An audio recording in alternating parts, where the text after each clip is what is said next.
Once again, we made the call for electronics. We need you to lanes 5 and 6. Electronics, bring them up. Lanes 5 and 6. Non-electronics, you should be in lanes 1, 2, 3, and 4. And of course, that means JBS Junior Dragsters, you're on standby, and we will be calling you.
Alrighty, here we go. We're set.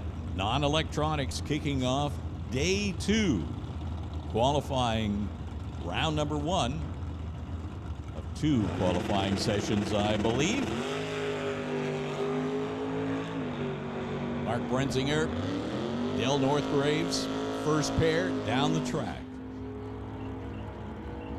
966 for Mark over here, tower side. 1069 for Dell. 124 miles an hour for the Nova. Well, that's the 77 Nova. 64 Nova, 135 miles an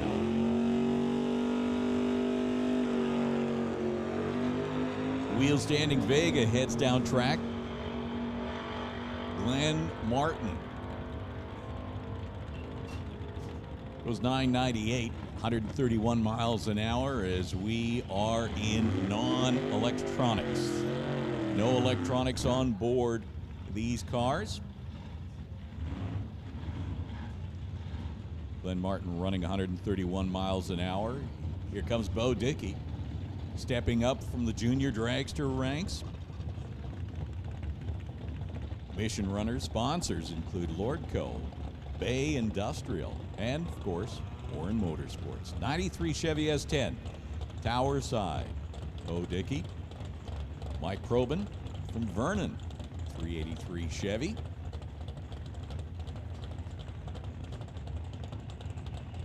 Their first hit at the track here.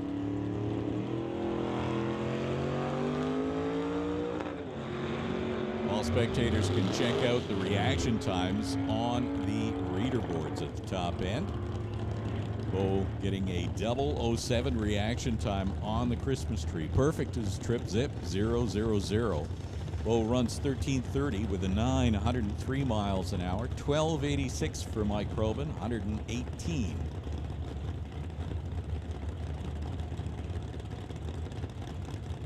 That brings up Rock Ostra from Mission, 49 Chevy. Leaving too soon. Eric Hansen in the other lane in the Plymouth. So the pickup gets there 11:04, 11 flat, I should say. Off the pace, obviously, 95 miles an hour. Hansen 13:10, 102 miles an hour.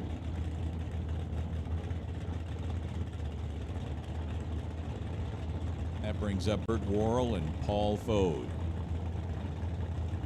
Paul driving the 67 blue Camaro. Bert driving the 67 blue Nova. Okay, red light's not a problem during qualifying. Bert goes 9:11 with a 5, 148 miles an hour. Paul 1076, 125 miles an hour. All racers during qualifying racing against the clock, not against the driver in the other lane. Although you do want to get ahead of them. You do want to beat them. John Sayer now and Terry Charles. Sayer's in the dart. Purple dart here, tower side. Terry Charles, he's driving the 56 Chevy. And the Chevy will get there first. 10:03, 129 miles an hour. John Sayer, 1198 at 110 miles an hour. Once again, we are in the non-electronics class. Sylvia Hoogston in the Mustang, and Walter Johnson is in the Malibu now. Sylvia from Maple Ridge, 302 cubic inches onto the hood of the Mustang, as both drivers are told to go back from the start line and go through the staging process once again. Walter Johnson from Abbotsford in the 72 Malibu. 400 cubic inch LS under the hood of that red Malibu.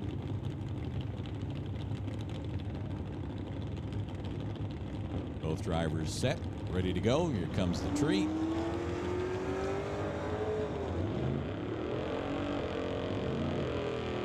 If you're going to leave with the red light on, you want to do it during qualifying, not during eliminations. So Walter Johnson goes 11:43 at 117. Sylvia, 12:58 with an 8, 107 miles per hour. And that brings up Heather Hornell from Cultus Lake in the Sonoma. Red Sonoma here, tower side. In the other lane, Andy Antle from Lac La Hache. Getting support. Giving a big shout out to Antle Towing. It's a 65 Ford F100.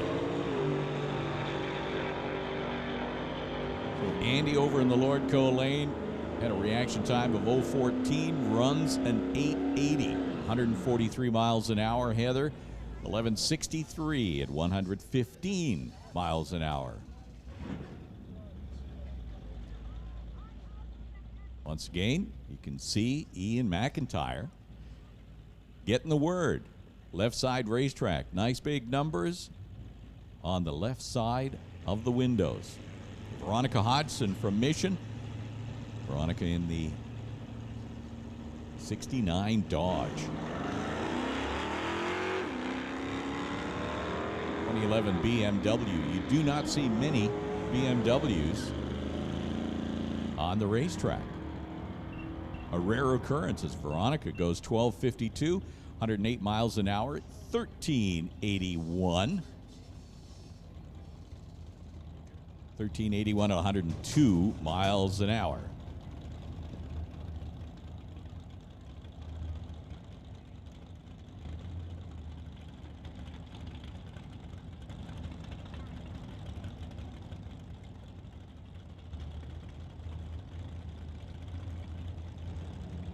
Arthur Limpright from Langley.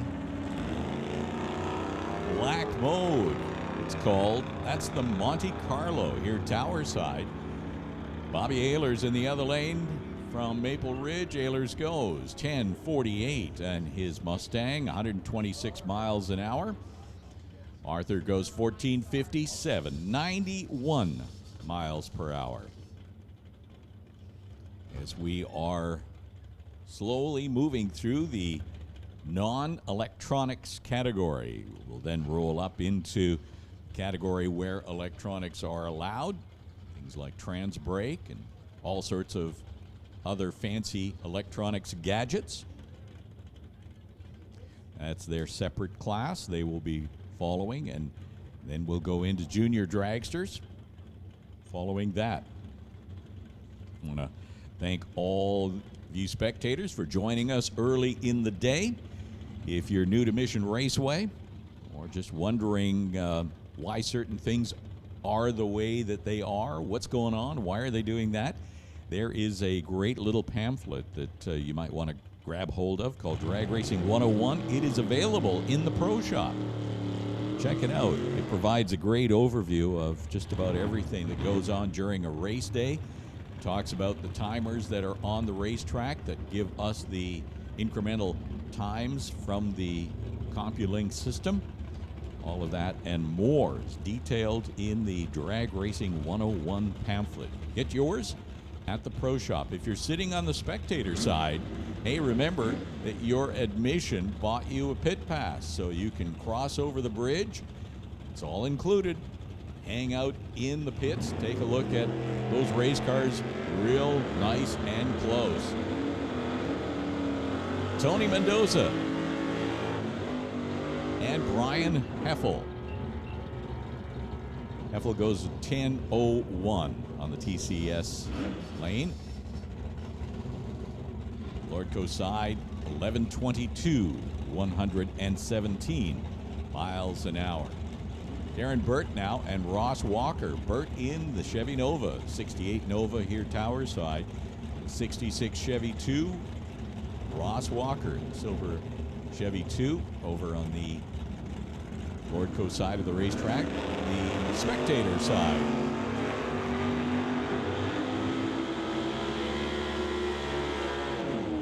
Walker cutting a really good light, 007. You see it on the scoreboard at the top end. He goes 10:21, 129 miles an hour, 9:88, 134 miles an hour for Darren Burt.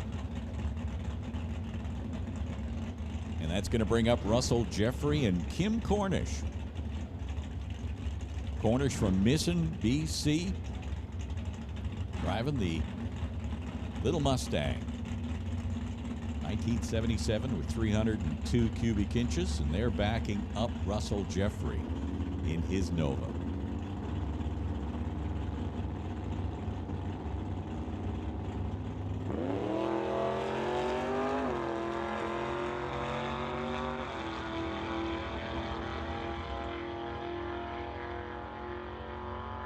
So Kim Cornish stops the clocks at an 11:31, 116 miles an hour. As you can probably tell, this category runs the full quarter mile. Non-electronics will be running the full quarter mile, and then electronics will be quarter mile as well.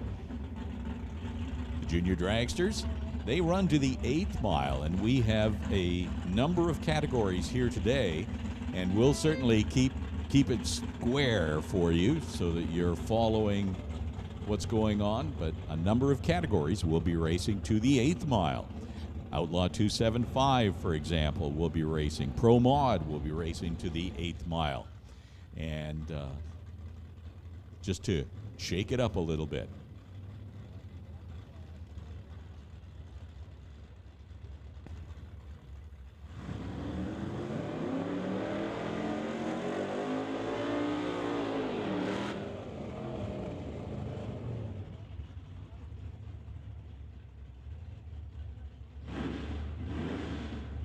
So on the spectator side, he calls his 83 Cutlass old school. That is Kevin McCauley. Kevin from Maple Ridge. Kerry Walden from Chilliwack in the white 65 Fairlane here tower side.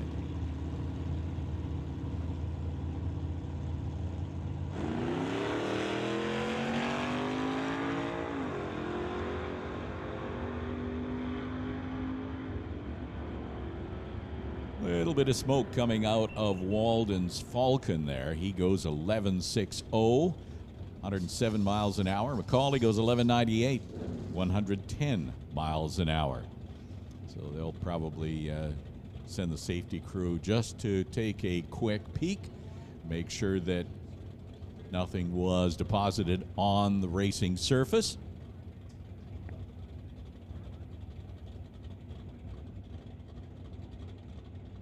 So attention in the pits. Attention in the pits. We are calling JBS Junior Dragsters to the staging lanes. We want Thunder in lane 1, Lightning in lane 2, and Junior Street, we're calling you to lane number 3. So Junior Dragsters. Thunder, lane 1. Lightning, lane 2. And Junior Street, we want you in lane number 3. That's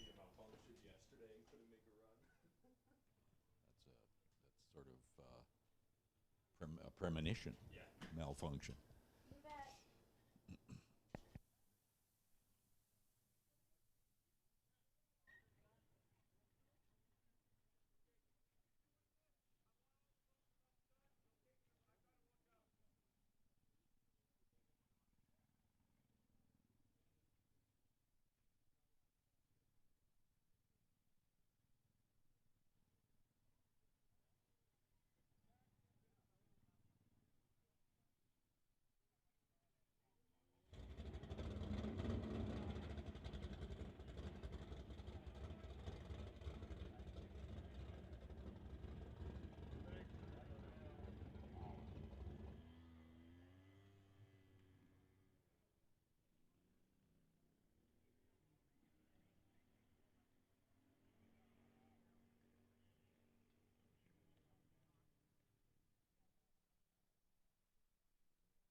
.496 cubic inch big block Chevy sitting in front of Lordco in that 23T as he rolls forward into the staging beams. The other lane, Mal Patterson. Malfunction. That's a 68 Acadian with 427 cubic inch big block Chevy. They're staged and set. Wheels up high for Mal Patterson as he leaves the line. Lordco turned it red, goes 865. 865 at 149 miles an hour, but Mal Patterson, 1024 after that car settled down, 131 miles an hour. As Russell Jeffrey.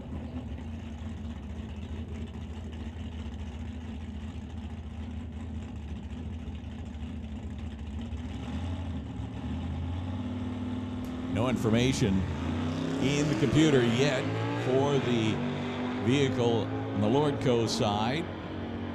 But Russell Jeffrey from Coquitlam goes 930 with a 5. 930, 149 miles an hour. 1167 in the other lane, 113 miles an hour. Burnouts complete. Dave Young and Dave Stobie. Haven't seen Dave out so far this year. Seen his son Daryl a few times, but Dave driving that 56 Corvette. Injected 317 cubic inch Chevy under the hood of Kamloops Runner. Dave's driving the 81 Malibu. Another small block Chevy here on the TCS lane. Dave runs 12 flat at 108 miles an hour. Dave Stobie in the Corvette, 11 flat, 119 miles an hour. As I'm sure many of you race fans will know, everybody's making runs to not only test out their cars, get a feel for the racing surface, and they will be putting a dial in on their window of their expectation what the car will run in eliminations. And the goal will be to have a great reaction time as well as run as close as possible to that dial in. So Dustin Hunter in the Falcon goes 895, 149 miles an hour, 1209 in the other lane, 109 miles an hour. And that's going to bring up Loren Schwartz and Rick McKinney. Rick out of Richmond in this 96 Camaro. Moved on from the Blue Magoo Monte Carlo. Driving that 96 Camaro. Watch the wheels launch on that. Loren Schwartz keeping it down a little bit more.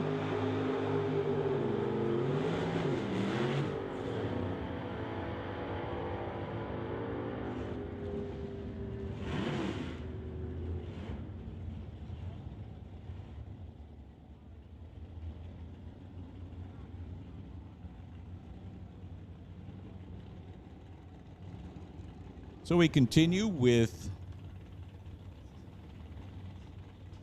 non-electronics. Everybody racing to the quarter mile. Because we have some classes today that are running 8th mile, we'll certainly try and keep it clear. Non-electronics and electronics. That is quarter mile racing as Daryl Tippy runs 1067. Car in the other lane, no information yet in the computer. 1058, 126 miles an hour.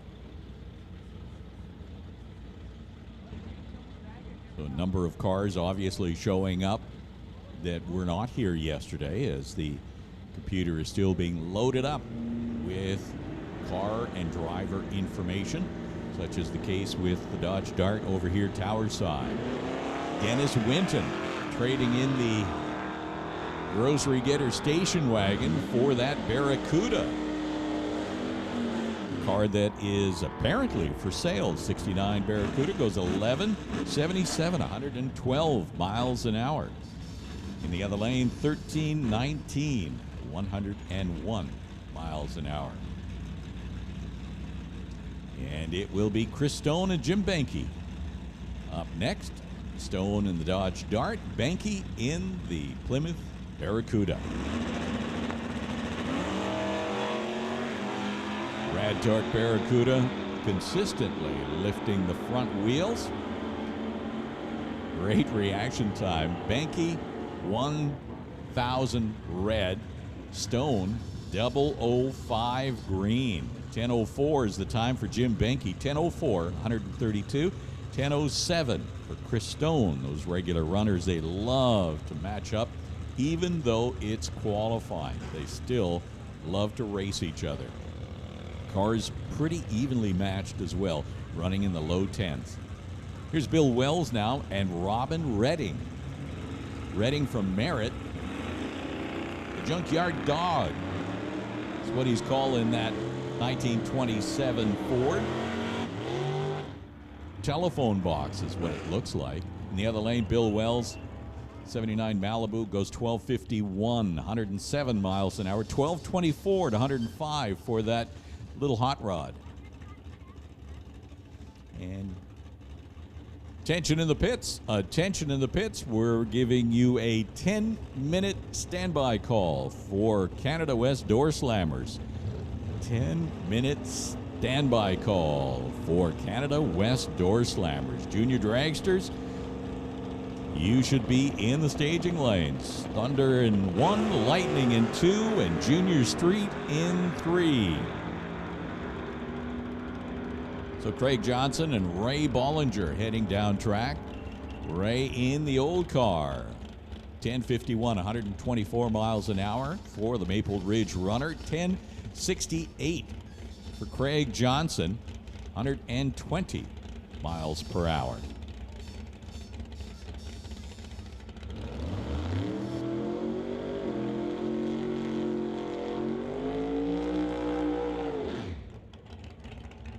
Ryan Johnson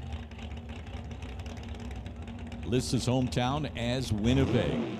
63 Corvette. He's a regular runner here, and I have a strong sense that he's not always heading back to Winnipeg. That's just me. I could be absolutely out to lunch on that. Nick Angelucci in the 78 Malibu.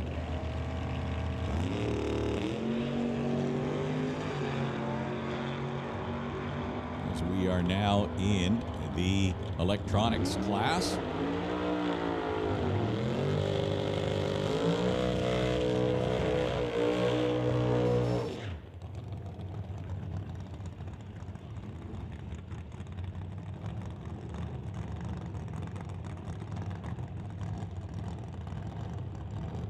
So qualifying continues to the quarter-mile stripe. Kelly Voss is in the dragster. It's 2000 hardtail dragster. Behind the driver, 383 cubic inches. Bought that car.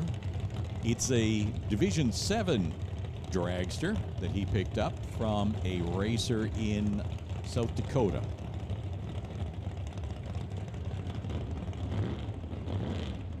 I believe that's the story he told. Brody Shirk in the other lane. Sponsored by Titanium Autogroup and Bubba's Speed Shop. Brody from Langley.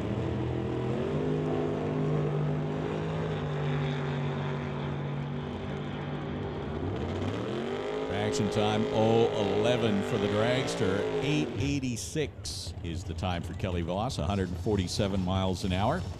9:06, 148 miles an hour for Brody Shirk. Always a challenge when you're racing a dragster because of the strong top-end charge. You get to leave with a handicap start in most cases against the dragster, but the dragster really pulls hard at the top end, and you got to know when to make sure you don't break out and run faster than your dial.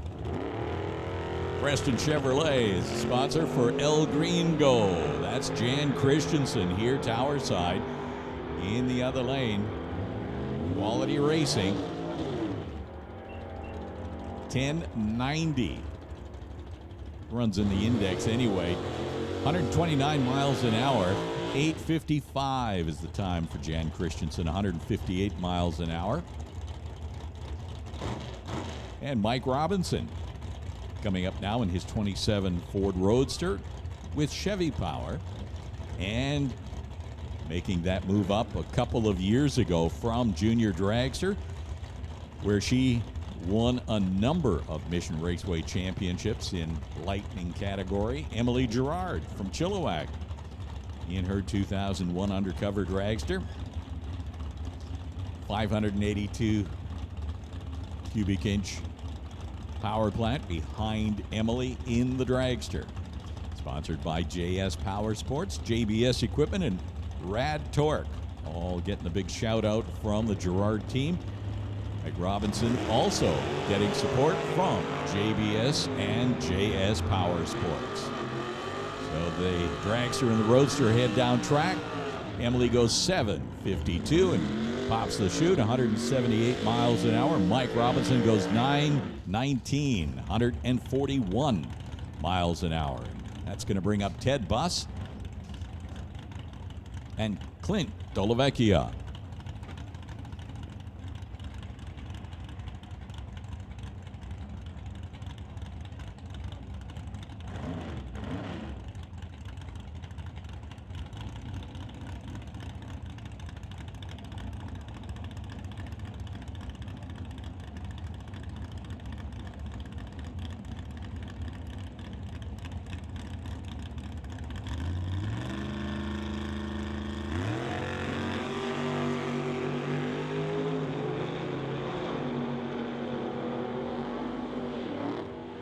So the 67 Camaro runs through with a 9:03 at 151 miles an hour. Ted Buss in the Roadster. 34 Ford Roadster with, again, Chevy power. 9:02 at 144 miles an hour. All those Ford fans out there, loyal Ford fans, cringing just a bit when they see the Chevy power. But that is the state of racing. Wes Hendricks now and Richard Love. All the Chevy fans are really happy about that. So Wes Hendricks from Heffley Creek. He's in the Falcon. Here, Tower side. Richard's in the Lordco lane. Goes 10:95 at 123 miles an hour. Wes goes 10:24, 130 miles an hour. That brings up Martin Rochelle.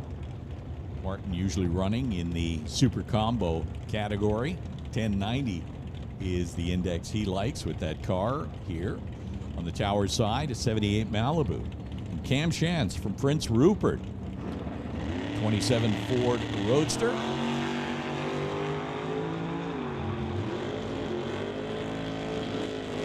Roadster will get there first, running a 858. 150 miles an hour. 10:19 for Martin Rochelle.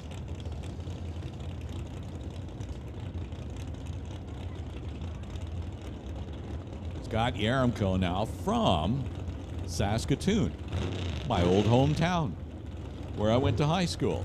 Started announcing at the Drags. 1967 Acadian Canso. What is a Canso, some of you are saying? Well, that's a Chevy 2 made in Canada. I know, strange.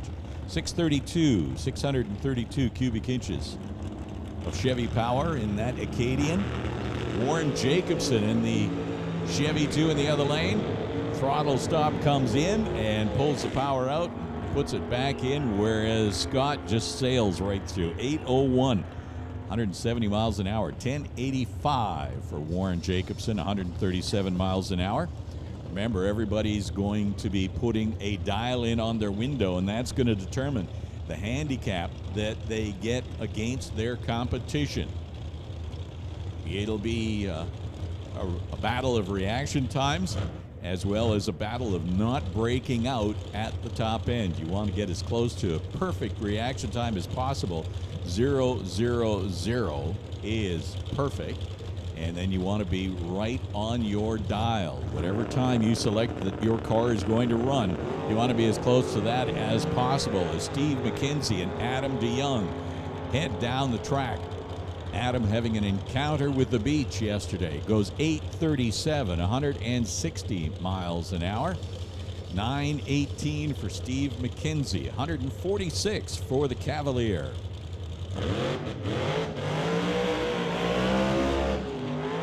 Burnout complete for Dan Provost.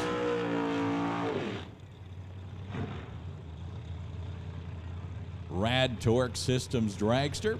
Dan Provost, of course, that's his company, Rad Torque, supplying sponsorship for the Mustang in the other lane as well.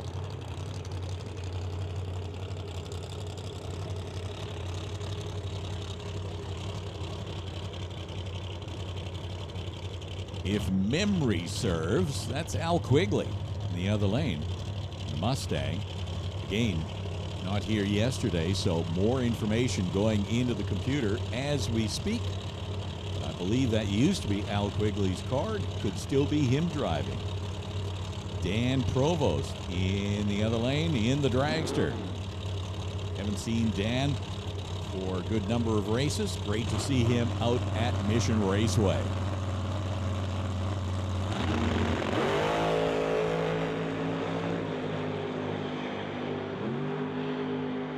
Dan Provost running 6:68, 203 miles an hour. In the other lane, the Mustang goes 10:67, 160 miles per hour, and he is on the brakes as we wait for those cars to clear the top end. Dan Provost going 6:68 in a Dragster that would probably run in top Dragster. 515 cubic inch big block Chevy.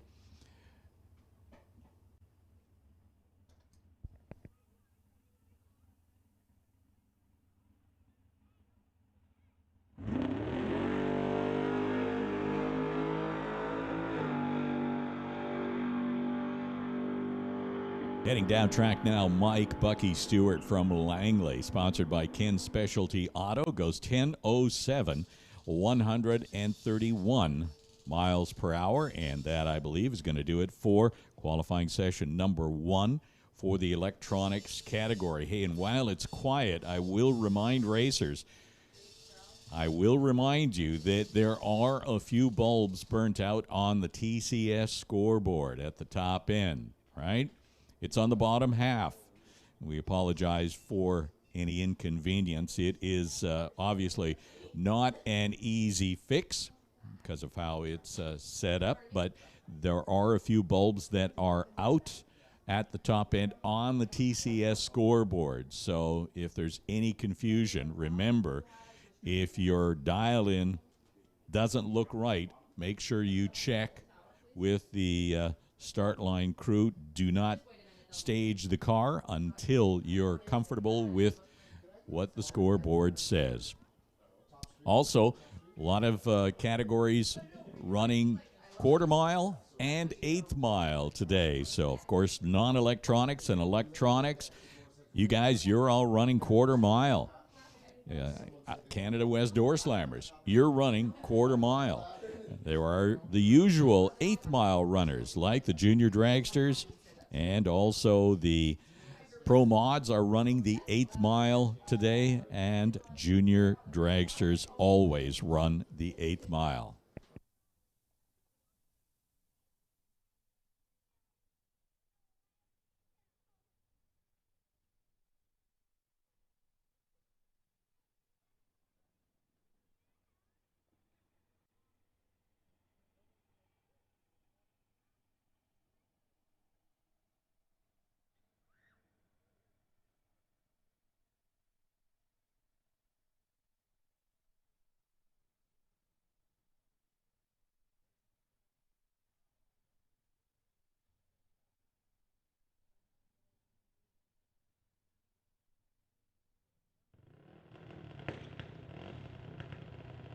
So junior dragsters coming up now. That is part of the program today. The NHRA Summit Junior Drag Racing League offering kids aged 5 to 17 the opportunity to race in competition.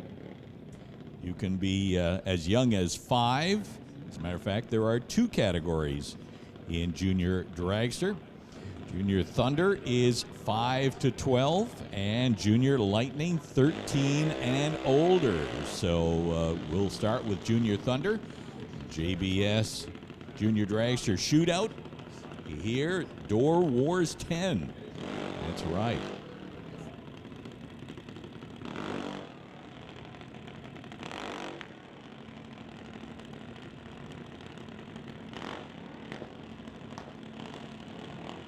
Hunter Gallant and Emily White will be the first pair in this qualifying session number 1. And as I was saying, there is a lot of cars in the category. We've had some stellar fields in the junior dragster category so far this year, upwards of 20 junior dragsters. All these young drivers looking to cement their place in the category with wins, and then, like Emily Gerard, move up into the full-size racing vehicles. Emily White from Mission. Shout out to Pioneer Lordco TNT. She runs 9:17 with a 9, miles an hour. Hunter Gallant 12:21, 51 miles an hour. You will see the junior dragsters are tuned according to the age of the driver. The younger the age, the slower the junior dragsters will be. Once we get up into the Lightning category, all bets are off, and they can run to their car's maximum potential. But in the Thunder category, cars are tuned according to the age of the driver. So if you're 5 years of age, you're probably going to be running the 8th mile in around 14 seconds at 40 miles an hour. And by the time you get up to the age of, well, let's say 12, you might be doing that same 8th mile in the 8s. When you get into the Lightning category, you could be doing it in the 7s at 80 miles an hour. So that is sort of the breakdown of junior dragsters. Nick Bond and McKenna Thompson, next pair.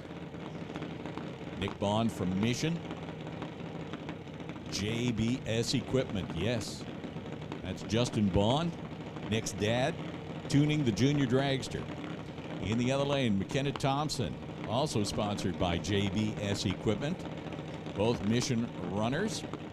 They, just like the full-size cars, will get 2 qualifying hits and then put a dial into the computer to figure out the handicap starts, who gets the lead come elimination time.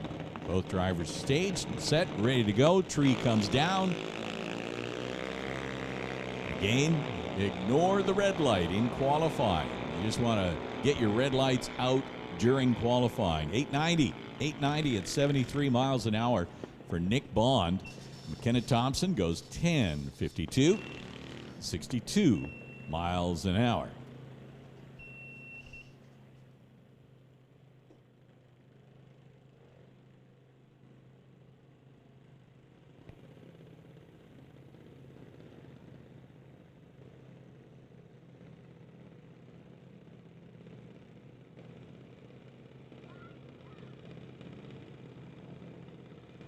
Next pair is Wesley Armstrong and Alex Green. Alex Green in the green dragster over on the Lordco side. Shout out to JBS Equipment and Papa Roach. And Wesley from Chilliwack, BD Diesel and Badass Garage. Lordco, Tub of Towels. Wesley goes 1392 at 44 miles an hour. Alex Green goes 14:13 at 44 miles an hour.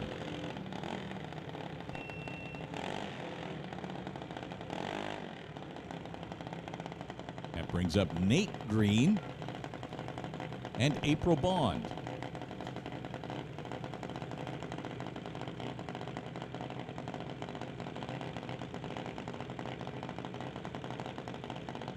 Nate, like Alex, shout out to JBS Equipment and Papa Roach.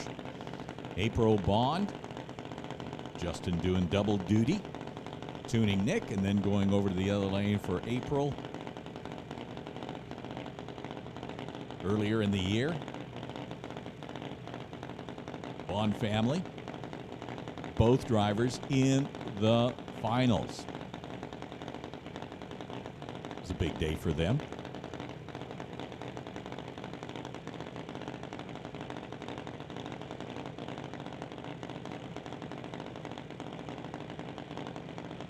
Essentially what we're looking at in a junior dragster is 5 horsepower single cylinder engine. And when tuned, that can get up to about 85 miles an hour. And as I mentioned earlier, that doesn't always happen depending on the age of the driver.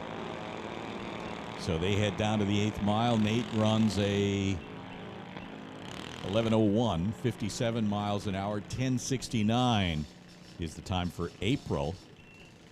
60 miles an hour. And that's going to bring up the next pair. Hunter Thompson over here, Tower side. And in the other lane, Cadence Rodrigue. Cadence is Daniel Rodrigue's daughter. Joined the ranks of Junior Thunder this year. And it is actually Sydney Young's ride. Sydney, of course, moved up to a full-size Camaro in the sportsman class. And so Cadence now running that junior dragster, sponsored by Ken's Specialty, Tri-City Cutting, Corvette West, and Milron Truck Body.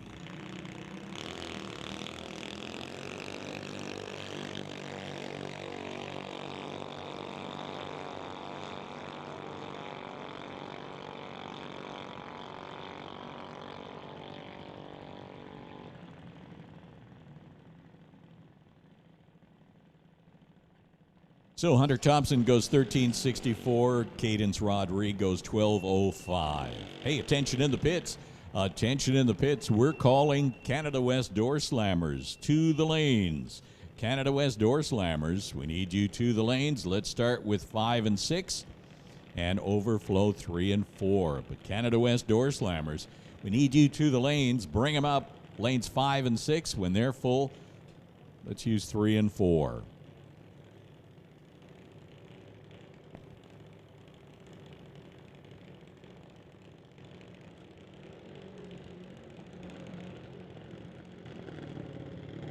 In the purple dragster, Alana Everett, Bubba Speed Shop, Old Car Center sponsorship from Langley.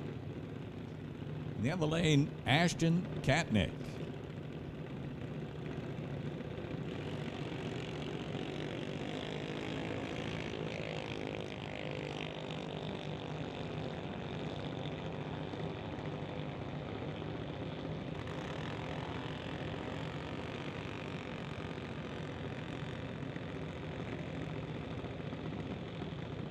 So Ashton left and Alana did not activate the tree. So Ashton picks up a time of 13:95 at 45 miles an hour, where Alana is just rolling through the top end. May have to wait for her to clear the top end before obviously sending the next pair. I would urge all of you race fans to, when you're walking through the pits, making sure that you're watching for all the vehicles that are moving around the pits. Do keep all eyes open and don't block any traffic, because we'll be calling them to the lanes. But do take some time and check over some of the graphics that are on some of these junior dragsters. They are a sight to behold up close. It's really hard to see all the detail that's there when you're just sitting 100 feet away, but get up close and see some of the graphic details and the work that goes into those cars. It's quite amazing. They take every bit of pride in those vehicles that any full-size racer does. Adam Katnick running an 896 at 73 miles an hour, and Cohen Shantz 889 at 68 as we continue in the Thunder category. Again, this is for the younger aged groups.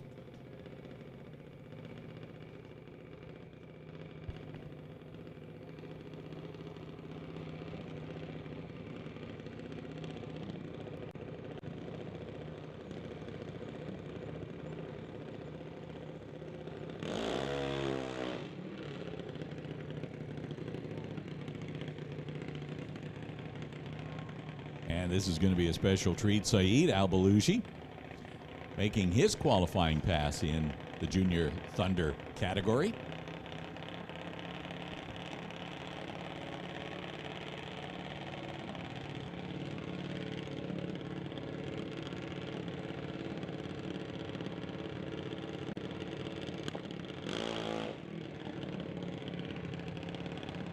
Putting 2 and 2 together, I'm going to go on a limb and suggest that Saeed Balooshi is Khalid's son. See Justin Bond out there providing the assistance on the start line and tuning. All the junior dragster categories will be getting 2 hits at the track before eliminations just after 12 o'clock.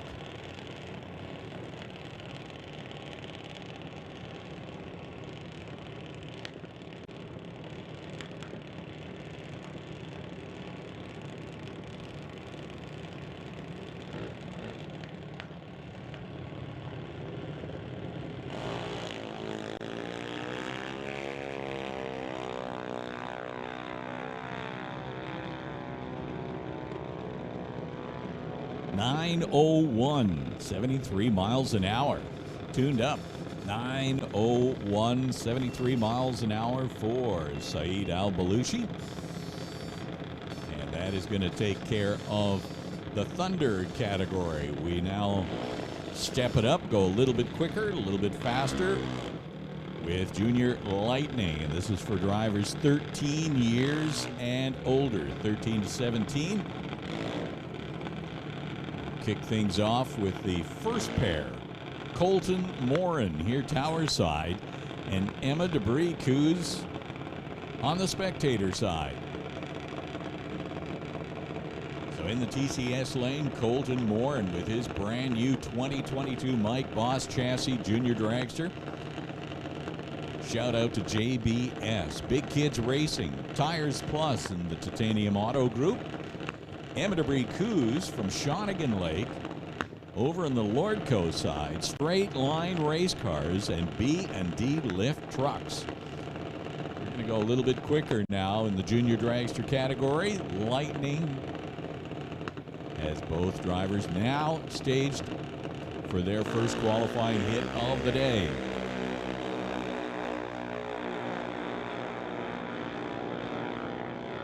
At the stripe, $7.95 for Colton, $7.99 for Emma.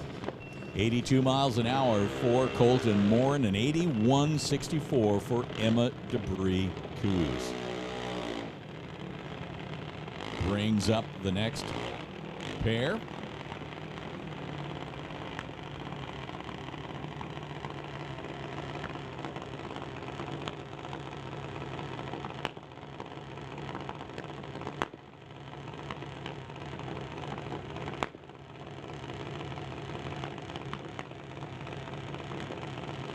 So new information still going into the computer for racers who weren't here yesterday. Abigail White was, and she's over on the Lordco side. Her car sponsored by Pioneer, Lordco, TNT, and Walco. Abigail White from Mission. On the Lordco side over here, no information for this driver as yet.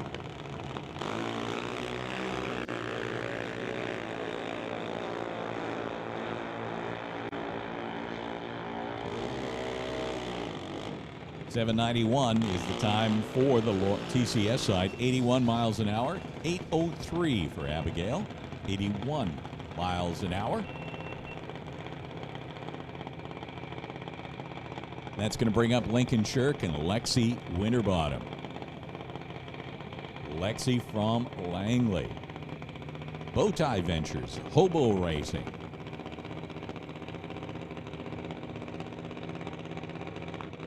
Lexi in the Lordco lane. Lincoln Shirk over here, tower side. 2005 Mike Boss chassis car that was rewrapped since the beginning of the year.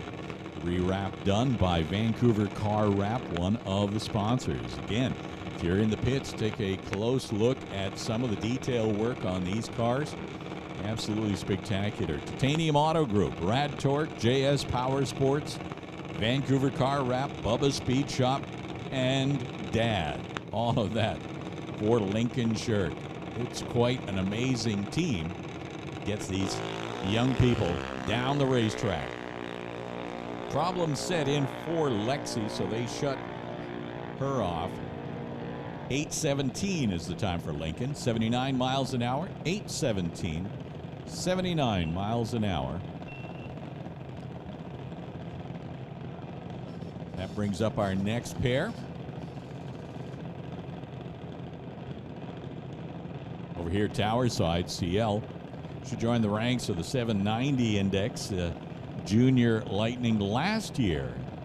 One thing is for sure, she certainly likes to go fast, and she has done her fair share of going fast. She made the final round in virtually every race last year. So CL over here, part of the Big Kids Racing team. Her dad, of course, driving the Top Fuel Harley. That's Nate Gagnon.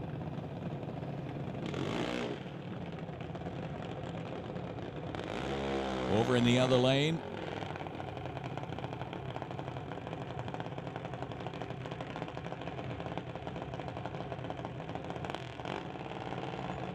Aiden Katnick from Maple Ridge. TK Performance getting a shout out for Aiden.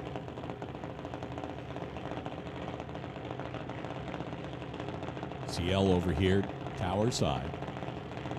Aiden, Spectator Side.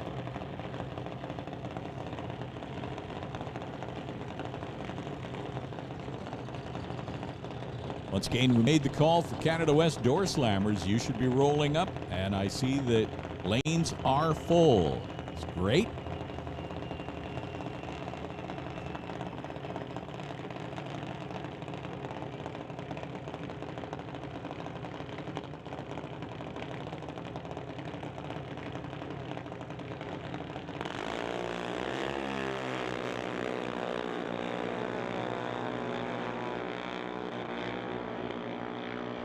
So CL runs a 795 at 81 miles an hour. Aiden goes 798 at 80 miles an hour.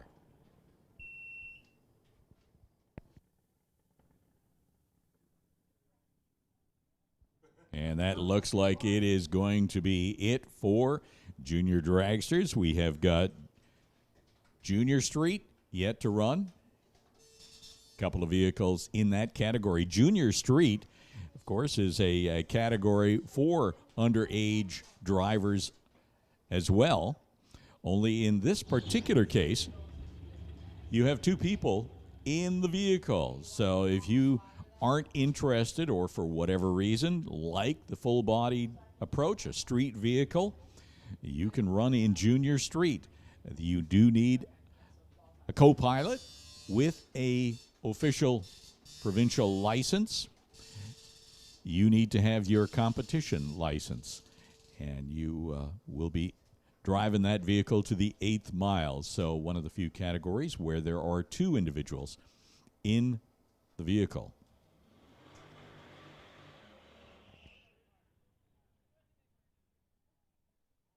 This is going to be a licensing pass on the window. The LIC is usually an indication of that. Licensing in the NHRA is sort of a standard procedure in most classes. In general terms, you're looking at making at least 6 passes. The first 2 passes are going to be a good leave off the start line. The next 2 passes are going to be through to the halfway mark of your class category. And then the last 2 of those 6 will be full pulls right through to either the 8th mile or quarter mile, depending on the category that you're racing in. 9:02 is the time for Cody Plewis. 9:02 at 77 miles an hour. Driving that 95 Camaro in Junior Street. And here comes Richard Peterson from Grand Prairie. 2016 Chevy pickup.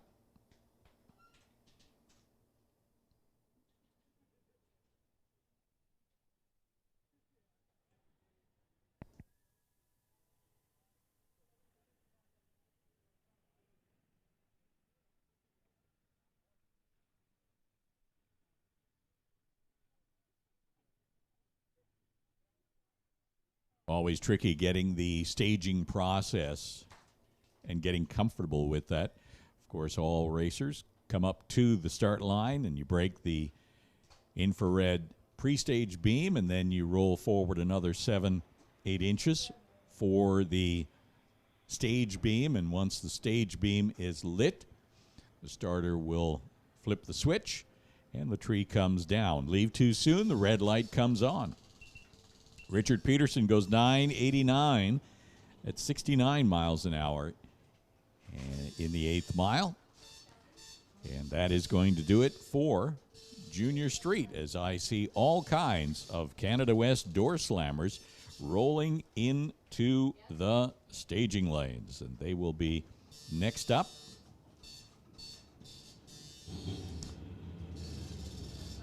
Canada West Doorslammer action this weekend is presented by TDS, committed to the future of dairy.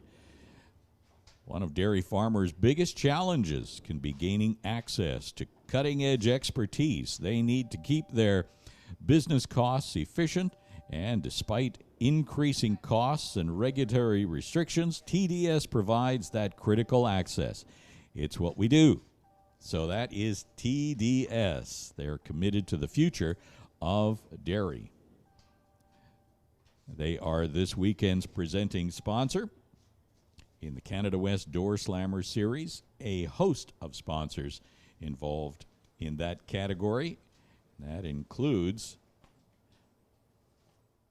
Winter Harbor Marina and RV, Artex Barn Solutions, Greenlight Auto Sales, Paradise Homes, Associated Tire and Auto, Alpine Backhoe Lance Racing, Comox Valley Bobcat and Excavating, TCS Performance Products, and Travel and RV. Those are the association sponsors for Canada West Doorslammer Series. And I think I'm going to turn things over to Nolan for a little bit, and you're going to take us through qualifying session number 1 in Canada West Doorslammers. And it should be kicking off what could be a very exciting race of Doorslammers. It was certainly one heck of a race, and one that nobody's going to be forgetting anytime soon, I imagine, after last night. Especially, though, I imagine Peter Lacantis, who was going to be begging for redemption after that big error last night. Yeah, it's a big field of cars, too. You got to run 870 or quicker to get into the program, and so I heard over 30 vehicles on the property. Maybe more came in overnight. Who knows? So if they get 2 qualifying sessions this morning, or is it just 1? I should check my schedule here. I think it is good. There are going to be 2 Doorslammer hits, and then we'll be moving into eliminations just past 1 o'clock this afternoon. There you go. So 2 opportunities to get into the field running 870 or quicker. So lots of new cars for this year. Lots of visiting cars making the trek up for DOORWARZ 10, presented by the Titanium Autogroup. If you're watching online, the Lordco Auto Parts feed, I want to thank you very much for taking the time. If you're here in person, we welcome you, all of you race fans, and we know that there's lots of ways that you can be spending your entertainment dollar, and boy, we sure appreciate you spending it here with us. We always encourage you to take a look around the facility, look at all the people who are providing sponsorship and support for racing here at Mission Raceway. And if there's ever a need that you have for any of these products, by all means, support them as they support NHRA racing at Mission Raceway. You mentioned there were 30-plus cars field yesterday. There was a total of 31 that were registered. Out of those 31, you had 28 qualify into the field for 5 total elimination rounds that were run all throughout the late afternoon and the evening. It looks like it'll be a similar story. I imagine there might be 1 or 2 extra Doorslammers that weren't out yesterday, but I think for the most part, it'll be around a similar size field, a similar program as well. So should be running smoothly. I know we didn't have any real big problems throughout yesterday's running. It was overall very smoothly and about as good of a race as you could have hoped for. Yeah, I watched a lot of it online, and one of the things that everybody here today, including the racers, has the advantage of is that they've already had a number of runs on the track. So they've had a good opportunity to get a feel for the track, a feel for the air, and everything else. Being able to tune the car just a little bit more precisely really bodes well for some close racing action and fast racing action. We're looking in the Canada West Doorslammer, everything from 8-second cars, 870 or better. I keep saying that. But we also have at least 2 cars that run in the 6s at over 200 miles an hour. And so there's going to be a great spread. Maybe we get a few more 6-second runs. You never know. If you're in the stands, you have the bonus this weekend of the nice big screen over here by the start line. The big screen allows for, throughout the day, there will be some instant replays. So it'll be really great to be able to see some of the runs that you, did I miss it? Did I see it? What happened there? Get to see the replay, and you can actually see what happened on a win, on a lose, whatever it was. So I want to thank all the folks at Valley Tech for providing their technical expertise. Looking at the clock, it's just after 11, about 20 degrees. Weather conditions, boy, we couldn't ask for anything better for this weekend. Absolutely spectacular. The track will be a little bit warm, but not overly warm, as the air temperature is only at 20. I think it's only supposed to go up to about 25 later this afternoon. Not too much of a breeze out there, so hopefully if you're spending any time outside, the UV index is going to be high. Make sure that you get that sunscreen. You can grab some sunscreen. They usually have it over in the pro shop. So head over to the pro shop, and while you're there, make sure you stay hydrated. Again, we don't want anybody to have any issues with the heat, so stay hydrated. And thank you very much for joining us here at Mission Raceway, the Titanium Strip at Mission Raceway.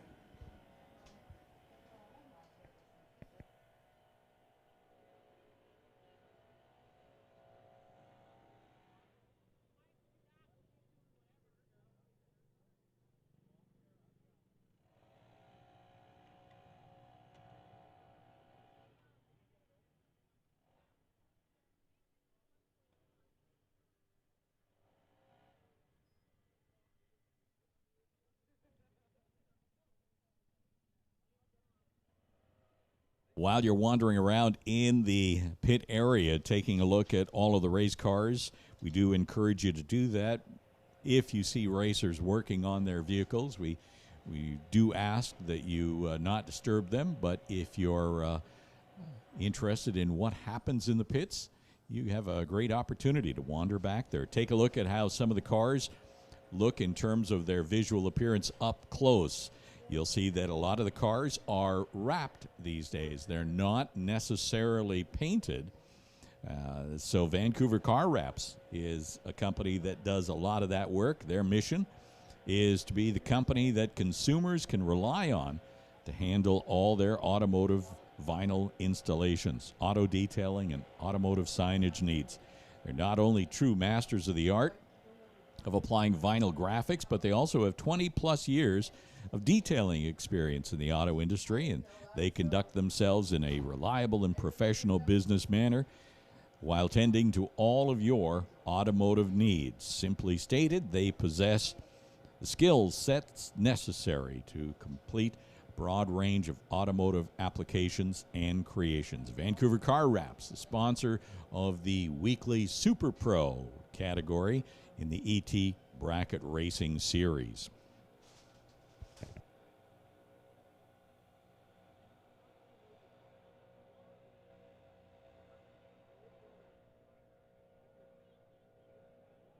Some of the cars that you'll be seeing coming up a little bit later on this morning, if you weren't here yesterday, of course, the Pro Mod category. Outlaw 10.5 has been combined with Pro Mod. MDA Fabrication Outlaw 275. Racing to the 8th mile. It's a heads-up Pro Tree with a qualified field. Tires in the category are 275 drag radials or 28 by 10.5 or 28 by 11.5 DOT slick. The body can be fiberglass, Lexan, that's okay. Has to retain the basic original appearance, and the firewall must be in a stock location. Headlights and taillights must be functional, no full tube chassis. Here's the thing, Outlaw 275, over 1,000 horsepower and approaching 4 seconds in the 8th mile. Lots of horsepower in a small package going fast.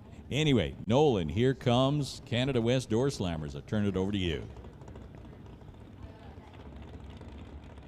And what better way to start off qualifying than with a pass involving last night's winner, Derek Shirk, in the 1950. Oh, excuse me, that's not Derek Shirk. There are two Bel Airs. They both have a very similar paint job. That's Howie Winklehorst, Lordco side, going up against Rob Junkine in the Fat Black Incorporated 1933 Ford Roadster. All sponsored by JS Powersports, Titanium Autogroup, and Fat Black Enterprises.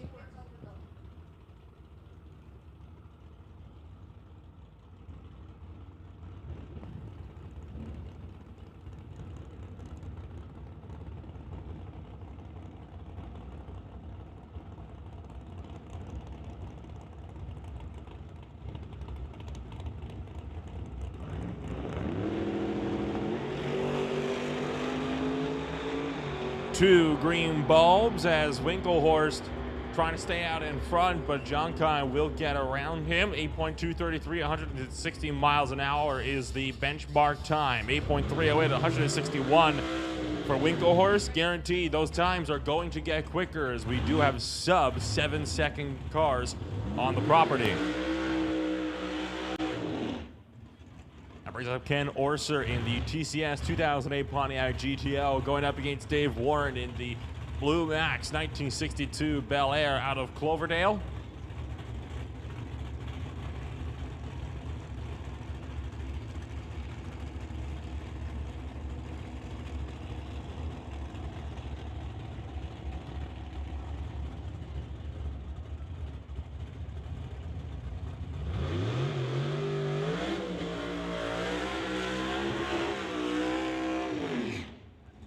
As Orser makes a second attempt on the burnout, and Warren might not be the happiest camper with that because he's already finished his burnout. Tires will be starting to cool as Orser is backing it back up to the staging beams.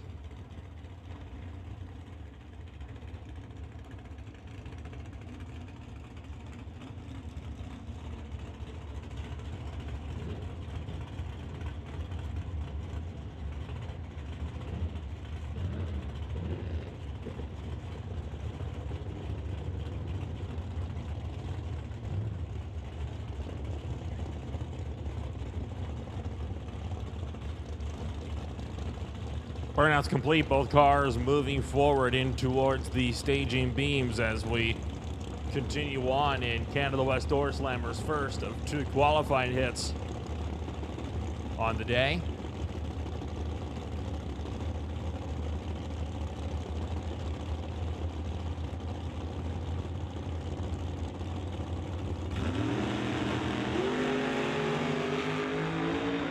Dave Warren deep stages and elimination. That would have been a disqualification, but he will not have to worry about that here today. Ken Orser is your new #1 qualifier, 7.352 at 190 miles an hour. Dave Warren moves to the #3 spot with an 8.280 at 163. Brings up Kerry Young in the Young's Mechanical Chevy S10 from Port Alberni, taking it to John West, also out of Port Alberni in the 1957 Chevrolet, sponsored by Kingsley Trucking and J&L Drive-In. Purging the nitrous in the old Chevy machine from 57 over Lordco side, while Kerry Young's already ready to pre-stage.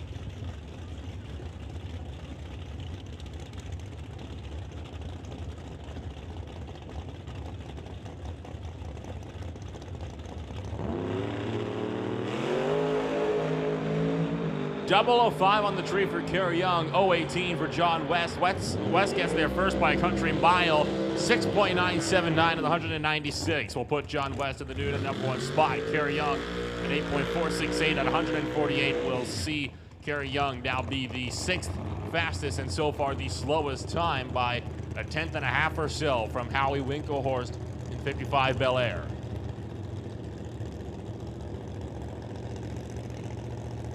Bring up Brian Ritchie in the Ritchie Racing Engines 1968 Chevelle and Greenlight Auto Sales, going up against Poe Freeborn out of Courtney in the Comox Valley Bobcat 1967 Shelby Mustang.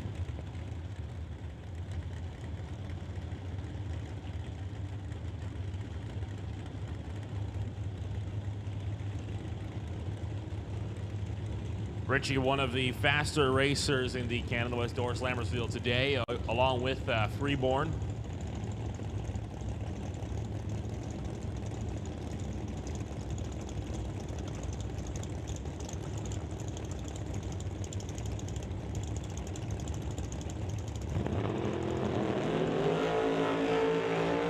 Trip zip for Brian Ritchie. Perfect light and the first one of the day as Poe Freeborn's 419 on the tree. Freeborn a 7.491, 183 miles an hour. Brian Ritchie puts down a 7.945 at 172. They will slot themselves into the third and fourth spots. Which brings up Otto Schulte in the Black Creek 2005 Cavalier, sponsored by Georgia Straight Collision, Rondex, Associated Tire, Next Gen Hearing, Odlum Brown, and Lordco Auto Parts. Going up against Andy Hatton's Grinch Camaro, sponsored by Titanium Autogroup and Bubba's Speed Shop, as Schulte will bump it in first. Waiting on the lean, mean, and green 1969 Chevy Camaro, Lordco side. Red light start for Otto Schulte, but red lights do not matter so much in qualifying. Andy Hatton will get there first as Schulte was on and off the throttle, and this will be an aborted run for the Cavalier. 8.656 to 155 miles an hour, just making it in by about half a tenth. Schulte with an 11.7 second time. You have to run an 870 or quicker. He's got one more attempt, and he's going to have to make the most of it. Andy Hatton is the number 9 qualifier and the slowest driver that is currently in the field. A good 0.2 slower than Kerry Young.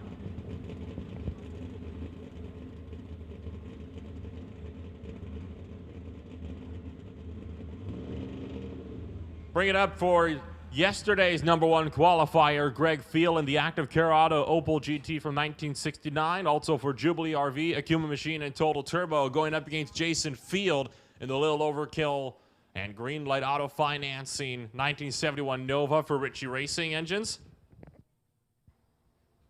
Now hang on to your hats, folks, because this Opel here, TCS side, this is a car that made a 225 mile an hour pass. It was the only driver, one of the only drivers to make a 6.7 second run in Canada West Doorslammers just yesterday. Unfortunately had problems in eliminations and was not able to put the excellent qualifying to good use. We'll hopefully see if Field will be able to get a better run for himself, as I imagine he'll be looking to put himself once again at the top of the qualifying boards and stay there.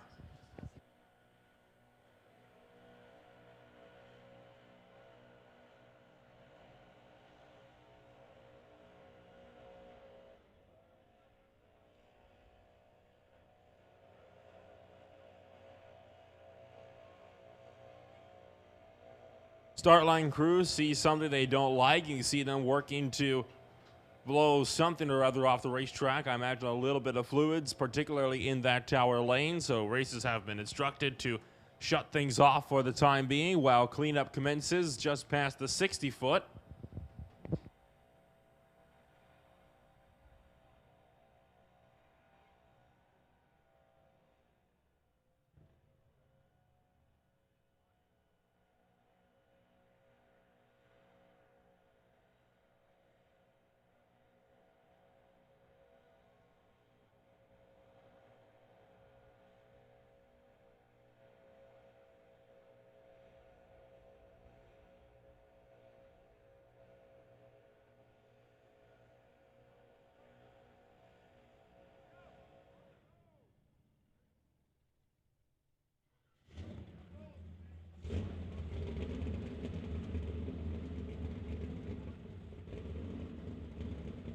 Refired, we're ready to go.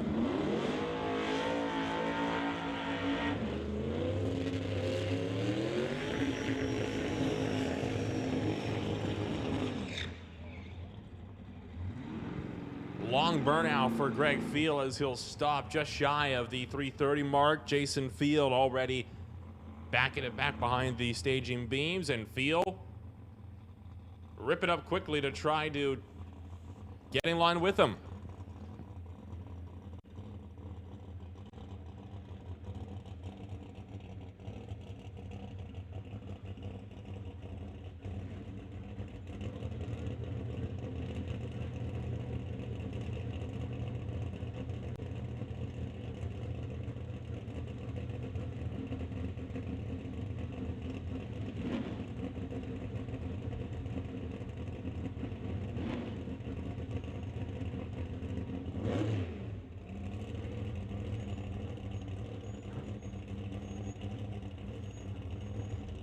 Greg Field muscling his way closer and closer to the pre-stage bulbs, and we'll see. I think it might be Jason Field to click it on first, but he goes all the way in. That is typically not allowed in Doorslammers, and that causes him to back out, and start line crew going to be backing Greg Field out as well. That is a sort of a rule in the Canada West Doorslammers. You cannot fully stage before your opponent has pre-staged. Jason Field had to back out as a result, and Greg Field was backed out as well. Now both drivers pre-staged. Field's fully staged, and so is Field. Deep stages it, but you can do that in qualifying. Whoa, way close to the left side wall, but Field keeps his foot in it. 6.828, 216 miles an hour. Rockets Greg Field to the #1 qualifying spot. Jason Field an 8.195 at 166. I can tell you right now, though, Greg Field, he's got a lot more underneath that car, and I hope we'll be seeing that out in Q2.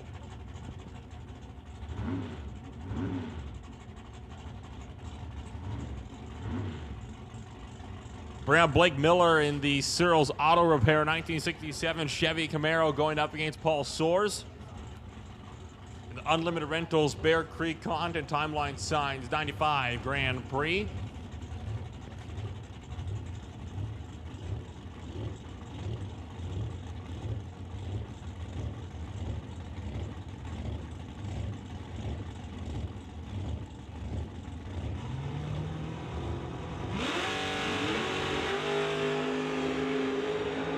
.031 to an .016 on the tree. Soares out in front will get there first. 8.042 at 170 miles an hour. Blake Miller at 8.662 at 156.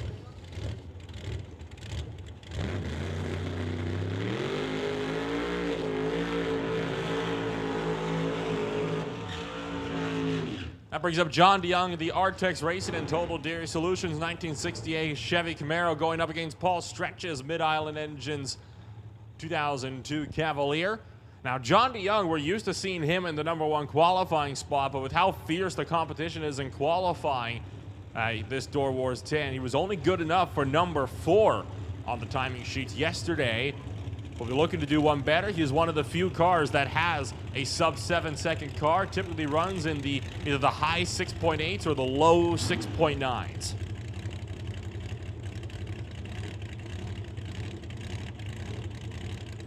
Once again, a machine capable of 200+ miles an hour.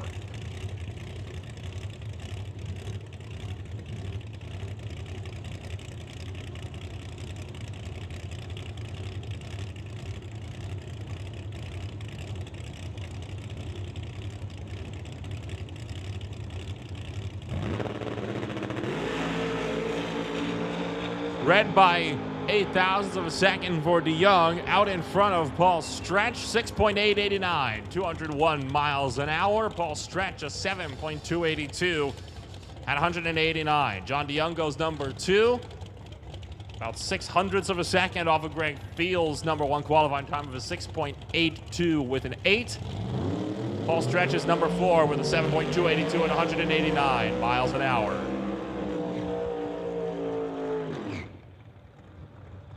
Rod Leclerc up next in the Paradise Homes Camaro, going up against yesterday's winner, Derek Shirk, in the Titanium 1955 Bubba Speed Shop and JS Performance Bel Air.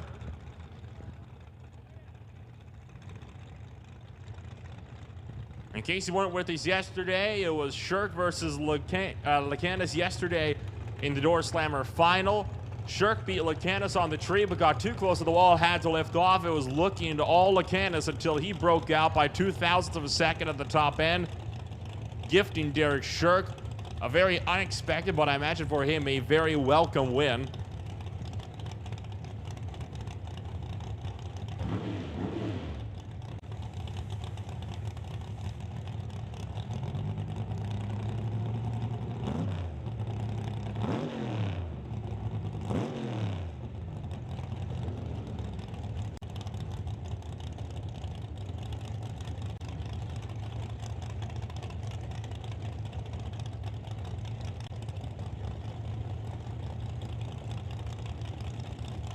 Derek Shirk pre-staged, waiting on Rod Leclerc. Both drivers fully staged.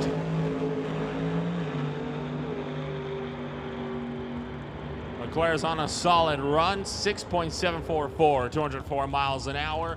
Derek Shirk 7.1 at the 194. That puts Rod Leclerc now in the new #1 qualifying spot, with the first sub 6.8 second time. Attention in the pits, attention in the pits.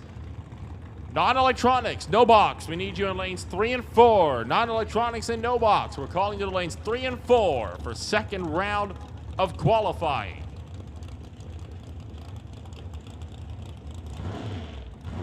Henry Zacharias and the Zacharias Inventory Limited 53 Corvette will be taking it to Grand Howell in the 57 Chevy. I'm going to alter the no box call to 1, 2, 3, and 4. So non-electronics, once again, you have been called to lanes 1 through 4.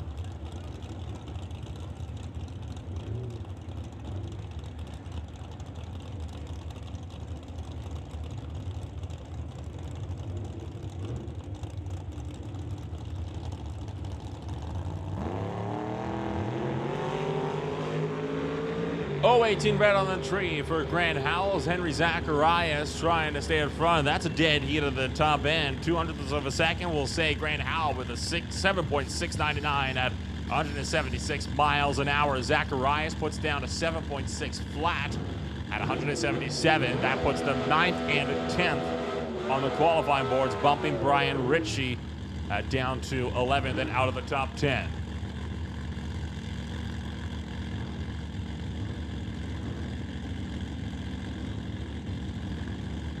Scott Winterbottom on a solo pass out of Langley in the 1968 Chevy Camaro Lordco side.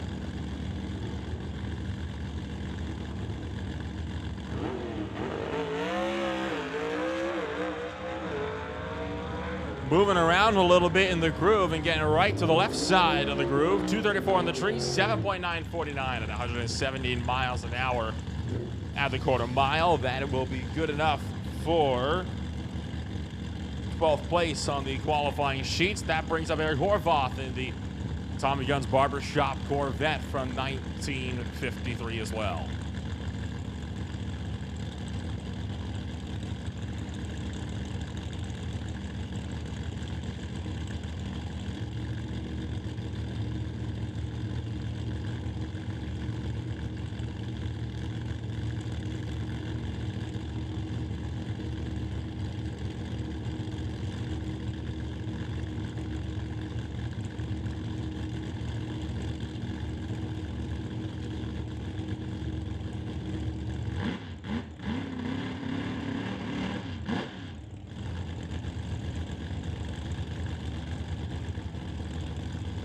The driver out of Kelowna moving right into the staging beams.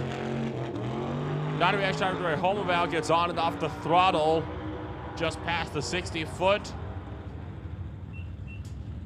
and shuts it off early. 8.890 at 131 miles an hour. That is not enough to make the field. He's got one more attempt though later on this morning.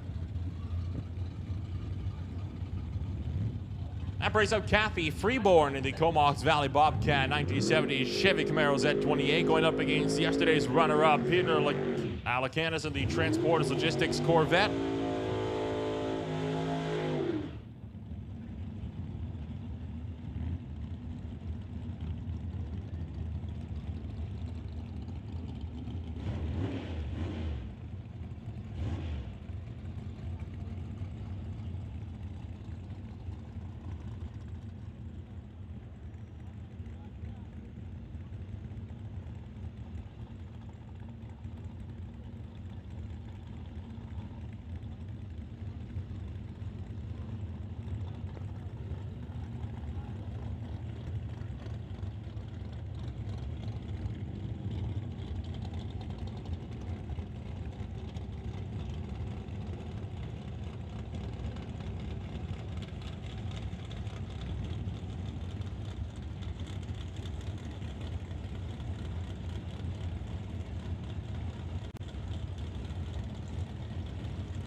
Both drivers still side by side at the 1,000-foot, 8.586 for Peter Lacanis, of 8.565 for Kathy Freeborn. That will put them 19th and 20th.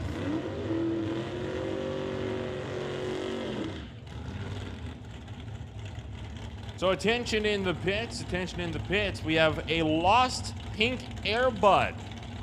It is a singular pair of airbuds, it is just the one. It is pink. It was last seen on the pit side stand. So if you happen to find this airbud in question that has been lost, we would request that you turn it into the timing tower so we can reunite it with its owner. Mark Schuppener out of West Kelowna, the sealed power Wix filters Lumina, going up against James Kennedy's Blueberry 2004 Pontiac Grand Am.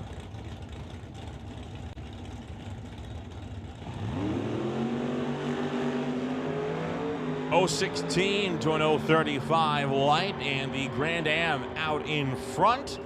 7.631, 179 miles an hour, and 8.282 at 165 for Schuppener. That will put them 10th and 18th on the boards, with Kennedy just cracking into the top 10.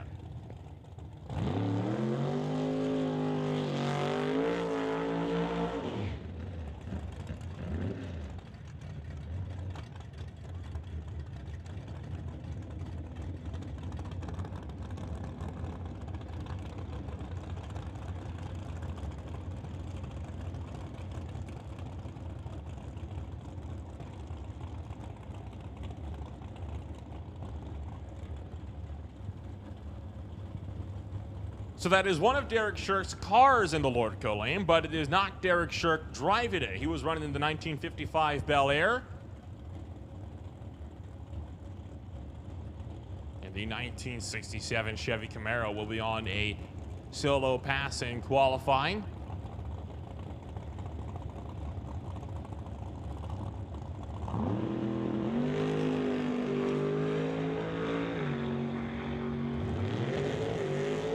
Some work to be done on the starting tree, but a 7.931 at 139 miles an hour indicates off throttle at the quarter mile as well. That is still a good enough time, though, for 12th place. That brings up Adam DeYoung in the Artex Racing and Total Dairy Solutions Chevy. Adam DeYoung yesterday did take a visit to the sand trap after brake issues, but got that car fixed up, was able to compete in eliminations, and is now qualifying for round number 2. 017 light, so a solid getaway for DeYoung. 129 miles an hour at the 8th quarter mile. It's an 8.380 at 160.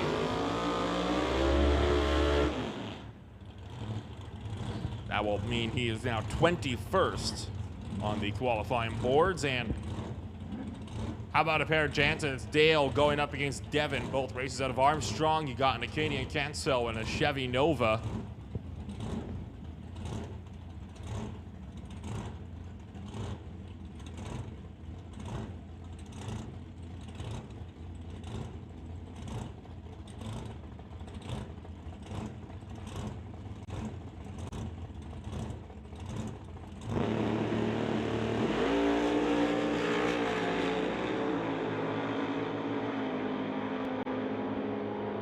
Dale Jans will get there first. 7.817, 174 miles an hour. Devin Jansen with an 8.532 at 152 miles an hour. Looks like that'll wrap it up for Winter Harbor Marina and RV Canada West Doorslammers for first round of qualifying. They will be back before long, though. And we'll be seeing them back for their second round of qualifying before they will be eliminating throughout the remainder of the day.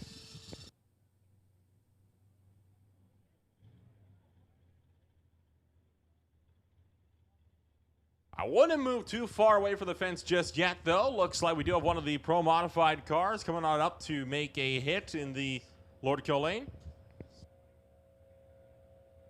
And in fact, this will be to finish off his licensing run.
Engine fired for Chris Murphy as he gets set to finish up his licensing pass. He still needs to make 2 hits so far today. This will be the first of those 2, and he will be put into qualifying, hopefully to be eliminated, to be put into eliminations later today.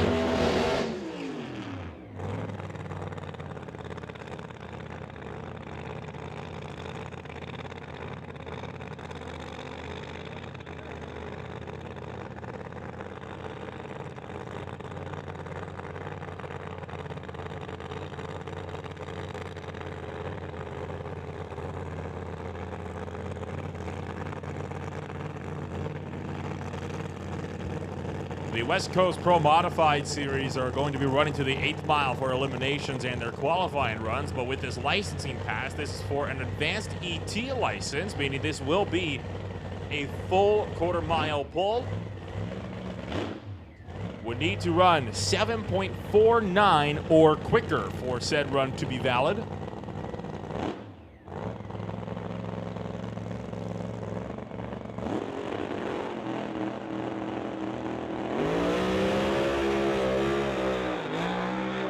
Gets out of the groove over to the left side. Just keeps it out of the center line. 7.326, 147 miles an hour. Somewhat rocky ride. The left side's got out of the groove, and he almost hit the center line, but he was able to keep it in his own lane and run that one out to the quarter.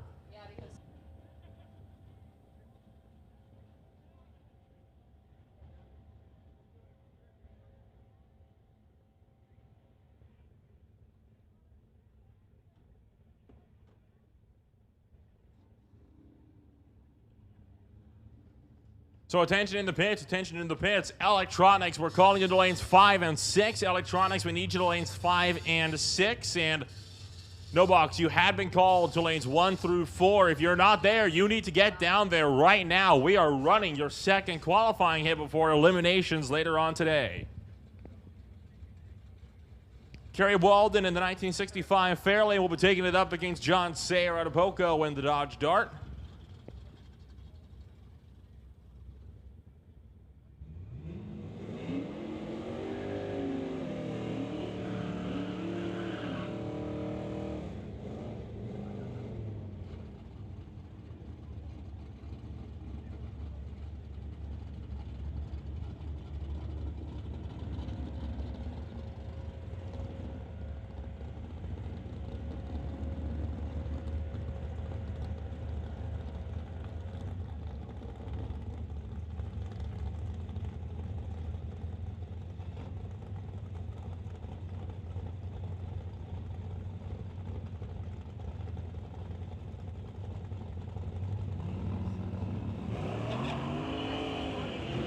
084 red for Kerry Walden. 236 to the good, though, for John Sayer. 12.064 to 109 miles an hour for Sayer. Walden will put down a 14.323 at 66, so off throttle was going 77 miles an hour at the 8th as we roll into non-electronic qualifying for second round.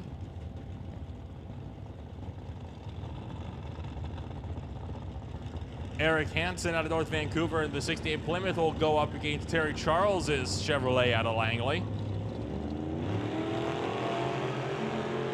Picking up the left front a little bit for Terry Charles. 051 on the tree for Hansen. Charles will get to the top end first. 10.124 to 129 miles an hour. Eric Hansen with a 13.106 at 102 miles an hour.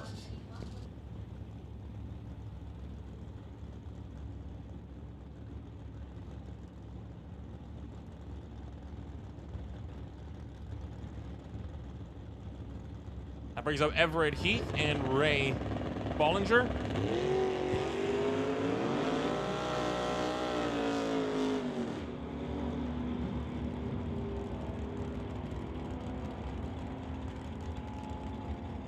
$10.582 at 123 for Bollinger and 11.640 at 113 for Everett Heath. It is a stacked non-electronic field here today. So far, 46 cars have qualified, and there is the potential for us to even get one or two more as we roll through this second rotation. Glenn Martin's heads on Limited Vega, going up against Walter Johnson's Malibu. Wheels up for Martin, sets it back down. That's going to look like a clean hit. 018 on the tree for Martin. To an 027 from Johnson. 9.938 at the 132 tower side. Spectator side, it was 11.329 at 117.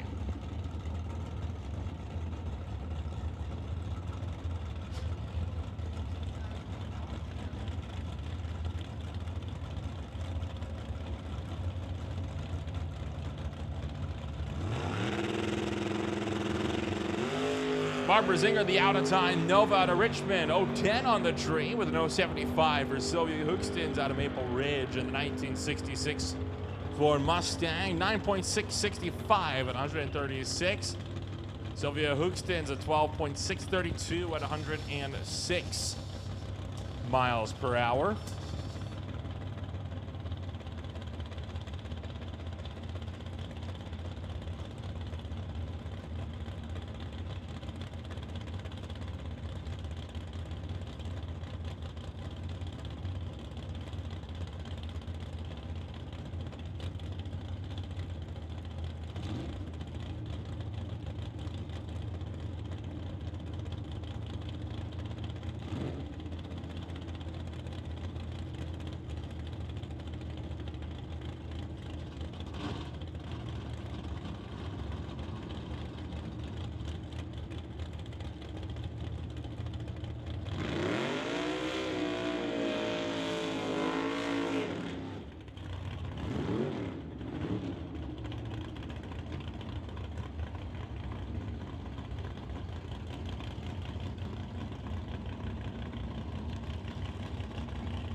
Kevin Garlock's Camaro going to be going up against Brian Heffel's Chevy Vega.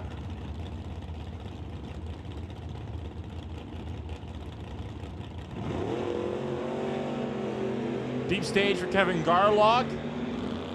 Gives him a 003 light, though it's almost a quarter of a second on the tree for Brian Heffel, so some work to be done. 9 at the 143 for Garlock. It's a 9.99 with a 6 at 134.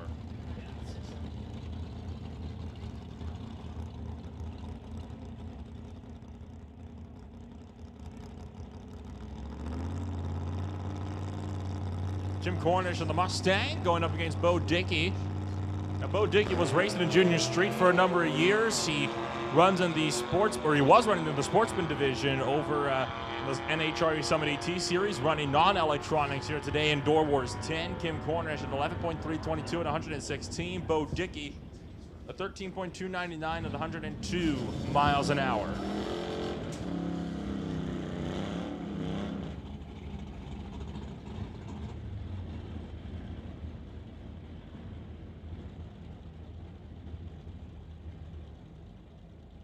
Arthur Limbright will be piloting the Limbright Racing Monte Carlo, taking it to Mount Patterson's Malfunction Acadian.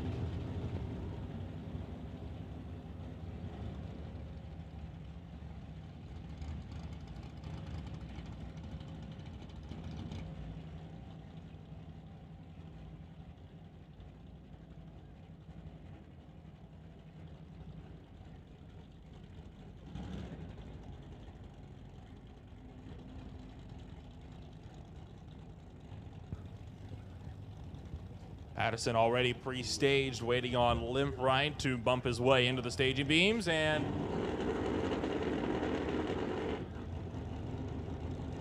start line crew is going to be backing them out.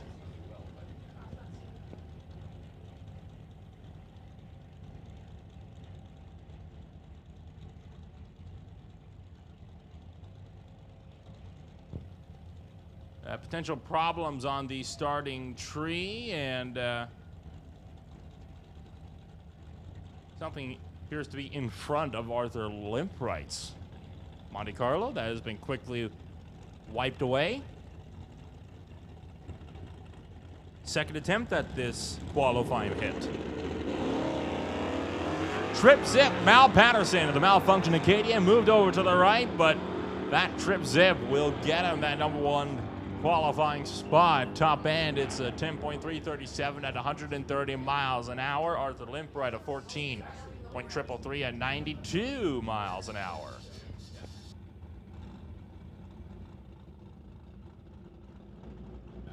Ian McIntyre bringing it up in the 2011 BMW, going up against Glenn Fillingham in the 1968 AMX out of Coquitlam.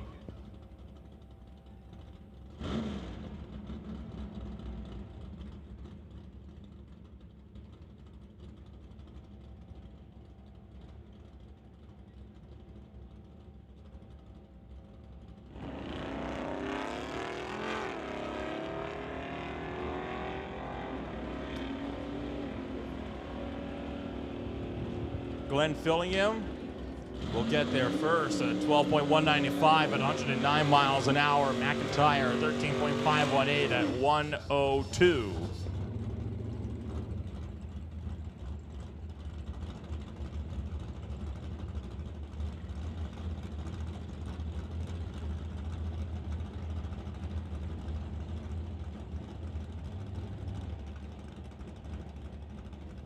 Brings up Ross Walker in the Chevy 2 out of Langley, going up against Robert Redding in the Junkyard Dog MDT Ford.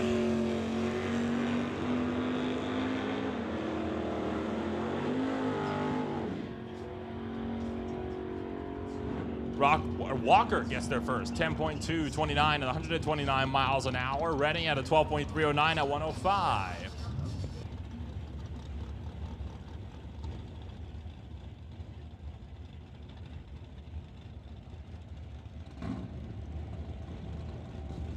Moving on to Bobby Ehlers and Darren Burt. Looks like a Fox body over here, TCS side, and a Nova over on the Lordco side of things. Darren Burt all the way out from Sydney, with Ehlers making the trip from Maple Ridge. 044 red for Darren Burt, with an 042 to the good for Bobby Ehlers. It will be Burt to get there first. 9.907, 133 miles an hour. Ehlers puts down to 10.52 with the 2 at 126.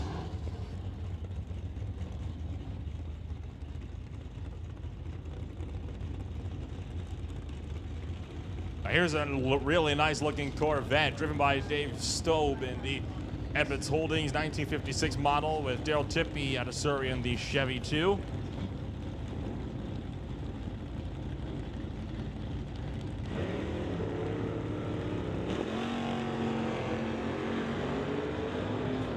Both drivers go red, 148 for Daryl Stovey and 021 for Tippy. At the quarter, 11 seconds with an 8 on 119 miles an hour. Tippy with a 10.746 at 124. Veronica Hodgson in the Dodge Dart, going up against Andy Antle, in his Antle towing Ford F100.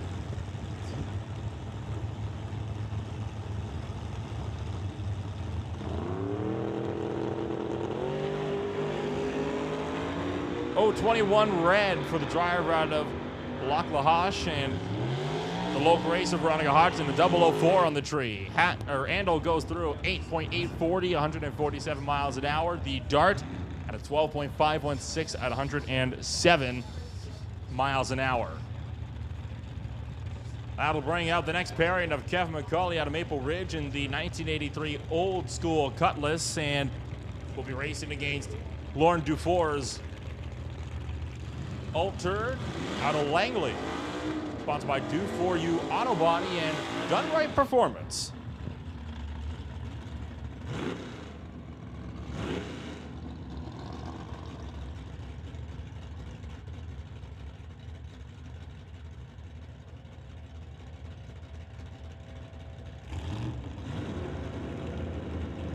And Lauren Dufour having slight issues with the Altered. I think just found reverse again, and will back it up behind the staging beams.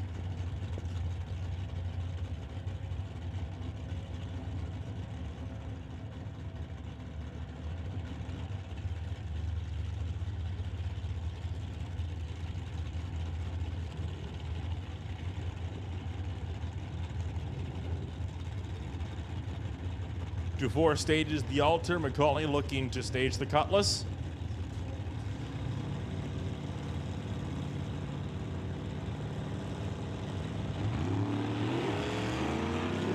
Oh, 66 red for McCauley, Dufour 166 green. 9.264, 149 miles an hour for Dufour, and McCauley at 12.032 at 110 miles an hour. Attention in the pits, attention in the pits. We're calling junior classes lanes. Junior Thunder, we need you in lane 1, Lightning to lane 2, Street to 3. Junior Thunder to lane 1, Junior Lightning to lane 2, Junior Street to lane 3. Bill Wells is TNT Auto Parts 1979 Chevy Malibu will go up against Burt Worrell's SLR Rental and Schultz's Enterprise's 1967 Nova.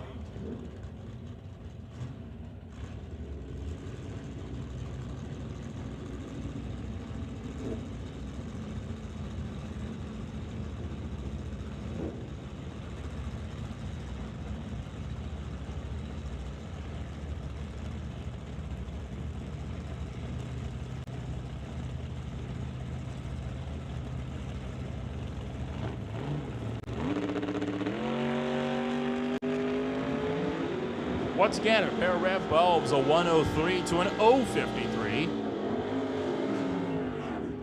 Burt Worrell a 9.142, 144 miles an hour on the Lordco lane. The TCS lane with Bill Wells, a 12.604 at 106 miles an hour. And here comes Russell Jeffrey out of Coquitlam in the Nova. Dave Jung out of Surrey in the Malibu.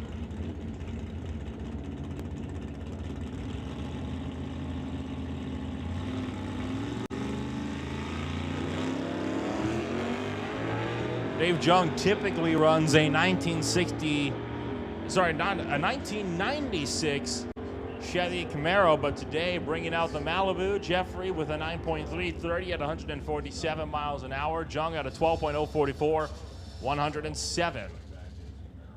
Tony Mendonca and the 1973 Maverick will be going up against Lorenz Schwartz's Titanium Autogroup and Bubba Speed Shop 83 Monte Carlo.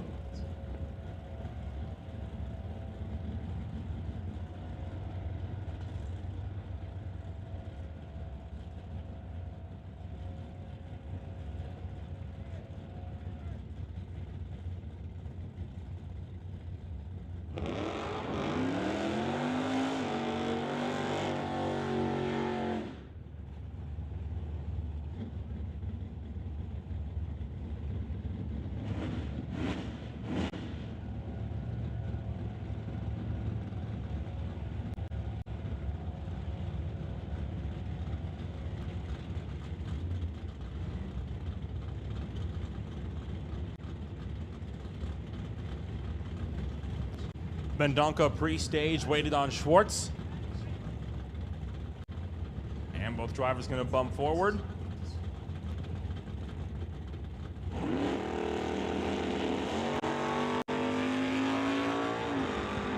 .295 on the tree for Tony, and for Lorenz it's an 0.29. Monte Carlo will get there first at 10.157, 132 miles an hour. The Maverick puts down 11.214 at 117.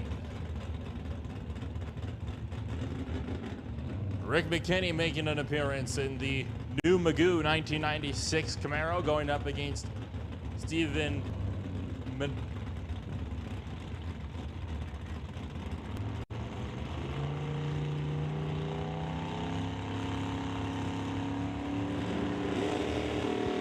Stephen Medensi. The S10 moving around a little bit, gets a bit close to the left side of the groove, and he'll go through though, puts down a 10.631, 126 miles an hour. It was McKinney though to get there first. 10.404 at 127. So at the start of qualifying on electronics, there were 46 cars that had qualified, and now we're not even all the way through the second round, and already there's been now 48. So we have had 2 new cars make their first qualifying hits. Del Northgraves and Mike Probin, the Probin Motors Nova going up against the Ritchie Racing Engines Nova.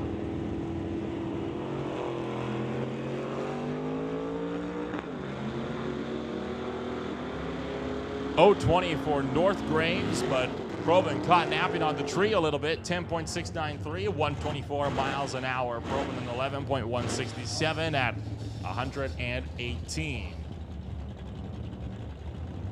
Dennis Winton in the 1969 Plymouth apparently has that car up for sale as well with Rock Horstra out of Mission.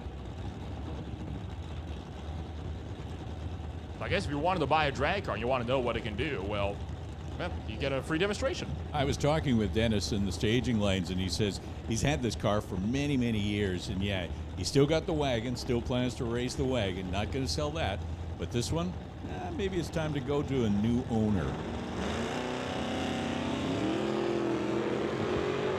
.026 light for Dennis Winton. The pickup truck, Lordco side, has taken off and will easily get there first. 9.764, 119 miles an hour, and Dennis Winton an 11.766 and 112 miles an hour. So if you want an 11.7 second car, go talk to Dennis Winton. I'm sure he'd be more than happy to have you take it off his hands.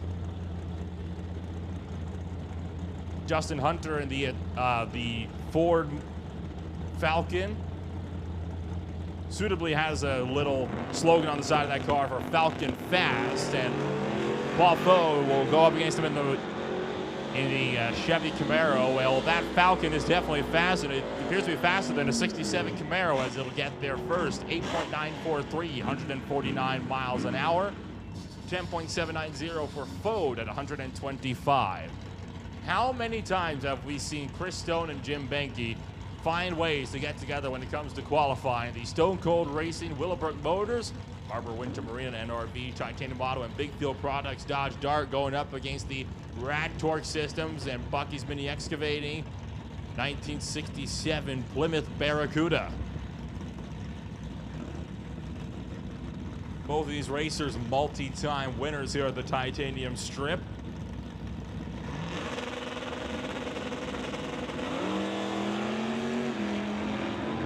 Big wheel stand for Jim Benke. It doesn't get much closer than that on the tree. A trip zip and a perfect reaction time for Chris Stone. A 003 for Benke. 10.11 for Chris Stone. At 130 miles an hour. 10.07 with a 1 at 132 miles an hour.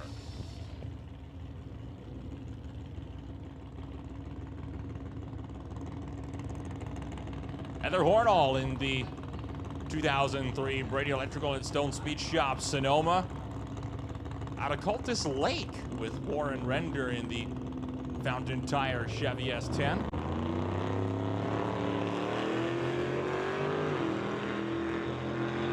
And 2 more green bulbs as the Snowman, the S10, throw their way down the track. And I think that will finally wrap it up for non-electronics qualifying. 49 cars going to get set to be eliminated when we go racing, when we see these guys next. It's a big field, lots of good, strong runners, and it's going to be an amazing show come elimination time. That is for sure. That was their second qualifying hit. So next time you see them on the track, it will be eliminations. One goes on, one goes home, and boy, drag racing, it is hurtful. Next category then.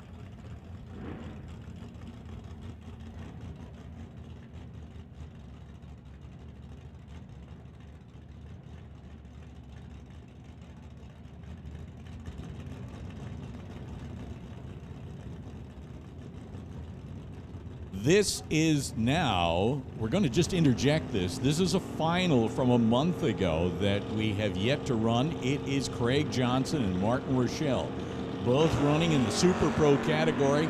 Handicap start going to Craig Johnson in the black station wagon.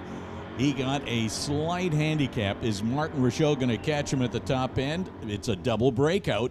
Win light going to Craig Johnson, who runs a 10.73 with an 8. Closer to his dial-in.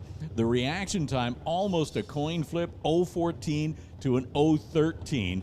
So congratulations to Craig Johnson as we ran that final from a month ago. Super Pro winner for that race. Johnson's custom exhaust. Craig Johnson running 10.73 at 116 miles per hour.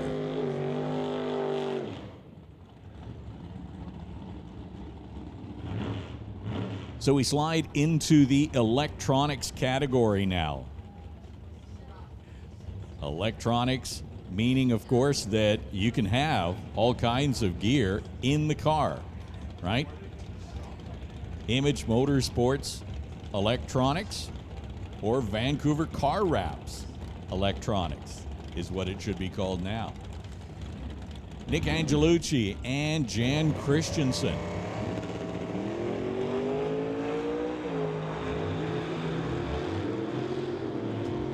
El Gringo, the 67 Nova, getting there with an 8.56, 158 miles an hour, 10.88 for Nick. In the Malibu, 10.88 with a 123 mile per hour run on that second qualifying pass.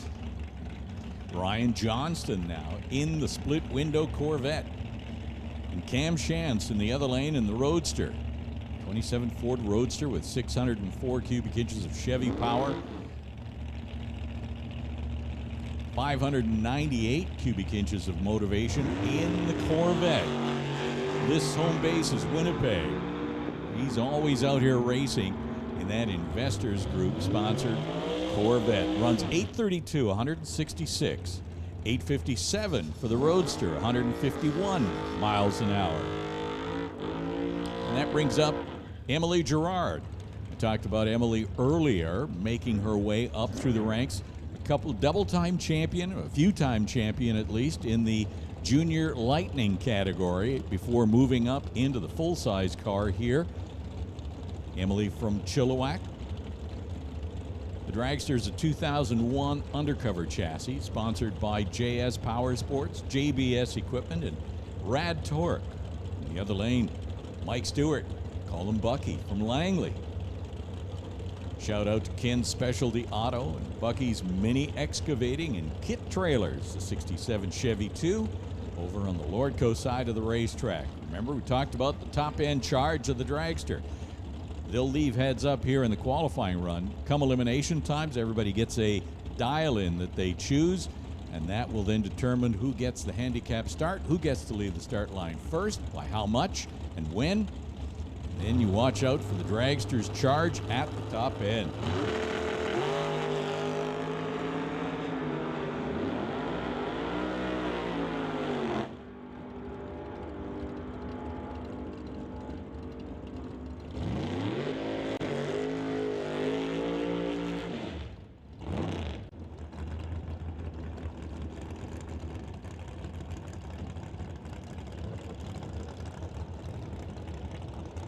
So Emily running a 7:54 at 178 miles an hour, and the Chevy 2 goes 10:08 at 131 miles per hour. Hey, just got the word that we're going to start selling 50/50 tickets. That's right, 50/50 tickets go on sale at noon, and it is right now 2 minutes past noon. So keep an eye out for the 50/50 ticket sellers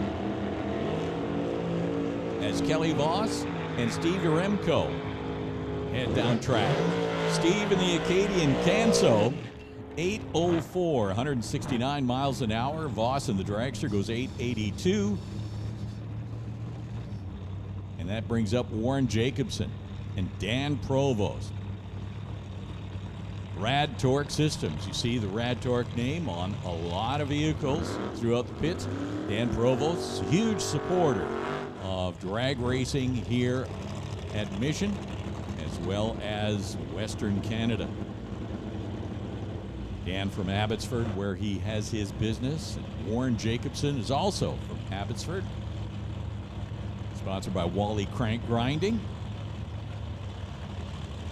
Warren driving a 67 Chevy 2.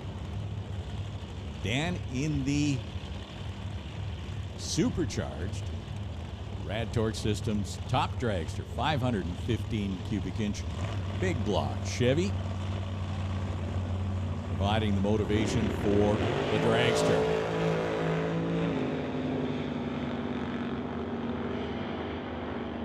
Provost goes through with a 6:68.9, 203 miles an hour. Warren takes the Chevy 2 to 10:87, 137 miles per hour.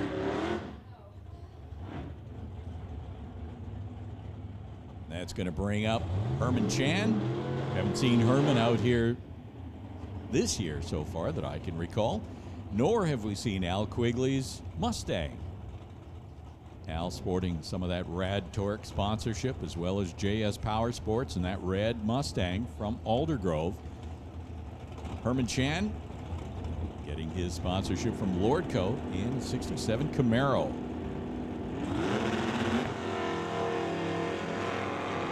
Electronics class, you can see Quigley with the throttle stop coming into play, pulling the power out, and then putting the motivation back in to charge hard at the top end, running a 1070 with a 4, 160 miles an hour, 1575 for the Camaro, 57 miles per hour.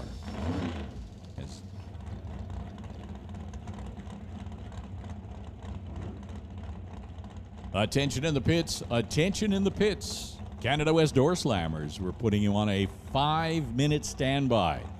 5-minute standby for Canada West Doorslammers. We're just going to be calling you to the lanes very, very quickly. So Canada West Doorslammers, 5-minute standby.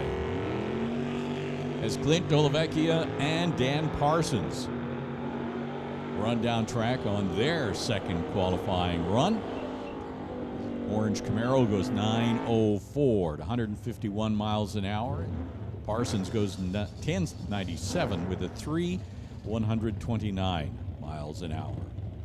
That brings up Richard Love and Wes Hendricks. Love driving the S10 pickup, here tower side from the Soyuz, the interior. And Hendricks from Heffley Creek. Nice looking 68 Falcon. A sleeper car. So Richard Love turns on the red light by 1/1000th of a second. You can see that on the scoreboard. He runs 11:01, 123 miles an hour, 10:28 with a 9, 130 miles an hour for the Falcon. Driver's pushing the tree. You have to push the tree a little bit. Got to know where that edge is, especially during qualifying, not during eliminations though. Ted Buss rolling forward into the stage beams. 34 Ford with Chevy power. And Brody Shirk in the Nova. Brody sponsorship, of course, from Titanium Autogroup and Bubba's Speed Shop.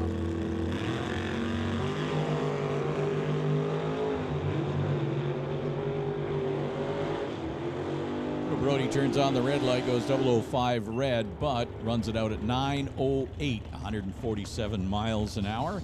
9:04 for the Roadster, 144.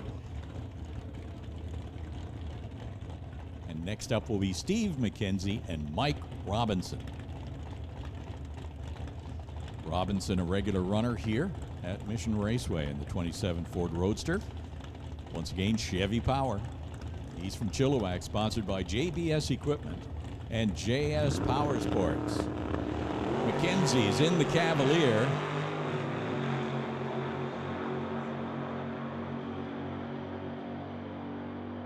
At the stripe, 9:18 for the Roadster, 9:05 for the Cavalier, 146 miles per hour. And it would appear, based on what I'm looking at in the staging lanes, that will do it for the electronics class. We move into JBS Junior Dragster Shootout. So once again, remind everybody that 50/50 tickets are now on sale. Keep an eye out for those who are selling 50/50 tickets. We have had situations where in the past, I mean, there's nothing better than coming to the races and leaving with more money in your pocket than you came. What could be bad about that? Somebody one year left with, I think it was about $1,400 in their pocket. That's very cool. Want to thank everybody who's spending their day with us here on Canada Day weekend at Mission Raceway for Door Wars 10. Really appreciate you patronizing the raceway the way that you do with your presence. And make sure that when you're wandering through the pits, you take a look at all the souvenirs, all the merch that's available, and support the racers that way. If you're looking for some early Christmas shopping, I would urge you, for the racer in your family, head over to the Pro Shop. Just about everything you need to stock up all the Christmas presents for the racer in your family. We are now heading into Junior Dragster. Junior Dragster, of course, for racers that are aged 5 to 17. We start with Junior Thunder, as always. That is ages 5 to 12. You can be as young as 5 years of age. Once you get to 12, 13, you move up into the Lightning category. All cars are tuned basically to the age of the driver.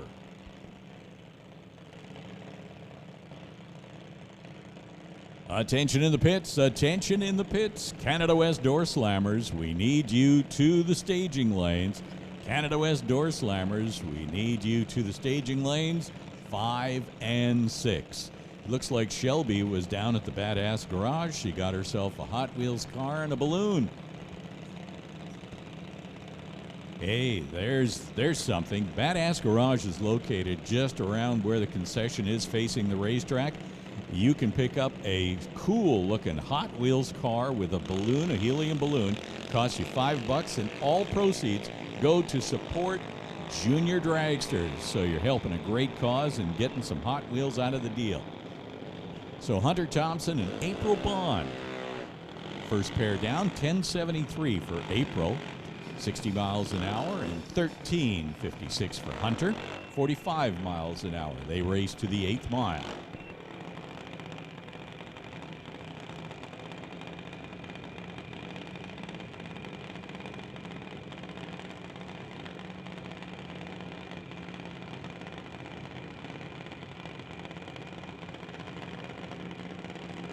So once again, we do draw all racers' attention in the pits. If you're driving in the pits, there is a 10-mile-per-hour speed limit. So we would urge all drivers to adhere to the pit speed limit of 10 miles per hour. And if you're walking in the pits, you might do yourself a favor to walk on the edge of the pit roads. Those roads are put there certainly for racers to get around the pits, and when we make the call for them to come to the staging lanes, they've got one thing in mind. We ask that they drive to the pit speed of 10 miles per hour, but if you're walking in the pits, do yourself a favor. Walk on the edge of the road and keep all eyes open for racers as they make their way to the staging lanes. McKenna Thompson ran a 10:58 on the TCS lane. Emily White went 9:27 at 69 miles per hour, and that's going to bring up Alex Green. You know, for a number of seasons, Alex, well, at least one season, Alex ran that dragster, and it was orange. And I kept making comments about it. Shouldn't be orange with his last name, Green. And that actually started to bother Alex a lot. And he said something to his parents, and they said, okay, we'll paint it green. You pick the green. And that green was the green that Alex picked. I think it's a great-looking, bright neon green. Alex from Mission, sponsored by JBS Equipment and Papa Roach over here, Tower Side. In the other lane, Justin Bond, tuning up his son, Nick Bond.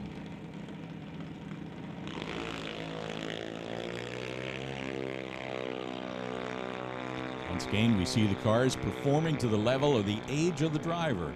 Nick, a little bit older, running an 889 at 73 miles an hour. Alex going 14:32. Alex is quite young, 43 miles an hour. So still, when you're sitting in a junior dragster 2 inches off the ground and you're hitting the quarter mile at 50, 60, 70 miles an hour, you are flying, or at least it appears like you're flying. We continue with the Junior Thunder category. Lots of cars in the category.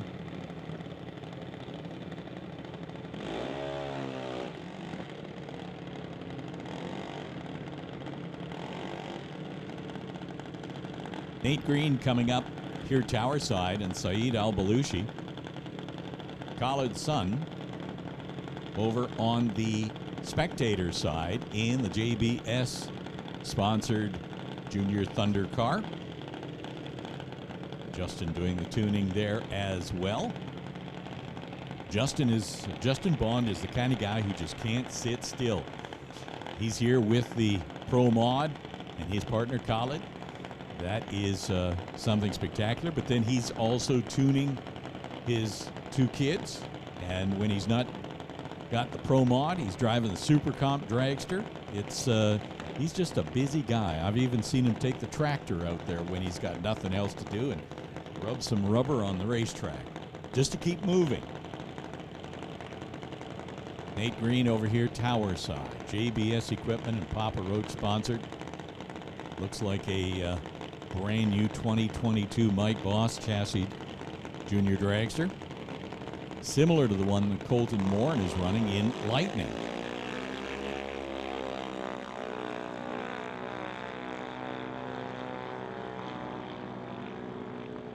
Saeed goes 9 flat, 73 miles an hour, 1266 for Nate, 48 miles an hour.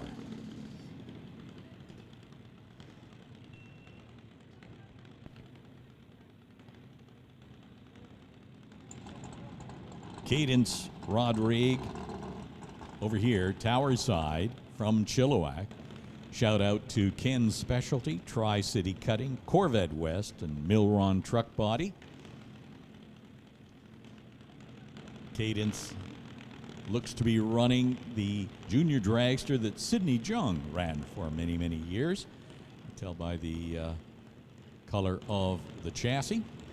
They have repainted the body, obviously. In the other lane, Hunter Gallant, with his shout-outs going to MW Race Cars, BDL Auto, Super Steve's Tire. It is tuned by Duda. Hunter Gallant had a surprise when he showed up to pick up his car from the shop, and it had recently been repainted with those green flames. He's a happy guy with a brand new looking car. He runs at 1221, 51 miles an hour. Attention in the pits, attention in the pits. Outlaw 275, you are on standby. Outlaw 275, you are on standby. Canada West Doorslammers, you should be in the staging lanes as we speak. Qualifying session number 2 coming up for you.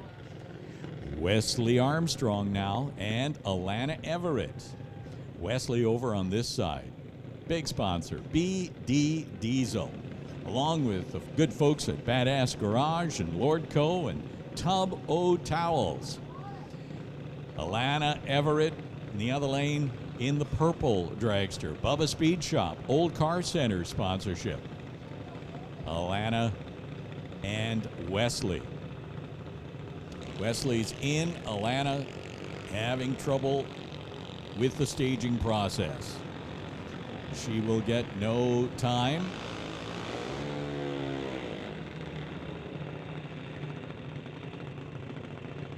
$13.92 at 44 miles an hour for Wesley. As Alana works out how to stage the junior dragster.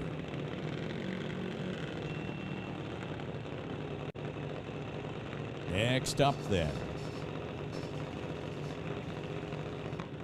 Cohen Shantz from Prince Rupert here on the tower side.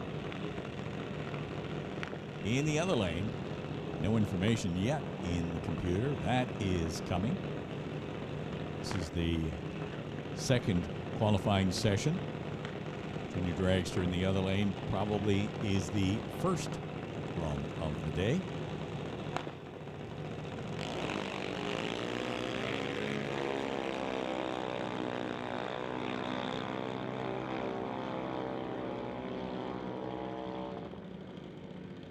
$8:59 is the time for Cohen Shantz, 73 miles an hour.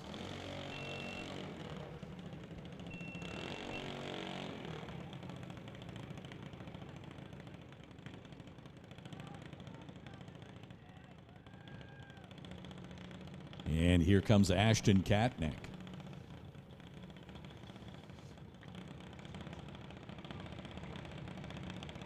$16 cars in the Junior Thunder category here today.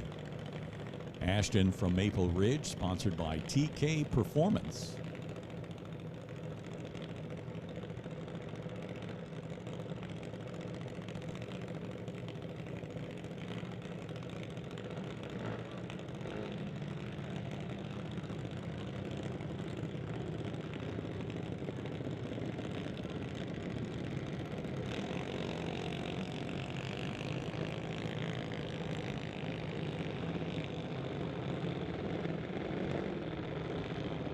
So Ashton heads down track at the 8th mile stripe, turns a 13.96 at 45 miles per hour. And that's going to take care of the Thunder category. We now move to the quicker Lightning category, where drivers have to be 13 years and older, up to 17. And first up is going to be Emma Debris-Coos and Colton Morin.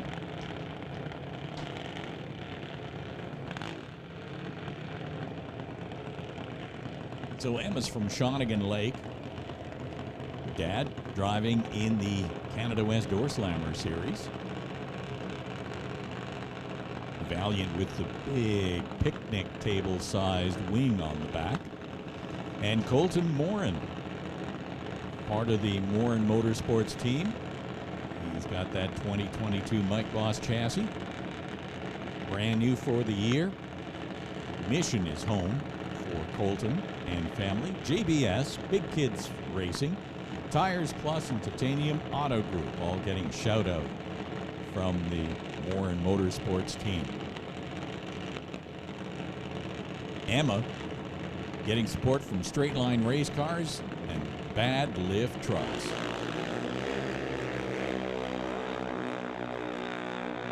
Sound is a little bit richer. The cars are a little bit quicker. Colton goes 7.95 at 82 miles an hour. Emma, 7.89. 7.89 at 81 miles an hour. Colton had a much better reaction time on that qualifying pass, a 007. Emma, well, her reaction time started with a 2. She would have in eliminations. Lost that run because of the reaction time. So many races are won by the reaction time. How well you do at the beginning has a big, big determination of how well you do at the end.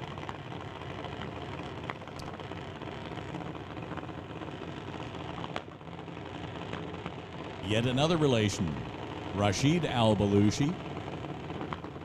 And here, I'm guessing that's Khalid's other son. Abigail White in the other lane. Abigail from Mission, sponsored by Pioneer, Lordco, TNT, and Walco. Justin Bond has his hands full tuning just the junior dragsters.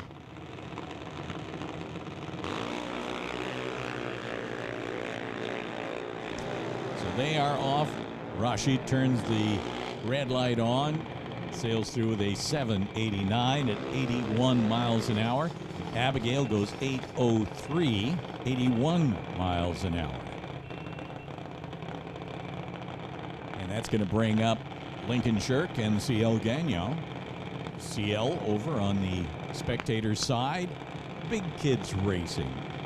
She's part of that team. Her dad, Nate, driving the Top Fuel Harley. Qualicum Beach is home for Big Kids Racing. Getting some financial support from the Titanium Autogroup this year. And Lincoln, of course. Lincoln Shirk, the son of Derek Shirk, the owner of the Titanium Autogroup. Brad Tork, JS Power Sports, Vancouver Car Wrap, Bubba's Speed Shop, the whole gang lending support to Lincoln. He's over here, tower side, in the blue junior dragster. CL is staged. Lincoln bumps in. They are set.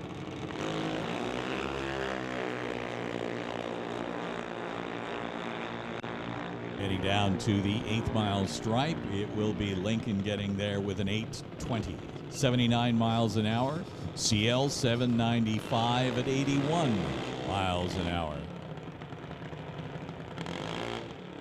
And here comes Aiden Katnick and Lexi Winterbottom. Lexi having problems first time out, not able to make a qualifying pass. So hopefully they got all of that fixed up and they are ready to go. Get a time on the books. Bowtie Ventures, Hobo Racing. Lexi over on the spectator side. In the yellow and blue dragster, over here, Aiden. TK Performance sponsorship. Lending support to Aiden's racing efforts.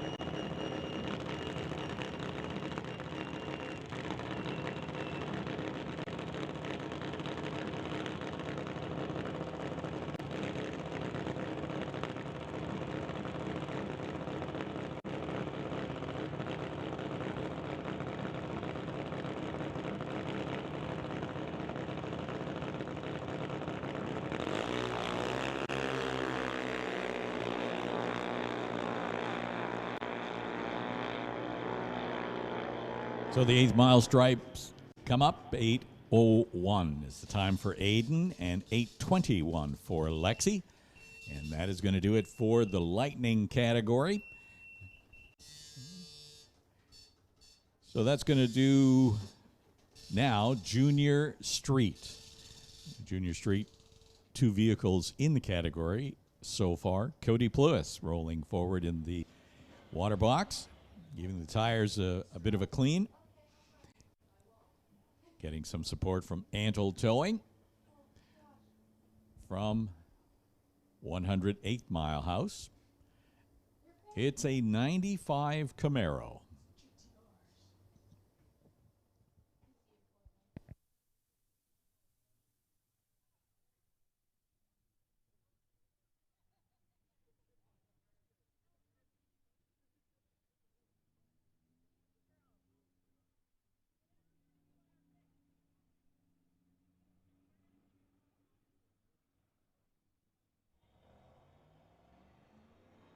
So Junior Street, a category like Junior Dragster, except you don't have to necessarily buy a dragster. You use a street vehicle. That's the bottom line, Junior Street. 2 people in the car. Cody runs a 919 at 76 miles an hour. 1 person in the car has to have a street license to drive the car on the street. And the other, the younger, not young enough to get a street license, but has an NHRA competition license. So 2 people in the vehicle at all times. Cody Plus runs a 919 at the 8th mile.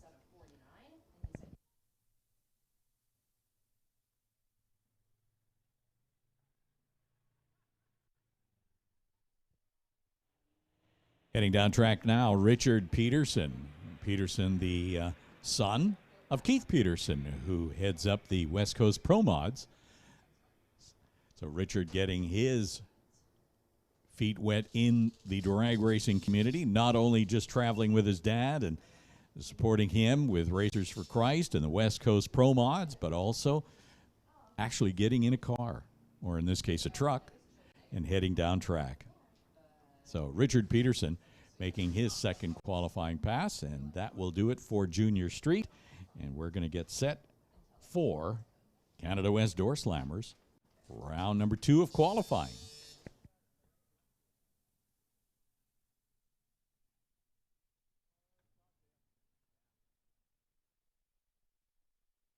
So Canada West Doorslammers, and their weekend is being sponsored by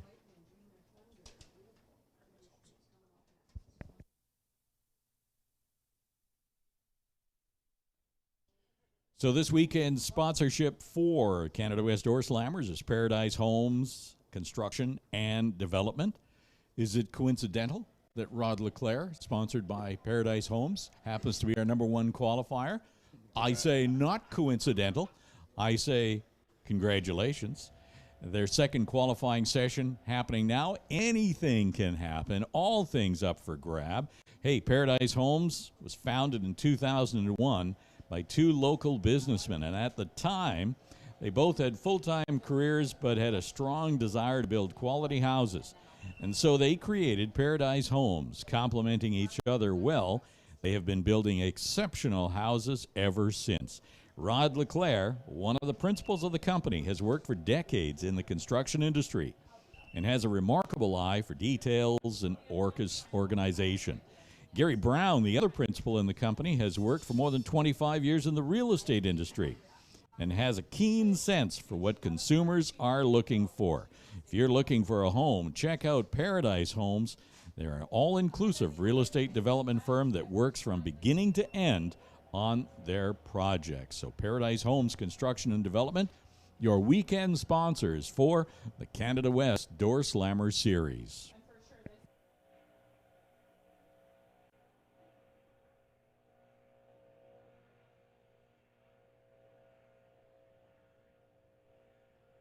Last year was a shortened season for the Doorslammers. They had fewer races, but they were, as usual, as exciting as they could be. Congratulations go out to Paul Debris Jr., the whole Debris family, for winning the 2021 Doorslammer Series Championships. The top 3 places awarded to finishing were Paul finishing first, Brian Ritchie second, and John DeYoung third. And a big shout-out goes out to Marcy Copley Moffat for her dedication to the Canada West Doorslammer Association, especially through, well, let's say it was a rather difficult year, all right? Everyone's looking forward to this season, and so far it's shaping up really, really well with over 30 cars in the series here this weekend, and the weather seems to be cooperating really nicely, Nolan. So Nolan's going to take us through the next and the second qualifying session of Canada West Doorslammer Series.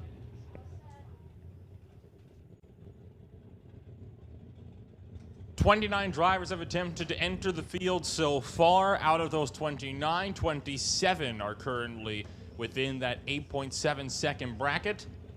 Eric Horvath and Otto Schulte are the 2 drivers that were going to be trying to make second efforts to get themselves into proper competition.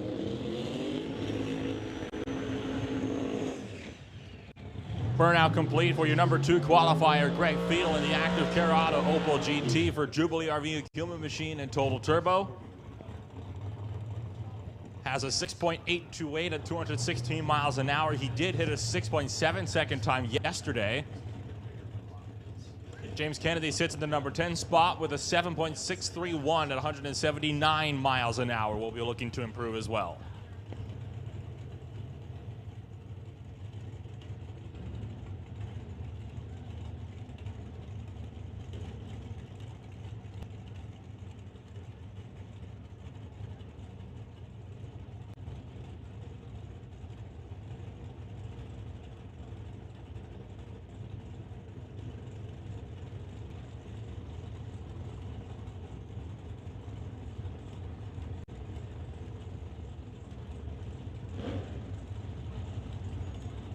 Just waiting while last second checks are completed on both Kennedy and Field. Field starting to roll forward while Kennedy starts to bump his way into the pre-stage beams.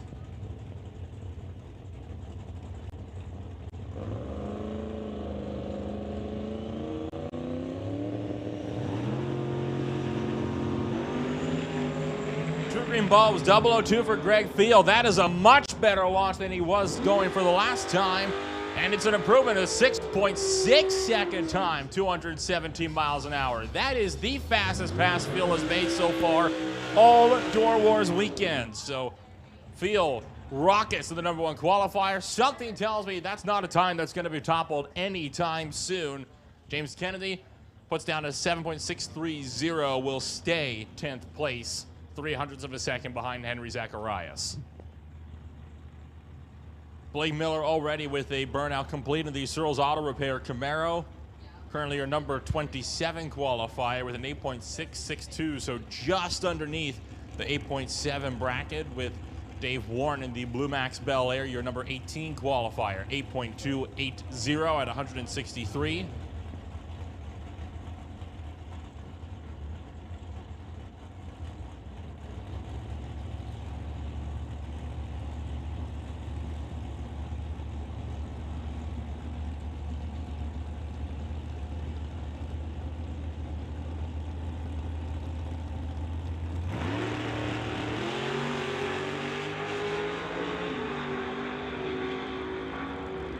.035 to an .028. Out of the groove for Dave Warren, 8.247 at 164 miles an hour. He will improve slightly on his time with an 8.662 for Blake Miller. They will sit now 18 and 27th. That brings up Howie Winklehorst, currently in the number 20 qualifier, one of the first drivers to make a hit this Saturday morning. 8.308 at 161, season 20th place, with Adam Young at 21st at an 8.380.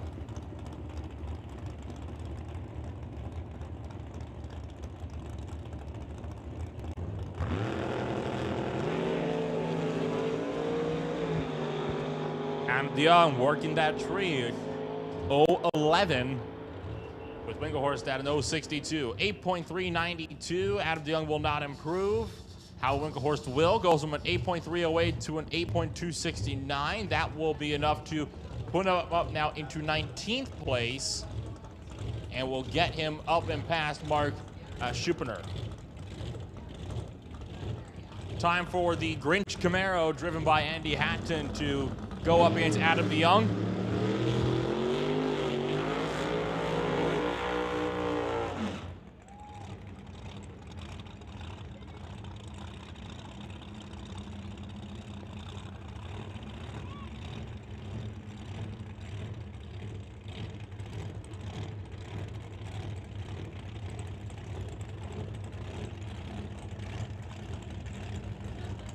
Number 26 qualifier for Andy Hatton at an 8.656. John DeYoung currently sits third at a 6.889, just over 200 miles an hour. In the Artex Racing and Total Dairy Solutions 1968 Chevy Camaro.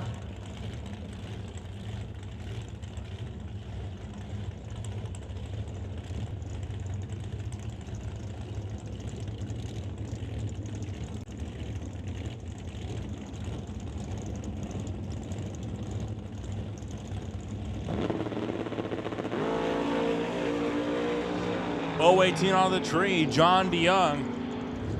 Already in a different zip code, 6.991. Will not be improving on his second qualifying hit. Andy Hatton will improve, but the difference is negligible. Only better by 1,000th of a second. I don't think that's really going to get you much further up the qualifying order. Thankfully, in Doorslammers, your ET isn't what really matters when it comes to these eliminations. Poe Freeborn in the Comox Valley Bobcat. Shelby going up against Otto Schulte 2005 Cavalier, sponsored by Georgia Street Collision, Rondex, Associated Tire, Next Gen Hearing, Odlum Brown, and Lordco Auto Parts. Otto Schulte currently at the bottom of the timing boards, 29th with an 11-second time.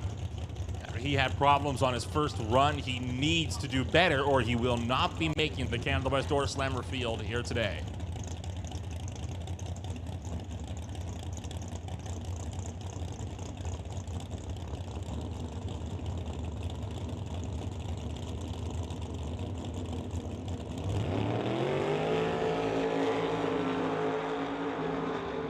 Oh, 31 for Freeborn, a bit higher than that for Otto Schulte on the tree, and that is good enough. Otto Schulte's in the field, 7.521, 181 miles an hour, and Poe Freeborn will slightly improve as well with a 7.46.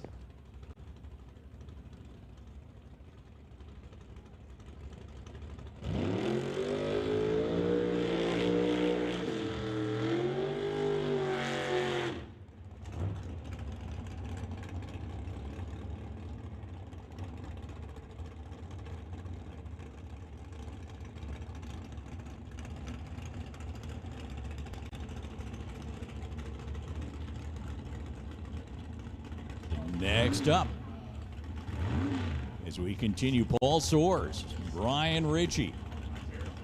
Next pair in Canada West Doorslammers, qualifying session number 2 before they head into eliminations a little later on this afternoon.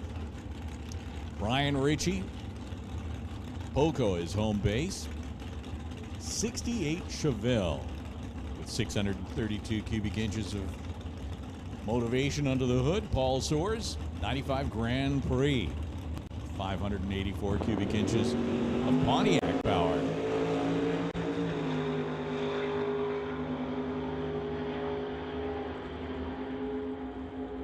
So Brian Ritchie goes 795, 172 miles an hour. Paul Soares, 802, 171 miles an hour. Brian Ritchie in the 15 slot, Paul Soares 17. Hey, attention in the pits, attention in the pits. Outlaw 275. We need you to lanes 1 and 2. Outlaw 275 to lanes 1 and 2. And we're also calling Limited Street to 3 and 4. Limited Street to lanes 3 and 4. And we're going to put 604 Street Legit on standby. So 275, we need you to lanes 1 and 2. Limited Street 3 and 4 as Jason Field and Peter Lacanis head down track. Qualifying session number 2 as Jason Field runs 825, 166, 856 for Peter Lacanis in the Corvette, 154 miles an hour. So that puts Jason in the number 18 spot, Peter in the number 26 spot. Paul Stretch backs up from his burnout in the 2002 Cavalier. And Kerry Young sitting patiently at the start line, choosing to do his burnout behind the start line. Certain classes are allowed to do a burnout across the start line. They're allowed to do it once. If you do it a second time, you will be disqualified, but you can get across on that first burnout for certain classes. Paul Stretch from Duncan, he is retired. And racing in the other lane from Port Alberni, Kerry Young is in the pickup. It's a quick pickup that got out of the groove, headed towards the wall. He corrected it and will head down track. 7:28 is the time for Stretch, 189 miles an hour. Kerry Young goes 8:46. And Nolan is back. Still in the thick of Door Slammer qualifying. Devin and Dale Jansen going to be going head-to-head. Both races out of Armstrong. It'll be Nova versus Acadian Canso. Dale Jansen currently ahead at the number 13 spot, 7.817 at 174. Devin Jansen had put down an 8.532 at 152 for 24th place on the leaderboards. 041 to an 035 light. And sure enough, Dale Jansen, like last time out in front, will not improve on his time. Devin Jansen, same story. Both drivers will be sitting 13th and 24th, barring nobody else manages to improve their time from behind them.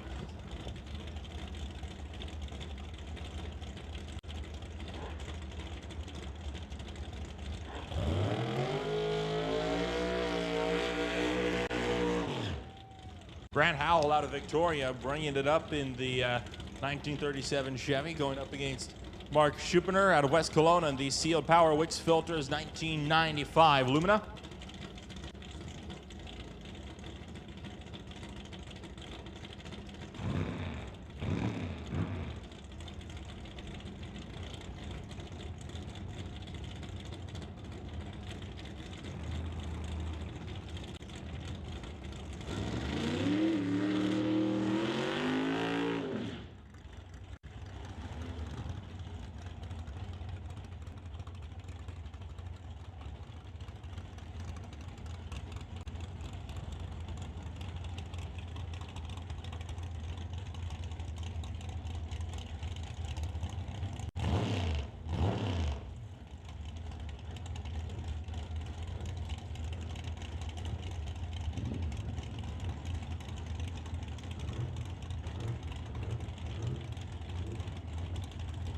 Burnout's complete for both drivers, just waiting on these guys to get their cars staged and ready to go.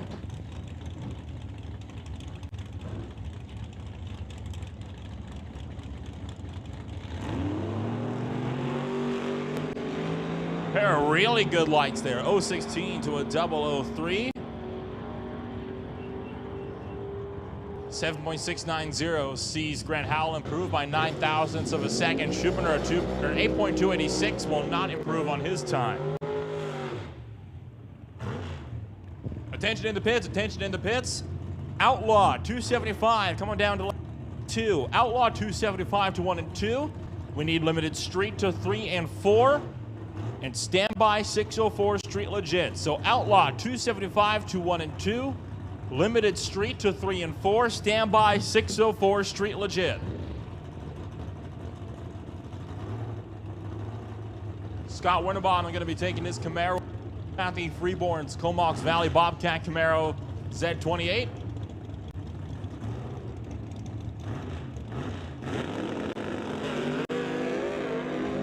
Oh, 45 red, and that is some high RPMs there from Scott Winterbottom as he rips it towards the quarter mile. 8.004 will not improve. Kathy Freeborn, 8.561, improves by 4 thou. Improves on the time, not enough to improve on position. That brings up John West in his Kingsley Truckin' and J&L Drive-In 1957 Chevy out of Port Alberni. Going up against our number 2 qualifier, former number 1 qualifier today, Rod Leclerc, in his Paradise Homes 67 Camaro. Leclerc has been the only driver that has been able to come close so far to Greg Field. He had the number 1 qualifier after Greg Field had some minor hiccups on his run. We'll look to retake that, but he needs to find an extra 10th in that car to make it happen.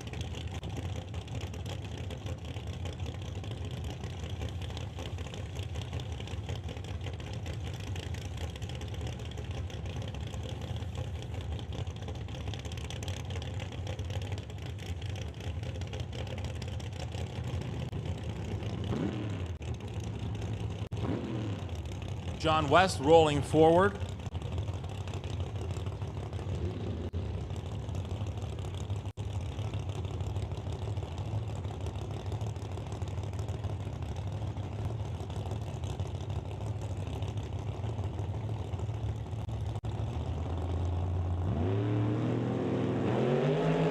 .078 to an .035. Rod Leclerc trying to chase after 0.08 of a second. can't get there. 6.766. And John West slower as well by 0.2 of a second. They stayed numbers 2 and 4.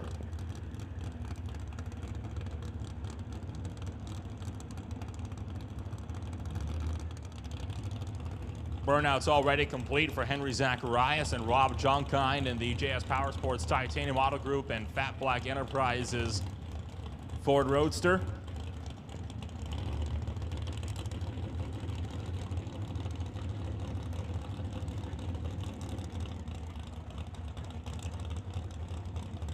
Rob Jonkine, one of the only drivers, in fact, the only driver in the Canada West Doorslammers field today that does not have a parachute on that car. The car doesn't run fast enough to need it.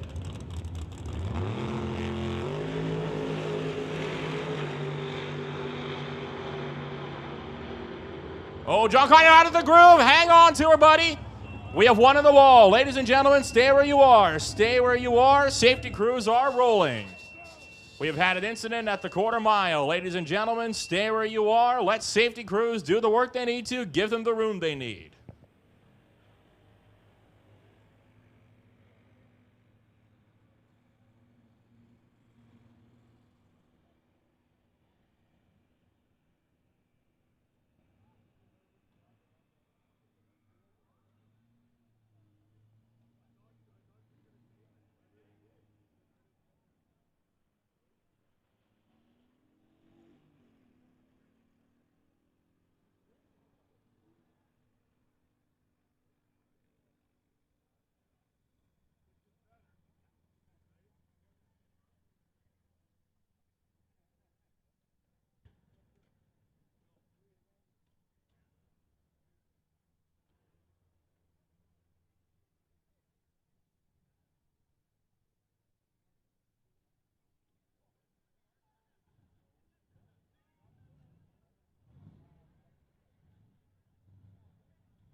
Pits, attention, all junior dragster drivers and junior street. There is Papa John's Pizza awaiting you at Morin Motorsports trailer. That's right, all junior dragster teams, Papa John's Pizza is available for you. Head over to the Morin Motorsports team trailer and participate in a Papa John's lunch. Want a big shout out thanks to Papa John's Pizza for providing those pizzas for the junior dragster teams. We still await official word on the situation out at the top end. Safety crew is on site doing their work, and so everything is obviously in a bit of a holding pattern until that gets resolved.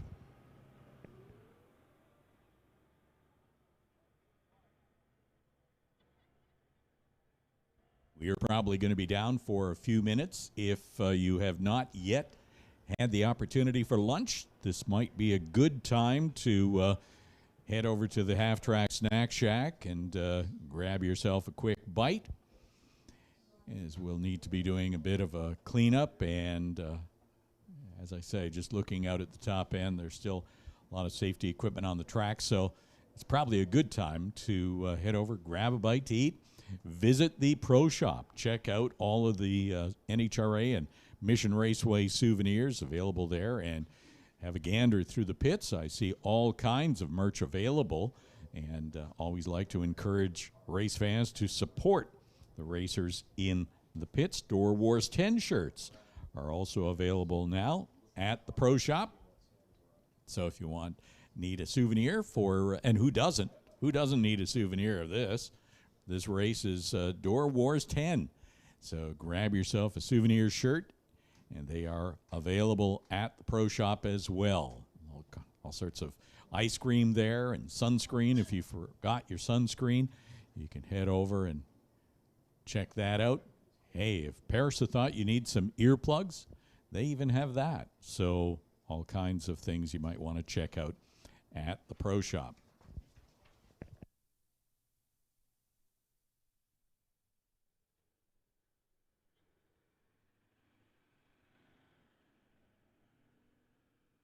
Over on the spectator side, there is a white Kia that is blocking a vehicle that needs to get out. A white Kia, if that's yours, license plate MPO38V. MPO38V, white Kia. If that belongs to you, you'll need to move your vehicle ASAP, or, well, we could send somebody over to move it for you, but it would be better if you did it yourself.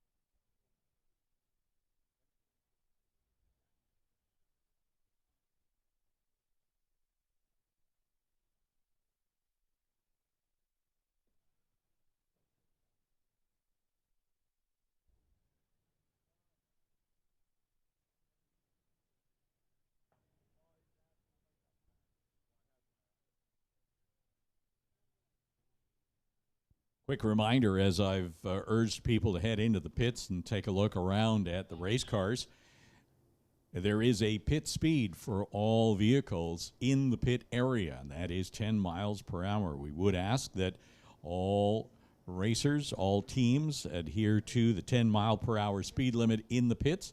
Also, you'll notice that there are paved areas. Those are for the vehicles to make their way into the staging lanes. So if you're wandering through the pits, do keep an eye out for vehicle traffic. Those paved areas are for the vehicles, and while they may be going 10 miles an hour, you still need to keep an eye out for that vehicle traffic. So if you're wandering around the pits, and we certainly hope that you do, take a look at all the race teams, the race vehicles, watch all of the work that is done between rounds. It is a fascinating exercise as we see the racers get their vehicles ready for the next round of action. But do be mindful of the moving traffic in and around the pit area.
I mentioned how the Badass Garage folks are on the property. I had a chance while I was having a bit of a lunch break to see their display, and it is by the Pro Shop facing the drag strip. It is a great group of stuff that if you have a man cave or some sort of a space, I don't know what you might call it, even if it's just a garage that you need to decorate, they have got all kinds of signs and vintage materials that you can hang on the walls or put on display. All sorts of great stuff. They've got neon signs, they've got custom neon even, tin signs, wood signs, decals for the door, for the cases, whatever you got. It is, there's some die cast there, new and vintage arcade machines. They'll even go so far as to provide gas pumps and flags and antiques. And the note says taxidermy. I'm not sure if that's as a result of roadkill or what, but they do supply taxidermy. So pretty much anything, they said, to decorate your man cave, your babe cave, or your garage. And we already saw that you can go by, get a Hot Wheel, just one, that is tied to a helium balloon. Cost you $5, but all that money goes to supporting the junior dragster racers. So head over to the Badass Garage. Lots of stuff to take in there. Hey, did somebody say mini donuts? I think there are mini donuts on the property because I saw Barry and Shelley here. Underneath the grandstand on the pit side, Barry and Shelley, BS Espresso, they are open for your business. And they got mini donuts there. And a Sunday or a Saturday or even a Canada Day weekend is not a good weekend unless you have some mini donuts. So head over and check them out. Iced tea, lemonade. They got their Milano special roast, espresso, cappuccinos, mochas, you name it. All sorts of good stuff at BS Espresso, Barry and Shelley, underneath the grandstand on the pit side. So I mentioned already that this is Door Wars number 10, and we are sitting at the Canada Day weekend. Next major event here at Mission is July 22nd, 23rd, and 24th, T&T Motorsports West Coast Classic. It is a bracket race weekend extraordinaire. T&T Motorsports West Coast Classic takes place July 22nd, 23rd, and 24th. And then at the end of the month, the 29th, 30th, and 31st, the Langley Loafers Old Time Drags will take over the racetrack.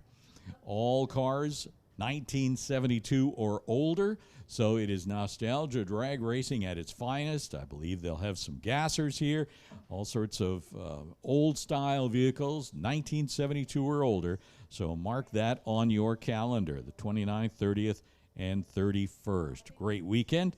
Langley Loafers, old time drags. And then the next major event after that is Smoke, Fire, and Thunder. The jet cars always bring out a good crowd. We hope to see all of you folks, all you race fans out here for the jet cars. Smoke, Fire, and Thunder, 18th, 19th, 20th, and 21st of August. And that will also include the NHRA Summit ET Racing Series number 10 and 11. As well on the property will be the BC Super Shifters, Super Combo, and the Canada West Doorslammers will be back in action here on the weekend of 18th, 19th, 20th, and 21st of August. Mark it on your calendar. Smoke, Fire, and Thunder. So all sorts of great racing activity throughout the summer. We hope that you find your way back to the racetrack. We certainly appreciate all of you race fans joining us here today. Hey, if you're on the spectator side, we'd like to see you all out there. If you feel like coming into the pits, feel free. Your admission ticket did buy you a pit pass, and you can wander over the bridge, just like I see those people doing right now. Head over into the pits and take a closer look at some of the race cars on the property. I see all of the machinery back in its place. The top end of the track is looking relatively clear. I suspect that we are going to be getting ready to finish the Door Slammer qualifying session here in short order.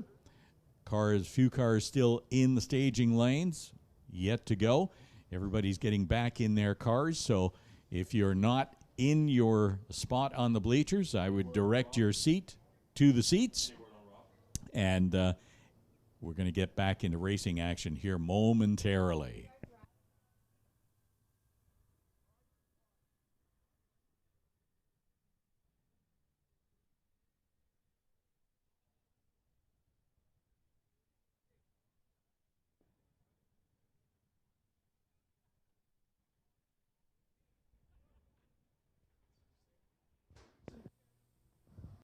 So some good news from the pits. Rob Jonkine, the driver that found himself taking an unfortunate visit to the wall of the quarter mile, is okay. So that is, of course, I think the top priority here is making sure that everything is all safe and sound with the driver. Cars can easily be replaced, but sometimes it can be a little bit dangerous elsewhere. But that is the good news. Rob Jonkine is okay. We'll be back to racing here shortly.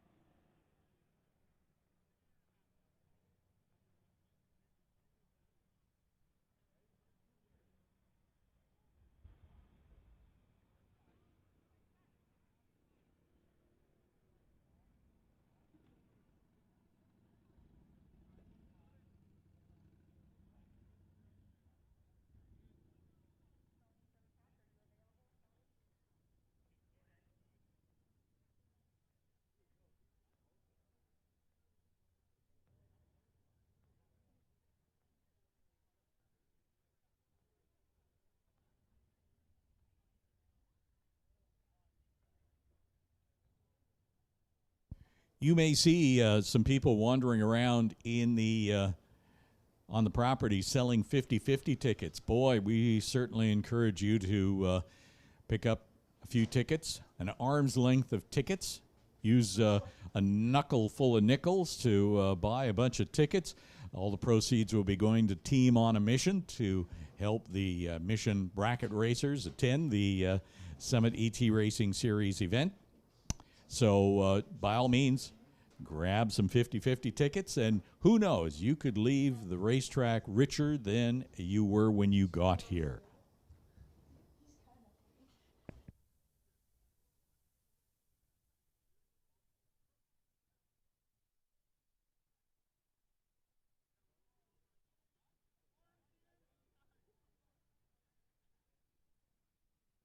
I have mentioned this already, and I do always like to encourage people who, you know, if you have some questions about what's going on at the racetrack, how does this work, or how does that work, or what is the timing situation like, or why do they have those orange blocks on the racetrack at different intervals?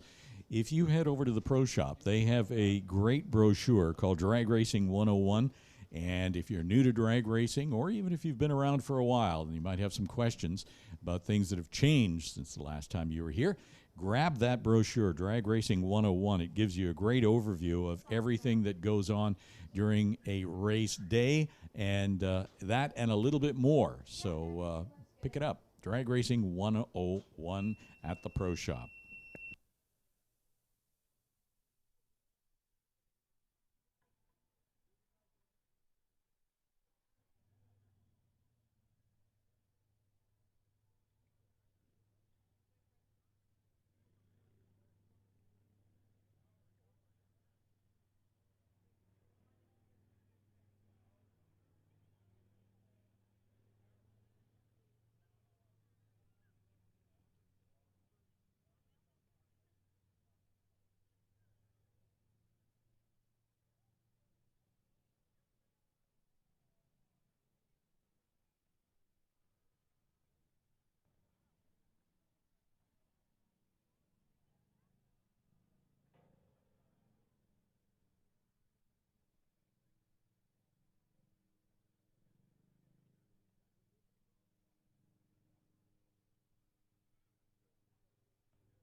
So we're getting set ever closer to getting back into racing action. I do want to congratulate all of Mission Raceway's track champions from 2021.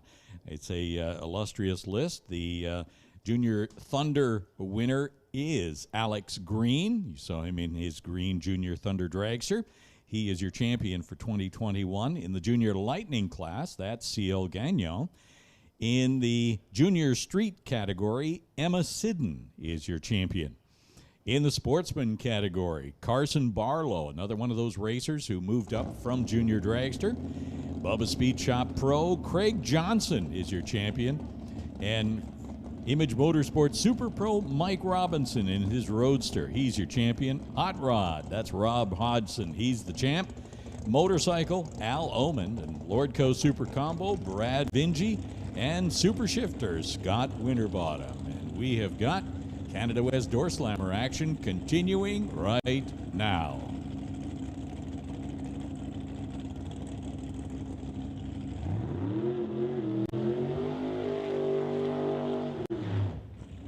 And we'll be kicking it off first with Eric Horvath in the Tommy Gunn's Barbershop Corvette, as he has just finished his burnout and is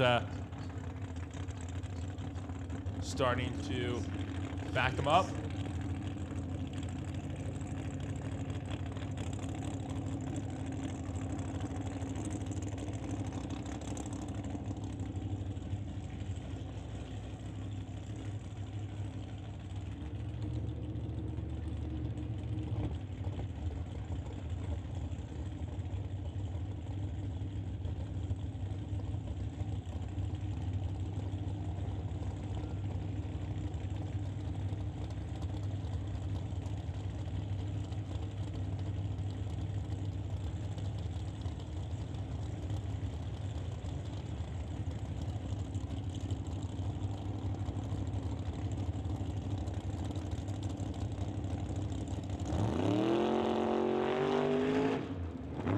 Way out of control for Eric Horvath right out of the gate. That car took a hard shot to the right side wall and gets back in it, but that will be a 9:05, and that means Eric Horvath will not be making the Canada Doorslammers field. That is just not the way you wanted to see that go.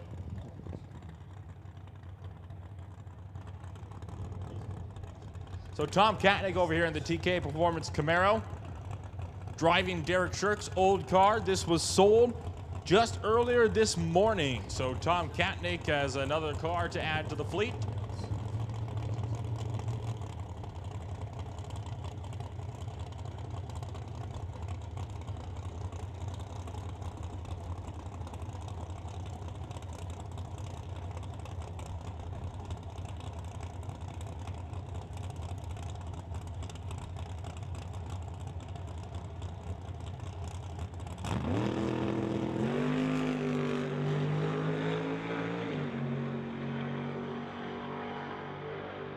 Making a solid pass out of the quarter mile, 7.686 at 179 miles an hour. And after an extended delay, that will wrap up Winter Harbor Marina and RV Canada West Doorslammers, sponsored today by Paradise Homes Construction and Development. I think we're going to be down for just a little bit more track prep to set things up for Outlaw 275 and Limited Street, at which point we'll swing things over to our third man up here. For a little bit, because I didn't hear Cole talk about himself in Victoria. Oh, I said where he's from. So Cole, tell us a little bit about what you're doing here. Well, we know what you're doing here. You're announcing for Door Wars 10, but you're from Victoria, right? Yes, yeah, Jerry. I usually announce over at what is now West Shore Motorsports Park, formerly Western Speedway over in the island, and also work for Czech News over in the island as well, doing some TV stuff. But over here to help out with you guys for Door Wars and bring you the action all weekend long, as well as on the Lordco Auto Parts live stream. Did some interviews as well and some other fun behind the scenes feature stuff. Yeah, I saw those interviews. They were great. That was absolutely great. So working at Western Speedway, you do the drag strip stuff? Do you do the roundy round stuff as well? Or is it just drags? It's mainly the roundy round stuff with the occasional drag race action. Of course, we have about a 380-foot strip, which is minuscule by comparison, Jerry, but still a lot of good cars here. And, from over the years, quite a few Victorians and Islanders coming over here to Mission Raceway Park. And I know in Canada West Doorslammers, there's about 8 or 9 of them that come over almost every single time there's a Door Slammer race to participate in the action here at Mission Raceway Park. Yeah, I lived in Victoria for many, many years, and there's a really strong racing community there. And it always, going back to the Van Isle Raceway or Cobble Hill Drag Strip and all of those days, it's always been there, but there was never any place to really race. And so it's nice that you can, put together something even a little bit. I was going to give you the benefit of the doubt and say 500 feet, but it may not be 500 feet now that you say it's 380. Not much of a shutdown area either. I watched a video the other day where they were chasing a deer off the end of the drag strip there. Yes, they occasionally have to chase a deer out with the safety vehicle because unfortunately green space in Langford where the track is getting a little bit sparse, so the deer like to eat some of the grass in the shutdown area. So occasionally the West Shore Towing Fire Rescue Team has to make a run down to the top end and make sure that the deer are actually clear off the top end. Yeah. The law of unintended stuff that you just didn't anticipate. So, yeah, that's great. Well, you're doing a great job here, and we're really appreciative of all the expertise that you bring to the category and to racing in general. Hopefully, we'll be seeing you a whole lot more over here as time progresses. I know that you seem to be really glued into the Outlaw 275 and the Pro Mods and everything else. So tell us how that all came about. Well, fortunately, I've, throughout the Czech experience, been able to have a podcast called Sorensen Speed Talk, where we've interviewed some of the Outlaw 275 guys, some of the old Pro Street guys from the Canadian Pro Street Association days, as well as variety of different Pro Mod racers, and fortunately enough, got brought over to announce DOORWARZ here this weekend. And just through watching the category for quite a long time and following along closely with Outlaw 275 as well as Pro Mod racing, picked up on a few things and getting ready to bring you guys some more action here with, I believe, the final qualifying hits coming up for those categories, as we're going to go straight into eliminations with the threat of some precipitation tomorrow. So, Jerry, it's a busy day here at Mission Raceway Park with qualifying and a race in the same day. Yeah, is that threat still happening? I did get a sense of that, as I have 3 different weather places that I look at, and it did say that, yeah, Sunday might be iffy. And so what can you do? Yeah, iffy might be the right word for that, but of course, I also have the 3 different weather apps open, and I always pick the most optimistic-looking forecast and say we're going to go with that one. I am always so amazed that drag racers are some of the most optimistic people in the world, and I don't think you could be otherwise and drag race. I mean, there's been times where the weather has been forecast to be bad, and it was bad all around the racetrack. But the track was dry. And so we pulled off earlier this year 2 weekends, or a full weekend's race, Saturday and Sunday, even though none of it was supposed to happen. So stranger things have happened. Yes, they have, as we get ready for just a little bit of track prep here. Of course, these Outlaw 275 guys, with the small tire and all the power that they are putting down, need just that little bit extra track prep. So you can see them scraping the starting line right now. The tractor's getting ready to head out, put some rubber down, and they'll seal that down with the Traction solution, and we'll get ready for round number 3 of qualifying for Outlaw 2, so rather, I believe, round number 4 of qualifying for Outlaw 275, as they had their 3rd round to round out the Friday competition last night, and J.R. Lazick putting down a pass of 4:41 in his 1963 Chevy Nova from Rutland, and JR, one of the heavy hitters in the category, former DOORWARZ champion. So we'll look for those guys to step up, see if anybody can take JR's crown here heading into the final qualifying round. Yeah, that's lots of excitement. It is their 4th qualifying session. I was talking about track prep earlier, just in general, for the quarter mile. But with these high horsepower, small tire cars, maybe speak to some of the track prep that is a little bit different, because you do go from some tracks in the United States that are glued so much. There's like no slippage or hardly any slippage whatsoever, to something that's a little bit more controlled tire slippage. But clearly you need a little bit of different track preparation when you're racing to the 8th mile that way. Yeah, and there, as you mentioned, Jerry, some of those tracks down south with more consistent weather patterns can get more consistent track prep. It's a little bit difficult here on the West Coast with some of the wet weather that we get to kind of have that consistent track prep. So you'll see some of the bigger numbers down south, places like South Georgia Motorsports Park, all the big small tire venues, but the crew at Mission Raceway Park do a great job to get this facility and this track prepared so that these guys can lay down some solid numbers. And as we mentioned last night, we had, I think, about 10 or 12 cars into the 4-second zone. So very tight, very stout field heading into eliminations here this evening for DOORWARZ. Yeah, and I was watching some of the Pro Mod qualifying, 3/8 in the 8th, but then 580 in the quarter. That's not too shabby, for Justin Bond not racing his Pro Mod car on the track, and he mashes out a 580. That was pretty impressive.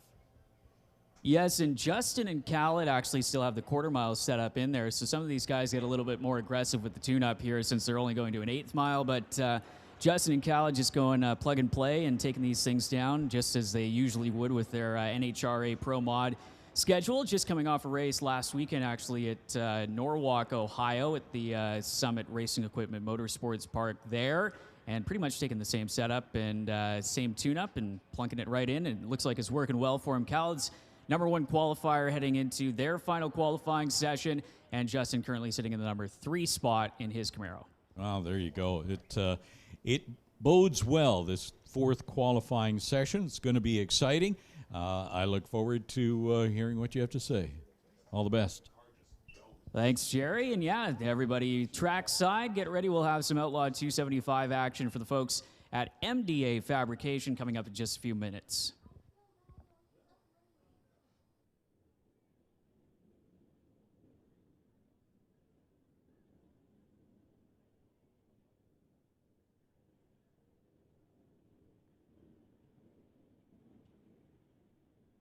Well, Papa John's feeding all the junior dragster crew at the Motorsports trailer, the tent pit area. So I also saw that they brought up some pizzas. So big shout out to the Morans for feeding the starting line crew, because we'd hate to see them perish due to lack of nutrition.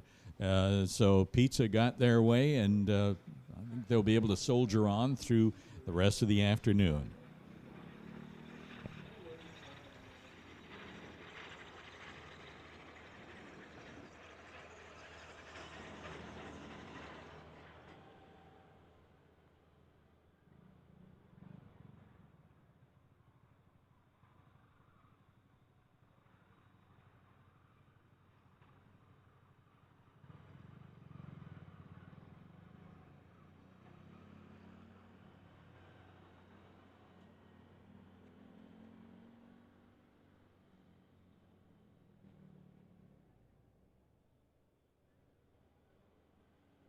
Attention to the pits, Canada West Doorslammer competitors meeting at Marcy's trailer right now. Canada West Doorslammers, a driver's meeting for you guys at Marcy's trailer by the Max Fox building right now. So if you guys could head over there, they will give you some information ahead of eliminations coming up.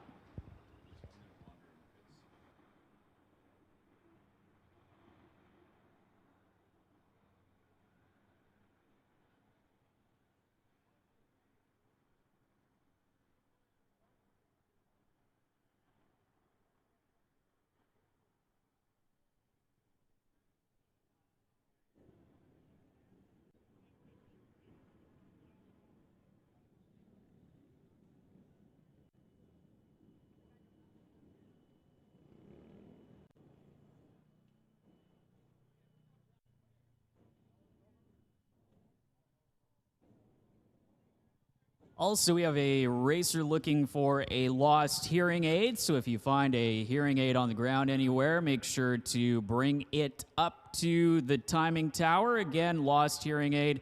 If you find a hearing aid lying around, make sure to bring it up to the timing tower.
Of course, Outlaw 275 qualifying action coming up in just a few moments. And in addition to all the great drag racing action at around 1:45, we'll have the Hard Knock Stunts team coming out for a special stunt show and showing off their car control and driving exhibition for the first time today. They'll also have a second show coming up later on in the evening, just ahead of the third round of Pro Modified eliminations. As we mentioned, some of the elimination rounds getting shuffled from tomorrow to today, just to make sure that we can get those in and crown the DOORWARZ 10 champions here this weekend. And the Titanium Autogroup bringing us DOORWARZ 10. You can head to the titaniumautogroup.ca for more information.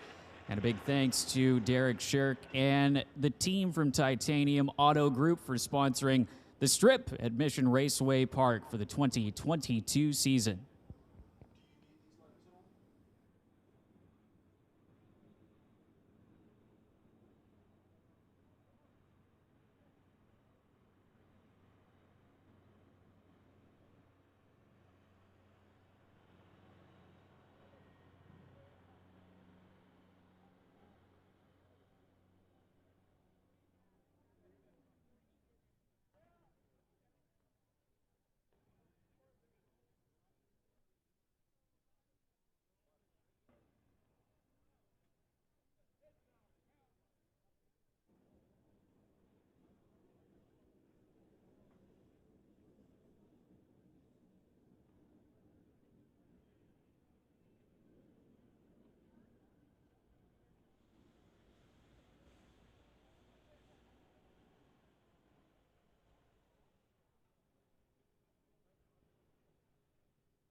Of course, this weekend also the West Coast Pro Modifieds in town. And if you go to the West Coast Pro Modified tent, they have a little entry box where you can enter the draw for West Coast Pro Modified fan pack with t-shirts and some limited edition decal products from Dave Kowalski. Of course, racing in Pro Modified this weekend, also a sponsor of the West Coast Pro Modified series with Decal Ventures Limited. So again, they have their clear box where you can enter your name for the West Coast Pro Modified fan pack draw.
course, Valley Tech Productions giving us the Lordco Auto Parts live stream, the static stream throughout the 2022 season here at Mission Raceway Park. But of course, they've got their roving camera live stream that we saw last night throughout the feature classes in their qualifying sessions in the evening. That will be up and running a little bit later on today to bring everyone else the action for Door Wars 10 here at Mission Raceway Park. They've also got some interviews that were filmed with various drivers throughout the weekend to go on up, as well as some sponsorship messages throughout the weekend from our various supporters here for Door Wars 10, as well as all the class supporters here at Mission Raceway Park. And again, a big thank you to MDA Fabrication bringing us Outlaw 275 action. Again, their qualifier coming up next.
Once again, while you have some downtime, make sure to head on over to the Pro Shop just across from the Half Track Snack Shack and get yourself a Door Wars 10 t-shirt. The event t-shirts for sale at the Pro Shop, again, right across from the Half Track Snack Shack. And, well, while you're at the Pro Shop, you might as well stop at the Half Track Snack Shack, getting around lunchtime, just past lunchtime maybe.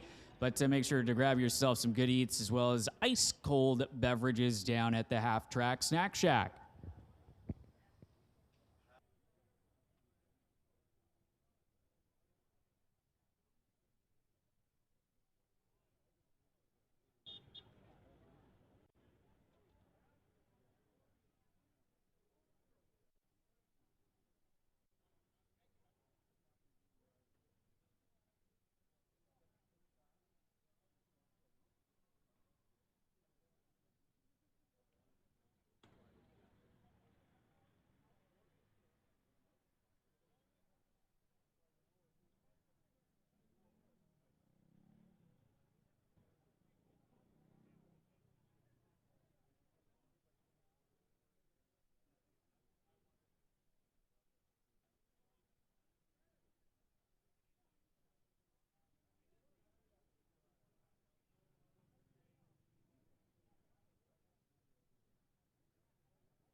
All right, tractors backing into their spots, and we are getting ready for the final round of qualifying for Outlaw 275. First pair rolling into the water box.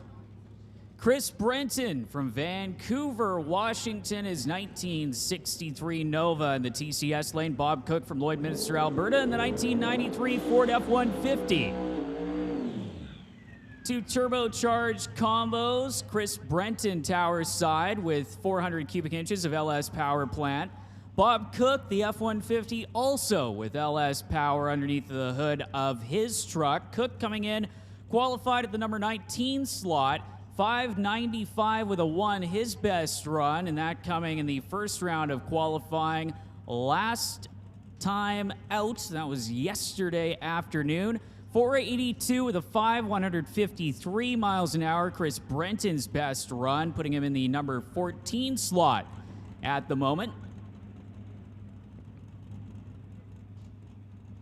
And Brenton has been struggling trying to get a clean run in. He's had to pedal it, either getting massive wheel stands in the Nova or spinning up the tires and really having to get up on the wheel to get this thing down the Titanium Autogroup strip here at Mission Raceway Park. Cook lighting the pre-stage ball, Brenton lighting the ball, building up the boost, getting ready to flicker on the bottom bulbs. Tree comes down. Brenton, solid launch so far, down to the top end with a 461 with a 4, 163 miles an hour.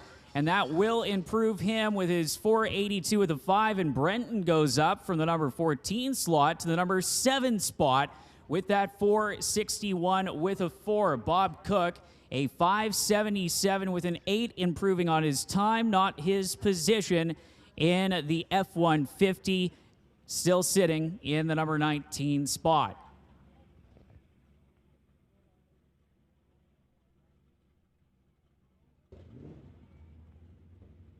Coming up next, John Cuglietta from Edmonton in Balboa, his 2004 Mustang in the TCS lane. Adam Berard from Red Deer in his 1984 Chevy Camaro.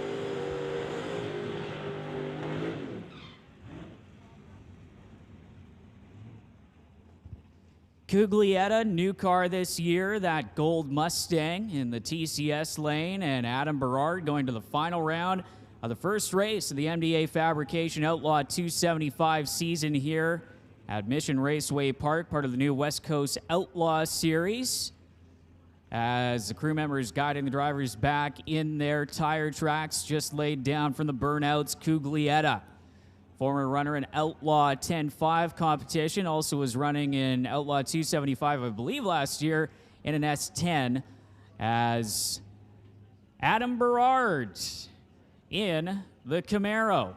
Far side of the racetrack for White Trash Racing. Again, the driver out of Red Deer, the two Albertans getting ready to make a pass here in the fourth and final round of Outlaw 275 qualifying. Attention in the pits, attention in the pits. Canada West Doorslammers and West Coast Pro Modifieds. This is your 30-minute standby call. West Coast Pro Modifieds, Canada West Doorslammers, 30-minute standby call.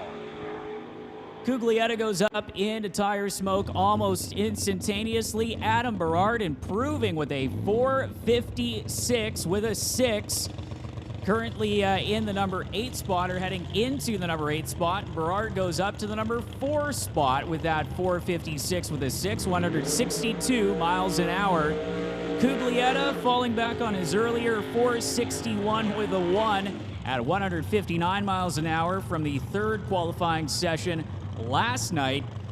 As your next two already completing their burnouts, Kurt Thompson out of Sturgeon, Alberta, the 1968 Chevy Camaro with the vinyl top, and as we've been mentioning, with the leaf spring suspension in the back. And Kurt coming into the number 3 qualifying position at the moment with a 652 with a 261.57 miles an hour, set in round number 3. Under the lights here at Mission Raceway Park last night, Justin Collin in the Lordco Auto Parts lane out of Calgary, Alberta, the On Point Performance 1983 Ford Mustang, 632 cubic inches of Gen 3 Speed Tune nitrous-assisted power underneath the hood of Collins Mustang. Justin, who's had that car since high school, running around Calgary, turning it into a full-blown race car in the last few years as Kurt Thompson's crew member guiding in the turbocharged Camaro.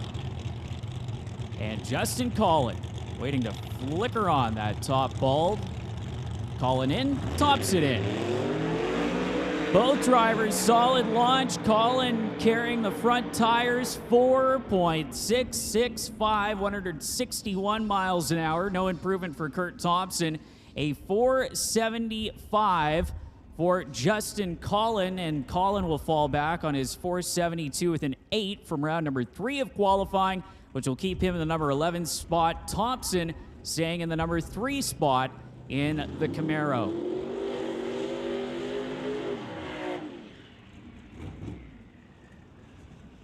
Jason Gagnon, tower side out of Kelowna, the Angle Plug 1970 Nova for Angle Plug Racing, Gen 3 Speed, and JS Power Sports. And over in the Lordco Auto Parts lane, from Lethbridge, Jordan Brandon. In his 2000 Camaro, Jordan, one of only 2 cars in the 440s. A 445 with an 8 last night, putting him currently in the number 2 spot. Jason Gagnon coming in at the number 5 slot with a 658 with a 3, 167 miles an hour, the run that Jason made last night in his Nova.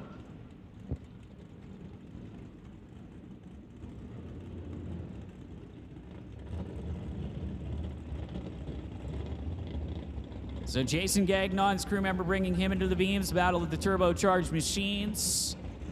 Brandon and Gagnon in round number 4 of Outlaw 275 qualifying.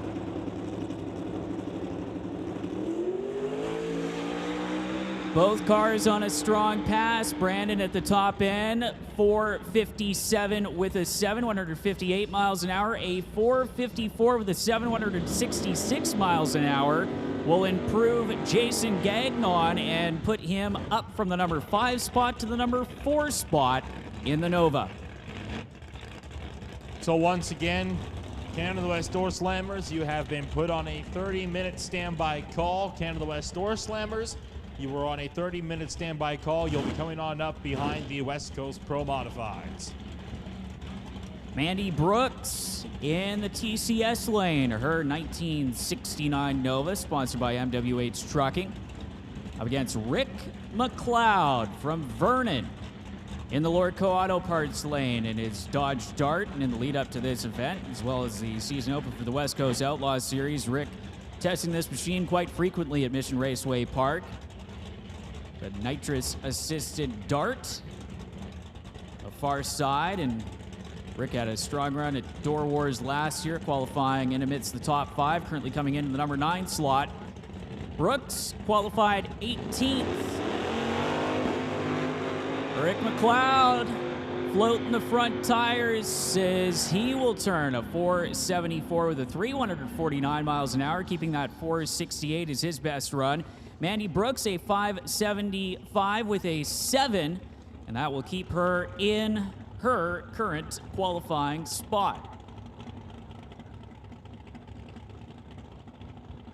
Trevor Mulder in the TCS lane up next, his 1990 Ford Mustang for Motion Performance, Horsepower Solutions, and Selkirk Auto Body coming into the number 12 spot with a 473 with a 2. Had a massive wheel stand last night in this machine and brought it back down with a pretty solid landing.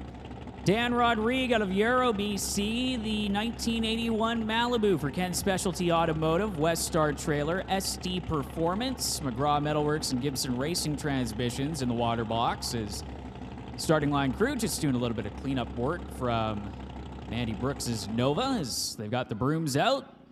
And Mulder and Rodriguez will be told to shut her down for the moment as the starting line crew going to work down there in the TCS lane to make sure that the racing surface is A-OK for these Outlaw 10.5 cars. So with qualifying so far, J.R. Lazick still in the number 1 spot with that 441 with a 5. Jordan Brandon hanging on to the number 2 spot and falling back on that 445 with an 8 run that he had last night. Kurt Thompson also utilizing his run from last night as his best run, a 4.522 for Kurt. Jason Gagnon jumping up to the number 4 spot with his run in this latest session, a 4.54 of the 7. Adam Berard now holding on to the number 5 position with a 4.56 with a 6. Still a few more pairs to run here in Outlaw 275 qualifying, as the crew will give that starting line a once over just as soon as everything is good to go. We'll get back to qualifying action.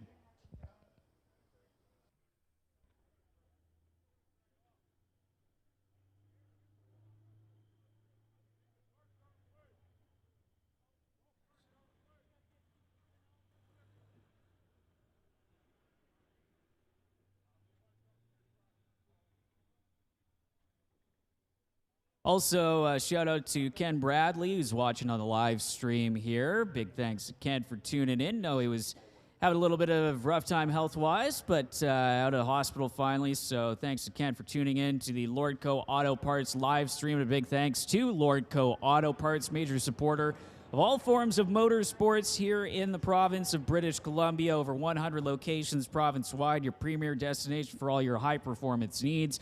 Lordco Auto Parts. You can go to lordco.com to find a location near you.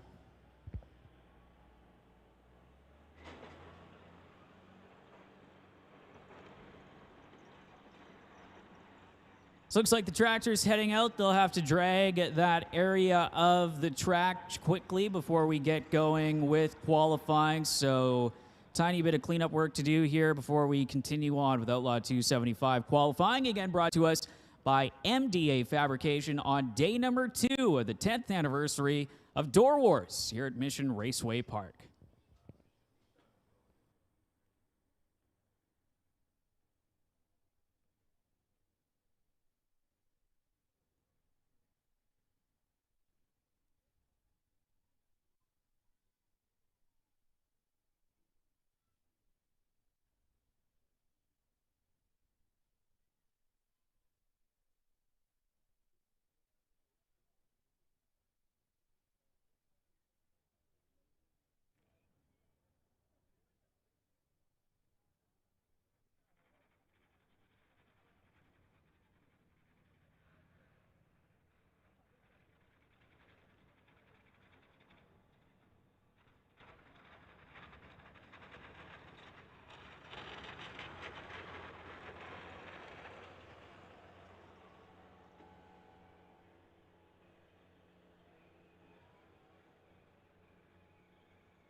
All right, Dan Rodrigue and Trevor Mulder firing up both of their machines. So we'll get ready to let them do their burnouts.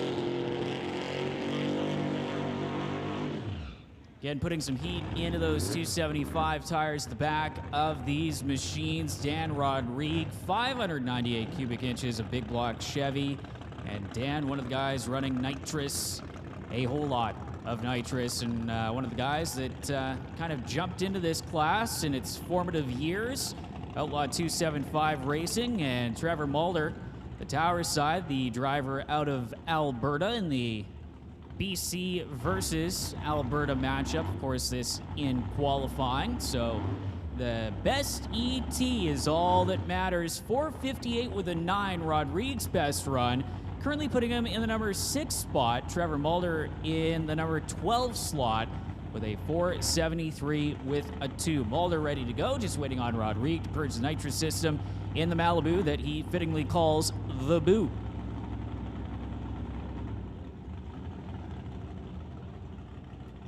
Rodrigue, another one of the guys that was out here at the first Door Wars, as he'll get brought into the staging beams. Wasn't running Outlaw 275 at the time, but has moved into this category and really made it his home. Trevor Mulder flickering on the top bulb in the TCS lane, waiting on Dan Rodrigue to bump in the Lordco Auto Parts side of the racetrack.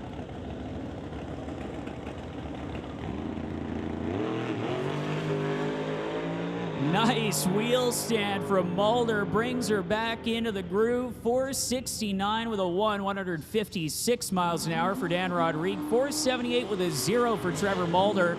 Both drivers keeping their best runs from previously on to the weekend. 458 being the best run for Rodrigue, 473 for Mulder. So Mulder unable to improve with that 478 on that run, but big wheel stand, managed to bring it back down to terra firma, keep the foot firmly planted in the throttle, and Trevor Mulder will go into eliminations as the number 12 qualifier, as Neil Richards in the Lordco Auto Parts lane, former Door Wars champ in the Cream Dream 1979 Mercury Zephyr, currently holding down top speed in the Outlaw 275 division, 170 miles an hour to the 8th mile in the Zephyr.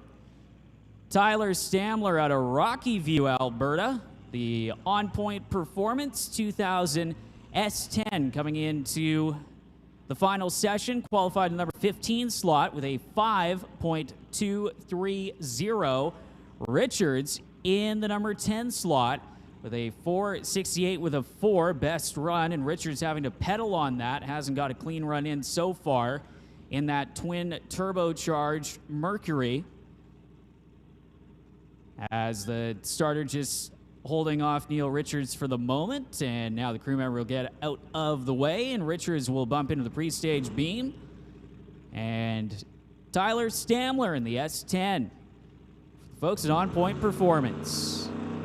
Pre-staged, building up the boost. Richards in, Stamler in. Solid launch for Tyler Stamler. Neil Richards, though, 461 with a 6, improving on that run, 166.69 miles an hour. That will move Richards up 1 spot to the number 9 position in the Zephyr, right behind Chris Brenton. Just a few thousandths of a second. The difference there, about 2 thousandths of a second, separating the number 8 and 9 cars. As up next will come Chris Gould in the TCS lane, the CT Automotive and Diesel 2001 Ford Mustang from Spruce Grove, Alberta. And Devin Knopf from Blind Bay, BC in the Toyota Corolla over in the Lordco Auto Parts lane.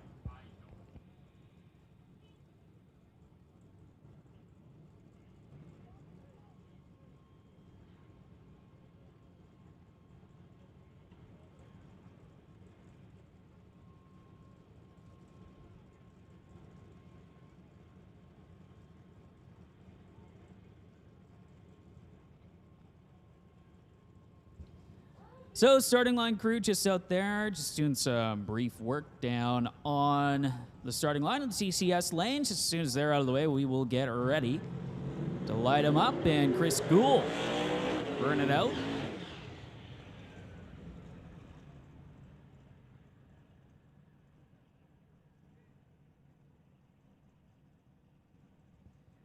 So Devin Knopf in the Corolla, making his first hit in qualifying. I believe only made one test pass. They had some problems getting that car back together. And Devin becoming the 20th driver in Outlaw 275 to lay down a pass. Chris Gould coming in at number 14 slot, 479 with an 8, 151 miles an hour. He's also run a 482 with a 6 and an off-song 697 with a 6. Gould looking to move up into the top half of the qualifying field in the Mustang, and Devin Knopf just trying to get a number on the board as his crew member guides him into the staging beams.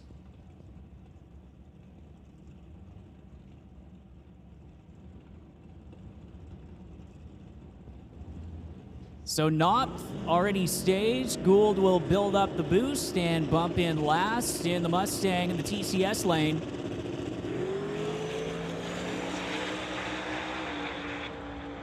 Solid run for both cars. 485 with a 2 for Gould, who will rely on his 479 with an 8 and a 535 with a 6, 131 miles an hour. Puts Knopf into the 16th spot. Gould stays in the number 14 position. Larry Yampolsky from Langley, BC, TCS side of the racetrack. JS Power Sports, Diversified Metal, KR Auto Clinic, and the Titanium Autogroup, the sponsors for the 1981 Chevy Malibu. And over in the Lordco Auto Parts lane, Tej Sangha from Surrey, BC, in the 1988 Mustang for Bumble Racing and JMS Racing. Sangha, the number 18 spot. 5.558, the elapsed time. 5.515, putting Yampolsky one spot ahead of Sangha in the 17th position. Sangha going nowhere in a hurry in the Lordco Auto Parts lane, and Yampolsky runs it through to a 573 with a 5 at 131 miles an hour, and that's going to put him in the number 17 spot. Sangha staying where he is in the number 18 slot. Attention in the pits, attention in the pits. West Coast Pro Modifieds, come on down to lanes 3 and 4. Pro Modified, come on down to lanes 3 and 4.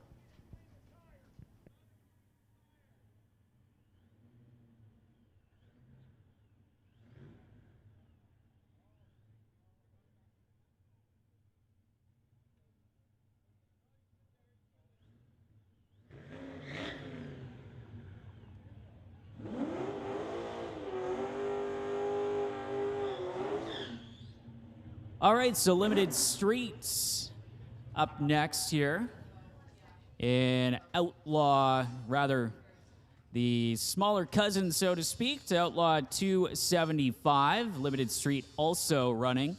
Pro Tree to the 8th mile.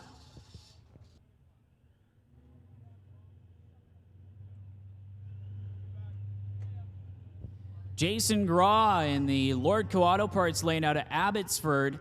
The 2020 Glass, Maskell's Collision, McGraw Metalworks, Central Valley Insurance Machine, the 89 Mustang, and Chris McGraw Tower Side.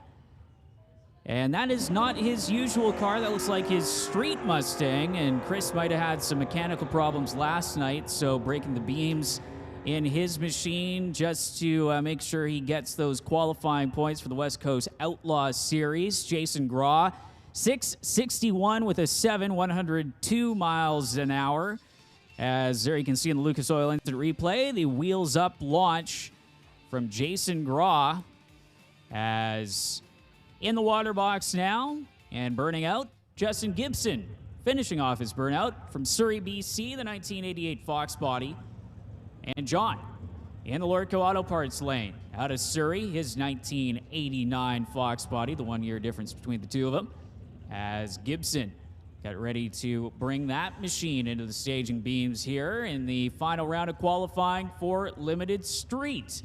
These guys also had a makeup race that they had to run due to a rainout earlier in the year. Gibson going to the final round of that yesterday. Justin Gibson, good light, strong launch, nice 60-foot numbers, 550 with a 0, 124 miles an hour. He will keep a 547 with a 5 from last night's qualifying session. as his best run, currently keeping him in the number 2 slot. As Matt Black in the 1994 Jeep Cherokee for Security Paving out of Kelowna in the TCS lane. And Rob Monroe from Surrey in the 1969 Acadian for SD Performance and Gibson Racing Transmissions. Monroe currently in the number 4 spot, Black in the number 5 position. And watch the wheels come off the ground for the Cherokee.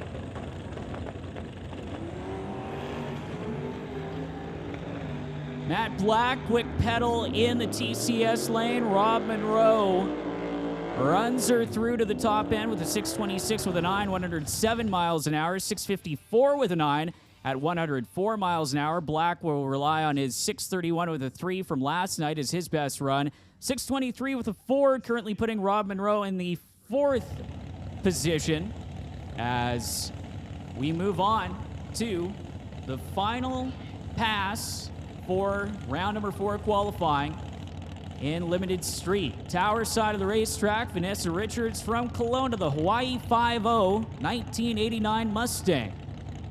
The Gen 3 Speed Precision Concepts Titanium Autogroup Kelowna GM Lordco Auto Parts sponsored machine who won the first race of the Limited Street season yesterday here at Mission Raceway Park. Robert Fisher out of Maple Ridge, the 2003 Cobra for West Coast Detail and Brown Brothers Ford, already staged, waiting on Richards to come in.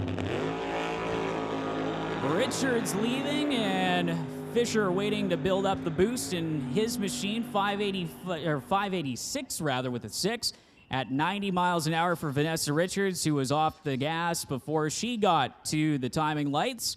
And Robert Fisher will go into the number 3 slot with his 584 with a 0 at 125 miles an hour. That's going to do it for Limited Street qualifying. We'll have some track prep before we roll on up with the next classes here in the program. And I believe we also have the Hard Knocks Stunt Show coming up here in just a second. So don't leave the grandstands just yet.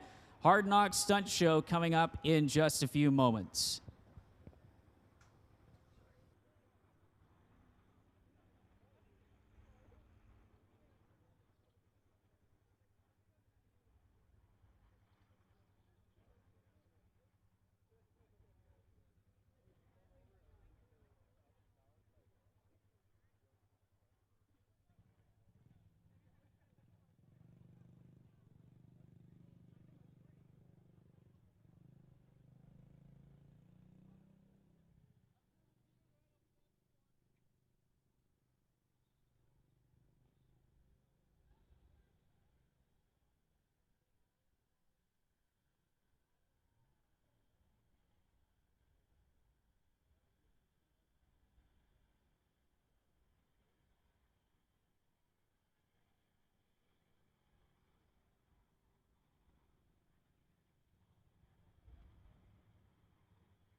Okay, welcome again to the Hard Knocks Stunt Show, DOORWARZ 10, Stunt Demo Extravaganza. I'd like to bring your attention to the start line if you'd like to start making your way down to the start line.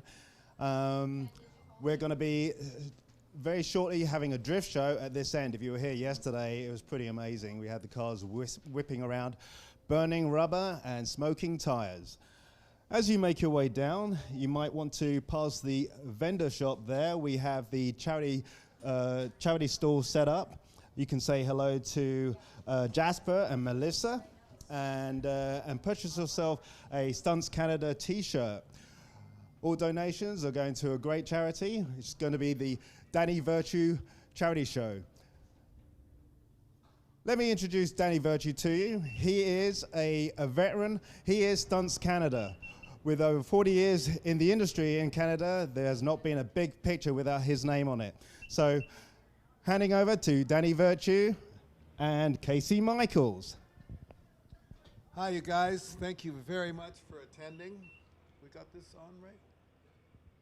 Thank you again for attending, and I appreciate your welcoming us here. And Hard Knock Stunt Team is a phenomenal bunch of guys that have been helping out the Virtue Foundation for years, along with Stunts Canada. And I appreciate the Mission Raceway inviting us here, which is sensational.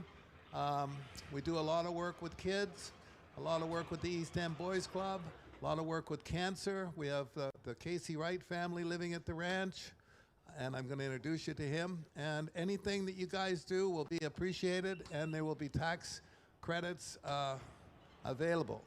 So I just want to say, you know, I've been doing this for 40 years, crashed the odd car, but these guys are way ahead of me, and I appreciate how far down the road they've gone, and I hope you enjoy the show.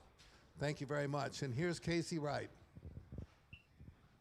Good afternoon, ladies and gentlemen. Thank you for coming to the Mission Raceway.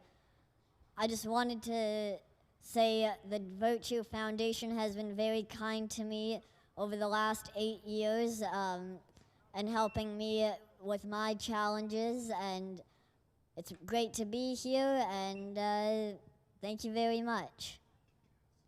And let's kick ass. Perfect, perfect. Okay, while we're kicking ass, I'd like you all to pay attention to the marshals. They're going to be identified wearing the stunt demo team grey t-shirts.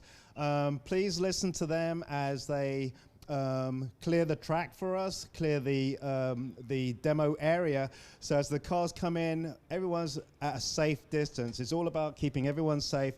We're going to have a fun time. Everyone walks away perfect.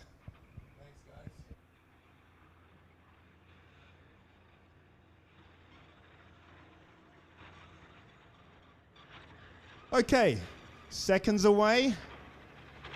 Are you ready for the Stunt Show Extravaganza? Extravaganza, extravaganza.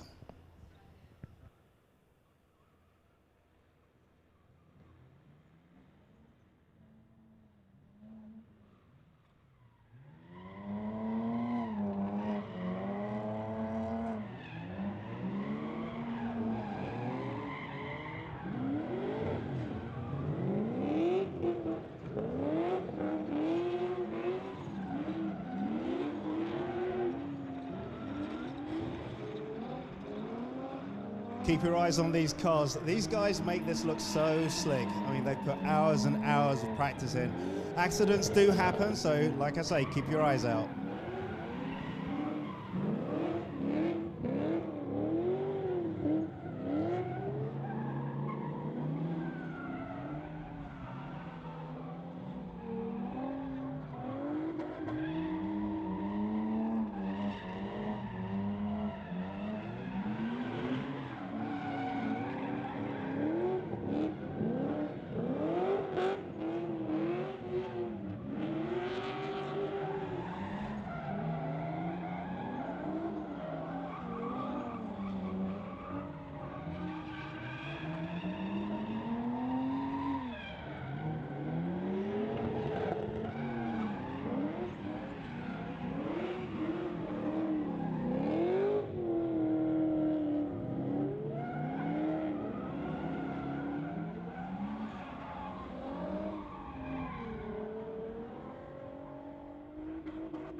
How about that?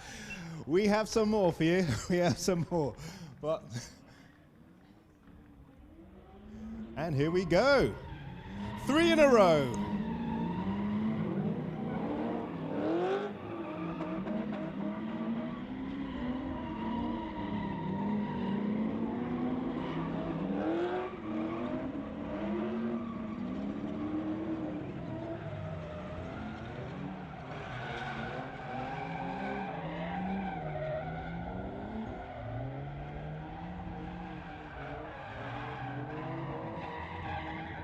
mean, this kind of feels like a Hollywood show on ice. It's amazing.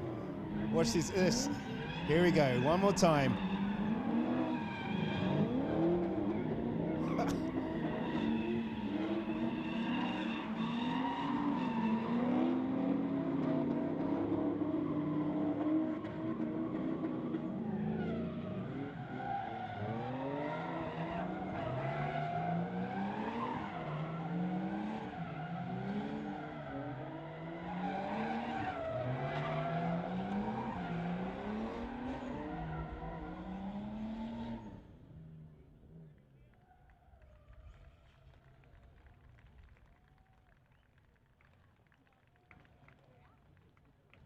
Okay, that's the end of our drift show, but let's see the drivers. Let's make an introduction. Guys, come back in. Let's say hello.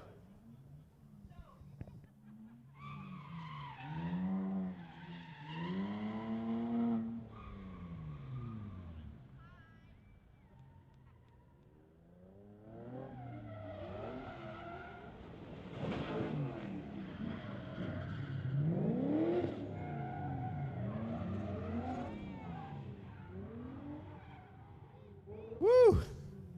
Okay, so let's introduce these drivers. We have Alex Steins. Alex Steins is in the blue BMW. He'll be doing the ride-along later on in a white Infinity, but he's a local stunt guy and drifter who likes long burnouts on the beach. Alex actually was a competitive breakdancer for 15 years and now teaches mixed martial arts. So from head spins to wheel spins, he's right at home. Mitch McGarvey. Driver in the film industry since 2016, he's a valuable member of the BC Film Transport Department. Drifting since 2017, he's a member of the Dark Lotus Drift Team. He goes by the code, if it has wheels and a motor, I can probably operate it.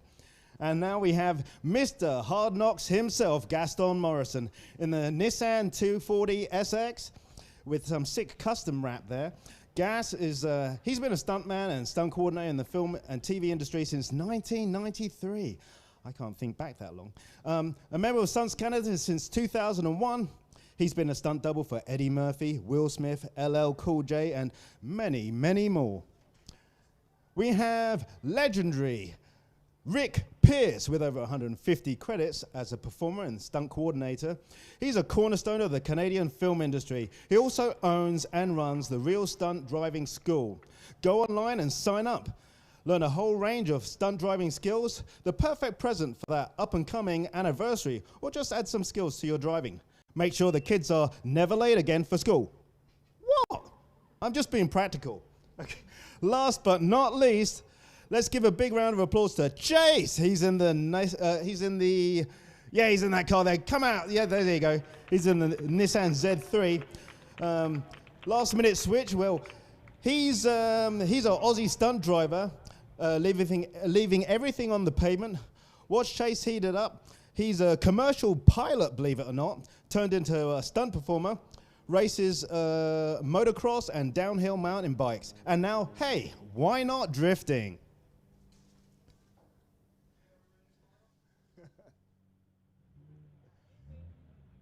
You can personally meet these drivers again if you book a ride along. So go along to the vending booth and you can purchase a ticket right there. And we'll be doing the ride alongs from approximately 3 o'clock to 4:30.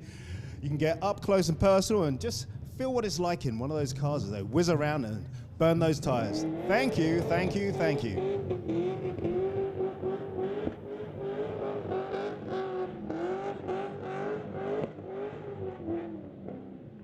Hey, put your hands together. Hard Knock Stunts. That is a great show. The level of skill, unbelievable.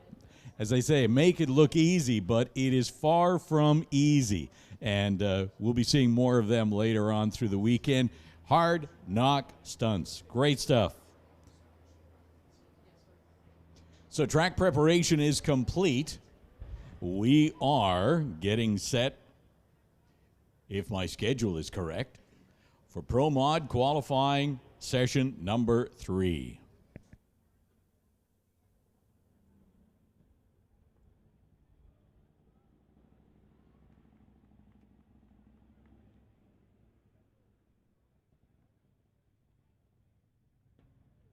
Attention in the pits, attention in the pits. Canada West Doorslammers, we need you down to lanes 5 and 6. Canada West Doorslammers, we need you into 5 and 6.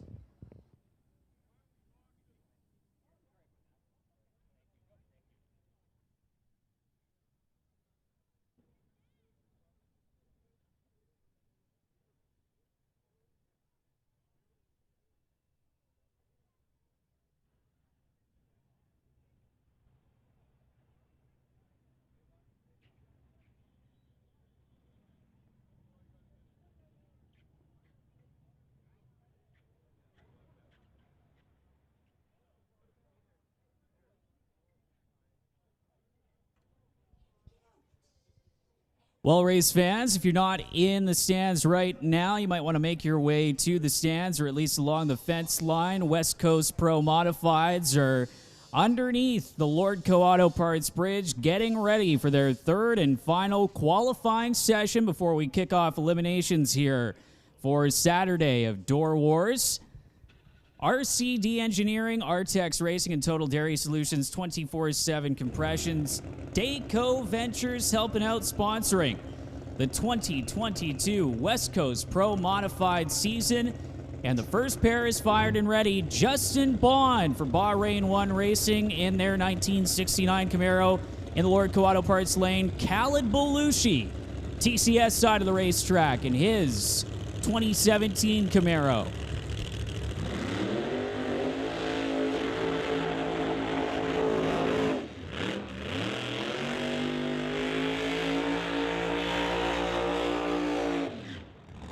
Balooshi, your number one qualifier with that 375 with a 6 at 199 miles an hour. The 2011 Pro Modified World Champion, 2022 and 2021 Bahrain National Pro Modified Champ, and a former winner in NHRA Top Fuel competition. Justin Bond, two-time NHRA National Event winner, won at the Spring Nationals at Houston, Texas in 2020, and got his second NHRA National Event win in 2021 at the NHRA Southern Nationals at the now-defunct Atlanta Dragway. Bond's car, the Bahrain 1 machine with a Pro Charger on it. Balooshi running the Root Style Supercharged combo in the TCS side of the racetrack. Bond currently the number 3 qualifier with a 382 with the 197 miles an hour. Had an off-pace run, shut it off early in the second round of qualifying last night, running only a 413 with a 9. Both crew chiefs on the car, giving them the quick once-over. They'll do the pound on the hood, the signal to the drivers that they are good to go to bring it into the staging beams. Bond tripping the top ball. Balooshi goes in first. Bond in pair number 1 in round number 3 of qualifying. Getting ready to go.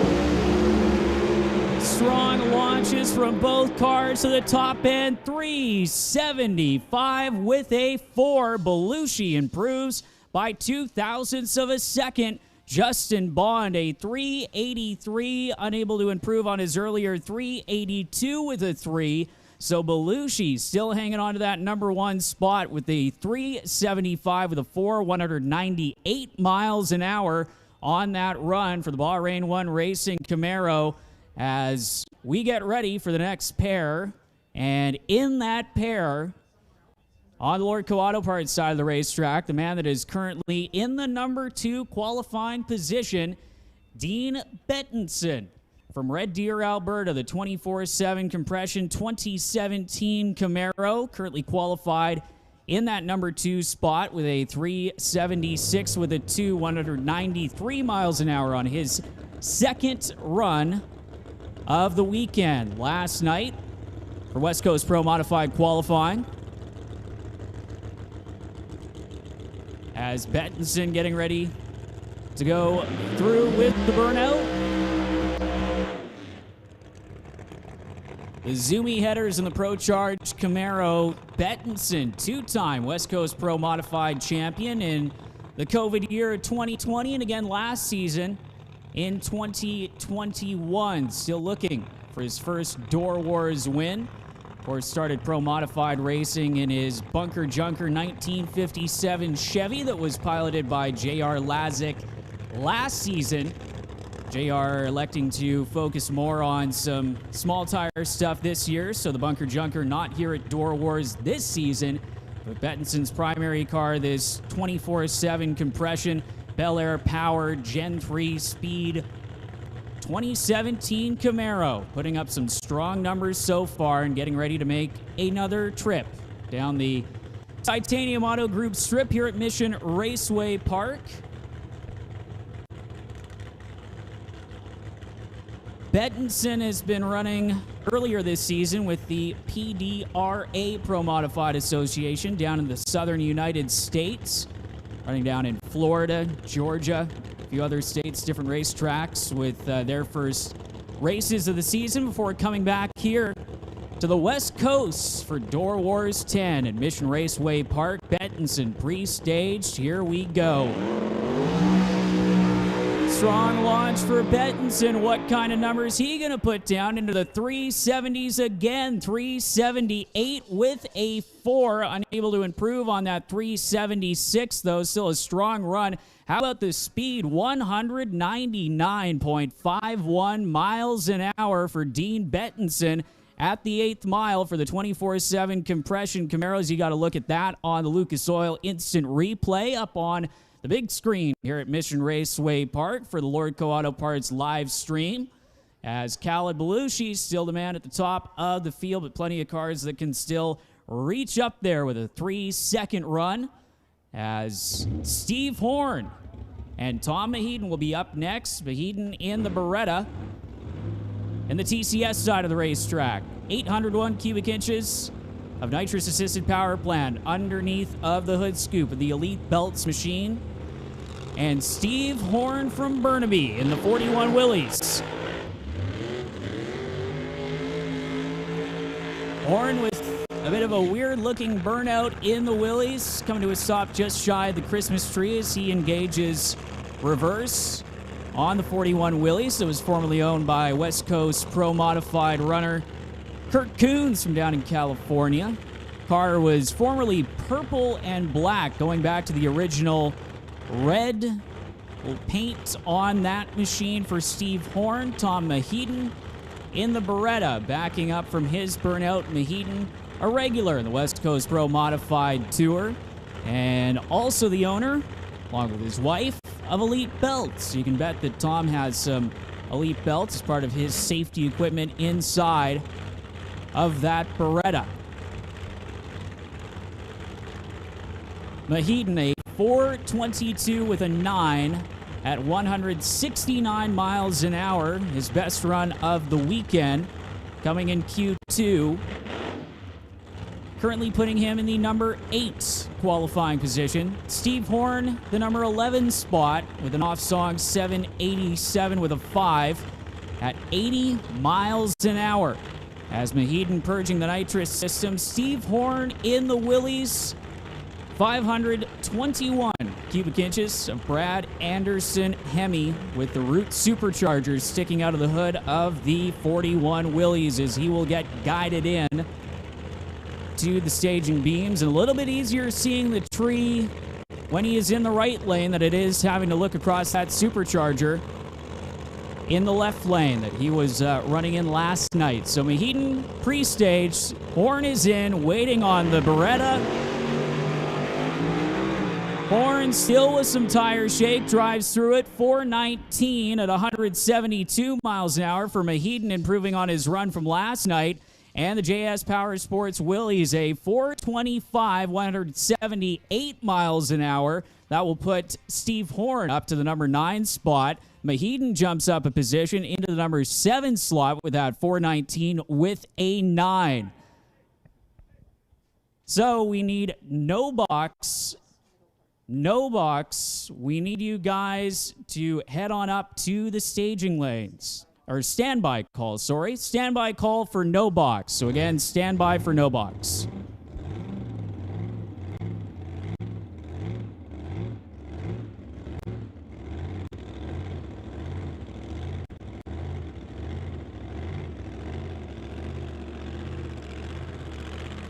All right, up next, Dave Kowalski. in his C7 Corvette.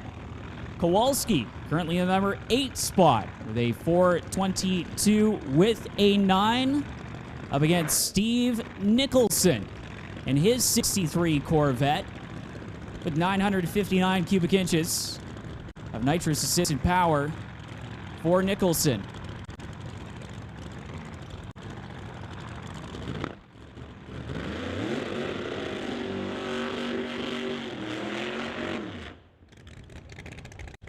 So Nicholson currently in the number 6 spot with a 417 with an 8, 176 miles an hour. Nicholson running that small tire combo is Dave Kowalski having some problems in the C7 Corvette and the TCS side of the racetrack. You can see the starting line crew running to see what the issue is for Kowalski. Kowalski opening up the driver's side door. Nicholson backing up from his burnout as the starting line crew will jump on over the wall, and Dave Kowalski will get out of the C7 Corvette.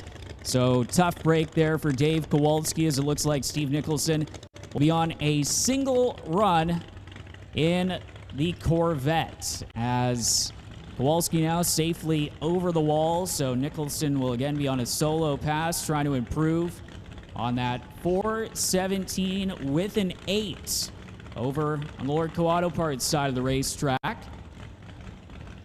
Kowalski in the number 8 spot, so he'll have to rely on his earlier 422 with a 9. Both runs Kowalski having to pedal it last time out, as Steve Nicholson yet to purge the nitrous in the Corvette. Of course, Nicholson, former Streetcar Super Nationals winner in the Outlaw 10.5 category, running the smaller tire setup on the back of the Corvette, as he'll get brought into the staging beams.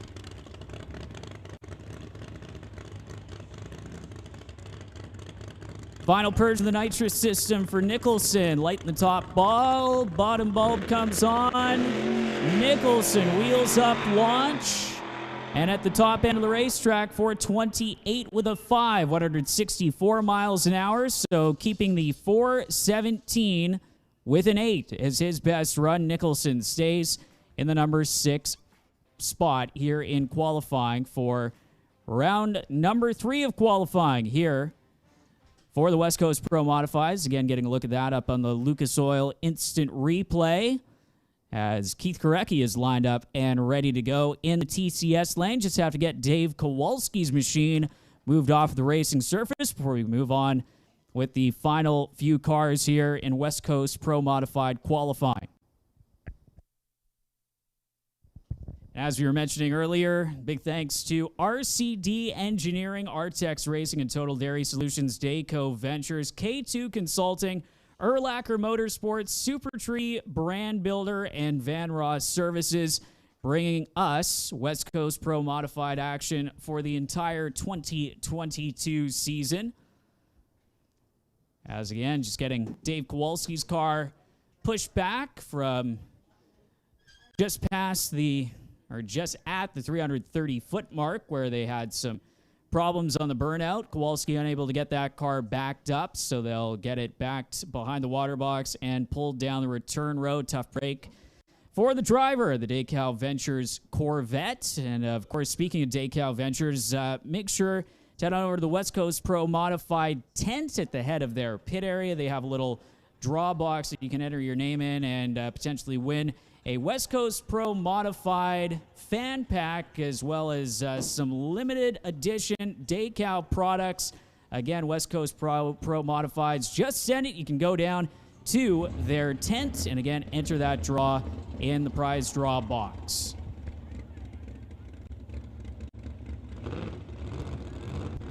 All right, next pair fired, ready to go. Keith Korecki, TCS lane, the 1967 Shelby, up against Jacob Skorilis out of Surrey.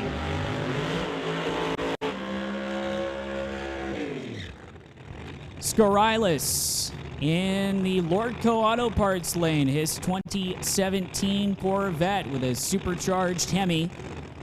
Another driver usually running the Outlaw 10.5 division, used to have a Dodge Dakota pickup truck before switching to this Corvette. midway through the COVID season, I believe, back in 2020. So has had this car for the last 3 seasons. Keith Korecki and the TCS lane, longtime competitor in Pro Modified, and one of the first guys to actually have a Shelby replica body for Pro Modified competition in his 67 Shelby. 814 cubic inches underneath the hood for Keith Korecki. Ford power plant for the Ford as Korecki purchases the nitrous in his Mustang. And Jacob Skorilis, who's made a solid lap so far, a 4:14 with a 0-182 miles an hour, currently putting him in the number 5 qualifying slot. Korecki, who had to pedal his Mustang in the number 11 slot, 4:38 with a 7-167 miles an hour. The best run for Korecki heading into the final qualifying round. Strong launch from the Shelby. Big move for Korecki. Had to shut her off. 4:16 for Skorilis, and a 4:14 with a 0 will be his best run from round number 2 of qualifying. Getting a look at Korecki's big moment up on the Jumbotron. You can see the tires chattering, the car moving to the right, and Korecki wisely clicking it off at that point. A 5:20 that time, so Korecki at the bottom of the qualifying run order. A 4:38 with a 7, his best lap. A 4:14 with a 0 for Skorilis in the Corvette in the number 5 spot currently. As up will come what I believe is the final car in West Coast Pro Modified qualifying action. Chris Murphy will be up next in the 55 Chevy.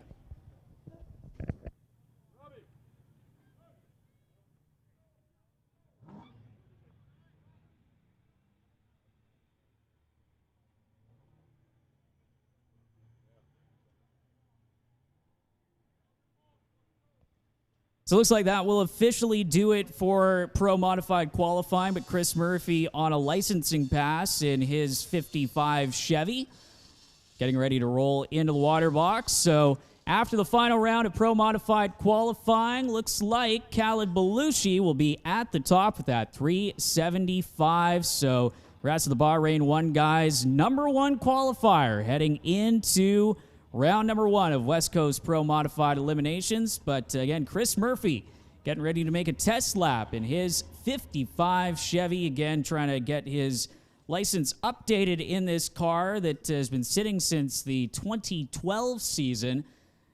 Former regular runner out here at Mission Raceway Park with driver Dwayne Grossart behind the wheel. Chris getting the car back here in the last few years, getting it ready to run and climbing behind the wheel once again. So that, again, will do it for West Coast Pro Modified qualifying. Still one more Pro Mod, though, to make a test hit.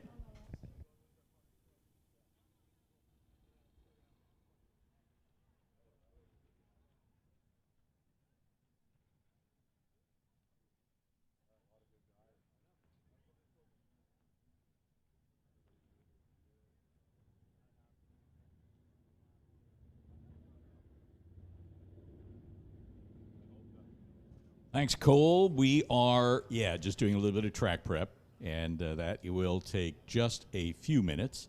Hey, if you're haven't yet had the opportunity to hit the Pro Shop or the Badass Garage or any of those places that are selling merch around the pits, we encourage you to do so. I was taking a gander, and there are so many merch tents available for you to purchase some souvenir products and support the racers. It is incredible. I wouldn't suggest that you leave the stands right now, but certainly before you leave here tonight, you check with some of those merch stands in the pits, and I think you'll find some great Christmas presents ready and waiting. You can put every Christmas present, buy them all here at Mission Raceway, and you'll be so far ahead of your Christmas shopping, you won't know what to do. You will be impressed even with yourself. Hey, listen, we want to thank all of you race fans for joining us here for Door Wars 10.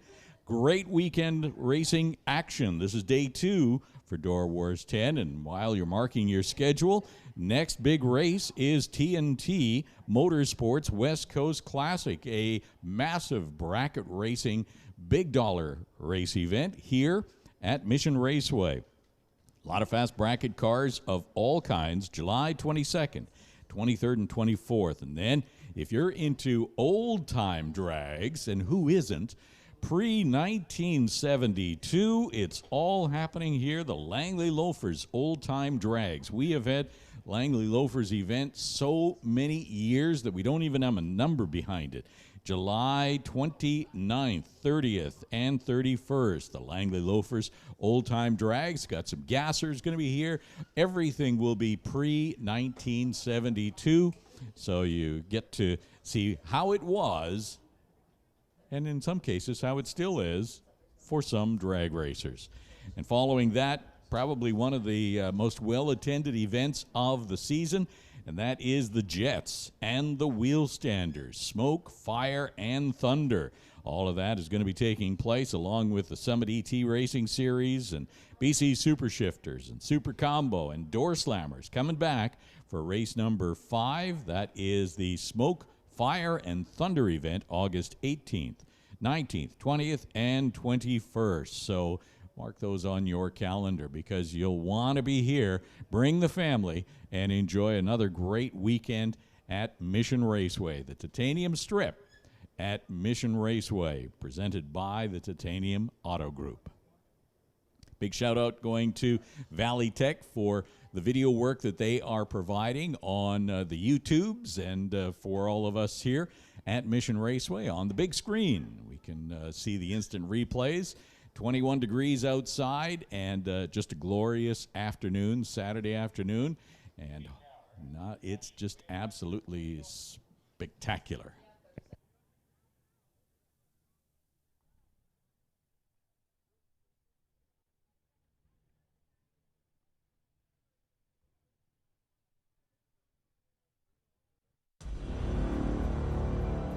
The West Coast Pro Modifieds would like to thank Artex Racing, supported by Total Dairy Solutions, ChopMyRate.ca, Daco Ventures, Mario High Performance Diesel, 24/7 Compression with Bel Air Power, Waukesha Pierce Industries, RCT Engineering, Gen 3 Speed Trackside Tuning, Canadian Performance Injection, K2 Consulting, Pro One Safety with TNT Motorsports, Van Ross Services, Super T Brand Builders, and Signature Sandman in South Edmonton. Join us next weekend, July 8th to 10th on HNLive.ca for full free coverage of the Rocky Mountain Nationals at Rad Torque Raceway. Advertising opportunities still available. Go to westcoastpromodifieds.com for more details. West Coast Pro Modifieds. Just send it.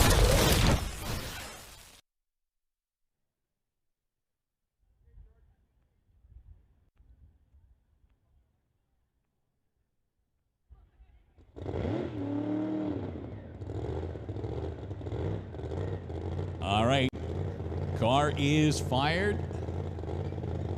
It is a test pass, a licensing pass rather, to get the license upgraded to run in a faster class, Pro Mod class.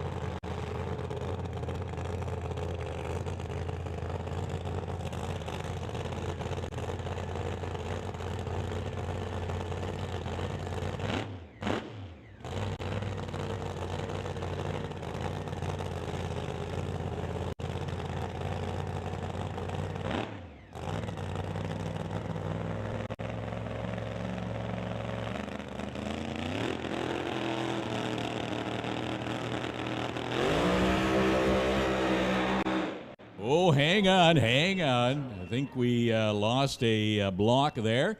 Managed to get off the gas. That is the challenge with that much horsepower. And same thing happened, I guess, on his previous run. Not able to keep it in the groove. Car just wrestling itself outside. You can see on the replay, yeah, hit that block, the 330-foot block, and that is not gonna work, if you know what I mean. So we'll take a minute to reposition that block. The blocks that you see on the quarter mile, they are positioned all the way down, and they give us incremental times for the tower work, and also all the racers get their incremental times. So you've got the 60-foot timer, a 660-foot timer, and also one that is at the quarter mile, and then ones that measure the mile per hour as well. So each of those allows for incremental times here in the tower. And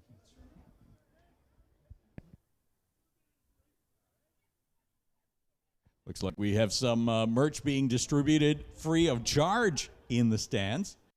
West Coast Pro Mods getting some exercise, tossing out some T-shirts. Heads up, you might be hit with a T-shirt soon. Big shout out to West Coast Pro Mods for all of the work that Keith and the teams do with some great racing here at Mission Raceway. And they'll certainly be back later in the year for another event.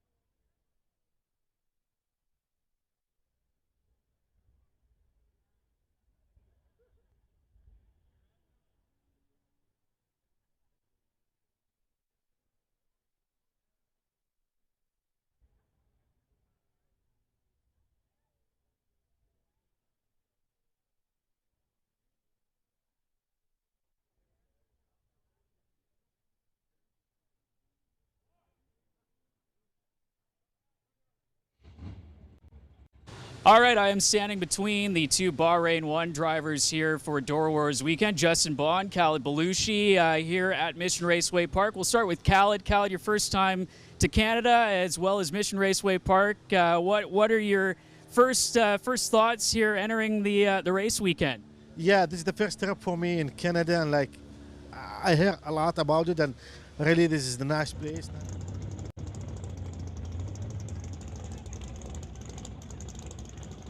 All right, hopefully you're in the stands. If you're not, please make your way back to the stands. As I say, direct your seats to the seats. Round number 1 of Canada West Doorslammer eliminations. One car goes on the trailer for the day. Kerry Young over here, tower side from Port Alberni, driving the S10, and Otto Schulte, retired driver from Black Creek in the 05 Cavalier. Schulte having a long list of supporters sponsoring that car: Georgia Strait Collision, Rondex, Associated Tire, Next Gen Hearing, Odlum Brown, and Lordco, all lending their support. Young's Mechanical, behind Kerry Young's Chevy S10, handicap going to the pickup, and Otto Schulte having problems right at the hit, pulling over to the wall. Wind light comes on for the pickup. Kerry Young goes 869 with a 7, 158 miles an hour. So we need to clear Otto Schulte from the line. Had the better reaction time at the start, but it looks like he's under power, so he should be able to get off the at the end of the track in the early turnoff. So he is, well, shall we say, not going to be keeping this time slip. For the record, 38 seconds. Yeah, nothing to write home about. 869, though, for Kerry Young. 869, so your number 23 qualifier going on to round number 2 as we are just kicking off Canada West Doorslammer action this weekend, presented by Paradise Homes Construction and Development. Paradise Homes, founded in 2001 by Rod LeClaire and Gary Brown. Rod LeClaire, of course, in the program with his Camaro. We'll see him in action a little bit later on. So, Poe Friedman and Adam DeYoung. Next pair, Poe Friedman from Courtney, sponsored by Comox Valley Bobcat, 67 Shelby Mustang. And Adam DeYoung, Artex Barn Solutions, and Total Dairy Solutions, sponsoring that 67 Chevy. Mustang qualified number 8, Adam number 22. Adam dialed in at 8:38, the Mustang 747, so we'll see the Camaro leave the start line first. Gets the handicap start. They're both pre-staged. Bump forward a few more inches, and here we go.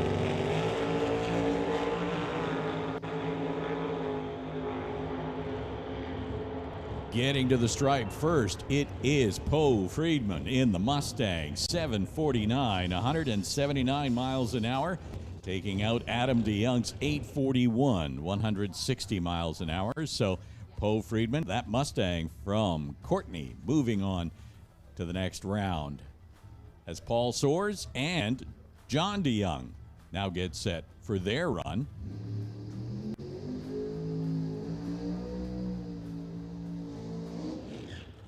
Pause for burnout.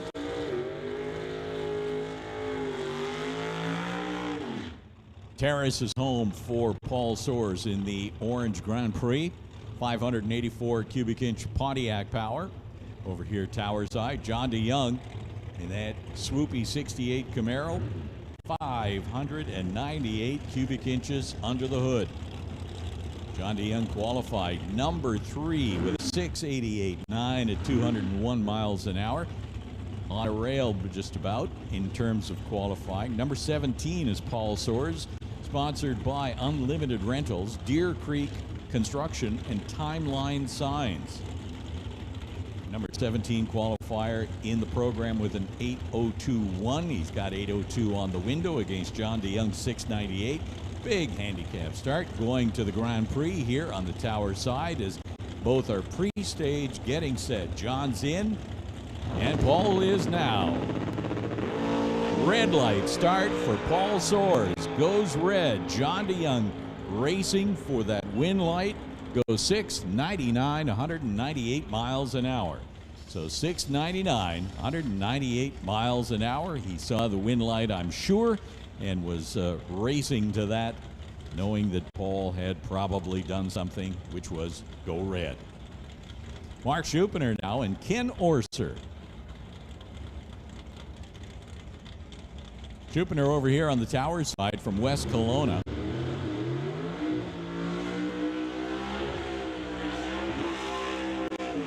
That's Ken Orser from Abbotsford in the 2008 GTO, sponsored by TCS. 598 cubic inch Chevy under the hood. 588 cubic inches under the hood of the Lumina, sitting in the water box. Ken Orser backing up. He's got 737 on his window. You can see that on the scoreboard at the top end. That's where all the handicaps are posted. You can see it down there. Sometimes if you're looking at the big screen, you'll see it on the side of the cars as well. 8:27 for Mark Schuppener. So the black Lumina going to be leaving the start line first by just about 1 full second. That's 2 amber lights as they get set. If their reaction times are perfect, in the case of both drivers, then it's all decided at the stripe. Who did better with the shoe polish, right? Who decided their dial in correctly? So they leave both clean and green. And Paul, whoa. Ken Orser hitting the wall and getting out of shape.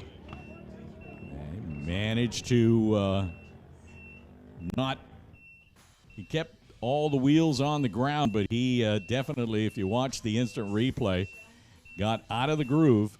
There he is towards the center line, corrected, and then just touched the wall enough that it prevented him from going over. He managed to be slowing down enough, stayed all four wheels on the ground, but we'll be down for a few seconds while we take care of that business at the top end.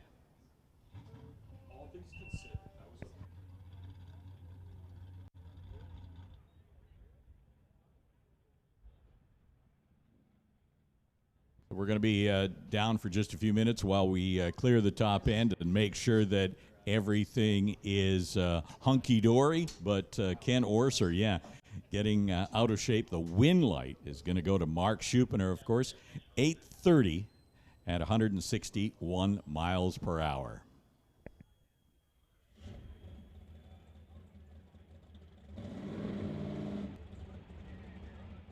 All right, I am standing between the two Bahrain 1 drivers here for DOORWARZ weekend. Justin Bond, Khalid Balooshi here at Mission Raceway Park. We'll start with Khalid. Khalid, your first time to Canada as well as Mission Raceway Park. What are your first thoughts here entering the race weekend? Yeah, this is the first trip for me in Canada, and like I hear a lot about it, and really this is the nice place, nice country. I like soon if we walk in, there's something really I like about it. The people here in Canada, how they act with us, and like so far everything's look amazing. With your season so far on the NHRA side of things, how have things been going so far with the Bahrain 1 team? Yeah, like we've been struggling for the first couple of races, but I think like our team, like between me and Justin and Stevie, we've been coming around, and I think we've been having a good chance to win last week. But I think like in the middle of the season, we're going to have a good team going.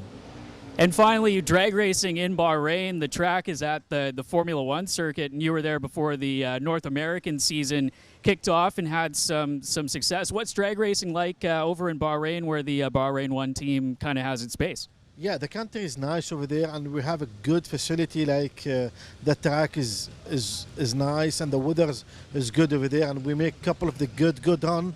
But when we come here, we struggle a little bit with the car. But I think finally in the last race, we figure what's going on with us, and like I think we will be taking over starting middle of the season. Well, thanks, Khalid. We'll turn now to Justin. And Justin, you got a pretty good record going here at Mission Raceway Park in 2022. 1 start, 1 win. Yeah, every squirrel finds its nut every once in a while, right? Of course, what's it like to have the full Pro Mod team back here at Mission Raceway Park? Well, we're taking an opportunity to bring the team and the cars here. Thank all of our local sponsors and our employees that work at JBS, and we're going to take the team and do some other things around British Columbia, try to get into some water and do some water skiing and water sports. And all of our kids are here racing. We even got a car for Khaled's oldest son who's going to run a junior here this weekend. We're a family. We're here to have fun. With with Mission Raceway Park, Stout Field of West Coast Pro Mods here as well. What do you think the competition is going to be like heading into this weekend for DOORWARZ? The competition will be hard. They know the track. We've never been here. We're going to leave our cars with all the weight in them and all that because we are struggling. So we're not going to come here and change our cars around thinking that we can prove something, because we actually just need to get going up and down the racetrack with what we have. So it'll be hard. And with the NHRA side of things, you did have a #1 qualifier at the 4-Wide Nationals coming off in Norwalk. A little bit of a learning experience weekend.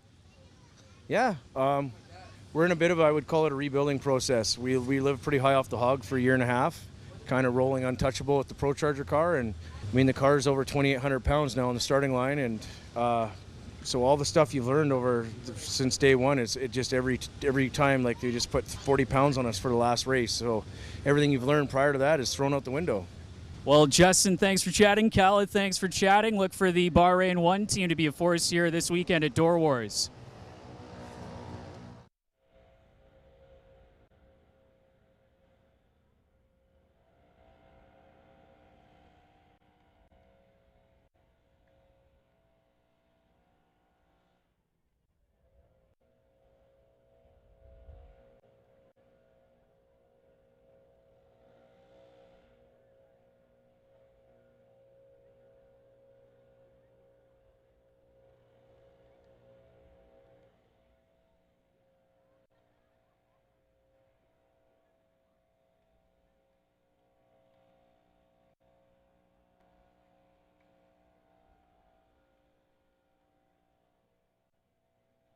It's actually really great that Cole was able to do a bunch of those interviews earlier in the week with some of the racers. We're really glad that Cole was able to make this race and lend his expertise to the announcing staff here. So that's great, and we'll be hearing more from him later on. Hey, there's 50-50 tickets that they're still selling. They were going all through the pits, and they have gone through the stands. They're going to be making the draw around 4 o'clock or 3:30. They're going to probably stop selling and make the draw up here in the tower at 4 o'clock. So if you haven't got your 50-50 tickets as yet, you might want to look for somebody who's selling 50-50 tickets and grab an armful. They're going fast, but they've got lots. They've got lots, so you can make sure that you get yours before they're all gone. Door Wars 10 shirts also available in the Pro Shop. This is Door Wars 10 Day 2. Grab yourself a souvenir t-shirt available in the Pro Shop, along with all sorts of other great goodies. Head over to the Pro Shop, which is right across the patio from, of course, the Half Track Snack Shack.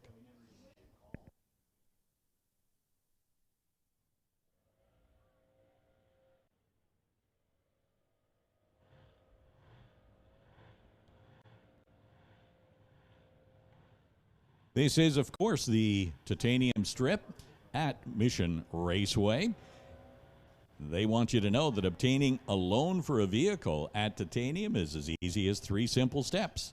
The first step is to apply online at www.titaniumapproved.ca and fill out your online application. And once Titanium's team of financial specialists have reviewed your application, they'll work on putting together a deal that works for you. Titanium cuts out the middleman, so you're dealing directly with Titanium and not with the banks. In some cases, financing can be secured in as quick as 24 hours. And then you can either come pick up your vehicle from one of their 2 dealerships or have your vehicle delivered to you for free. Visit www.titaniumautogroup.ca to find out more. We are really super happy this year with the Titanium Auto Group stepping up and being the presenting sponsor for Door Wars 10.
Variety of products and accessories for all types of vehicle applications. With over 100 stores throughout the province, Lordco is your best bet for fast, reliable, helpful, and knowledgeable advice.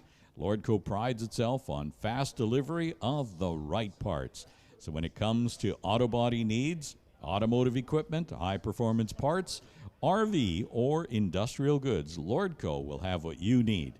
Visit a location near you or visit them online at www.lordco.com.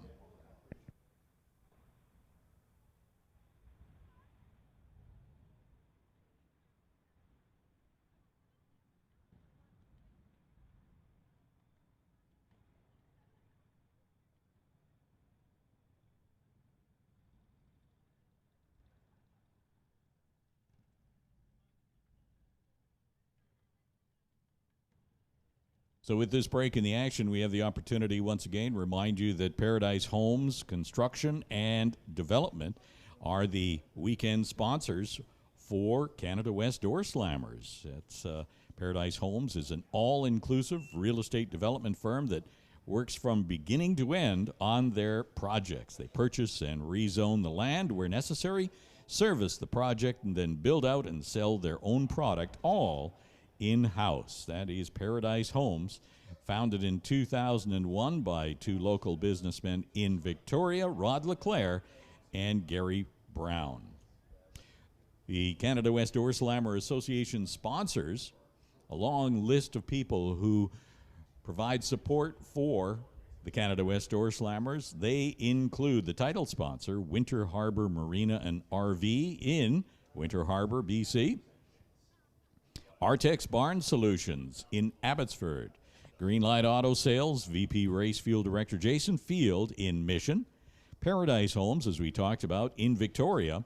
Associated Tire and Auto in Campbell River.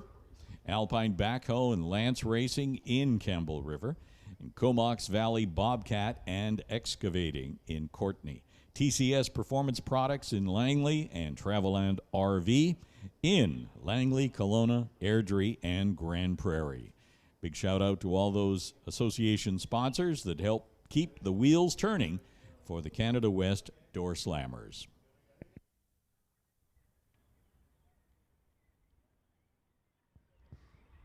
Also make a mention that the Hard Knocks stunt team, they have ride-along tickets that are being sold at their Hard Knocks demo booth that is just right beside the Half-Track Snack Shack along that area, right along where the 604 Street Legit guys are set up down in the pits. So I believe there are 3 or so ride-along tickets that are being sold. You can go down, sign a waiver, get your ticket. Those will be on sale from 3 p.m. to 4:30 p.m. So they are on sale right now. That is at the Hard Knocks demo booth down in the pit area.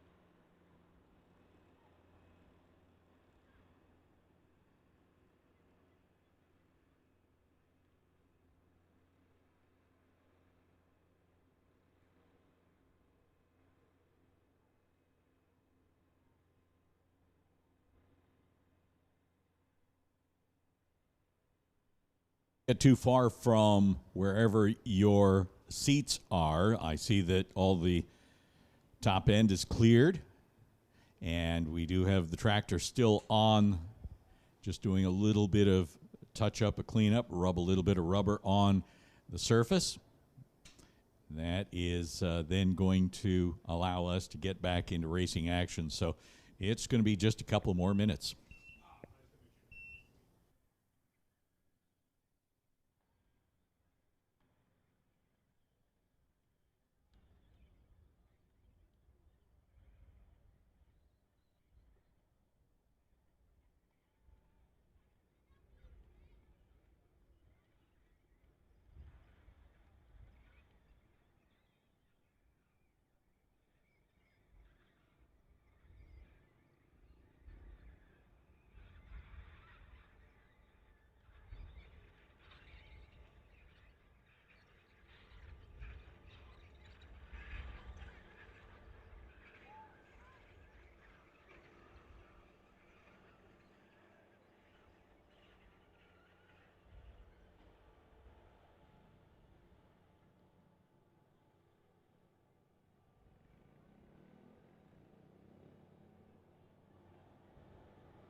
Here we go. Yes, that's right.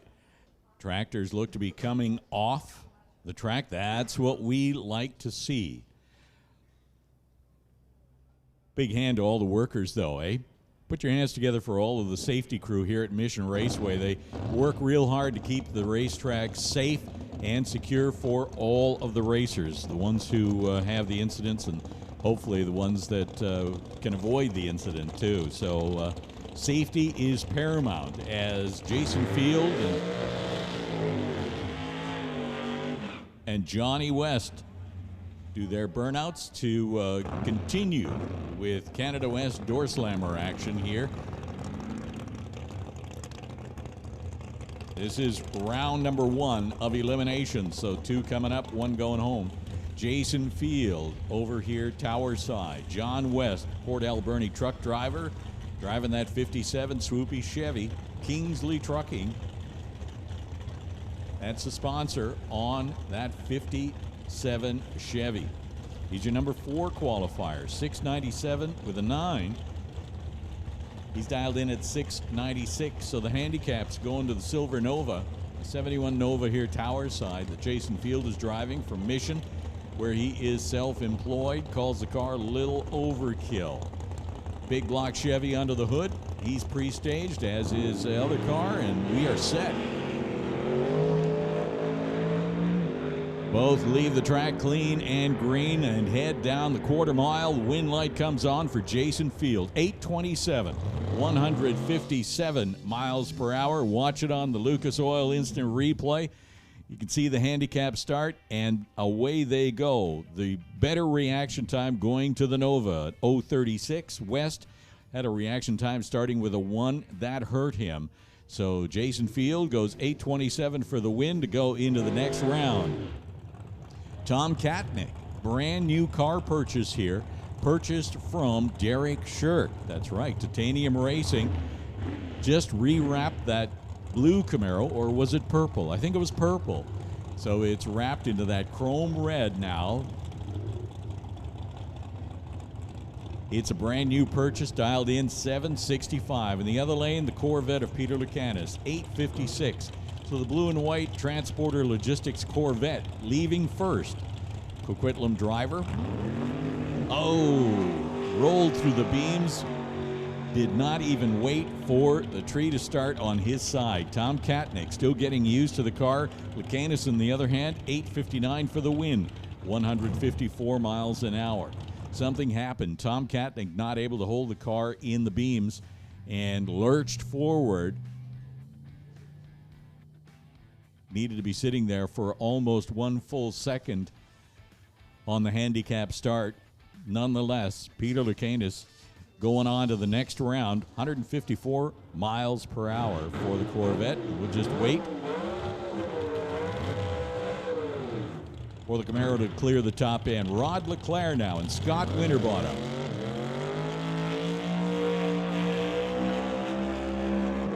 Paradise Home sponsored Camaro of Rod Leclerc from Victoria. It's a 67 Camaro. He is your number 2 qualifier with a 674.4 at 204 miles an hour in the quarter mile. He's got 674 on the car door, and you can see it on the scoreboard at the top end. Those are the handicaps, the dial-in times that they have. So you can see 792 for Scott Winterbottom. He will be leaving the start line first. He's got a 68 Camaro, copper color, based out of Langley. You got 358 cubic inches of Chevy power on the Lordco side against 598 cubic inches of Chevy power here on the Tower side. Scott is pre-staged. Directions coming for Rod Leclerc. Moving forward ever so slowly. Staging process, super important for all race cars. They're set.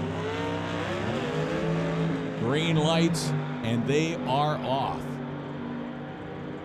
Wind light comes on for Rod Leclerc. Not surprised. 003 reaction time for Rod Leclerc goes 6:76.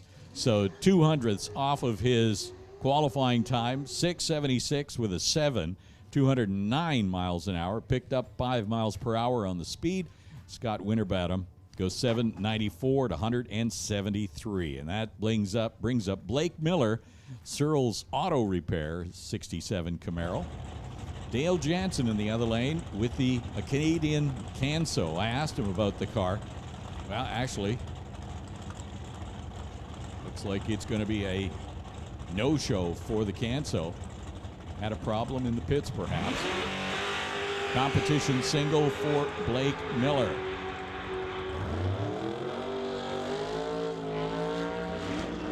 Miller goes 866, 156 miles an hour. Is Dale Jansen not able to make the call?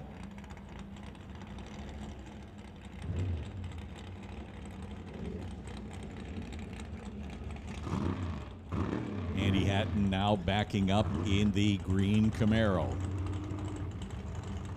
And Grant Howell from Victoria. Talking to Andy Hatton in the pits.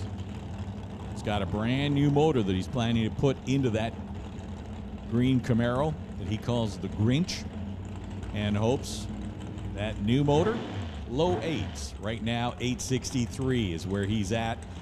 He wants to be a little bit quicker, so brand new motor going into that Camaro over the next few days. 863 for Andy Hatton, 769 for Grant Howell. So the green Camaro leaves first. Let's see Andy Hatton try and stay out in front of that 37 Chevy. Will he stay out in front? He's out in front so far. Will he stay there? No. Grant Howell gets around him at the top end, 774. Had a better reaction time in 012 against an 051. Hatton, not bad, but not as good as Grant Howell. Goes 774, 175 miles an hour for the win. So the Victoria driver moving on to the next round, round number 2. And that brings up your number 1 qualifier, Greg Field, the Active Care Auto-sponsored 69 Opel GT. And Brian Ritchie in the other lane, your number 15 qualifier. Was hunting down that Opel in the pits, could not find it. They were having a meeting and everything else. I wanted to ask him, so what exactly is the wheelbase on this? And because my guess is that's probably about 100, maybe 110. I'd be surprised if it's under 100, but it could be. It's like driving a AA fuel altered back in the 60s. Unwieldy times 10. Greg Field, when it hooks up, it is just a rocket, and he is your number 1 qualifier today. He's pre-staged, 652 on the window. Handicap going to Brian Ritchie and the black Chevelle. Wow. 009 is the slowest of the two. Win light comes on for Brian Ritchie. Wow, that is great. 796. It's a 200th package, right? Perfect reaction time, and he runs just 200ths over.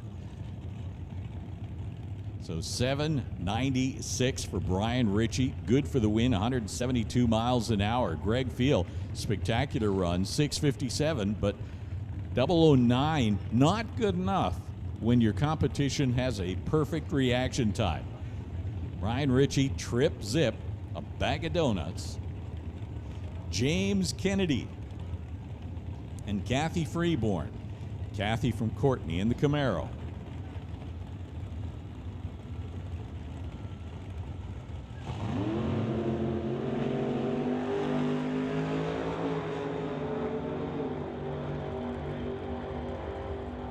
Red light start for James Kennedy, so the win light to Kathy Freeborn, and the Z28 Camaro goes 858.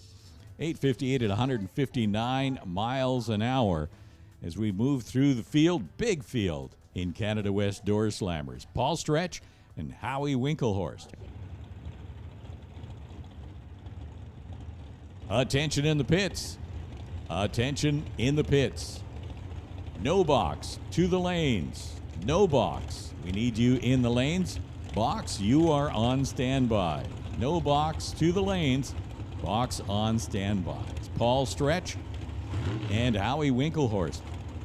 Both get set to pull forward into the staging beams. Paul Stretch dialed in his Cavalier at 7:27. Howie Winklehorst in the 55 Chevy, 8:27. So handicap start going to the 55 over on the Lordco lane. He just went through the beams, so that is going to end up being a single. And it will be a win for Paul Stretch. He doesn't even have to make a show of it. Howie having problems keeping the car in the beams. You have to stay pre-staged and wait there until the timer flips a switch. Was not able to do that. So simply coasting through Paul Stretch for the record, 16:22 at 73 miles an hour. And that is going to bring up Derek Shirk and Dave Warren backing up from their burnouts. Derek Shirk dialed in at 7:10. Dave Warren, 8:22. Now, Warren is from Cloverdale, driving the Blue Max, a car that we have not seen for a good number of years. It used to be a runner out here, pretty regular actually, but this is the first time this year that I have seen it in a long while. 62 Bel Air dialed in at 8:22. Over here, Tower Side, a brand new car for Derek Shirk. I went into the pits and I said, Derek, how many cars have you got? And he says, well, remember, I sold the other one. So this one, the 55 Bel Air, he is just on a roll with it. It's running really close to the dial all the time, and his reaction times have been pretty solid. He's very happy with how he's connecting and syncing with this car. It's a 55 Bel Air, 780 cubic inches under the hood. Sponsored, of course, by Bubba Speed Shop, JS Performance, and Titanium Autogroup.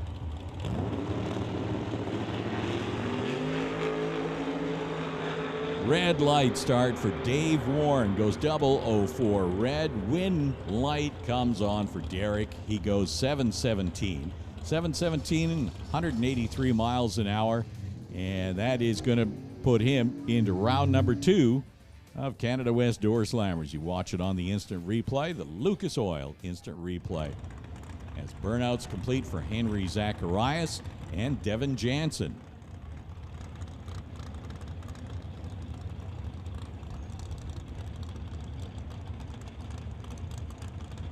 Henry Zacharias got 761 on the window. And Devin from Armstrong in the black Nova, 855. Devin is your number 24 qualifier. Henry took that 53 vet to the number 10 spot with a 760. He's got 761 there on the window. So the Surrey driver is going to have to sit patiently while Devin leaves start line a little over a second ahead. It's all about being consistent, though. It's not necessarily who's got the fastest car. It's who's got the most consistent performing car and which driver is being the most consistent. That's what wins races.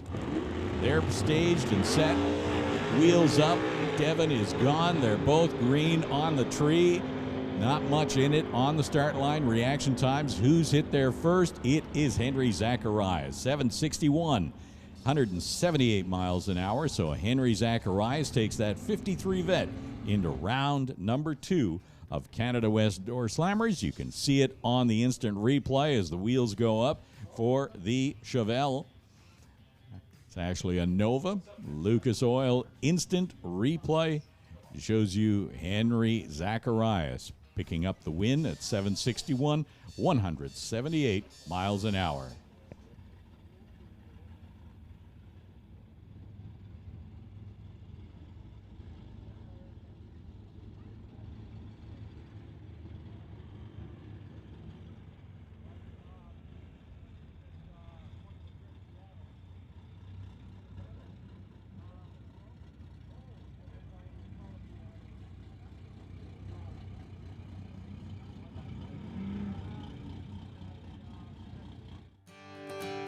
Taking care of your car is a responsibility. It ensures the long life of your car and its expensive components. That's why Lucas Oil takes automotive protection so seriously. Lucas heavy-duty oil stabilizer bonds with motor oil to shield engines from heat and wear. So take pride in caring for your car and pass that pride and knowledge to the next generation for years of smooth, reliable driving on the long road ahead. Trust Lucas Oil. It works.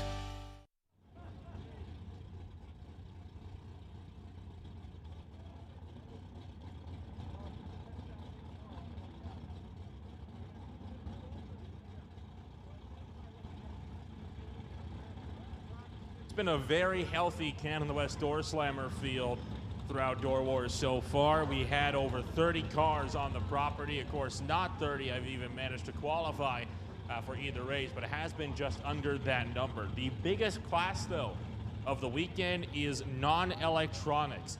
49 cars have qualified to race here at Door Wars 10.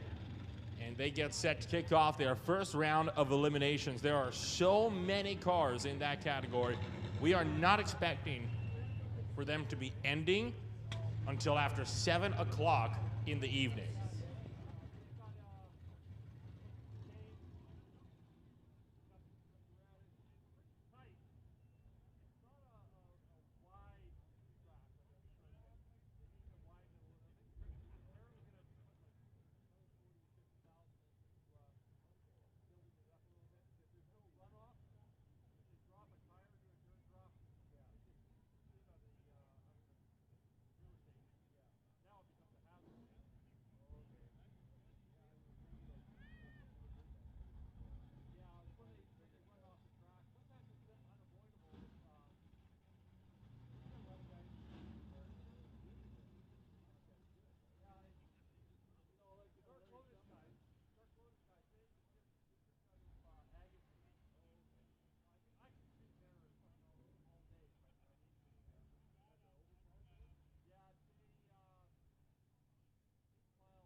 So first pairing up in non-electronics for first round of eliminations going to be Ray Bollinger in the Graham Robbins and Just Mckinney 1963 Pontiac going up against Andy Antle for the Antle Towing 1965 Ford F100 out of Laclahache, BC.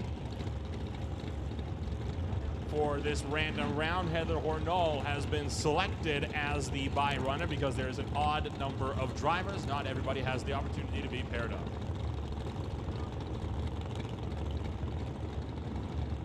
Attention in the pits, electronics. Electronics, we need you to the staging lanes for first round eliminations. Electronics, you've been called to the staging lanes for first round eliminations.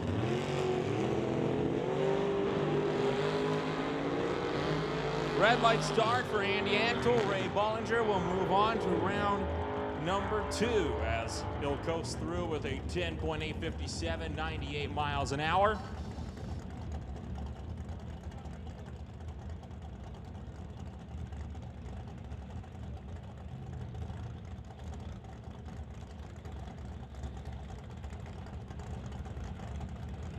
Brings up Dustin Hunter out of Chilliwack in the Ford Falcon, going up against Daryl Tippney's 1962 Chevy 2. We'll see if that is Falcon fast enough to chase down Daryl Tippney up at the top end. He will be leaving almost 2 seconds later.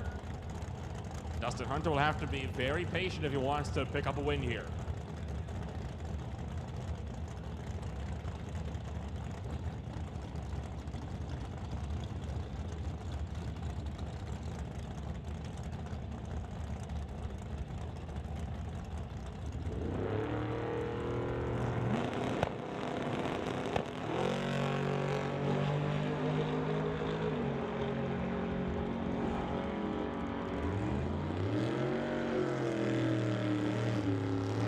Breakout for Daryl Tippney at the top end, and Dustin Hunter will move on.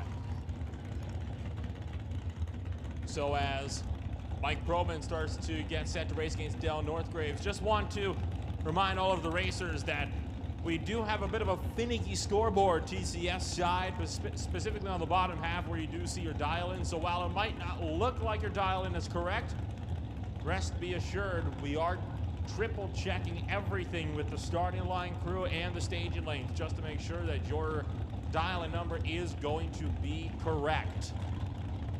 The Probin Motors Nova getting set to race against the Ritchie Racing Engines Nova out of Pitt Meadows.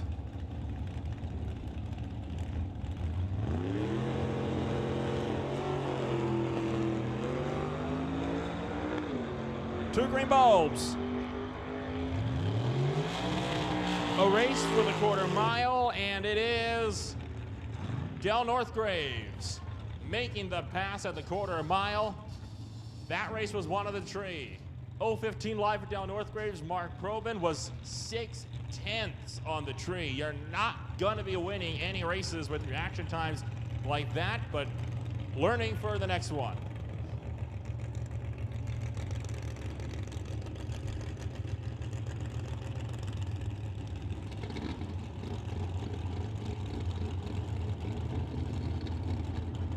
Lauren DeFore in the BMW, Lauren DeFore in the 23T Altered going up against Ian McIntyre in the 2011 BMW 330i.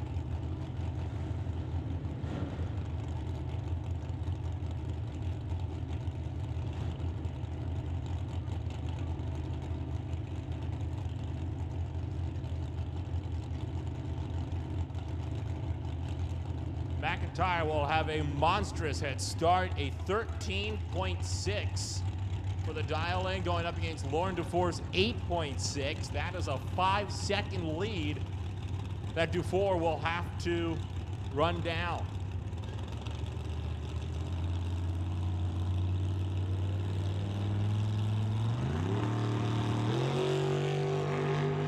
And sure enough, couldn't be patient enough and wait. DeFore eliminated on a red light start, and McIntyre in the BMW will move on to the next round.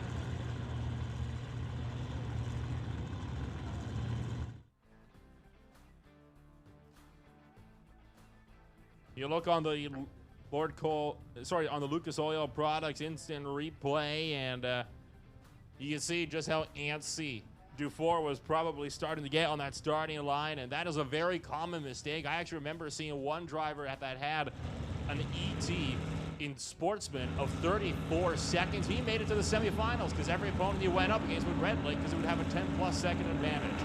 Bill Wells and Bobby Ayler is going to go head-to-head.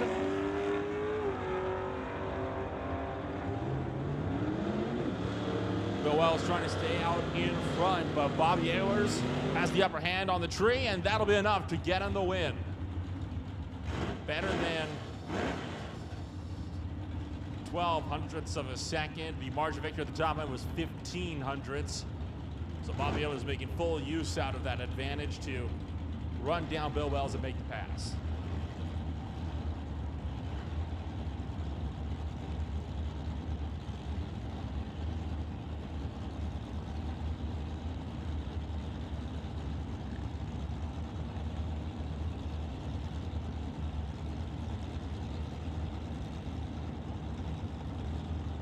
Dennis Winton will be going up against Mark Brzinger in the out-of-time Nova.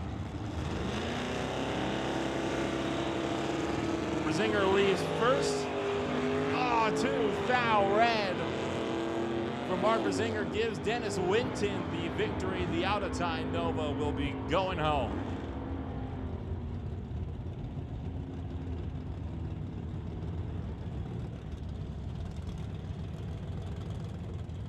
Walter Johnson in the 1972 Malibu will be going up against Kim Cornish.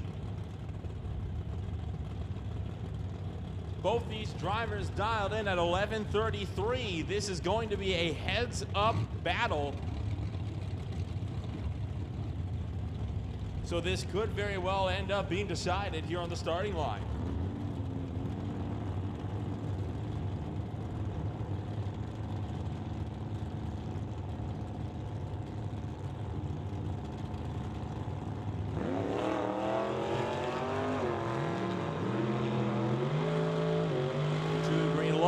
Kim Cornish was in front of the 330, but Walter Johnson's pulled out the upper hand at the 8th mile, and he'll stay in front of the quarter. Walter Johnson got him on the tree in 0:19 to an 0:44, and with both of them dialed in at the same time, it's no surprise that it was such a small margin that made a difference in a heads-up race like that. Burt Worrell's SLR Rental and Schultz Enterprises Nova going up against Brian Heffel's Vega. Head start for Brian Heffel dialed in at 9:99 with the 9:13 for Worrell TCS side.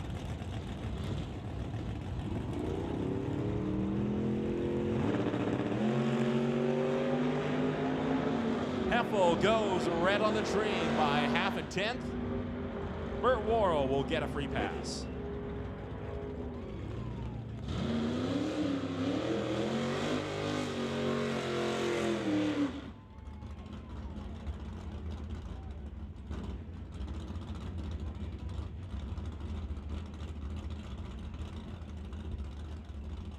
Ross Walker will now be pitting his 1966 Chevy 2 against Craig Johnston's custom exhaust 79 Malibu wagon.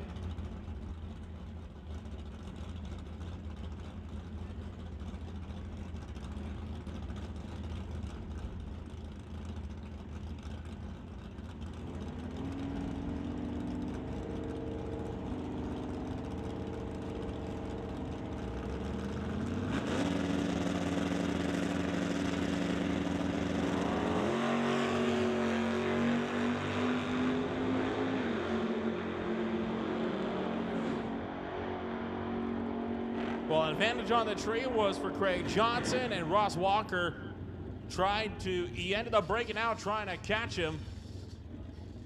Went 10.23 on the 1025 dial, but even with that breakout, Johnson still crossed the quarter mile first.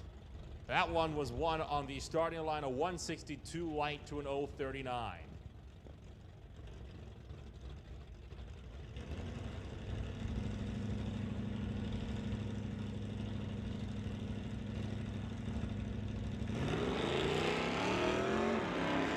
Eric Hansen's Plymouth goes red by 9 thousandths of a second. Glenn Fillingham in the AMX will move on to round 2. Attention in the pits, attention in the pits. Junior Dragsters and Junior Street, you are both on standby. So all junior classes, you are now going to be on standby.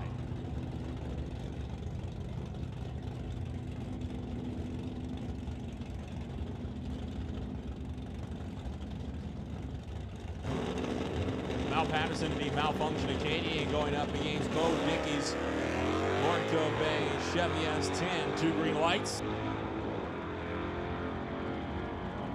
Acadian running down the S10. Advantage on the tree. Double breakout, though. Bo Dickey will take it. Patterson had him beat by almost a tenth on the tree, but a double breakout on the top end will give it to Bo Dickey, the lesser offender in the double breakout, a 13.31 for Dickey on a 13.33 dial. 10.28 though for Patterson on the 10.32.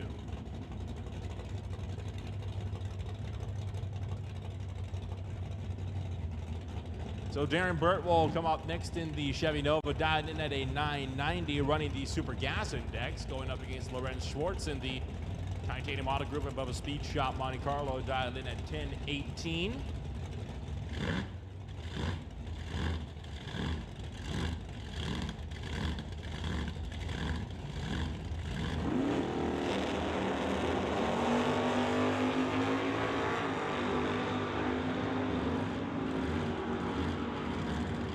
Both drivers away on the green. Double breakout once again, and Lorenz Schwartz will move on to round two. Breaking out by just 4 thousandths of a second, whereas Darren Burt broke out by 2 hundredths of a second.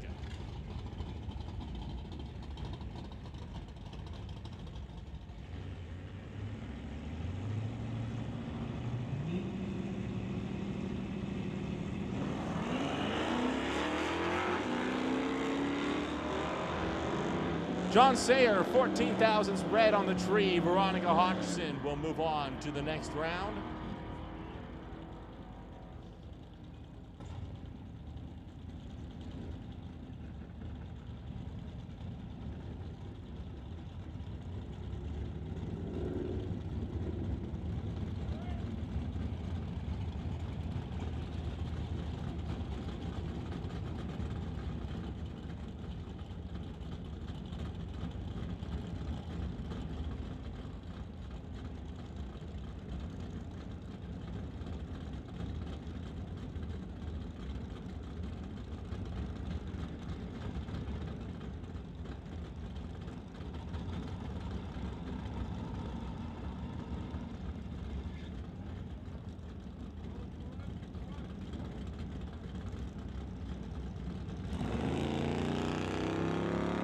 Limbright Racing Monte Carlo leaves first, driven by Arthur Limbright, and Tony Mendonca and the Maverick will turn the red light on by just 2 thousandths of a second. Once again, a 3-second head start catches the chaser a little bit impatient.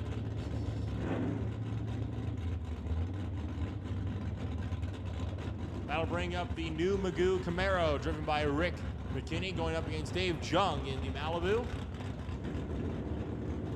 These two often would race their Camaros against each other on regular bracket weekends, much like how Jim Bank and Chris Stone tried to pair up in qualifying.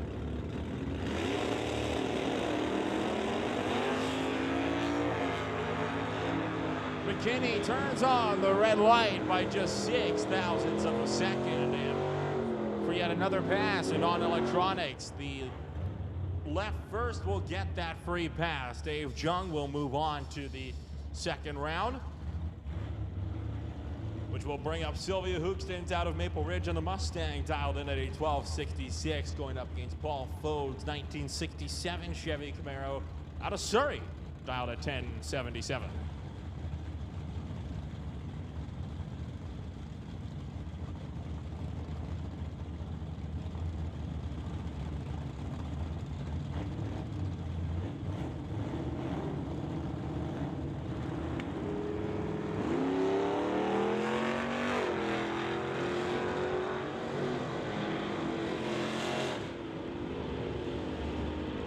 Double away for Paul Fode. Lordco side, that'll net him a win as Sylvia Hookstins breaks out, trying to stay in front. Attention to the pits, attention in the pits. We're calling all junior classes to the lanes. Junior dragsters, we need Thunder in 1, Lightning in 2. Junior street, you'll be in lane number 3.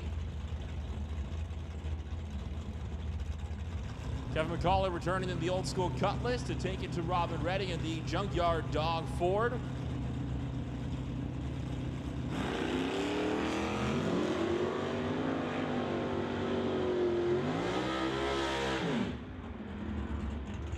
Two green lights. Robert Reddy still out in front and stays there. Kevin McCauley did not have enough to run down the driver out of Merritt.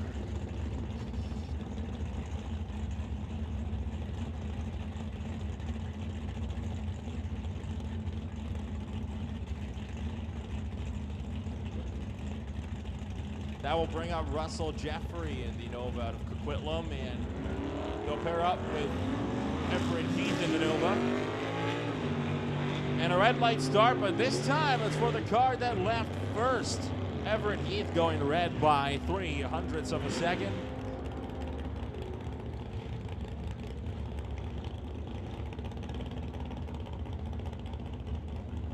Next pairing up then, Terry Charles in the Bel Air going up against Stephen Berenice in the 88 S10. Ford Bubba Speed Shop and Titanium Autogroup out of Abbotsford.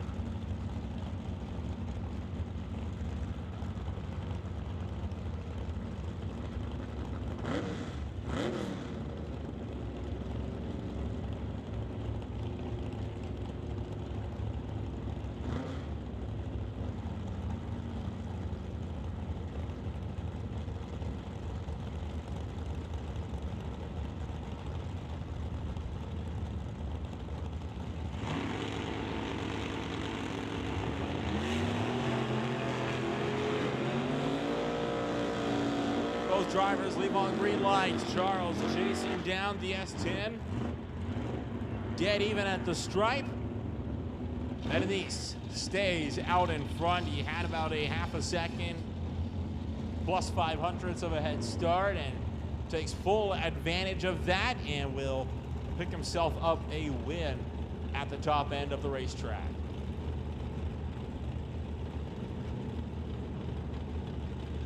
Glenn Martin in the Heads Unlimited Vega will take it to Dave Stone in the Evans Holdings Corvette. Two green lights, one a fair bit better than the other. Advantage Glenn Martin, and sure enough, pulls around for the win. It was an 010 to a 187.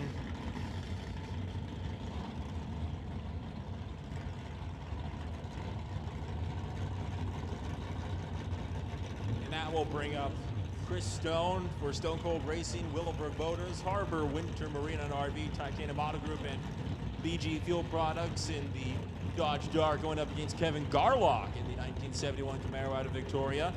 Chris Stone leaves first on a 0.9 of a second head start.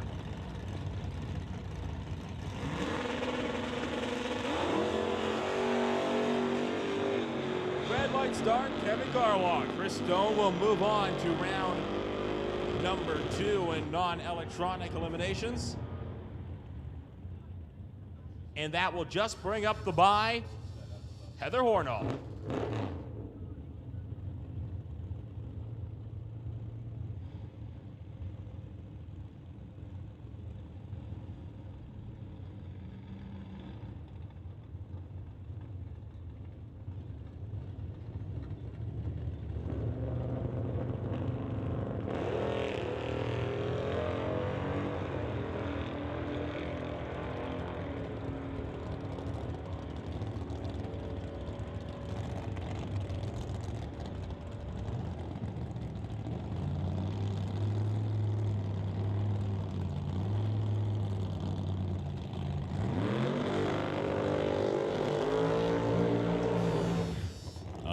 Burnouts happening.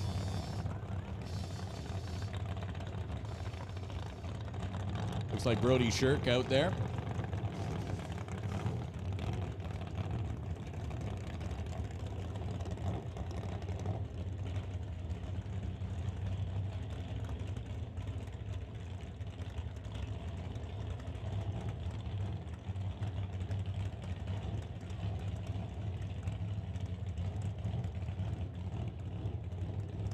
So Steve McKenzie and Brody Shirk in the electronics category now. 86 Cavalier here, Towers side. Black Cavalier against the 67 Nova. On the spectator side, Lordco Lane. handicap, if you want to call it that. 0.03 of a second going to Brody. Win light comes on for Steve McKenzie. Cavalier goes 9:04 with a 2, dialed in at 9:03, just 100th over. 147 miles an hour to advance into the next round as Ryan Johnston and Dan Parsons. Next pair. Attention in the pits, 6:04. Street Legit, you are on standby. Street Legit, 6:04. You are on standby. Ryan Johnston then, 8:34. Dan Parsons, a 1090 car, dialed in at 1094. He gets the handicap start here, so watch the Duster leave the start line a couple of seconds ahead of that Corvette. Parsons using the electronics, as are many of the cars in this category, although not in the same way. Win light comes on for Dan Parsons, 1099, 125 miles an hour. So Parsons takes out Ryan Johnston, going on to the next round. Jan Christensen from Langley, El Gringo in the 67 Nova. Was talking to Jan about the Skillman car in the pits that he bought. He is super happy with that, but still plans to run this El Gringo for a while. Nick Angelucci, 78 Malibu, here tower side. They're both pre-staged, bumping in now. Set to go. Handicap comes down for the Malibu. And Christensen goes 007 red. Win light comes on for the TCS lane. 1095, 122 miles an hour. As Emily Gerard completes her burnout in the Dragster and is rolling back into the staging area.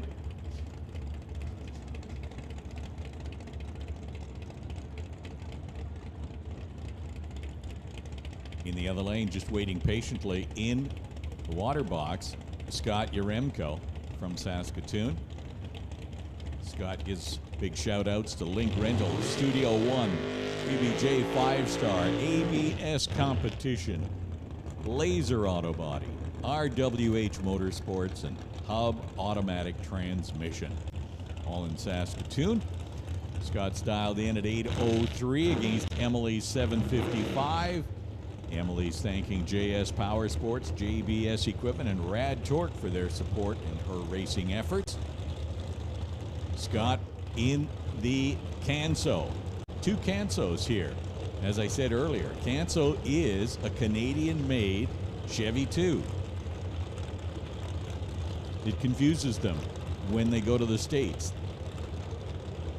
Emily Gerard will have to sit patiently watching that Canso leave the line first.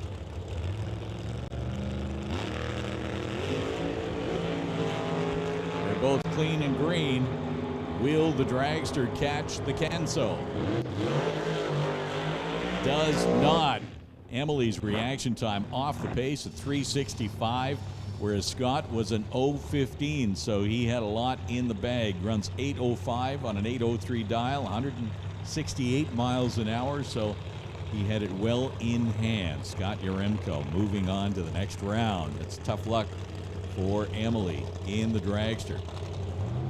Speaking of Dragster, here is Dan Provost, the owner of Rad Torque Systems, with his supercharged Dragster that, well, for all intents and purposes, could run in top Dragster. 515 cubic inch big block Chevy. In the other lane, Al Quigley with that Mustang, sponsored by Rad Torque Systems and JS Power Sports. So the Dragster's dialed in at 668. Quigley 1072. Big handicap start going to the red Mustang.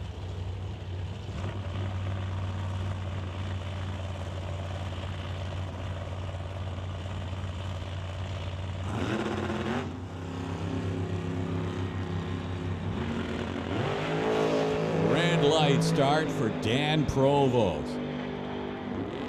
So Al Quigley picks up the win, runs a 10.73 on a 10.72. Quigley going 160 miles an hour in the Mustang going into the next round.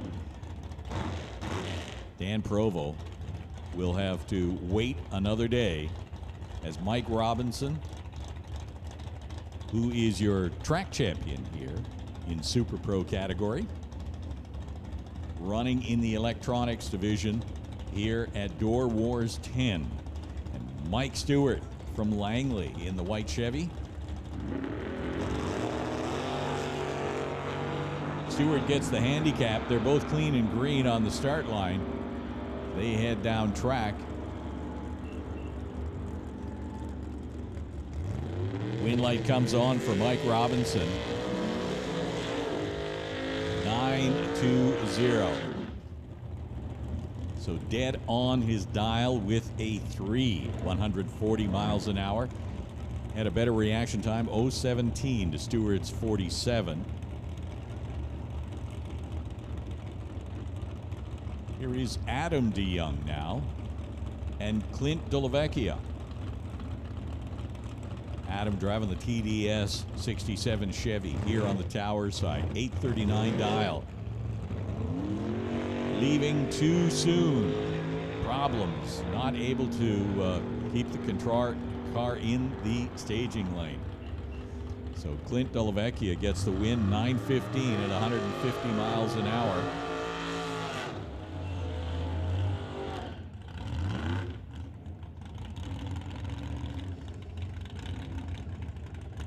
So Ted Buss rolling forward now in his 34 Ford. The other lane, Richard Love, SS Motorsports, Chevy S10 pickup, dialed in at 11:02. Ted Buss in the 34 Ford, 9:02. So it's going to be the Chevy pickup leaving by about 2 seconds.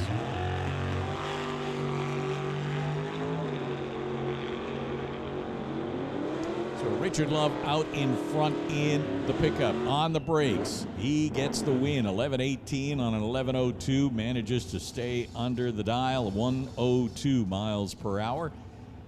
9:08 for Ted Buss, so win light for Richard Love. Wes Hendricks now and Herman Chan. Chan driving the white Camaro. Sponsored by Lordco. Chan from Vancouver dialed in at 1090. Gets the handicap start over the 1029 of Wes Hendricks. Chan goes red. So the win light will show on Wes Hendricks' side. Heffley Creek driver in that Falcon goes 1032, 129 miles an hour to advance into round number 2 of electronics as Kelly Voss backs up from his burnout to match up against Martin Rochelle, regular runner here at Mission, usually in the Super Combo class. Runs a 1090 car. He's dialed in today at 1019. Voss in the Dragster, 883. So we'll see the 78 Malibu charge off the start line first, and it'll be up to the Dragster to wait patiently. Looks like he was not patient enough. Had trouble rolling, keeping the car in the beams. So he is out of it. Win light comes on for Martin Rochelle.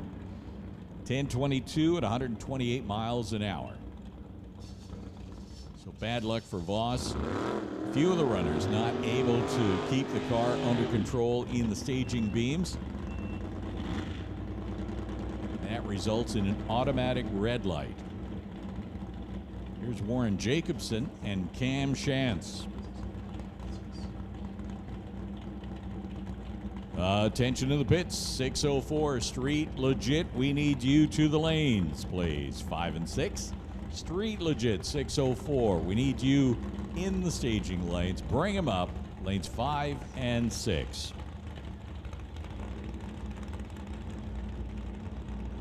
So handicap start going to the Chevy 2 over here, tower side, with a 1090 dial. Cam Shantz in that Roadster, much quicker at 852. So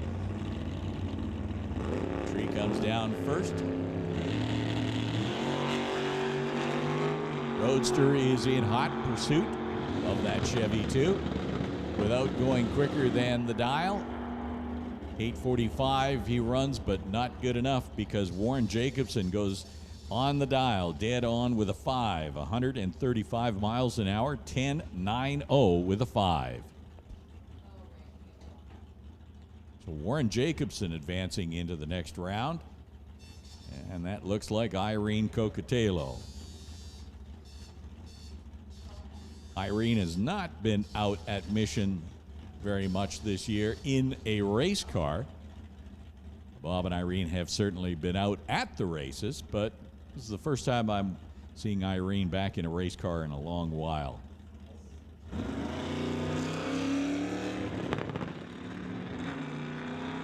And it sounds like they're working on the car. And Bob shakes his head saying, what in the world is going on there? Yeah, you'll get it figured out, Bob, I'm sure.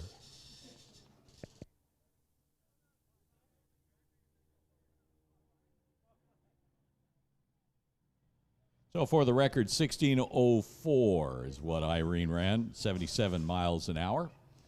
And that is going to take care of the electronics class. If you're watching us on the live stream, it's brought to you by Lordco. Door Wars 10, Day 2.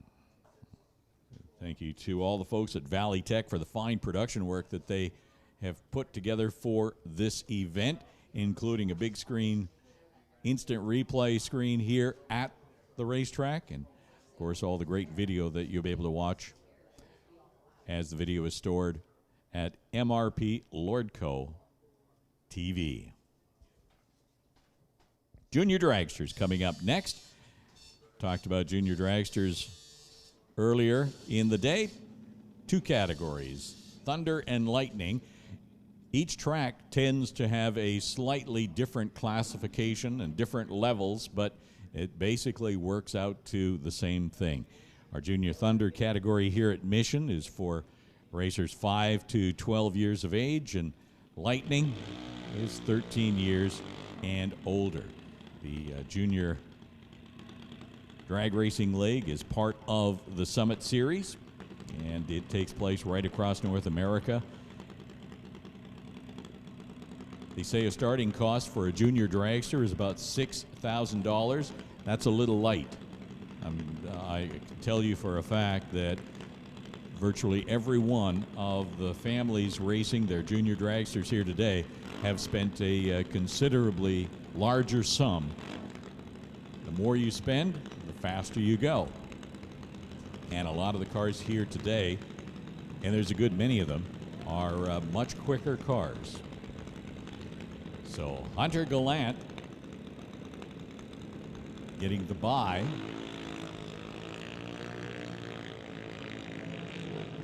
They race to the 8th mile.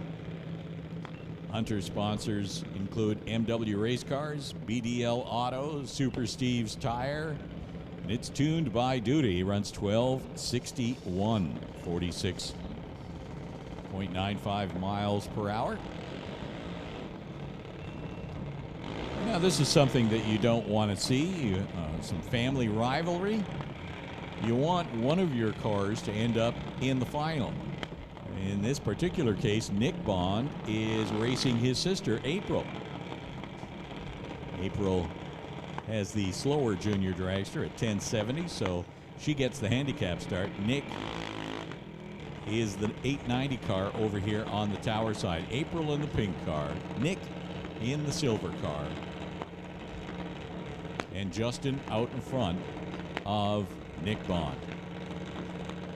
So getting the car staged up and tuned up, making the last minute adjustments. As I say, April will have the handicap start.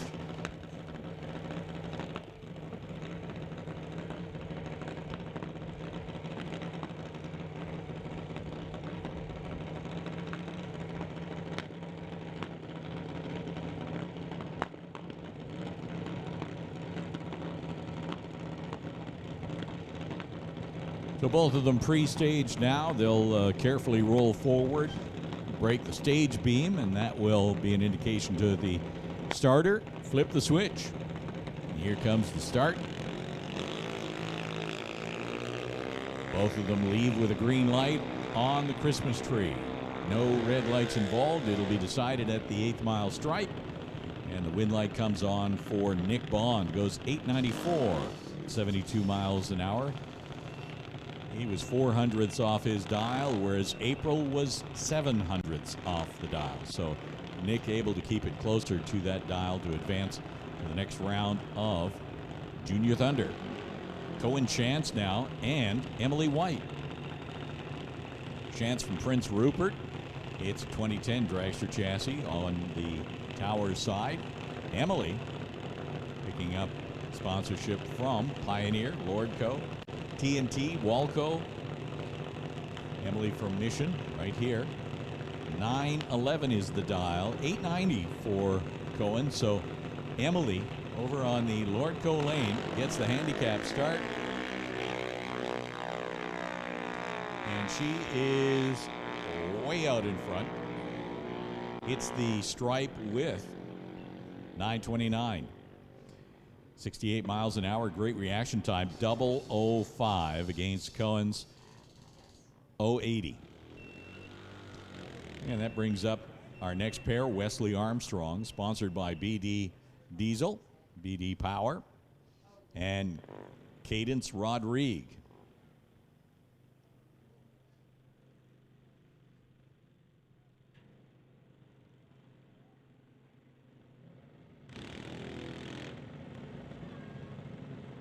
Over on the spectator side, Cadence racing in a dragster that has seen a lot of trips down the 8th mile here at Mission. That's Sidney Jung's former ride.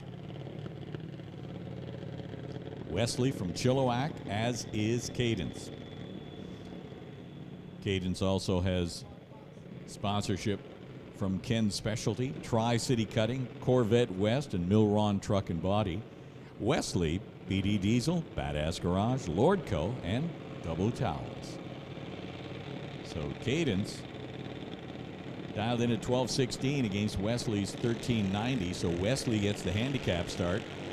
But Cadence goes red.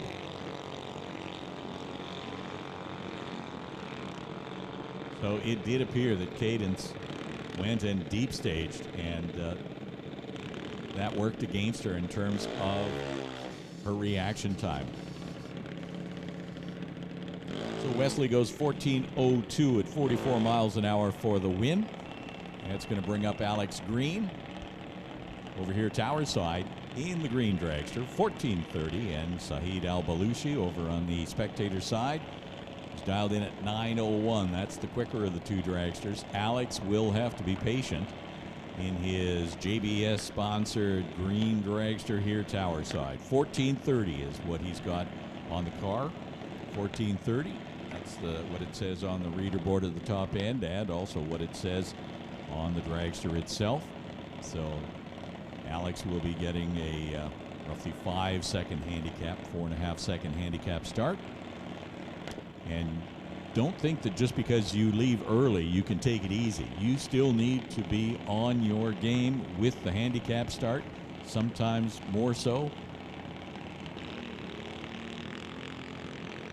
And Sahid waits. And they're off. Everybody's got a green light here. Will that dragster catch Alex at the 8th mile stripe? Boy, he does too. Runs 9:01, dead on his dial. 9:01 with a 2, 73 miles an hour. So great reaction time. Well, not really. It started with a 1, but that was okay because Alex's reaction time started with a 2. Not their best efforts, let's say that. Win light going to Sahid Al-Balushi, though. And that brings up Hunter Thompson and Nate Green. Nate dialed in at 12:50 against a 13:46 for Hunter. So Hunter, over here tower side, will be the first to leave the start line. You'll see the black dragster leave first against the white dragster by about 1 second.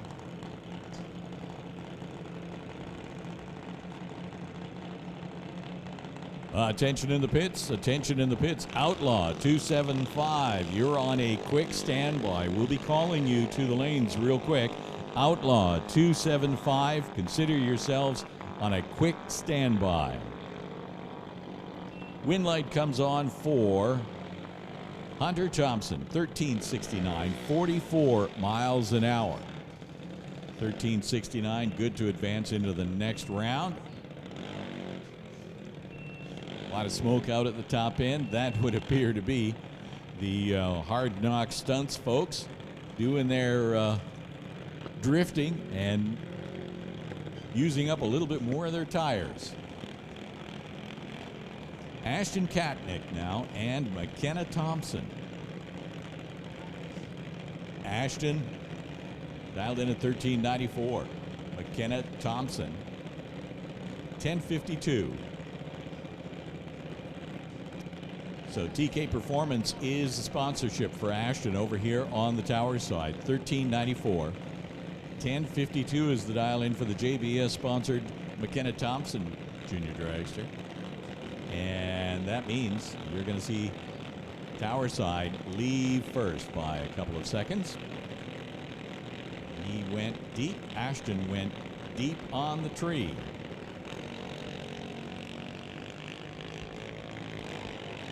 And that means he went red. So wind light comes on for McKenna Thompson. Looks like we've got the all the tickets here, and it's time to make a draw for the 50-50. And it looks like if you are the winner holding the winning ticket, you're going to be walking home with, are you ready? $2,111. I've got the little bundle. It's a huge win. So, okay, I'm reaching in now for the winning ticket number. If you bought 50-50 tickets, make sure that you got a ticket in front of you, because here is the winning number. 468-988. That's the winning ticket number. 468-9888. That's the winning ticket for $2,111, and that is a blue ticket. A blue ticket with number 468-9888. You've got some money waiting for you up here in the tower, and we will wait how long? 13 minutes and 20 seconds. All right, 13 minutes and 20 seconds later, and I will be told when that expires. There's $2,111 sitting up here if that's your winning ticket. So Alana Everett broke out. Wind light came on for Adam Katnick in that last pair. 897 at 71 miles an hour. And that is going to do it for the Thunder category. We're going to slide up, I believe, to Lightning.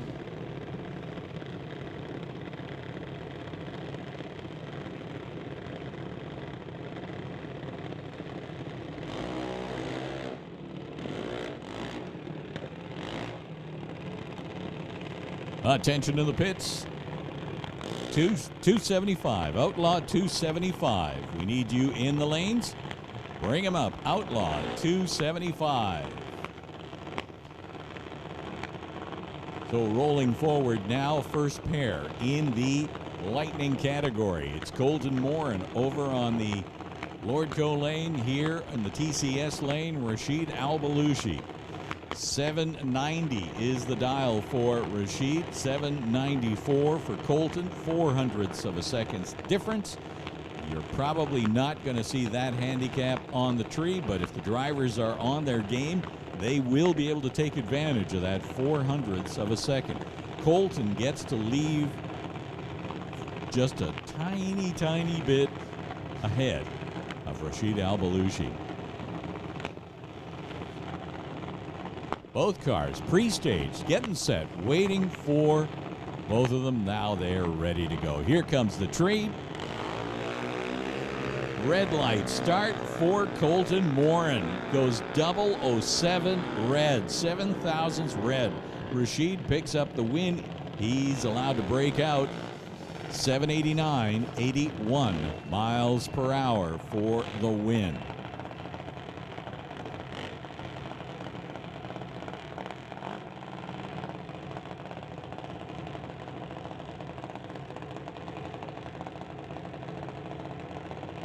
All right, Ciel Gagnon next up. Ciel, your champion from last year in the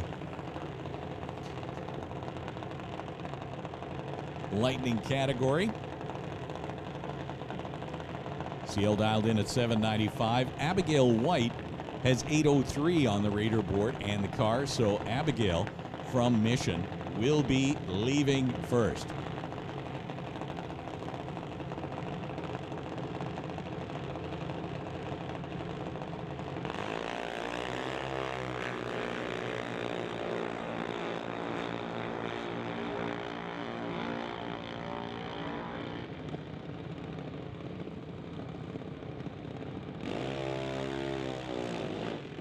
We have a winner. So thanks everybody for purchasing the 50-50 tickets. That's money that all goes towards Team on a Mission, and we have a winner. So thank you very much. There will be other events coming up with more 50-50 tickets. Thanks everybody for your support.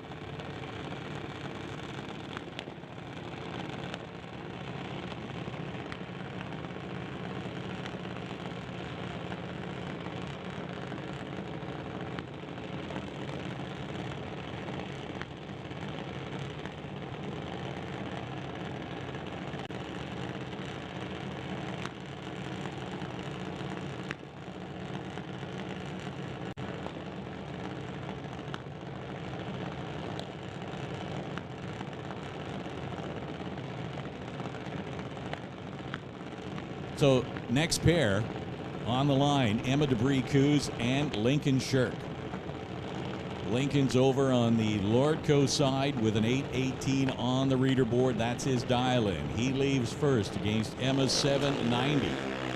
Both of them go red. The True Start system picks the one that's closest or the least red, and that is Emma Debris-Coos, goes 790 at 81 miles an hour for the win. So Emma advancing into the next round of the Lightning category.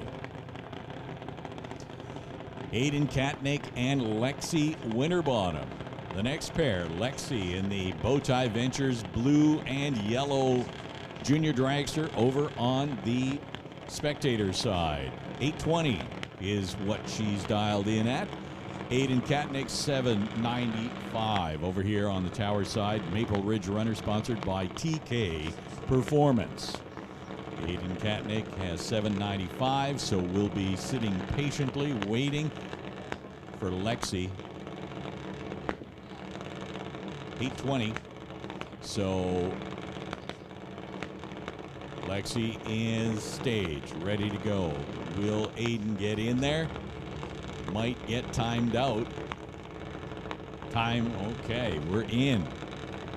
There's roughly 10 seconds once the other car has staged. Lexi Winterbottom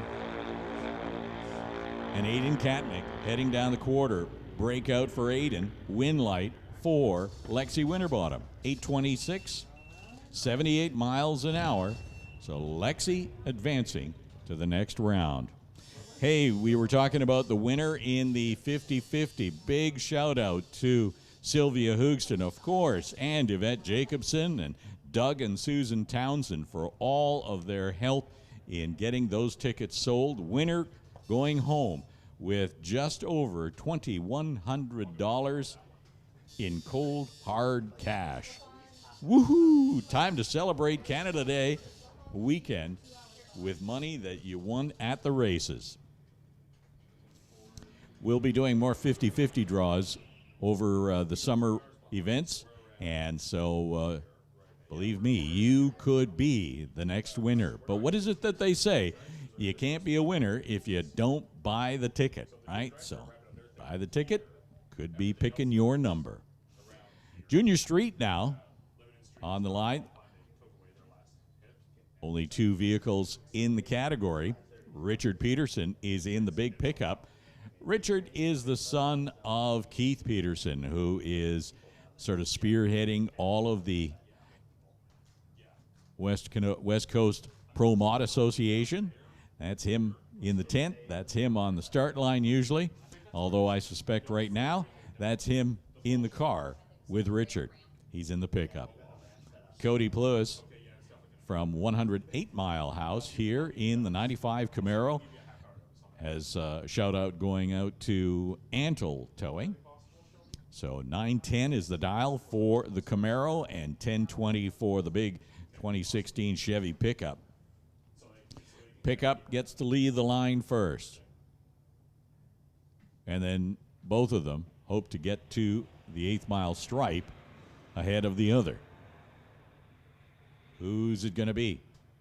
Richard. Is it going to be Cody? It is going to be Richard. Richard Peterson picks up the win, 10:21 at 54 miles an hour. So congratulations to Richard for picking up that win. 2 cars in the category. And the word I hear is that they're going to do 2 out of 3, which, you know, in the end, gets you more time on the track, more runs against the tree. It's all good. It's all good. I wonder if that was arbitrarily decided by Cody Plews when he saw the wind light turn on for Peterson. You know, the old schoolyard piece where you lose a rock, paper, scissors, and you go, all right, best 2 out of 3. Yeah, I'll get you this time. That makes perfect sense to me. I can see that happening. Yep, no question. Motorcycle. Tom Turand and Chris Weens.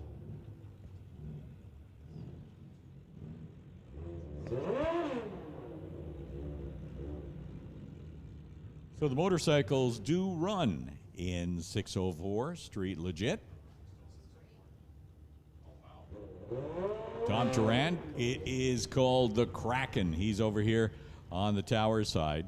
And Chris Weens, well, it's called the Monster. There's some sort of a thing about naming your motorcycle some vicious beast. Let's see what happens on the strip as they head down track. Everybody's green with absolutely identical reaction times. Boom.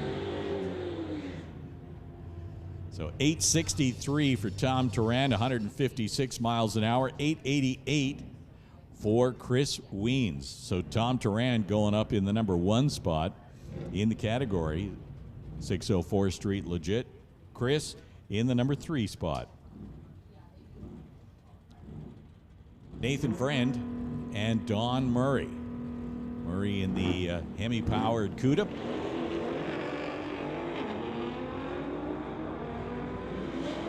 Nathan from Maple Ridge in the 2021 Nissan.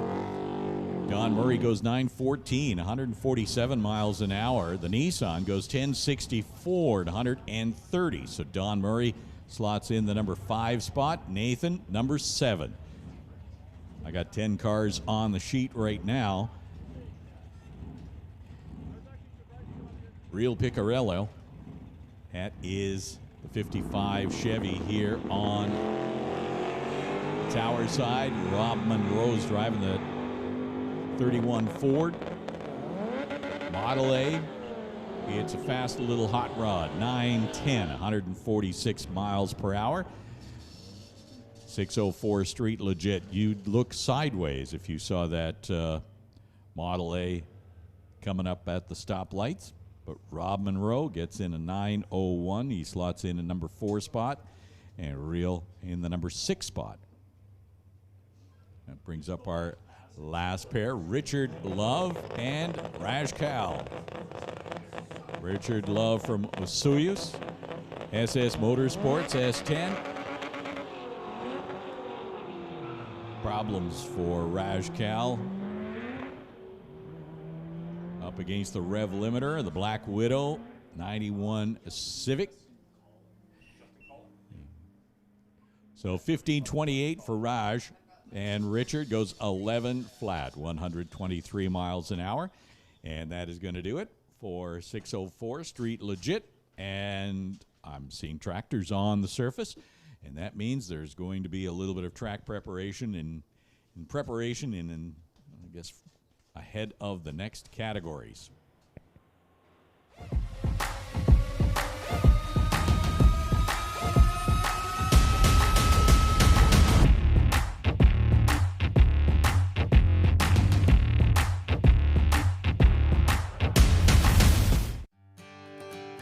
Taking care of your car is a responsibility.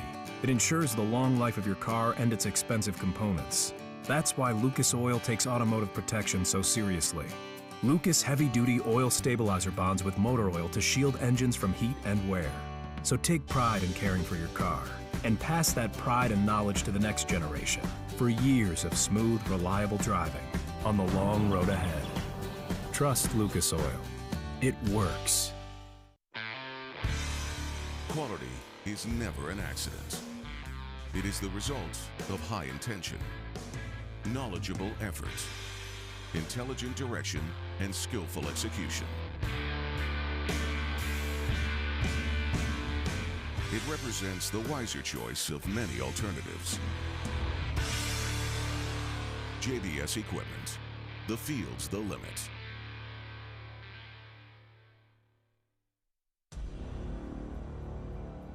The West Coast Pro Modifieds would like to thank Artex Racing, supported by Total Dairy Solutions, ChopMyRate.ca, Daco Ventures, Mario High Performance Diesel, 24/7 Compression with Bel Air Power, Waukesha Pierce Industries, RCT Engineering, Gen 3 Speed Trackside Tuning, Canadian Performance Injection, K2 Consulting, Pro One Safety with TNT Motorsports, Van Ross Services, Super T Brand Builders, and Signature Sandman in South Edmonton. Join us next weekend, July 8th to 10th on HNLive.ca for full free coverage of the Rocky Mountain Nationals at Rad Torque Raceway. Advertising opportunities still available. Go to westcoastpromodifieds.com for more details. West Coast Pro Modifieds. Just send it.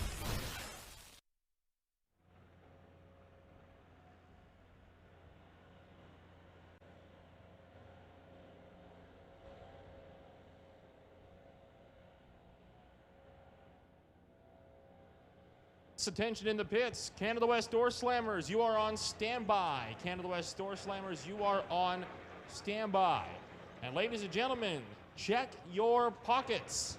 We have an iPhone that has gone missing. It's a rather big in size, triple camera, so I'm assuming this is an iPhone X, but I don't know Apple products. But we have lost a iPhone. It was found about halfway up on the bleachers on the spectator side. So if you have lost your phone, it is waiting for you to reclaim it up here in the timing tower.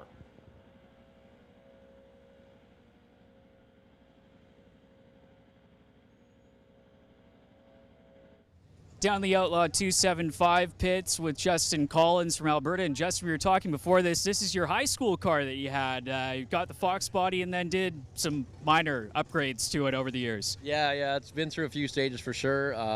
Definitely a long way from where it came, but just never could give up on it or get rid of it. It's kind of turned into what you see now here. With the Outlaw 275 class, what kind of drew you to competing in this division? It was kind of the local, when I started going from kind of the street racing to track racing, it was kind of the only competitive class that kind of fit what we were doing, and most of the guys I knew were getting into it. So I kind of tried it out and brought the car here for the very first time quite a few years ago, and I had a small block in it. Very first pass down the racetrack, stood the car straight up, 12 o'clock on the bumper, have an awesome photo hanging in my living room of it, and I've been hooked ever since. So just been on the chase to go faster ever since then. With this car, it's the first time you're out with this new engine combination. Tell us a little bit about the setup that you're going to be debuting here this weekend. Yeah, this new motor is TRE 632. They're based out of Texas. Jordan from Gen 3 helped me get it. He basically tunes the thing. I do a little bit, but mostly I let him pound the keyboard on this deal. My brothers, Josh was my crew chief, couldn't do any of this without him. So we're hoping to really put on a good showing with this thing this year. We were talking with Neil Richards a little bit earlier on about all the suspension work that you guys have to do to try and get this thing planted. What kind of setup do you guys have in the back of this thing to make sure that it actually hooks up to the track with all the power that you're trying to put through those tiny little rear wheels? Yeah, it's, stock style suspension. It's pretty similar to how Neil's car is. We run a strut front end, all stock style, Menser struts in the back, or shocks in the back, I should say. We changed all the suspension last year because with the radials you want to separate the car, and the car just didn't have enough bite in the car last year, so we've changed all that, and it's so far after last night the car's showing really promising results, so we're hoping we can plant this tire down and really put up some numbers. Now, as is the case, anytime the sun comes out here on the West Coast, which has been kind of rare this year, but finally making an appearance, you're going to have two different conditions where you're running in the daytime and then running at night where there's a little bit more grip. How do you kind of try and find a balance between the two of those as the weekend goes on? Yeah, we just like to pull a little bit of power. We leave the chassis pretty much the same and just kind of pull power out of it to get it off the starting line. And normally if you can get it off the line, it'll go. At nighttime, yeah, we're going to try to turn it up and really put on a show. At nighttime, you can expect to see flames out of this car, usually up to about the hood. So be something to watch for on the live feed for sure. Well, thanks, Justin, and best of luck for the rest of the weekend here for Door Wars. Awesome. Thank you very much, guys.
We've talked about some cars that have sponsorship carrying the Bubba Speed Shop sign, and it's probably worth noting that they specialize in turning cars of all different makes and models into serious speed machines.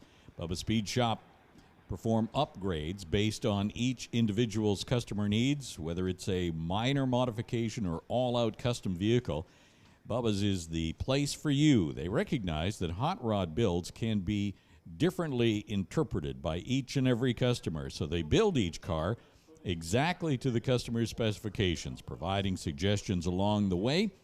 But Bubba's Speed Shop is capable of performing a vast array of specialized services, and they can handle restorations, hot rod builds, drag car setups, performance vehicle maintenance, as well as your daily general maintenance in your daily driver. You name it, Bubba's Speed Shop can handle it. Bubba's Speed Shop is located at 310 20630 Mufford Crescent. That's in Langley, and they can be found right down the street from Langley Costco and directly behind PDR Diesel. You can also check them out on Facebook at Bubba's Speed Shop. So when you see the Bubba's Speed Shop sponsorship, now you know. And again, as always, check the signage around the facility.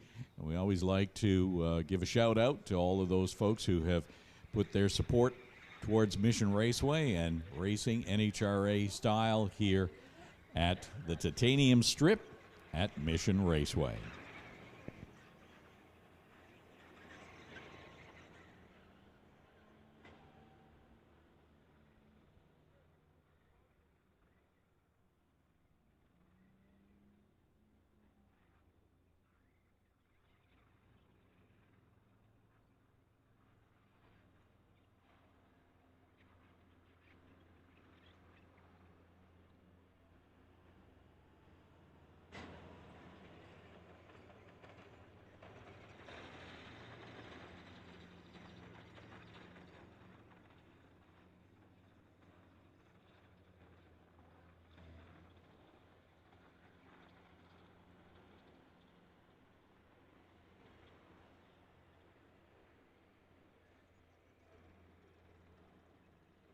So while we do just a little bit more track maintenance, get some rubber on the surface, even it out, you'll see the sprayer heading up and down the track, putting the VHT traction compound in various forms.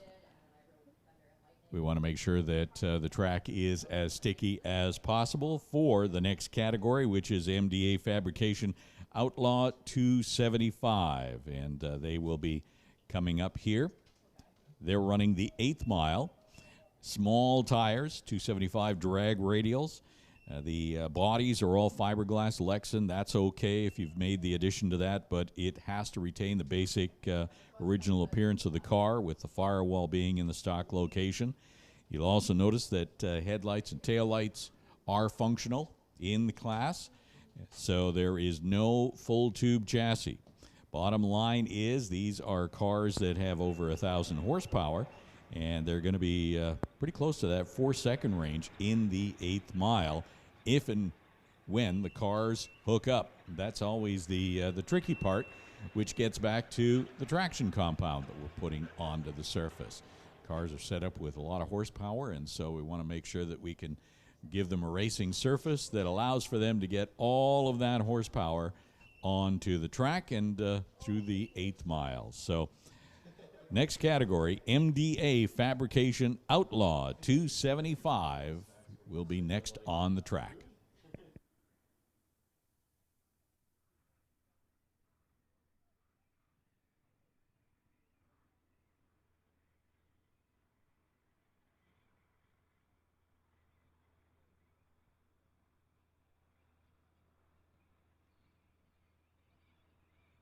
Race fans wondering how late are we going to be racing? We're going to be racing, I suspect, until we can race no more.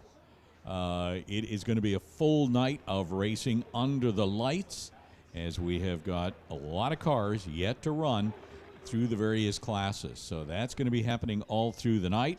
And even though we've got word that we may be fighting the weather tomorrow, but at this point in time, racing is set to start at 10 o'clock tomorrow morning, Sunday morning. So hopefully you can join us once again for some great racing action as we complete some of the categories and run some of the other elimination rounds. So that is 10 o'clock tomorrow for a start time.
So we're just testing the start line now to make sure that the traction compound that was applied is appropriate. Doing a little pressure check. A device that measures the traction on the start line, and so do that a few times. Make sure that the grip is where we want it to be.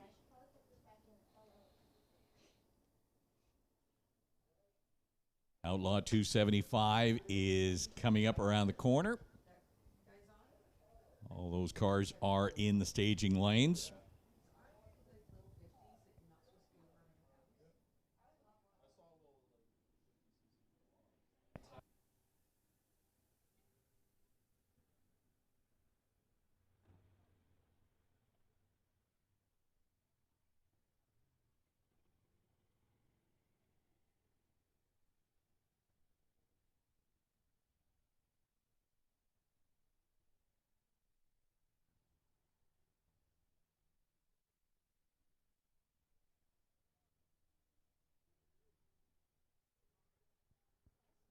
So Outlaw 275 just in the wings, and we are set to go.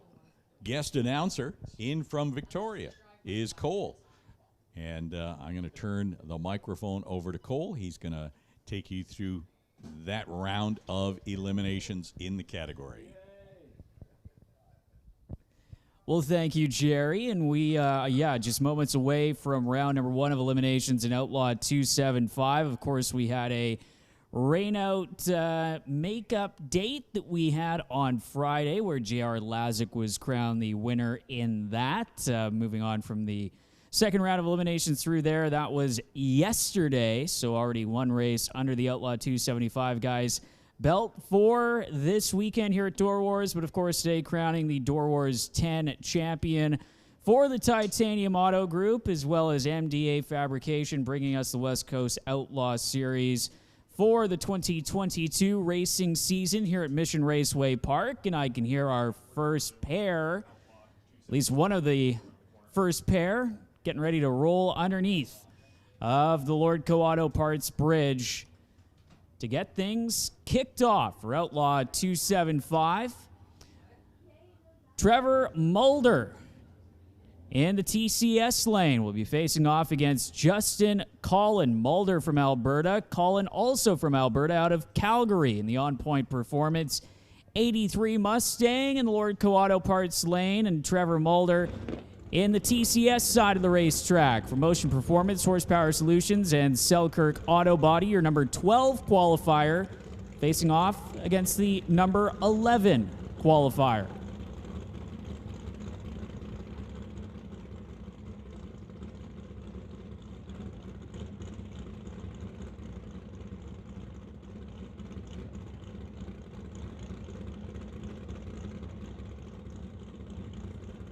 So Justin Collin starting his burnout. Trevor Mulder waiting on him to light the back tires on the Mustang that he calls the girlfriend. Attention to the pits, attention to the pits. Canada West Doorslammers, we need you guys to the staging lanes. Canada West Doorslammers, we need you guys to the lanes. Door Slammers, you guys will be in lanes 5 and 6. Door Slammers to lanes 5 and 6. So Justin Collin getting a good look at his car up there on the big screen, courtesy of Lordco Auto Parts. Crew member just going in the right side. And purging the nitrous system on the on-point performance Ford Mustang. As Trevor Mulder, the turbocharged Fox body in the TCS lane. We'll see who moves on into round number 2 of eliminations for MDA Fabrication. Outlaw 275 as Mulder trip in the pre-stage bulb. Collin already in. Tree comes down and Mulder up into tire smoke off the hit. Justin Collin into round number 2. with a 468, 155 miles an hour. Colin with the reaction time advantage as well, an 069 light to a 157 light for Mulder. And again, Mulder immediately going up into tire smoke. So Justin Collin on to round number 2. Next up in the Lordco Auto Parts lane, that is Tyler Stamler in his 2000 S10, coming in as the number 15 qualifier. Best run in qualifying of a 5:23 with a 0 up against Chris Brenton from Vancouver, Washington in his 1963 Nova, the turbocharged power plants in both vehicles.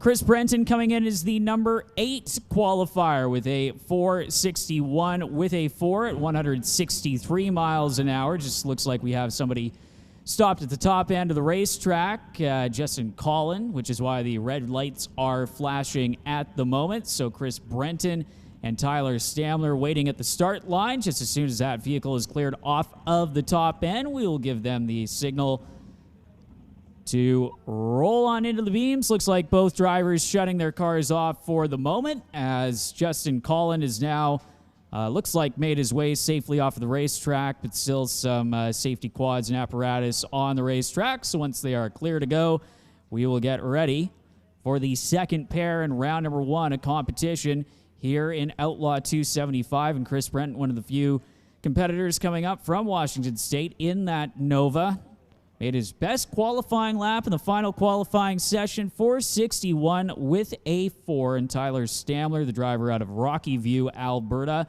in the S10 pickup truck, again, the number 15 qualifier. So Brenton, the higher qualified car in the Nova.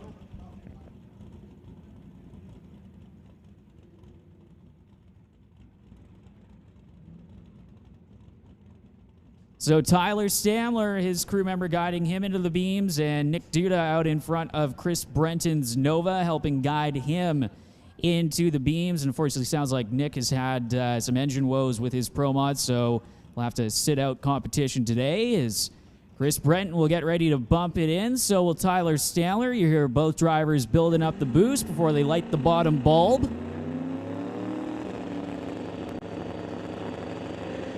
And here we go. And Brenton up into tire smoke on the hit, and the lower qualified vehicle's going to get the win and move on to round number 2. 5:07 for Tyler Stamler, and he will move on to number 15 qualifier. Knocks out the number 8 qualifier.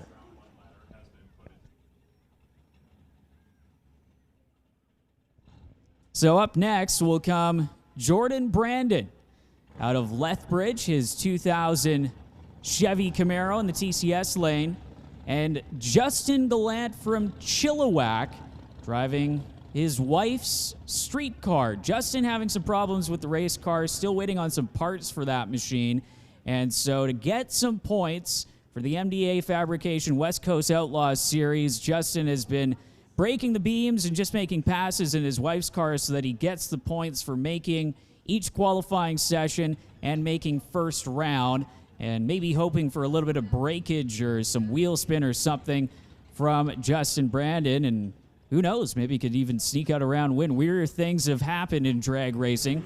Jordan Brandon, the number 2 qualifier, up against the number 21 qualifier.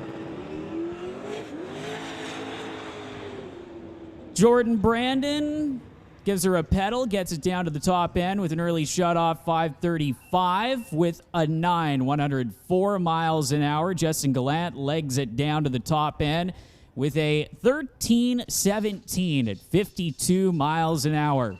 Stunning from Justin Gallant. Jordan Brandon moving on into the next round of competition. As up next, Tej Sangha, Tower Side, will face Adam Berard. Sangha, the number 18 qualifier, with a 5:55 with an 8, up against the number 5 qualifier in Adam Berard in his 1984 Camaro. Berard going to the finals of the first race of the Outlaw 275 season before getting defeated by J.R. Lazick in his 63 Nova as Berard brings the White Trash Racing Camaro into the burnout box.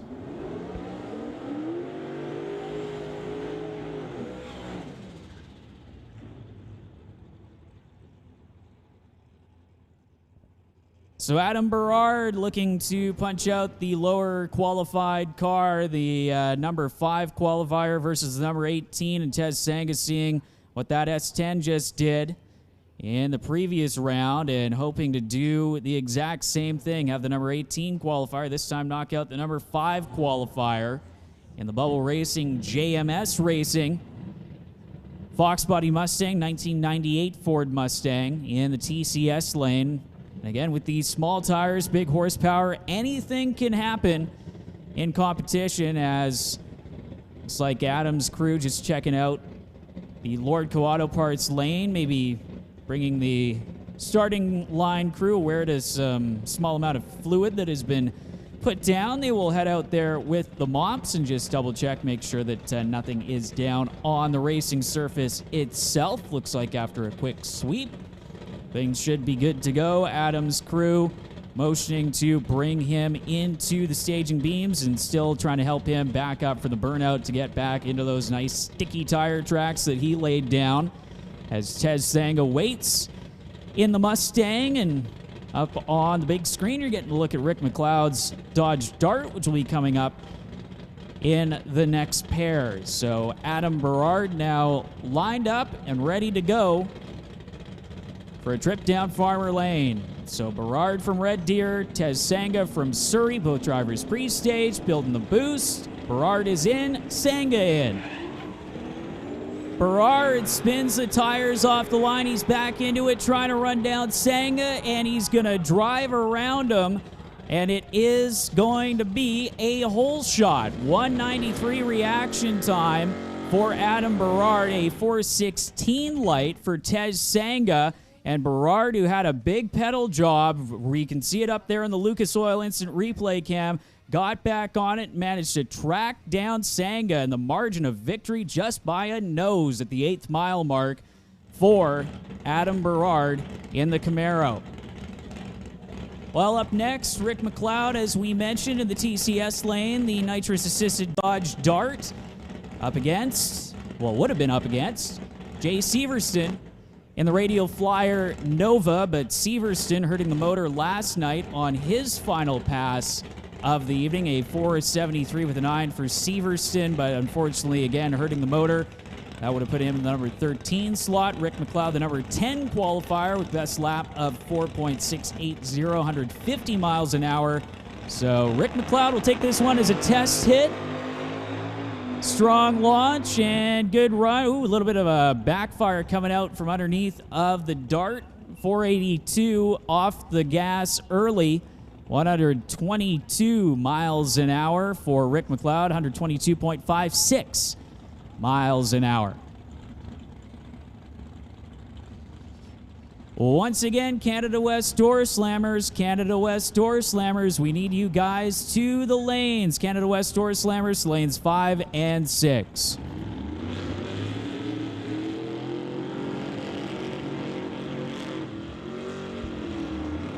Larry Yampolsky from Langley, BC, the JS Power Sports Diversified Metal KR Auto Clinic Titanium Autogroup, 81 Malibu, up against Dan Rodriguez out of Yarrow, BC, in another 1981 Chevy Malibu.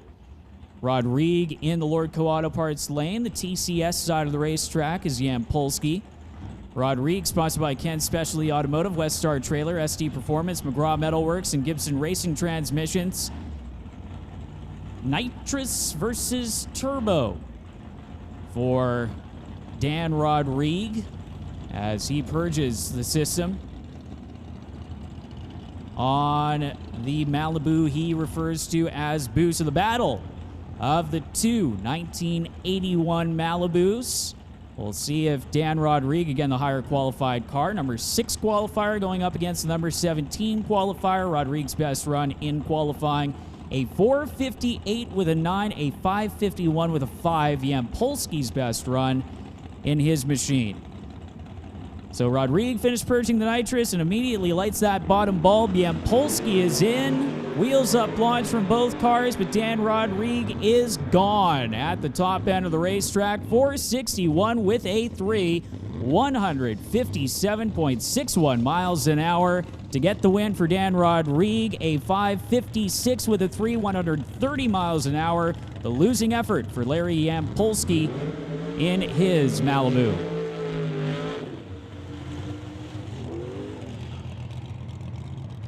Kurt Thompson in the TCS lane. The Milron Black Sheep Industries FPS 1968 Camaro with 427 cubic inches of turbocharged Chevrolet power plant underneath the hood of Kurt Thompson's machine, up against Bob Cook from Lloydminster, Alberta, in the 1993 Ford F-150, the LS power plant. For Bob Cook, the number 20 qualifier with a 577 with an 8. Thompson, the number 3 qualifier with a 452 with a 2.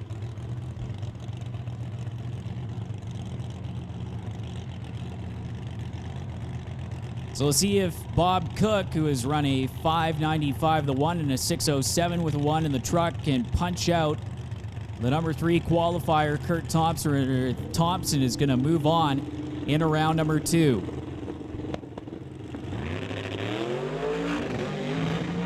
Thompson pedals it, and is he going to stay ahead? Yes, he does, but on or off the throttle at least 3 times. 573 with a 7 at 128 miles an hour. A 573 with a 3, 129 miles an hour for Bob Cook. The advantage on the starting line for Kurt Thompson, 079 light to a 398 light. And so Thompson wins it on a hole shot over Bob Cook to move on into round number 2.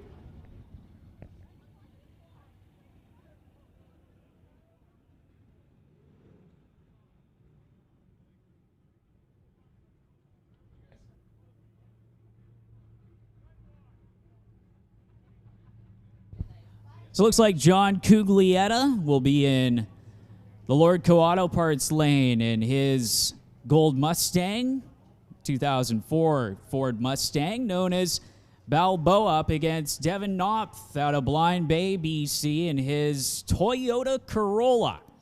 Knopf only getting 1 qualifying hit as the starting line crew detecting a little bit of fluid. So they will get the brooms out and just make sure that the starting line in the TCS lane is all clear and ready to go. They'll back both Cuglietta and Knopf up, and we will just finish off quickly. Looks like another broom getting picked up down there on the starting line. So tiny little bit of cleanup down there on the start line, maybe from Kurt Thompson's car the run previous. They'll get that mopped up and put down a little bit of spray over top of that to make sure the TCS lane is good to go, and then we will move on with the next pair, John Cuglietta and Devin Knopf, in the BC versus Alberta battle to see who gets into round number 2 of Outlaw 275.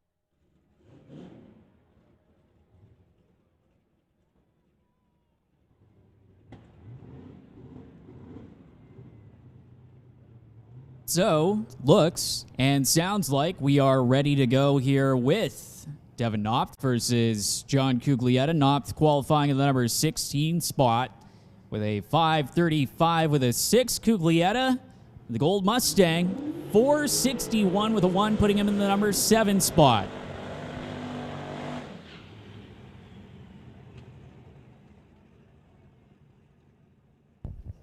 Devin Knopf, it's been a while since we've seen this Corolla out here at Mission Raceway Park. But previous runner in the Outlaw 275 division, getting backed up from his burnout, John Cuglietta. As we mentioned before, no stranger to Door Wars or Mission Raceway Park. Of course, calling Rad Torque Raceway in Edmonton his home racetrack. Cuglietta being brought into the staging beams now. The twin turbocharged Mustang against the Corolla, known as the Yoda. You can see Yoda on the back window up there on the Lordco Auto Parts big screen and on the live stream at home here at Mission Raceway Park.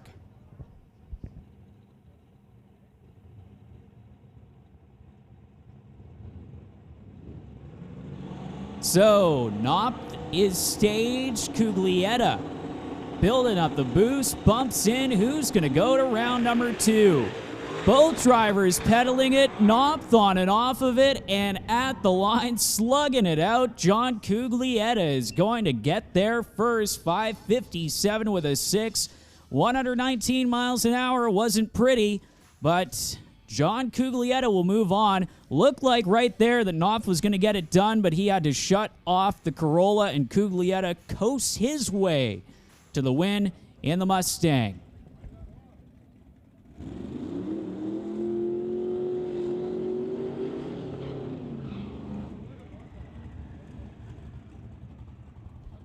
So, Mandy Brooks in the Nova Tower side, your number 19 qualifier out of Chilliwack. The MWH Trucking 69 Nova up against Jason Gagnon from Kelowna. The Angle Plug 1970 Yanko Nova over in the Lordco Auto Parts side of the racetrack, again sponsored by Angle Plug Racing, Gen 3 Speed, and JS Power Sports. Yesterday, Jason having something in the rear end brake and going for a little bit of a wild ride. Managed to keep her off the fence, but got that fixed and put this car solidly into the Door Wars qualifying field with a 454 with a 7, and save that for his final session, final trip down the strip in qualifying, as Mandy Brooks is ready to go. So, 30-minute standby for the stunt show. That'll be at the top end of the racetrack over by the road course as we get ready. Gagnon up in smoke, pedaling it, trying to track down Brooks, and with a top-end charge, he's just going to get there by a car length. 550 with an 8, 160 miles an hour. Brooks with a 582 with a 4 at 119 miles an hour.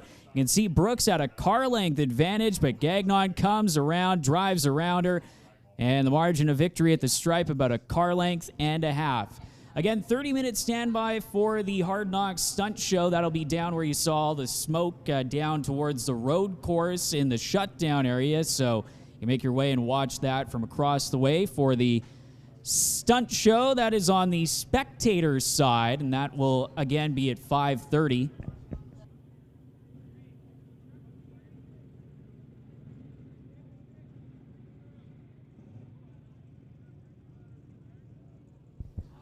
Also, attention the pits, attention the pits, West Coast Pro Modifieds. West Coast Pro Modifieds. We need you guys to lanes 3 and 4. Attention in the pits. West Coast Pro Modifieds. We need you guys to lanes 3 and 4. Lining up, ready to go in the TCS lane, Neil Richards, the Cream Dream Mercury Zephyr for the folks at Horsepower Solutions and Legacy Auto Group. Up against Chris Gould from Spruce Grove, Alberta, in the 2001 Ford Mustang. Again, Neil Richards flying the Canadian flag here on Canada Day for the burnout, and backing up from the burnout in the Mercury Zephyr, your number 9 qualifier with a 461.6. Chris Gould coming in as the number 14 qualifier in the Mustang out of Spruce Grove, Alberta, with a 479 with an 8. As Neil Richards, a former Door Wars champion, knows how to get things done in small tire racing, back after taking the year off last year to make some improvements to this Mercury Zephyr, trying to chase a tune-up, still making A little bit more power than the last time this car was out. And it shows with big speed at the top end, but still trying to get that thing planted on the starting line. Richards is pre-staged. Gould is in. Here comes Richards.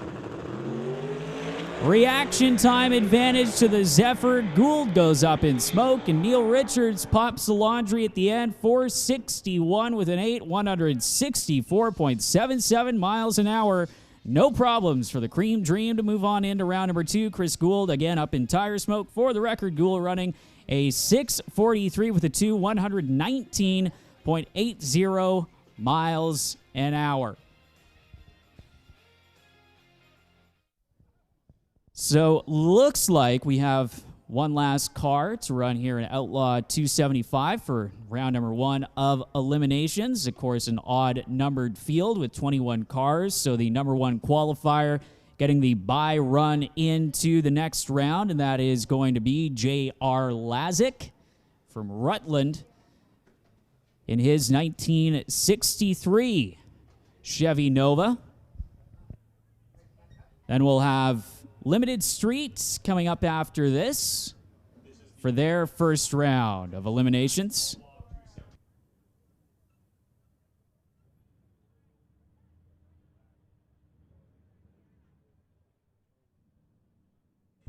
So J.R. Lazick last night with a 441 with a 5 at 161 miles an hour going to the top of the qualifying order. Lazick electing to sit out the final round of qualifying earlier this afternoon and come out here to take his shot at the Titanium Autogroup strip here for this bye run in round number 1 of competition. Of course, JR usually in the radial flyer that Jay Severson was running this weekend. Lazick getting this car for this season here on the West Coast. They had this machine running down at South Georgia Motorsports Park earlier on in the year.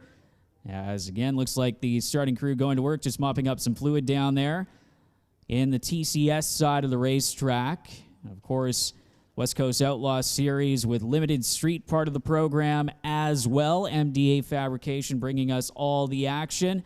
And of course, a big thanks to Valley Tech Productions for giving us the live stream once again. I know they'll be hopefully coming out for some more events here at Mission Raceway Park with the full camera setup. But of course, you can catch every single race the Mission Raceway Park does live streamed live to YouTube at Mission Raceway Park TV on their YouTube channel. Every single race has the static cam live stream. Again, that was also provided by the folks at Valley Tech Productions. And of course, they're all posted to YouTube after each race is completed. So make sure you head on out and check out some of the previous races that have been completed here at Mission Raceway Park, as well as the rest of the action.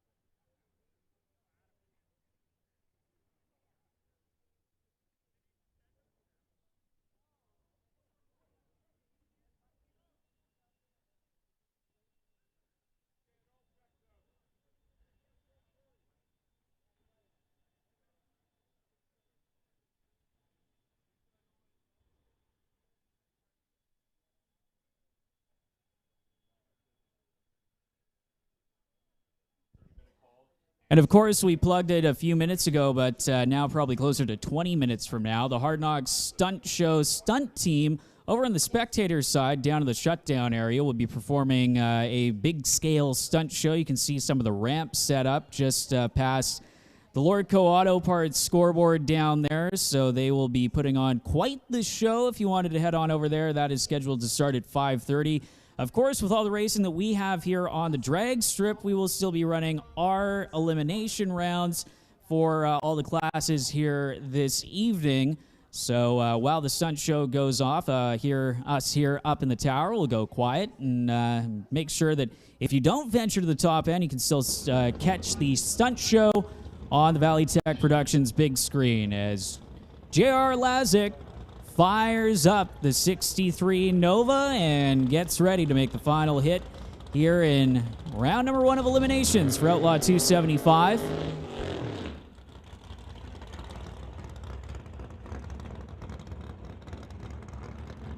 So Lazic winning the season opening race in the Nova that he calls Romeo.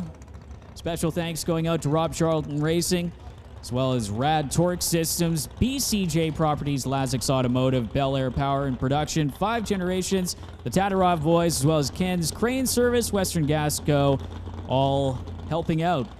J.R. Lazic for the 2022 West Coast Outlaw 275 season. Lazic purging the nitrous system. We'll see. Looks like he's going to use this as a test hit opportunity to gauge the track conditions here for round number 2 of eliminations and hopefully run this thing down the full length, the 8th mile here at the Titanium Autogroup Strip at Mission Raceway Park.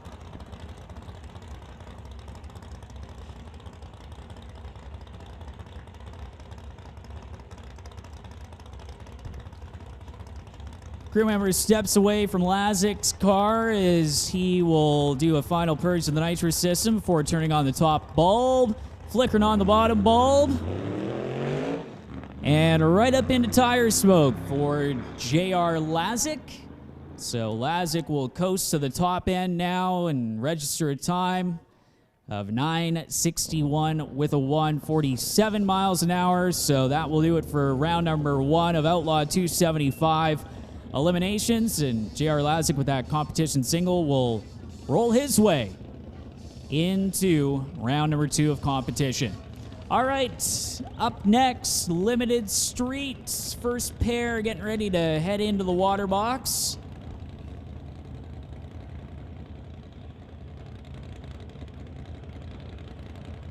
Vanessa Richards for Gen 3 Speed Precision Concepts, the Titanium Autogroup, as well as Kelowna Chevrolet, helping out on the Mustang that she calls Hawaii 5.0, making a play on the 5-liter Fox-bodied Mustang.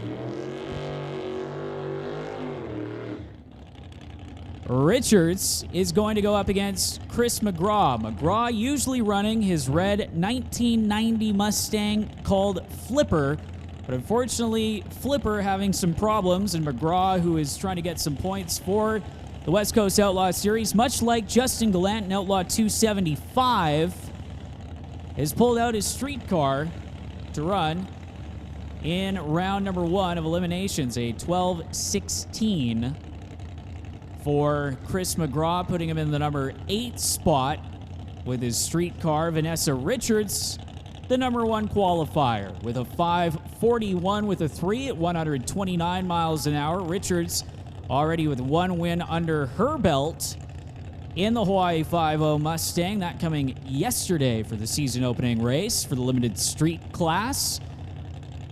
Richards is in, McGraw is in.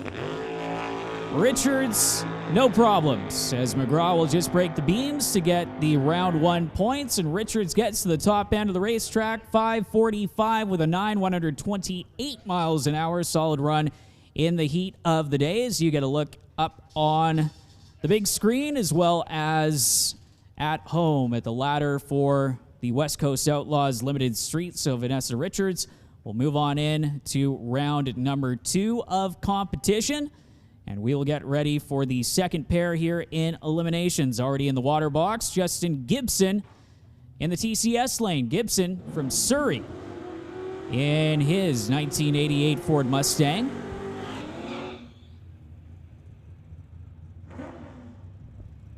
Jason Graw from Abbotsford, BC, the 1989 Ford Mustang. 2020 glass, Maskell's Collision. McGraw Metalworks, Central Valley Insurance, the sponsors for Jason Graw, the number 7 qualifier, 6:53 with a 4. Graw's best run in qualifying, 5:47 with a 5, the best run for Justin Gibson, who gets lane choice. He'll be in the TCS side of the racetrack. Gibson, better reaction time off the line, better elapsed time, and gets to the finish line first. 5:53 with a 6, 124 miles an hour. to a losing 669 with a 103.24 miles an hour for Jason Graz. So Justin Gibson into round number 2. John in the near lane out of Surrey, BC, the Juana Motorsports 1989 Ford Mustang. Robert Fisher from Maple Ridge, BC, the 2003 Cobra for West Coast Detail. And Brown Brothers Ford, the number 3 qualifier versus number 6 qualifier. And Fisher rolls through the beam, so John's going to get pretty much a bye into round number 2 of competition, as again Robert Fisher going before the tree was activated, lurching through the beams, trying to build a boost and bump it in the West Coast Detail Brown Brothers Ford Mustang. So tough break for Robert Fisher as the White Fox body making the move into round number 2 of limited street competition.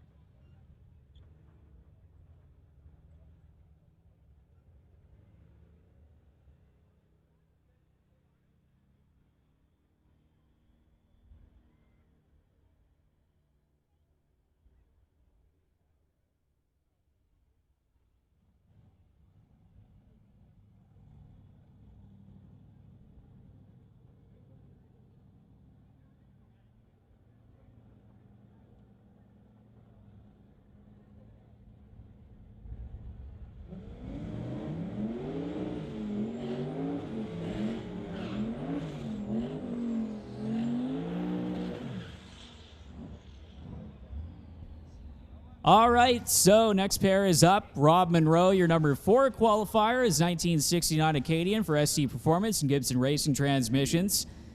Up against Matt Black from Kelowna, the 1994 Jeep Cherokee, your number 4 and 5 qualifiers. Paired up and ready to go. Black already staged. Here comes Monroe into the beams. Rob Monroe wheels up launch and a big reaction time advantage over the Jeep. He's going to get to the finish line first. 6:26 with a 508 miles an hour. A 6:46 with a 5 at 106 miles an hour. The losing effort for Matt Black from Kelowna in the Cherokee.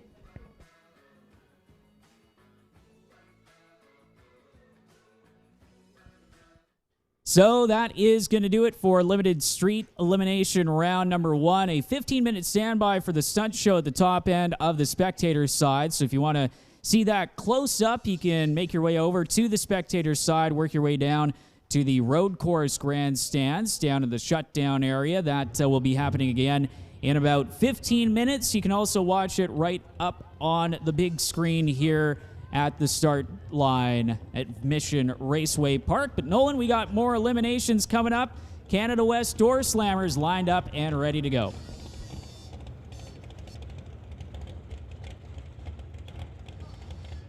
Derek Shirk rolls it into the water box right beside Peter Lacanis, yesterday's runner-up, going up against yesterday's winner.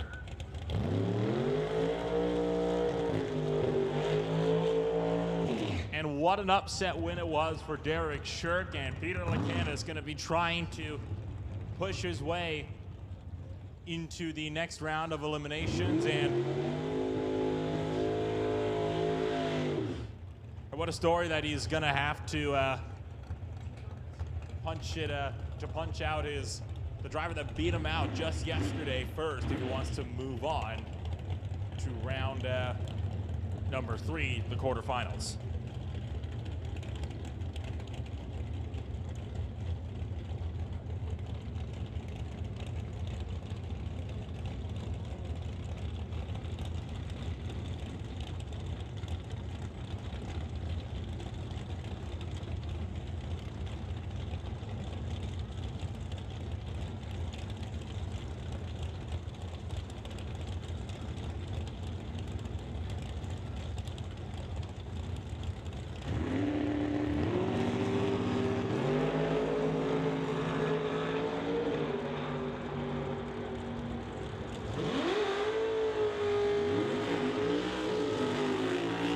So once again, the Hard Knocks Stunt Show on the property, and they are going to be having one heck of a performance put up at the top end of the racetrack. And if you want to get a good look at that, I would start making your way all the way down to the other end. They should be up in about 5 minutes or so.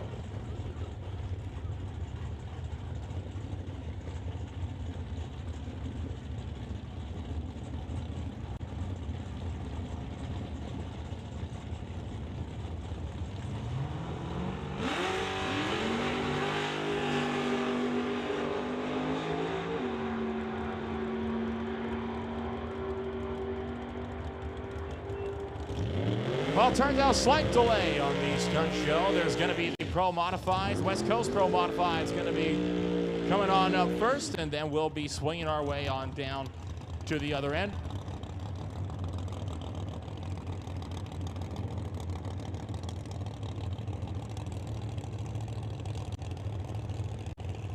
So Poe Freeborn will go up against Brian Ritchie. Wind light turned on for Mark Schuppener on that last pass.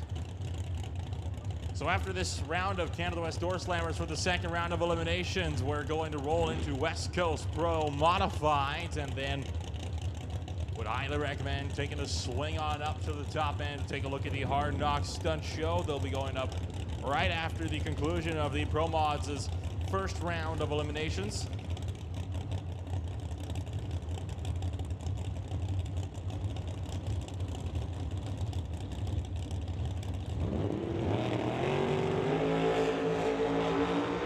Pair of green lights, and it is just about as close as you can get. 008 to a 001.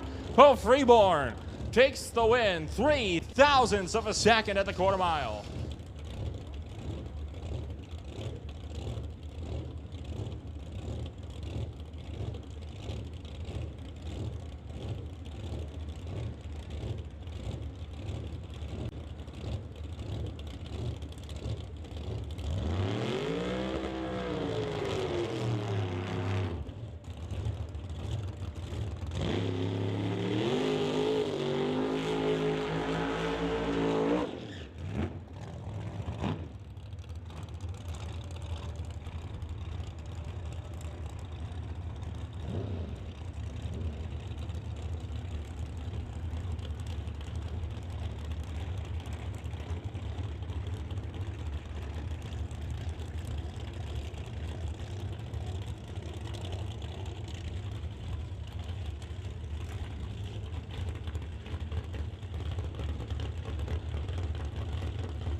Henry Zacharias going up against number 3 qualifier, John DeYoung. 761 for Zacharias in the Corvette, and the 1968 Camaro Lordco side for DeYoung will leave second.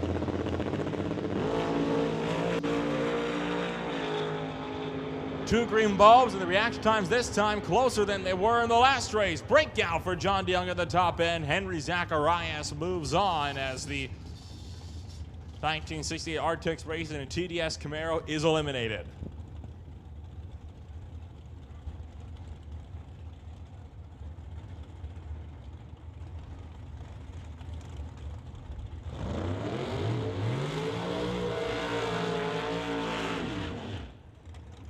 Next round for Paul Stretch in the Mid-Island Engines Cavalier and Grant Howell in the 1937 Chevy going up against him. Half a second will separate these guys on the tree.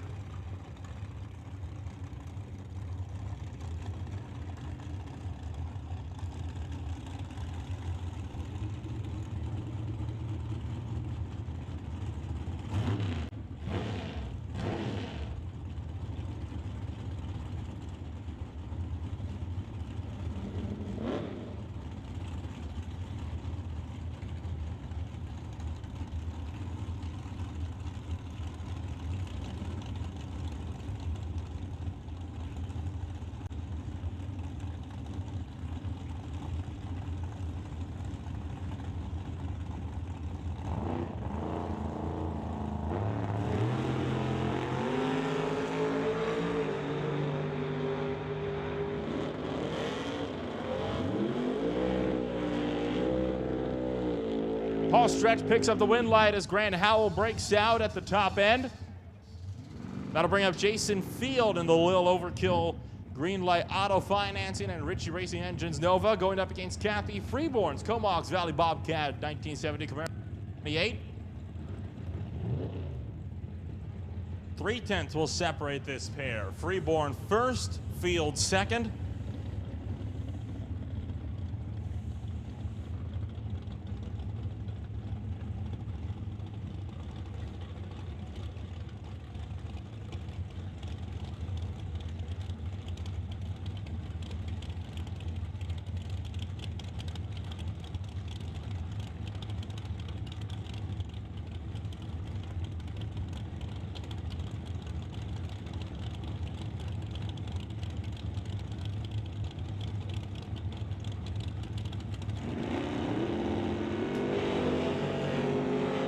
Bit of wheel spin for Jason Field out of the gate, but he's away on a green light. Chasing down Freeborn, breaks out at the top end, though it wouldn't matter. Going under by 1,000th of a second, but Freeborn had still gotten there first by 200ths.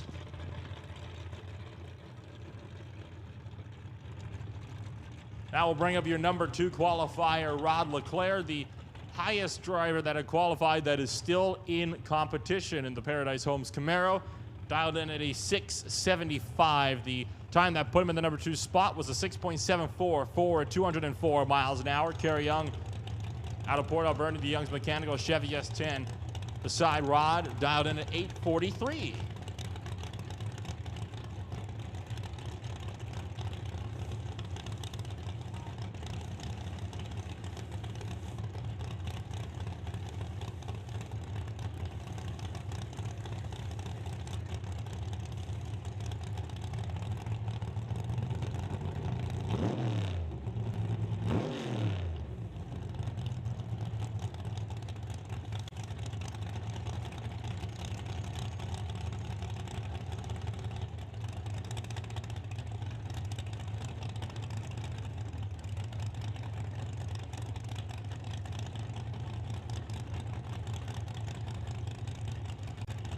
Some last second work being done on Rod Leclerc's car.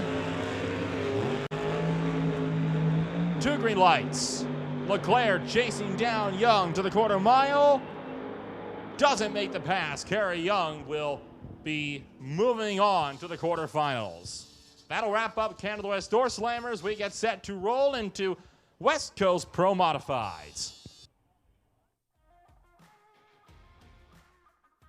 Yes, Nolan, West Coast Pro Modifieds underneath the Lordco Auto Parts Bridge. We did have some breakage with qualifying, so a few cars have some competition singles but have been paired up with other cars that have competition singles, so just to get those side-by-side runs in. So in this case, Khalid Balooshi had a single going into round number 2, and Justin Bond had a single going into round number 2, so they have been paired together for round number 1. Both cars, as long as they don't do anything crazy, will come back for round number 2 of competition. So this one's just kind of lay down a pass.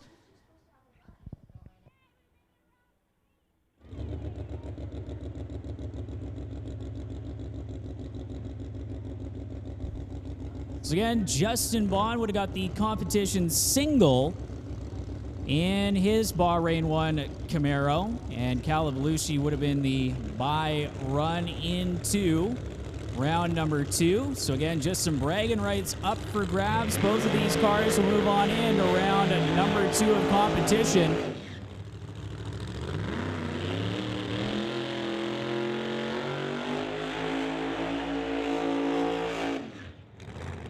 But of course, both of these drivers wanting to lay down a lap to elect lane choice in the West Coast Pro Modifieds for that round 2 matchup. So Justin Bond backing up the Bahrain 1 Racing 69 Camaro, and Khalid Balooshi over in the Lordco Auto Parts lane.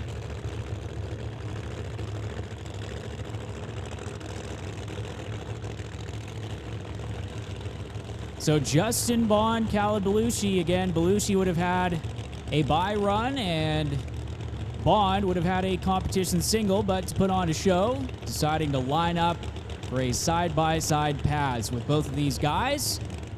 Again, advancing into round number 2 of eliminations. But both wanting to put in that solid pass to see who will have lane choice in their respective matchups. So Khalid Balooshi waiting on the crew chiefs to give the drivers the signal to bring it into the beams. They'll look at each other, give them the once-over to make sure that both of them are ready to go. You can see the nods and the thumbs up. Give the signal to the drivers to bring it into the beams. We'll see who can lay down the better elapsed time. Again, both drivers moving into round number 2.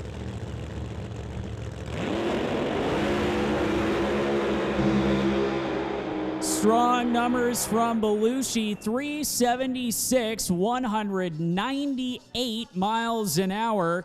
And Balooshi has run a 375 with a 4, a 375 with a 6, a 375 with a 6, and a 376. So Khalid Balooshi in the Bahrain 1 Camaro putting down a solid lap. Justin Bond, 380, 197 miles an hour in the TCS side of the racetrack. Tension in the pits. We need box on standby. Box to the lanes. So attention to the pits. We need box to the lanes. No box. You are on standby. Box to the lanes. No box on standby.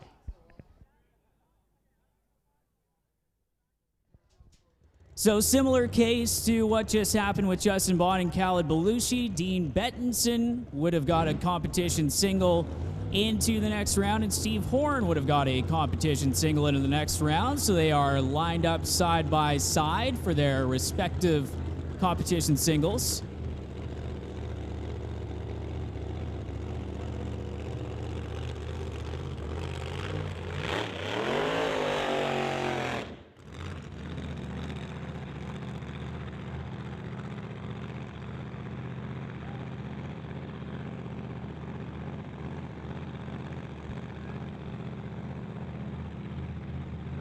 So we will swap that again. We need no box to the lanes and box on standby. Again, no box to the lanes and box on standby.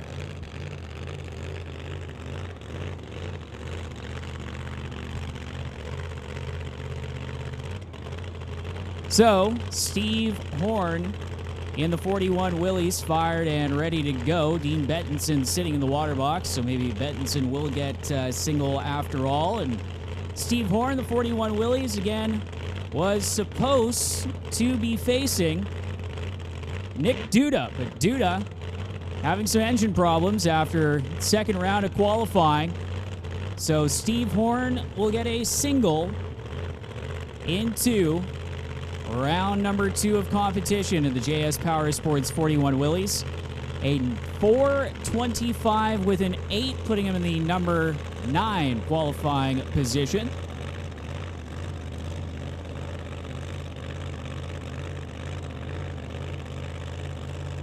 So, Steve Horn, strong launch for the JS Power Sports Willys to the top end. How about a 403 with a 7, 183 miles an hour. So Steve Horn again getting the competition single into round number 2 of competition and laying down his best run of the weekend in his 41 Willys. Again, the supercharged Brad Anderson Hemi, the power plant for that machine. 183 miles an hour for Steve Horn, as Dean Bettinson's car actually getting pushed out of the water box, so potentially some problems there for Dean Bettinson in the 24/7 compression Bel Air 2017 Camaro.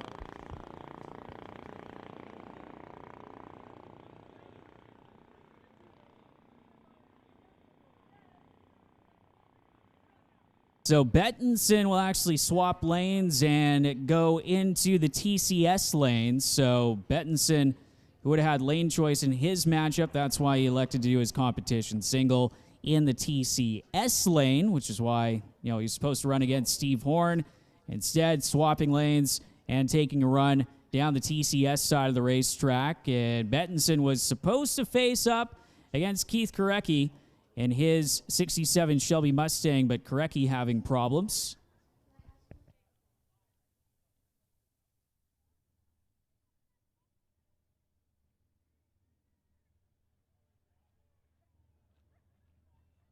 So Dean Bettinson, the Pro Charged Camaro, again, two-time West Coast Pro Modified champion in this 2017 Camaro.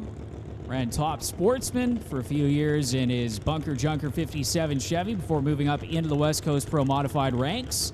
Now going on a competition single in the TCS lane. Bettinson coming in as the number 2 qualifier with a 376 with a 2. Bettinson behind Khalid Balooshi and ahead of Justin Bond, sandwiched in between the two Bahrain 1 teammates. So Bettinson backing up from the burnout, the driver out of Red Deer, Alberta.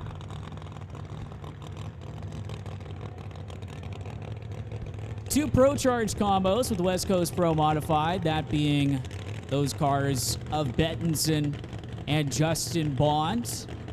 And a combination that's really found its own or come into its own here in the NHRA side of things in the last few years. As Dean Bettinson, again, another driver looking to lay down a solid run here. You saw Steve Horn with that 403.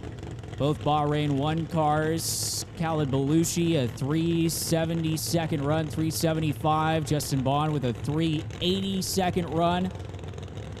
As Dean Bettinson getting guided into the staging beams in the Bel Air Power 24/7 compression Chevy Camaro, and we'll get this solo pass in round number 2 of eliminations.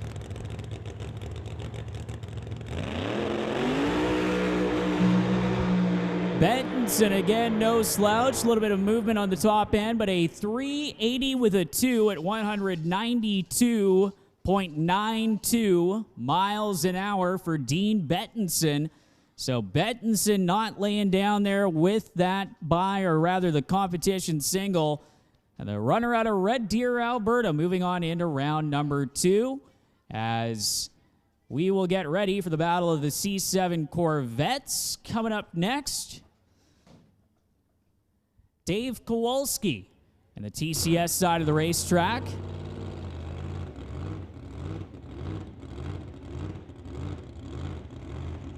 Up against Jake Skorilis in his C7 Corvette. Skorilis from Surrey, Kowalski from Fort St. John.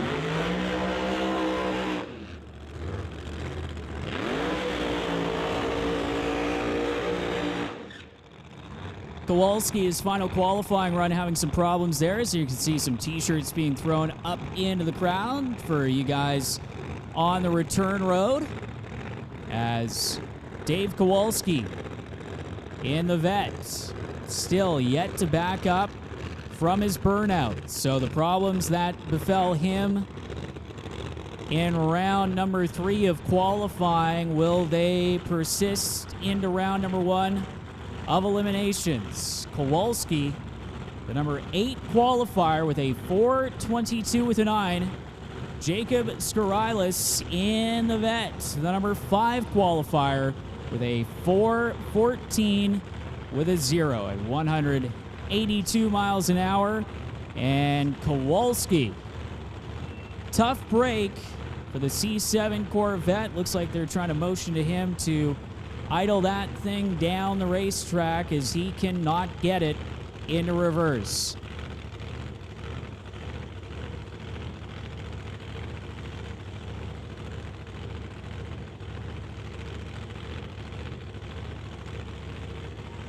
So the driver's side door is open. Kowalski once again gets out of the Corvette. Tough break for the driver from Fort St. John. And Jacob Skorilis will get the bye run into round number 2, the competition single in his 2017 Corvette with the Outlaw 10.5 tires, 521 cubic inches of supercharged Hemi for Jacob. No problems to the top end, 406 with a 6, bit of a bang as he shut it off, 182.92 miles an hour for the driver out of Surrey. So he will go on into round number 2 of Pro Modified competition, and Dave Kowalski will have to get his Corvette pushed back once again from just past the 330-foot mark. So Dave Kowalski's car will get pushed to a safe distance, and we'll get ready for the next matchup. That is Steve Nicholson in the TCS lane up against Tom Heaton in the battle of the nitrous cars.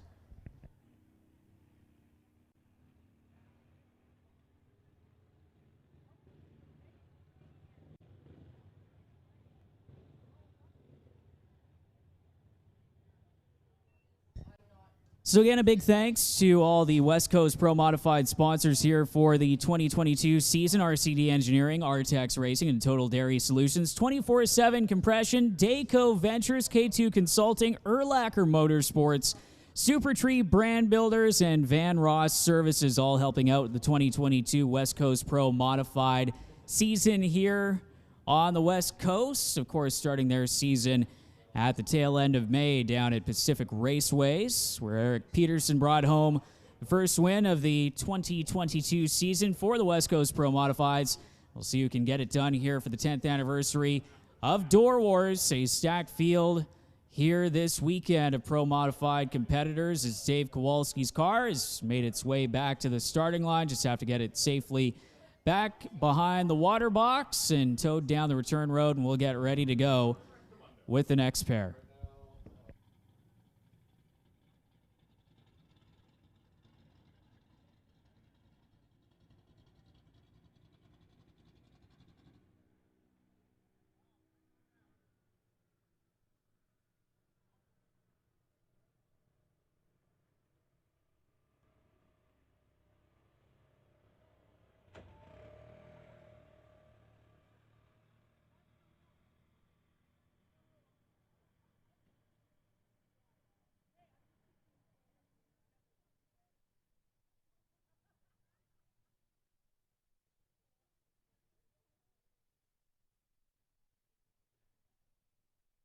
So Tom Heaton versus Steve Nicholson. This will decide who goes up against Khalid Balooshi in round number 2 of competition. Justin Bond will face Steve Horn in round 2 of Pro Modifieds. Dean Bettinson going up against Jacob Skorilis, who just punched out Dave Kowalski, with Kowalski having problems in his C7 Corvette.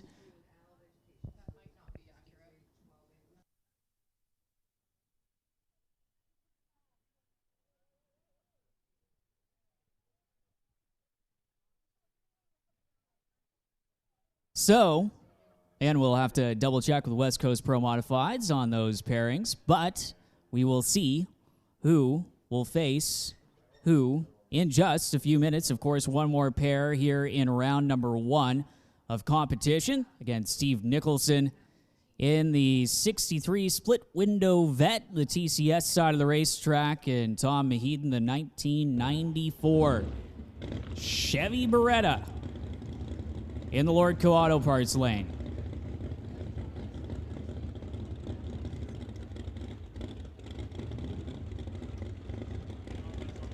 We need electronics to the back of staging to be laddered. Electronics, that is the box class, to staging to be laddered for your eliminations.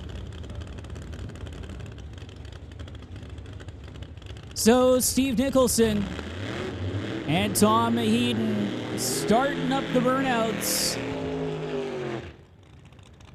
Nicholson, the higher qualified car by 1 spot. Number 6 qualifier versus the number 7 qualifier.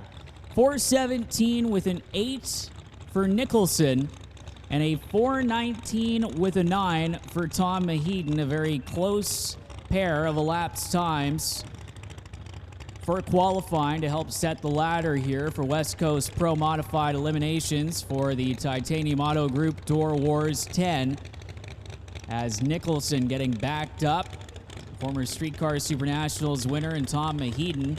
Strong burnout from the Beretta. Mahedon going rounds last year at DOORWARZ. Again, maybe not the quickest car in the property, but very, very consistent.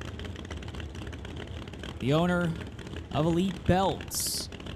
Backing up is Steve Nicholson's crew member fanning the passenger side door as Nicholson purges the nitrous on his split window vet. The battle of the big cubic inch nitrous motors and the final pair here in round number 1 of eliminations for the West Coast Pro Modifieds. And looks like we got ourselves a Top Fuel Harley in the water box. Coming up after the Pro Mods is Steve Nicholson being guided into the staging beams, and now Tom Mahedon will follow suit, slowly rolling up to the start line here in Farmer Lane, Mission Raceway Park, the Titanium Autogroup strip, as one last purge of the nitrous for Steve Nicholson. Crew member giving the fist bump on the hood, telling him he is good to go to put her in the beams. Is Tom Mahedon lighting the top bulb, Nicholson getting ready to flicker the bottom bulb first. Mahedon is in, here we go. Strong launch for Nicholson, but had to pedal it top end of the racetrack. Tom Mahedon's going to get there first. A 4:17 with an 172 miles an hour. Nicholson 4:33 with a 7. Nicholson left first with an 087 light to a 154. Was out by about half a car, but had a little bit of tire shake. Had to drive through that, and Tom Mahedon squeaks out the win by just that much on the Lucas Oil Instant Replay, by about half a car length for Mahedon. So as they make their way off at the top end, again, we'll bring you the ladder for the West Coast Pro Modifieds just as soon as we hear from the West Coast Pro Modified gangs on the round number 2 matchups, and we'll get ready for Top Fuel Harleys.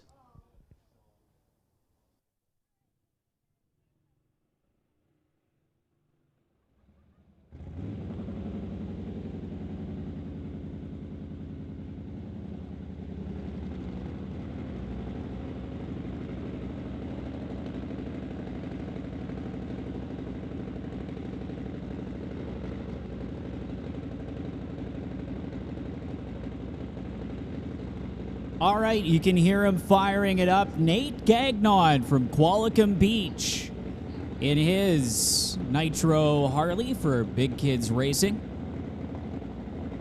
Gagnon having the best run so far of the weekend for the Top Fuel bikes with a 661 with a 226 miles an hour last night under the lights.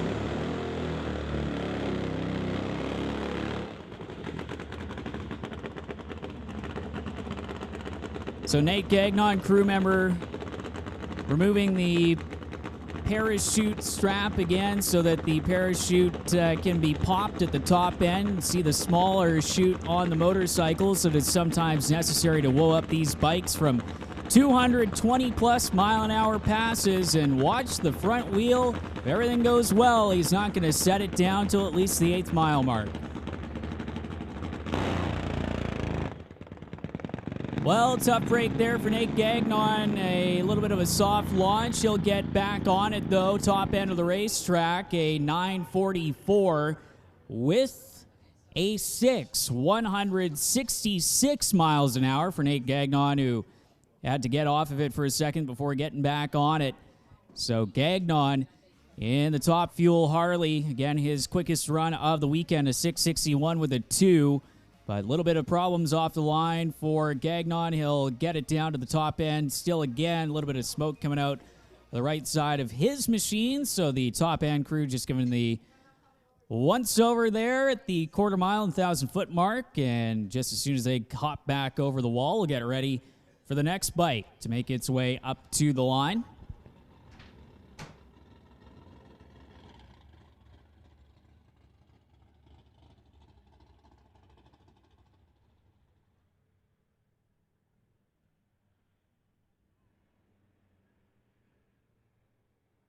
So it's like the starting line crew heading up there to take a peek. Maybe some fluid being laid down for Nate Gagnon on the first run for the Top Fuel Harleys. Pete Waugh from Nanaimo, the next bike to run. You can see Pete suited up and ready to go in the Vanson leathers, also wearing a ballistic vest underneath of the leathers in case of an engine explosion to prevent any debris from actually hitting the driver or rider in the chest.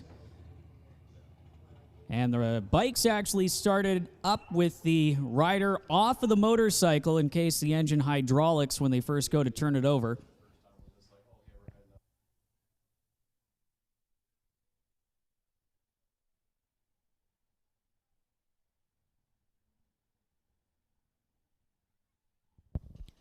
So you can see the top end crew kind of going through the shutdown area, just making sure that nothing's being laid down there in the shutdown area.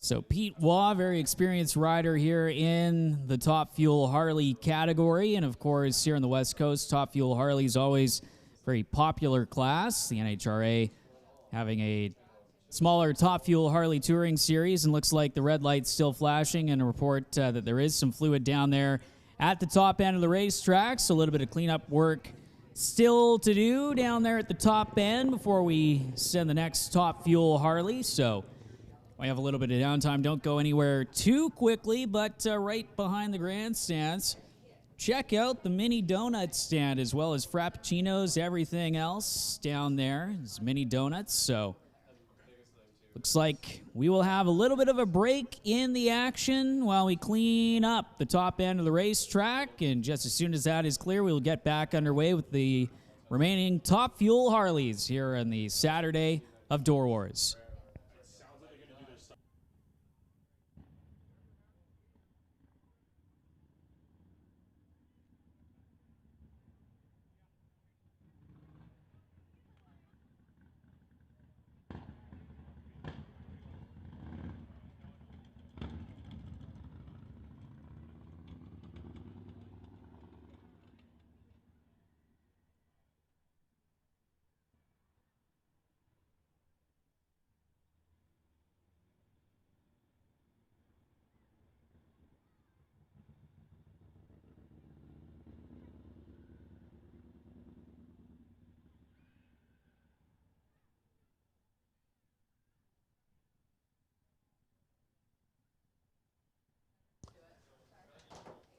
Okay, so once again, I'd like to bring your attention to the second stunt show of the day. We've got some ski cars going at the turns 1 and 2. That's at the bottom end of the drag strip there. So you can watch that on the big monitor. The live cams are set up. So you can see it either at this end, or if you want to make your way down, we're going to be going in about 5 minutes.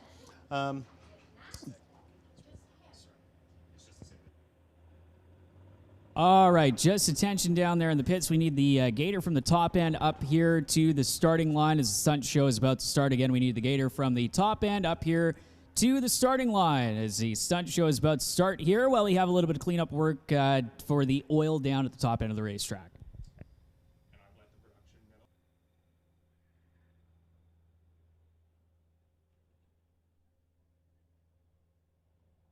Okay, yeah, thanks for that. There's safety first, once again. I think this is a great time to give a shout out to our sponsors. So keeping our drivers safe today while they're having fun is gear from Pro One Safety Gear, where safety comes first. Check them out at pro1safety.ca. And for your parts and performance needs, check out TNT Motorsports, where champions are made. That's tntmotorsports.ca. Next, we have SCG Performance. If you like racing, drifting, or just looking damn good, get your car worked on by SCG Performance. They're local in Coquitlam, BC. SCG Performance, a full service and fabrication shop. Next, we got Dark Lotus Drift Team a group of buddies who solidified their passion for drifting back in 2010 and organizing drift practice at Agassiz Speedway and right here at Mission Raceway Park. Contact them online for advice, repairs, practice, and builds of your dream drift car. Zestino Performance Tires offers a door-to-door service second to none. Visit their website for quality performance tires at low prices. Actually, I know that Zestino will be, they're sponsoring a show next weekend right here at Mission Raceway. So check them out. Finally, but not least, we've got a big thank you to the Mission Raceway Park management. That's Kevin Ness and Adrian Horn, fellow Brit. Thank you very much for all of your kindness, support that's made this show possible.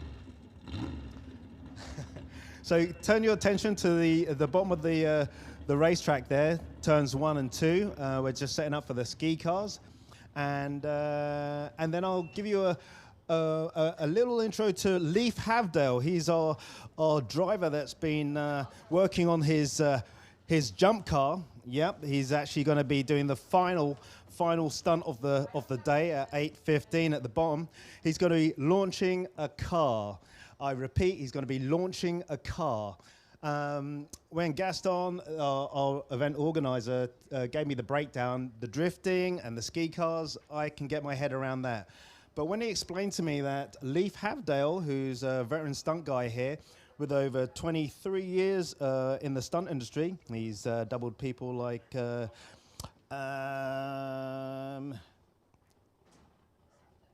Hudland on Tron 2.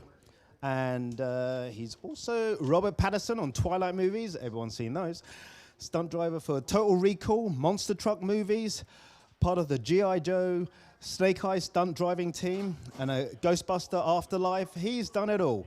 Yeah, so check him out. Go on YouTube and just stick in there Leif Havdale. He's going to be launching the car. And so when Gaston explained that to me, I kind of got inspired. All I could come up with as a title was Insane in the Membrane. Why would someone want to do that? Insane in the Membrane. Got no brain, totally insane. So, yep. We're minutes away, seconds away. Okay, ladies and gentlemen, let's start this show. Door Wars 10, second stunt show, Hard Knock Stunt Demo, Extravaganza.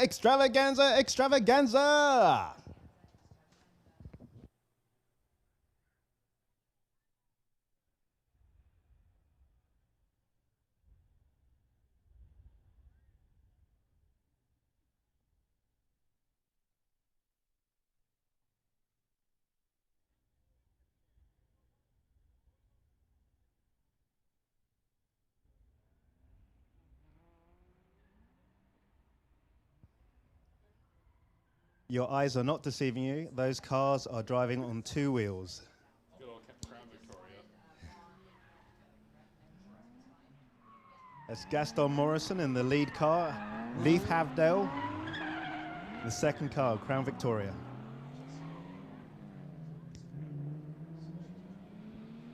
Our drivers Rick Pierce, Chase and Alex in the drift cars, making their way around the circuit.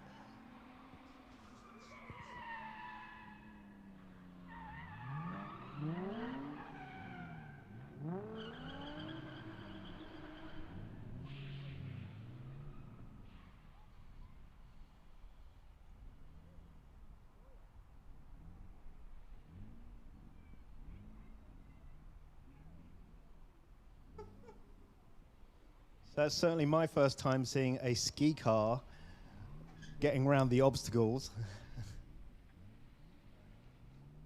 Awesome work, guys.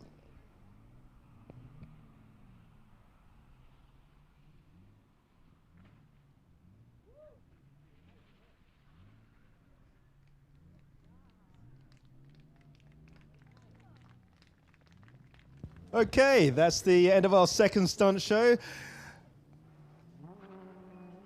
Can I have a hand for our stunt team? Awesome stunt team. That's the Hard Knocks Door Wars Hard Knocks Stunt Demo Extravaganza.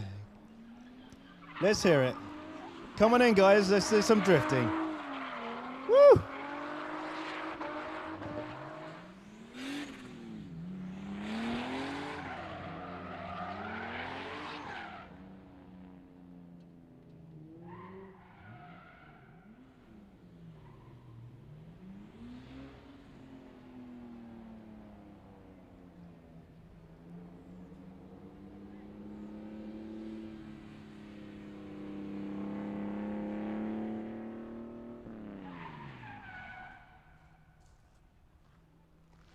And once again, ladies and gentlemen, I'd like to remind you of the final stunt show of the day. It'll be around 8:15.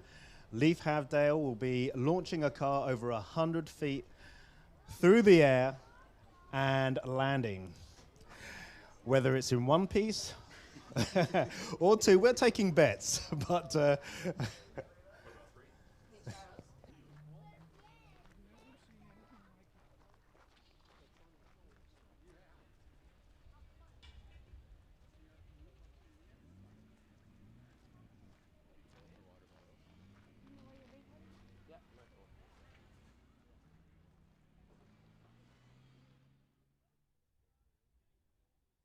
I apologize, ladies and gentlemen. They are not done. They are still going at the bottom end there. So keep our eyes at the turns 1 and 2.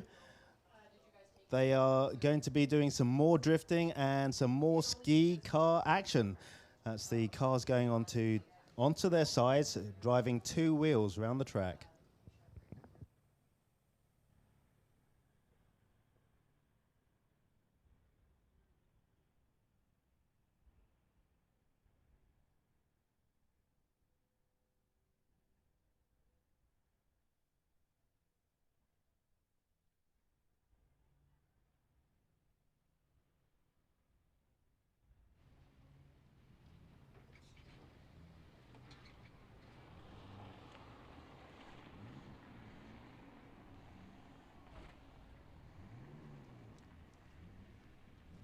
One of the cars is down, second car.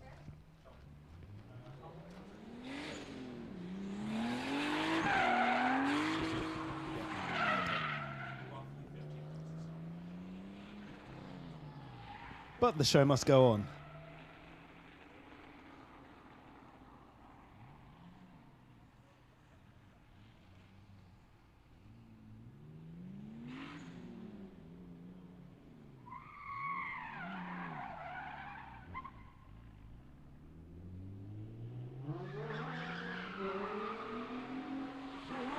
That's Rick Pierce in the black BMW, smoking the tires. In between the 2 ski cars, just taking over the front car. And I believe that's Alex in the Z3, Nissan Z3.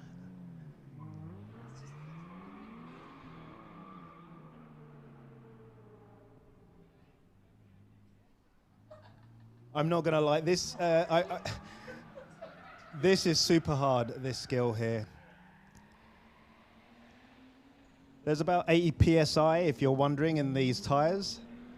They have to fully pump them up. Obviously, the tires are taking the full weight of the car.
Hey, so just letting you all know that the drift guys, our stunt drivers, are just playing around. They're filling in a bit of time while the drag strip is prepared. There's been a bit of an oil spill that needs cleaning up.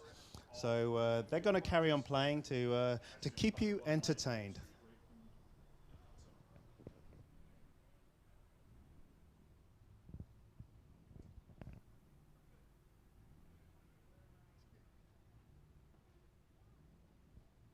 Attention in the drag pits, attention in the drag racing pits. We need all junior classes back to the staging lanes. Junior Thunder, come on down to lane 1, Lightning to lane 2, Street to 3. Junior Thunder to lane 1, Junior Lightning to lane 2, Junior Street to lane 3.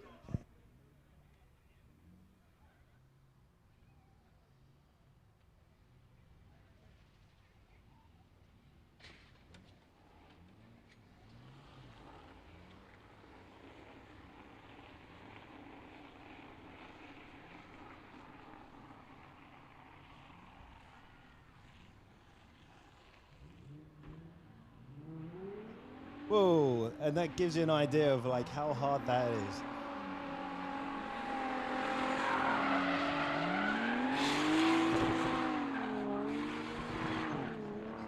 I'm not sure if that's legal, but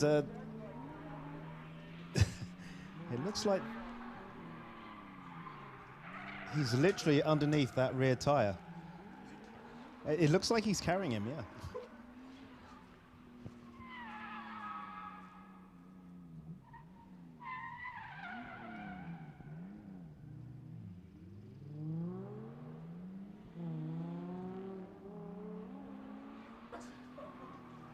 Hey Leaf, I'm not sure if I should be reminding you about social distancing, but you're way too close there.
Okay, so I think we're going to have one more with the ski cars, and then we're going to hand it back over to action on the drag strip.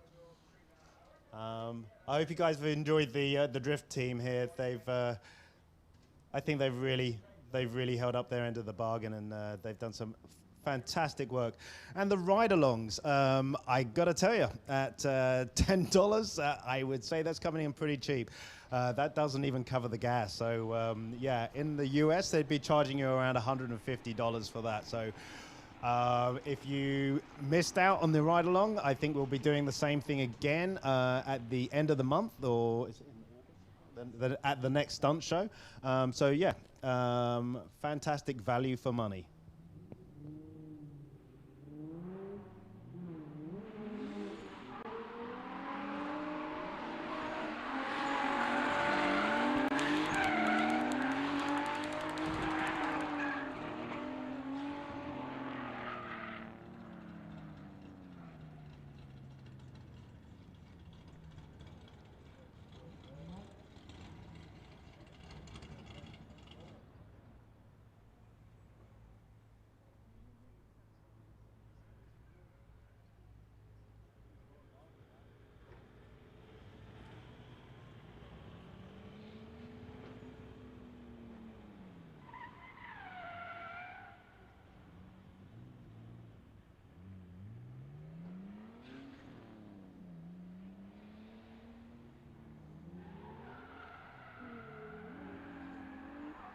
Okay, so as our drivers return home, I'd just like to remind you of our drivers: Alex Steins, Mitch McGarvey, Gaston Morrison, Chase, and Rick Pierce. And not forgetting, last but not least, Leif Havdale. We do have one more stunt show around 8:15. That's the big car launch. He's going to be flying that car in the air and crashing. That's a guarantee. Okay, let's give him a big round of applause, ladies and gentlemen. Thank you, guys. Woo! Door Wars 10 Hard Knock Stunt Demo Extravaganza.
Get set to roll back into Top Fuel Harley action, full quarter-mile pulls. So make your way on down to the fence. Pete Waugh out of Nanaimo, looking to see if he can best his run from earlier today. 6.666 at 199 miles an hour.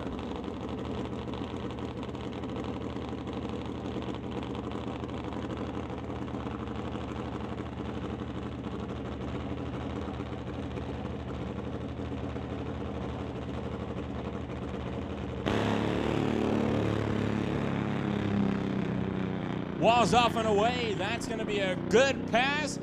And it is going to be faster than the last one. 6.820, longer ET, but a faster mile an hour, 203.9 miles an hour for Pete Waugh.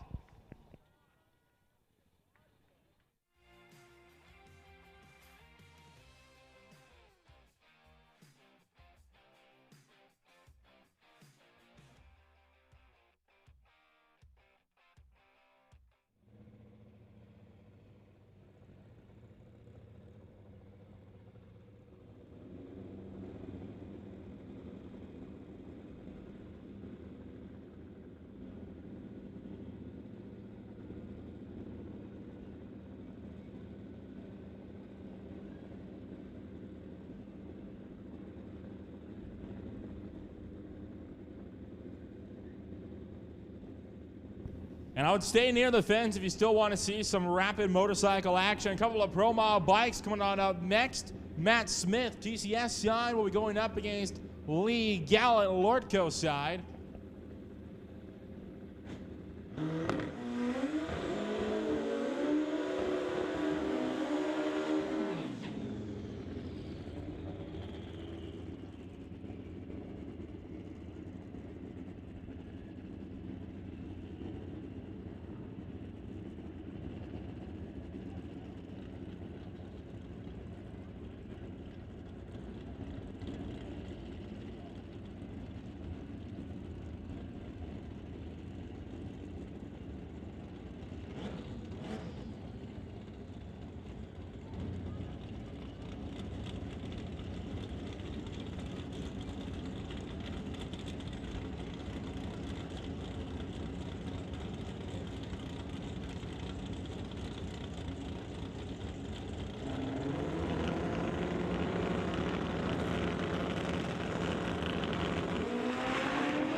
Two green lights.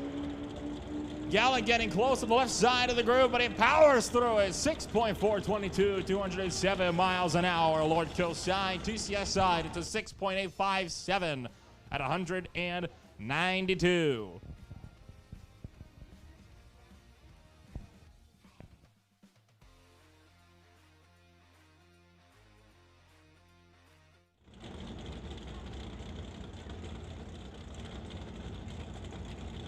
So with motorcycle action complete for the time being, we roll into a door slammer rerun. There is a problem with the starting tree.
Blake Miller going to be going up against Mark Schuppener in this rerun. The Searles Auto Repair Camaro dialed into 865. We'll be taking it to the West Kelowna driver out of Sealed Power Wix Filters in the 1995 Lumina.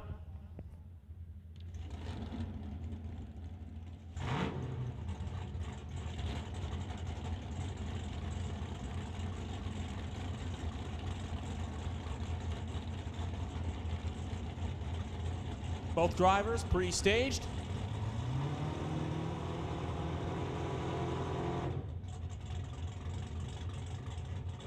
And they're going to back him out of the staging beams.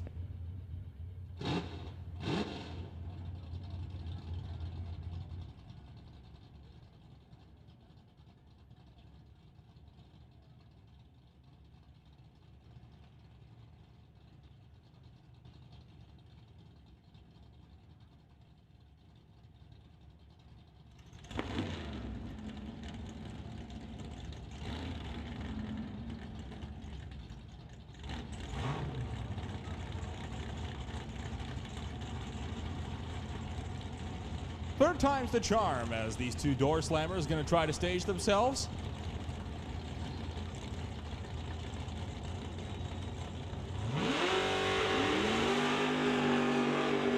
Two green lights. No errors this time on the tree as they fire it out to the top end. And it's Blake Miller moving on, stayed out in front.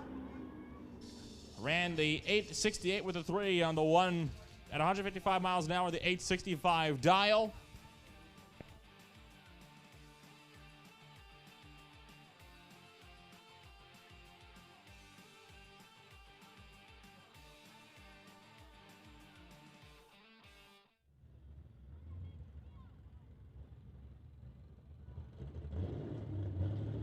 And well, with that, we're going to move on over into non-electronics for their next round of eliminations. And I think I'll pass the torch back over to Cole for this one.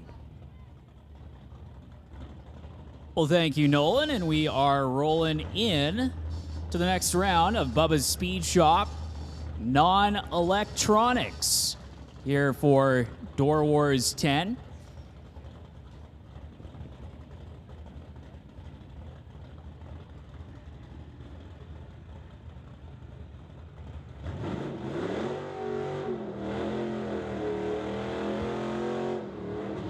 Ian McIntyre in the TCS lane in his 2011 BMW dialed in at a 1360.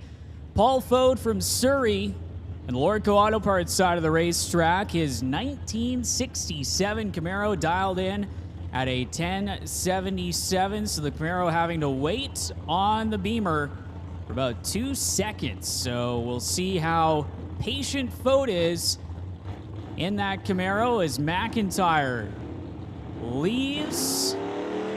There goes Fode in hot pursuit. And we'll see if the Camaro can catch the BMW at the top end. McIntyre on the brakes trying to work the stripe, and McIntyre is going to get the win. A 1375 with a 7 on a 1360 dial. Paul Fode goes 1088 with a 4 on his 1077 dial. McIntyre better off the starting line as well with an 058 light to Fode's 104. And so the BMW will move on in to round number 3 of Bubba's Speed Shop Electronics here at Door Wars. Getting ready for our next pair. Heading out of the water box, Heather Hornell out of Cultus Lake, BC, living the dream in her 2003 Sonoma. And the TCS side of the racetrack, Ray Bollinger from Maple Ridge, BC, the Graham Robbins Just Mechanics 63 Pontiac over in the Lordco Auto Parts side. 1060 the dial for Bollinger, 1168 the dial in for Hornell, roughly a 1 second head start to the pickup.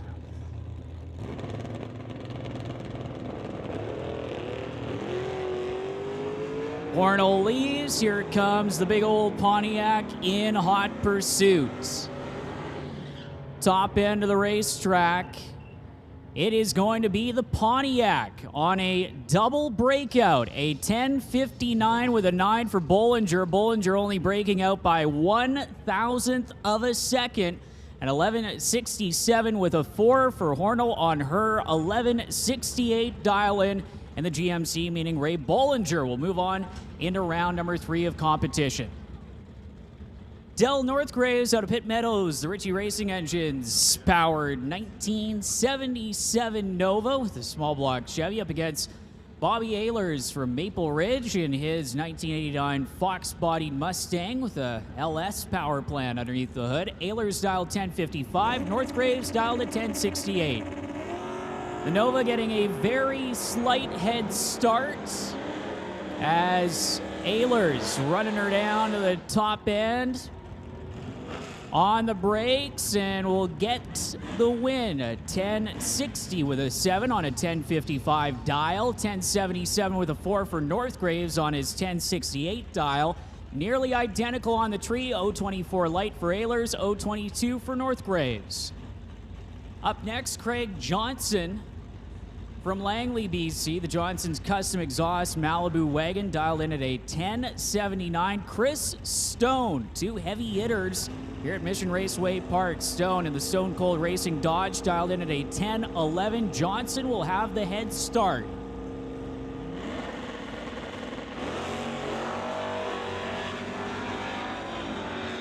Well, we will see what the Willowbrook Auto Group or Willowbrook Motors Dart can do. The former pro champ is going to get there first, dead on the dial with a 1011 with a 5 on his 1011 and a 001 light. How about a 6th package for Chris Stone out of Mission, moving on and taking out Craig Johnson, running a 1075 and breaking out on his 1079 dial-in.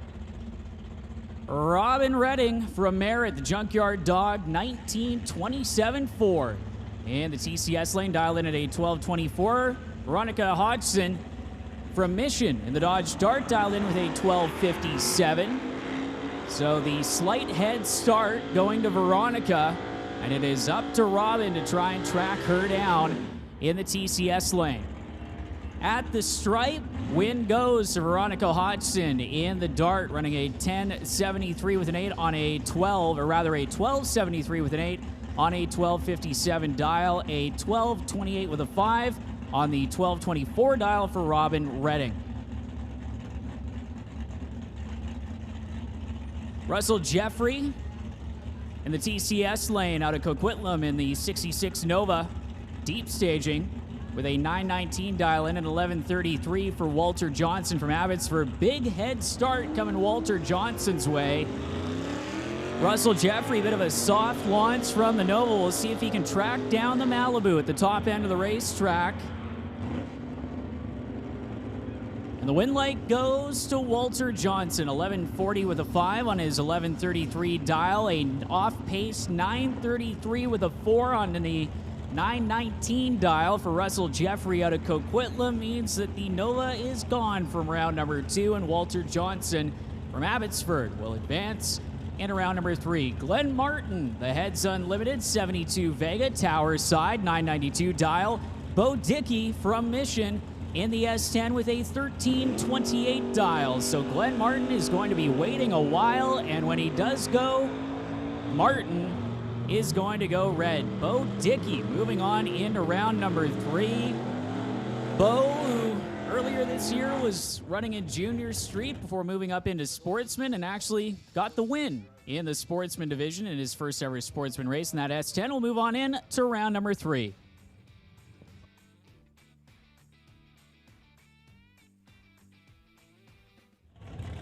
Lorenz Schwartz in the Lordco Auto Parts lane, $10,000 richer after a win in Edmonton last weekend at Rad Torque Raceway. The Titanium Autogroup, Bubba's Speed Shop, 1983 Monte Carlo from Langley. 1019 the dial, Bert Worrell from Langley, the 67 Nova, going to be waiting on Lorenz with a 913 dialed in on the side of his Nova. Even on the tree, it'll be down to the top end as Lorenz Schwartz will get there first, running dead on the dial, a 1019 with a 0 on his 1019 dial, 066 light. Bert Worrell running a 918 with a 5 on his 913. Attention to the pits, attention in the pits. Outlaw 275. Please make your way back to the staging lanes for next round of eliminations. Outlaw 275. Make your way back to the lanes for next round. Lanes 3 and 4. Well, Dustin Hunter, it's Falcon Fast Ford Falcon up against Dennis Winton. Winton dialed in at 1128. Hunter dialed in at 893. And you can see the Falcon in pursuit of the Barracuda. And Winton breaks out 1110 on his 1128 dial. Dustin Hunter will get the win, 898 with a 5 on the 893 dial. And Winton in the 64 Falcon will move on into round number 3 of competition.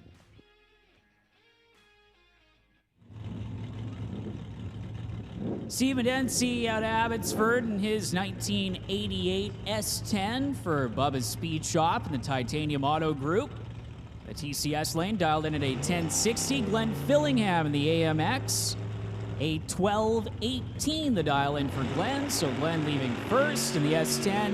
We'll have to play catch up with what is the only AMX in competition here this weekend. Glenn Fillingham on the brakes and gets there with the win with a big margin of victory. 12.339 on the 1218 dial, only 91 miles an hour to get the win over the S10.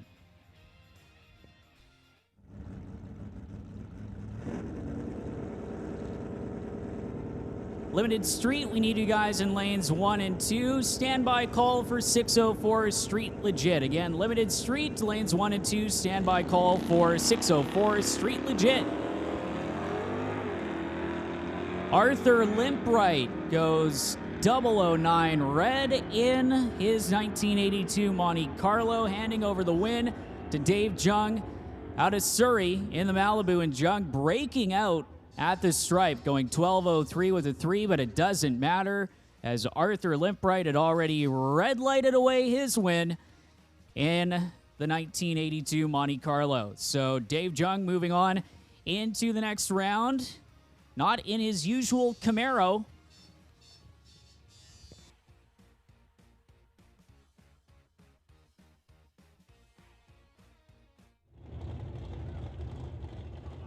All right, we are going to move in to the Vancouver Car Wraps box class.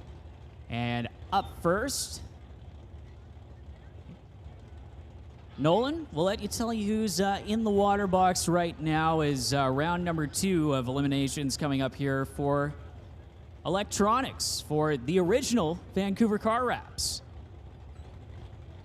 Mike Robinson is over there, Lordco side, and he is lined it up beside Al Quigley out of Aldergrove, BC, and the Rad Torque system is JS Power Sports Ford Machinery.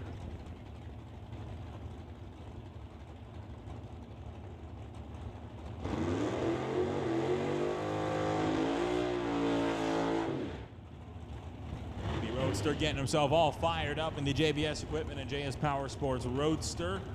Robinson, a very frequent runner in Super Pro and the NHRA Summit ET Bracket Series.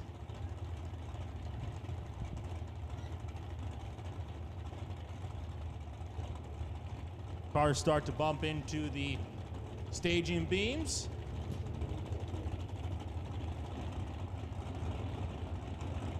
Top bulbs lit. Quigley bumps it in first, followed quickly by Robinson. Pair of green bulbs, and that's a close race. Throttle stops in play for Al Quigley. Off the throttle stop, back on the power. And outlast Mike Robinson. 10.746 at 115, margin of victory, 0.02 of a second. You can already see the throttle stop kicking immediately on the Lucas Oil Products replay as we immediately move into our next pairing with Nick Angelucci in the 1978 Malibu out of Agassiz, dialed in at a 1091. A 1097 will be Dan Parsons in the 1970 Duster out of Powell River. These drivers will be leaving at virtually the same time.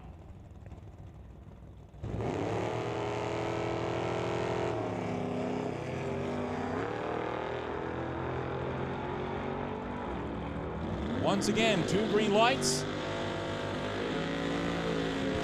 At the quarter mile, Dan Parsons outlasts Angelucci.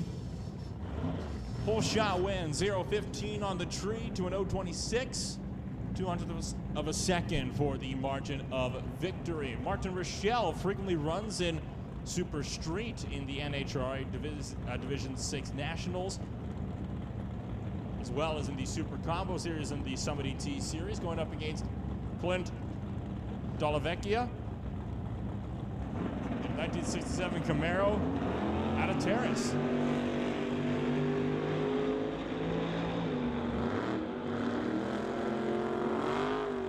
Martin Rochelle has him beat on the tree and outlasts him at the top end. A 009 to an 042. Marta Rochelle will be moving on to the next round.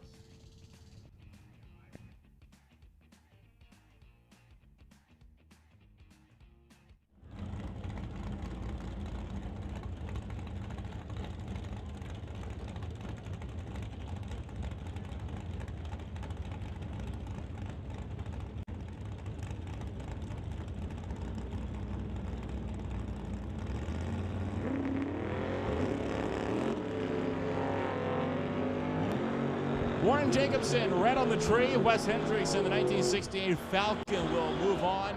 The Wally crank riding Chevrolet will be going home.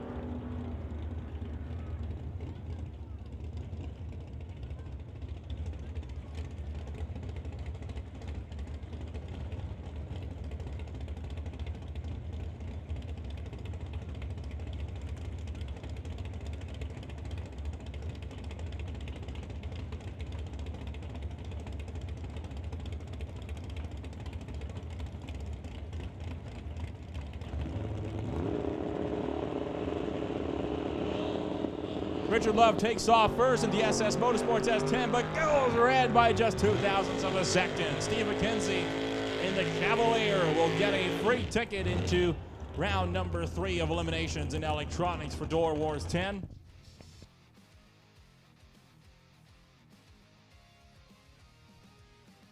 Those 2 thou are so marginal that you wouldn't notice it by the naked eye, but that timing line, oh, it notices in a hurry. And that'll bring us up for the buy run. Scott Yaremko for Link Rental Studio One, BBJ 5-star, ABS Competition, Laser Auto Body, RWH Motorsports, and Hub Auto Transmissions in the Canadian Cancel with a free pass.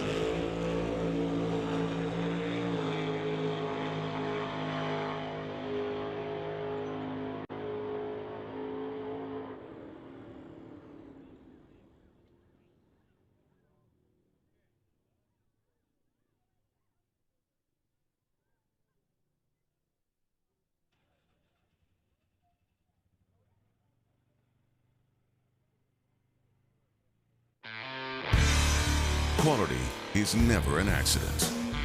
It is the result of high intention, knowledgeable effort, intelligent direction, and skillful execution. It represents the wiser choice of many alternatives.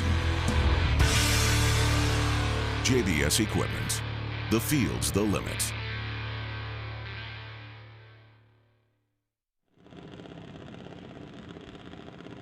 So Junior Thunder rolling into the water box. JBS Equipment Junior Thunder. These are the quarterfinals.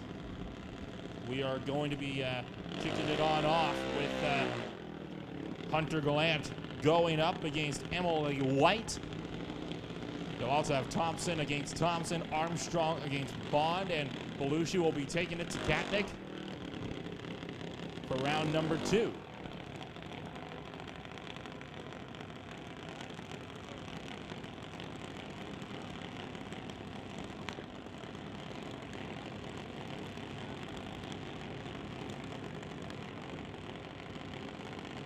Attention in the pits, attention in the pits. Outlaw 275. We need you down to the lanes. Outlaw 275. Come on down to the staging lanes for your next round of eliminations.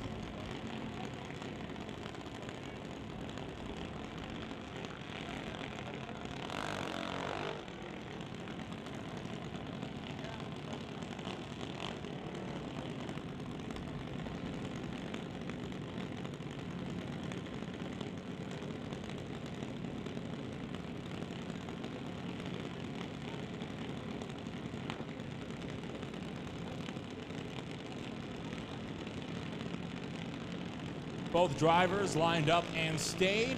Gallant first out of the 1223. Emily White being patient.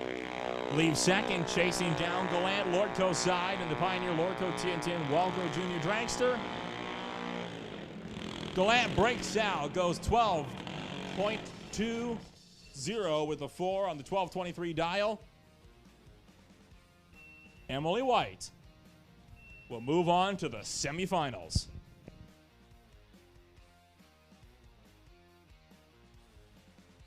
Safety crews out on the racetrack, just wanting to make sure everything is spick and span.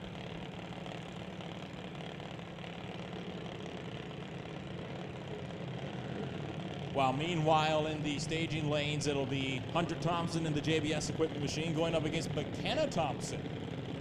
Both drivers local out of Mission, and hey, good sibling rivalry. Always makes things rather entertaining.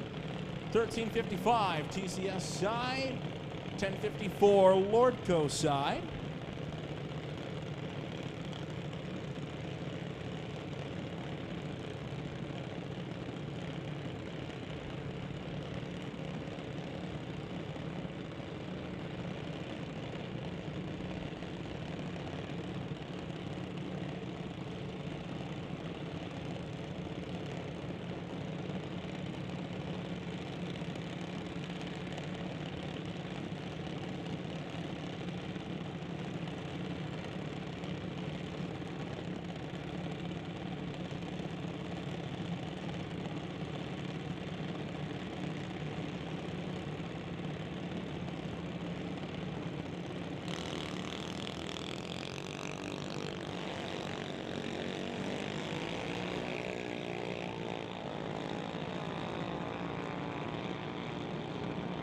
Both red bulbs being lit. Hunter Thompson, the lesser offender, he was 069 red. McKenna Thompson was over a 10th.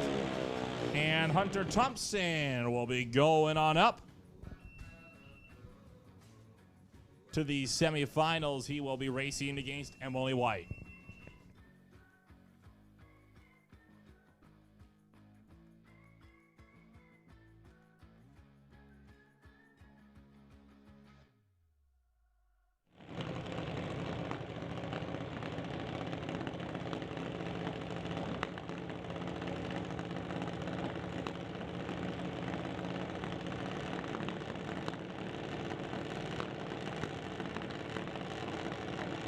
Adam Katnick dialed in at 893 for TK Performance. Will be going up against Saeed Al-Balooshi.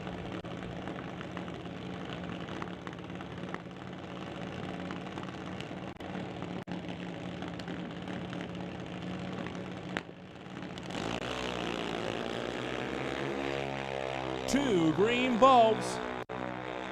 These racers going to be firing it up to the 8th mile. Heads up race. 0.02 of a second gives it to Saeed Al-Balooshi, Lordco side. 26 thousandths of a second, the exact margin of victory. Turn your attention to the Lucas Oil Products replay. This is a close one. You just barely see Saeed edging past Katnick right at the last possible frame before they cross the timing line.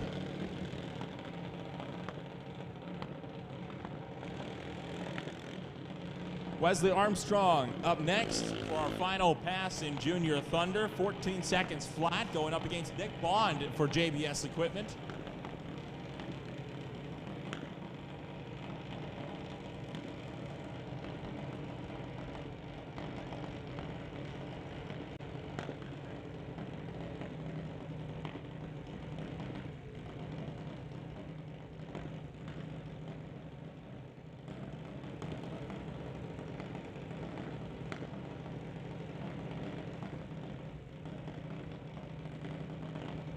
Pre-stage bulbs lit for Wesley Armstrong, waiting on Nick Bond.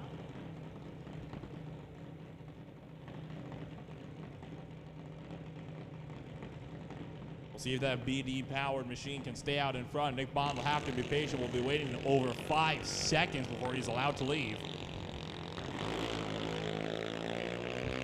Oh, 2 green lights. This will be close. Nick Bond chasing him down. Is he patient enough to lift off? Doesn't need to. Wesley Armstrong breaks out by 1,000th of a second, and Nick Bond will move on to round number 3.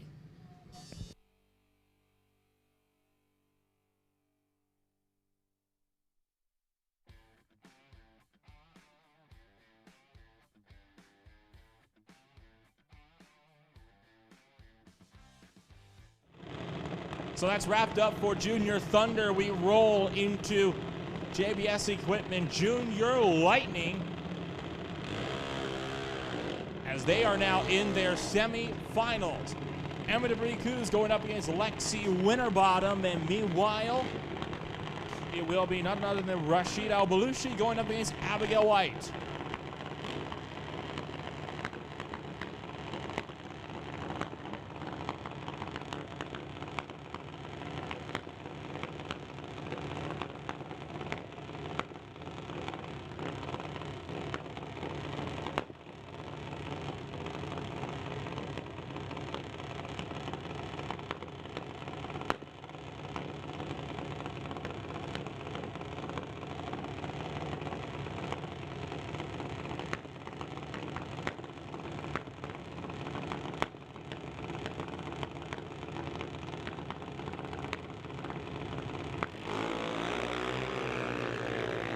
Two green balls. Advantage on the tree, Abigail White. That advantage stays to the 8th mile. Abigail White moves on to the final round. Rashid Al-Balushi losing out by 0.06 of a second. Whole shot win for White, 004 to an 062.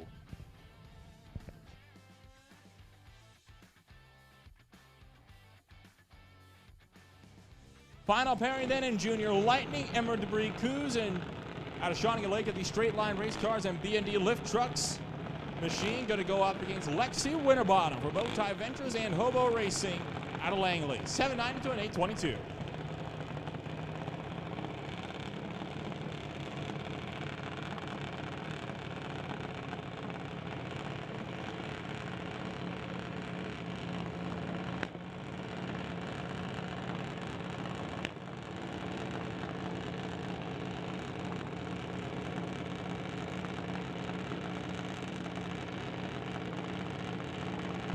These young racers getting set once again to do battle down Farmer Lane. Winterbottom will be leaving just over 3/10 faster.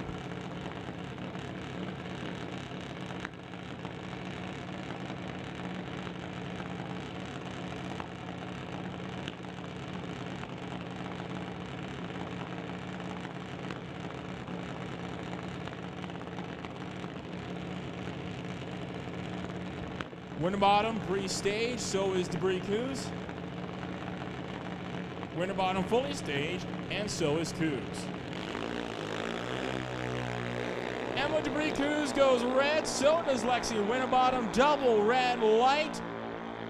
120 red for Emma Debris Coos. Lexi Winterbottom just 0.04 of a second. So it will be Abigail White versus Lexi Winterbottom in the final. That will wrap it up for JBS Equipment Junior Street. We're going to roll into Peden Industries Junior Street. Sorry, that was Junior Lightning that we just wrapped up. Now, this is a bit interesting. These are the only two cars that have been in competition for Junior Street so far. And because there's only the two of them, they didn't want to make just one elimination hit. So they decided, you know what? We're doing best 2 out of 3.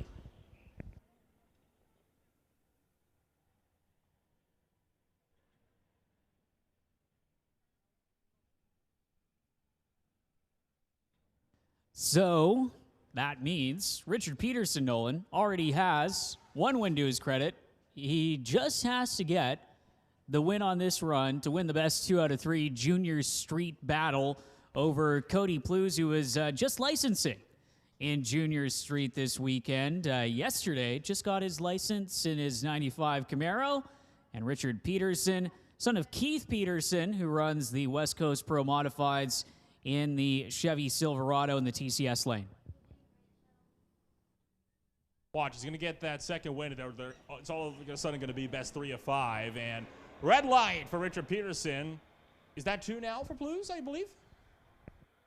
It's now 1 apiece. So the best 2 out of 3 deal is now going to go to the 3rd round. So Cody Blues is going to take 1 win from 108 Mile House. And Richard Peterson with the win in the previous matchup. So the 3rd run will decide it for Junior Street.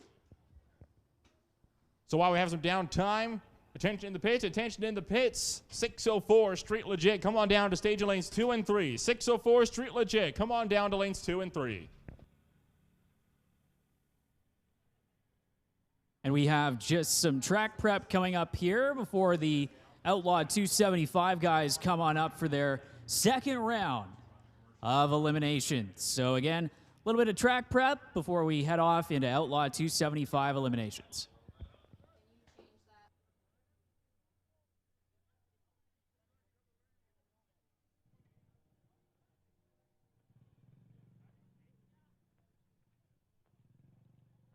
On the 604 Street Legit call, we're going to all two from 2 and 3. Come on down to lanes 5 and 6. 604 Street Legit, come on down to 5 and 6. Outlaw 275 coming on up in just a few moments.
All right, down here with another one of our competitors here this weekend for the JBS Equipment Junior Dragster Shootout, and it is Nick Bond. Nick, how's your season been going so far out here at Mission Raceway Park? I would say it's been pretty good. I've had a lot of luck right now, so we just made a pass. It was kind of a throwaway, but yeah, we're gonna make another one shortly. Now with the junior classes, there's Junior Thunder and Junior Lightning. We were just talking. Is it next year you're going to be moving up to Junior Lightning? Yes. And what is the difference between the two of them? Is there a bit of a speed difference for people that maybe don't know? Yes. So to be in Junior Lightning, you have to be 13 or older, and you run you can run whatever motor you want.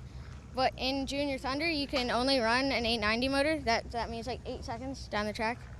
And right now and next year, I'm going to move up to a 790 motor, so I'll be going 790. And that'll be exciting for me. Yeah, it's always good when you go a little bit quicker here in drag racing. This weekend, though, it is the JBS Equipment Junior Dragster Shootout, so there's some actual prize money on the line. What would it be like if you actually got the win here this weekend? If you got the win, you'd get around $500, and I'm hoping that I can win both races. If that is an accomplishment, yeah, I'll be very happy with myself. Yeah, and how long have you been racing out here, Nick? Around 6 years, 6 to 7 years, yeah. Started when I was 5. And how old are you now? I'm 11, turning 12 in July, so. And what's it been like being a competitor here in the Junior Dragster program at Mission Raceway Park? It's been really fun. It's nice to see how it's changed so much in the past years, yeah. A few more competitors here in the last few years? Yeah, there's been a couple. Since COVID, it's kind of wiped the board with everyone. So now we're getting some newcomers coming. Yeah, it's going to be good. Awesome. Well, best of luck this weekend, Nick. Hopefully you can get that $500 there for the JBS Shootout. Yeah, thank you. Thank you very much. Awesome. All right. Nice.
anniversary of Door Wars, the Titanium Autogroup. Of course, big-time sponsors out here at Mission Raceway Park, and the drag strip is the Titanium Strip at Mission Raceway Park.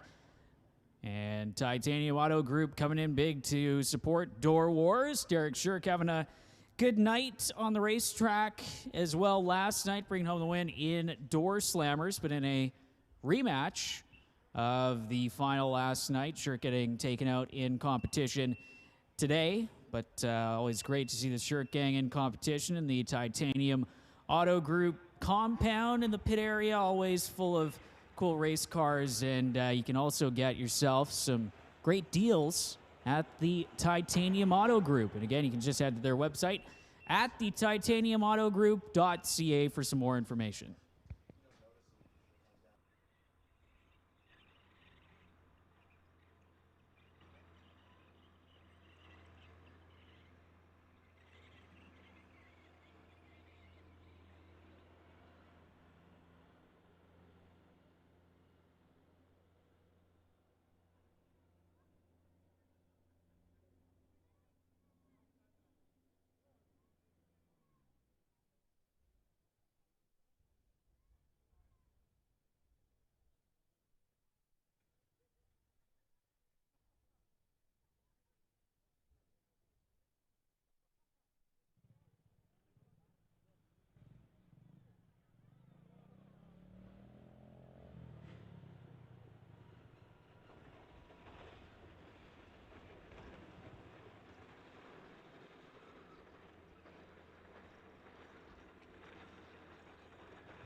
There's still some time to enter yourself in the West Coast Pro Mod Dayco Ventures swag bag giveaway down at the West Coast Pro Modified tent. They have their giveaway box. You just have to fill out your name and leave that with them. They'll do the draw at the end of tonight and we'll let the winner know who gets the West Coast Pro Modified fan pack, as well as some limited edition swag from Dayco Ventures. So it looks like, good news, tractors backing up into their positions. We should have Outlaw 275 action coming up, the first pair in round number 2 of eliminations for the category.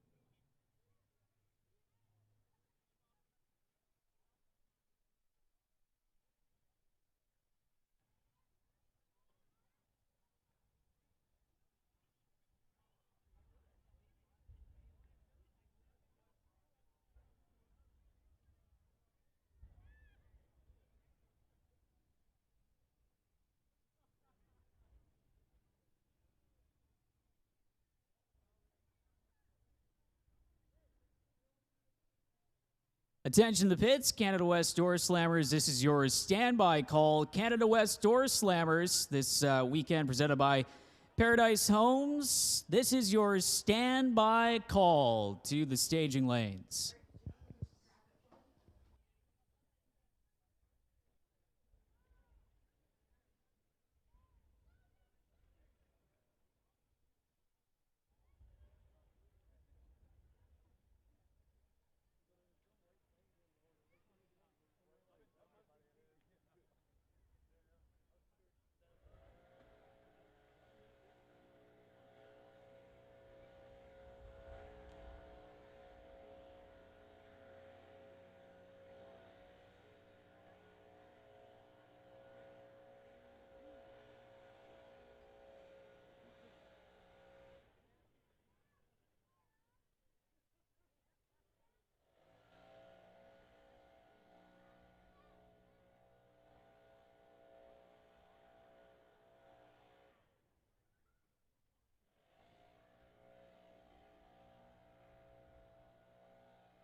All right, getting ready for Outlaw 275, round number 2 of eliminations, and cool to see that Stevie Fast Jackson is on the property with the Bahrain 1 racing gang. Stevie was racing down in the States, had his race rained out, flew up here to Mission Raceway Park to check out some of the action, and is currently in the Bahrain 1 racing pits. But our attention turns back to the racetrack, the Titanium Autogroup strip. Jason Gagnon in the Lordco Auto Parts lane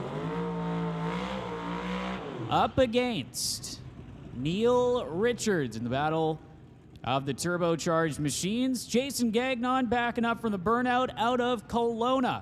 Your number 4 qualifier getting past round number 1 competition. Angle Plug Racing, Gen 3 Speed, JS Power Sports, the sponsors for Jason Gagnon and former DOORWARZ champ Neil Richards from Edmonton. In the Horsepower Solutions 1979 Mercury Zephyr in the TCS lane. Neil's crew member getting ready to bring him into the beams here as the sun just about to duck behind the trees, but the track temp's going to be still a little bit warm for these Outlaw 275 guys. We'll see if anybody's still struggling to get a hold of the racetrack here at Mission Raceway Park, as Neil Richards had no trouble in the first round of competition, ran a 460, his best run so far of the weekend.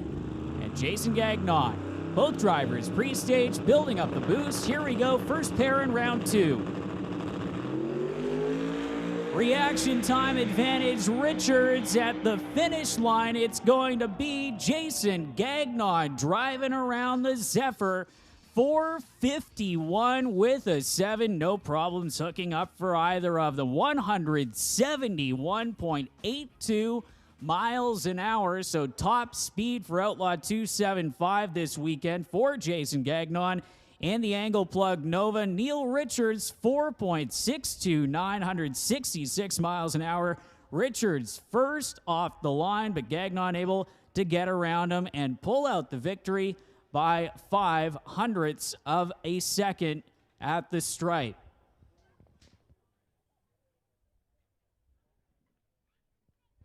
So up will come J.R. Lazick in the TCS side of the racetrack, facing off against Justin Collin.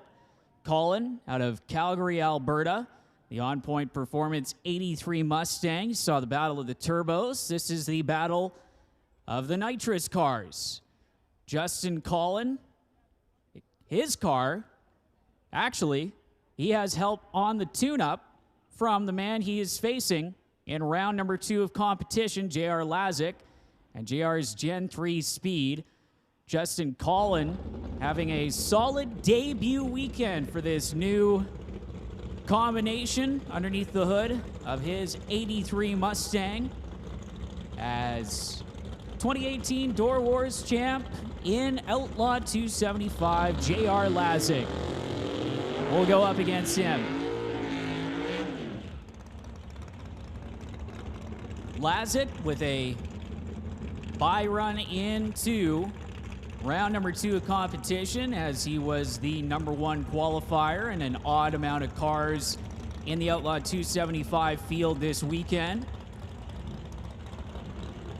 And Justin Collin in the Mustang, looking to go into round number 3 here of Outlaw 275.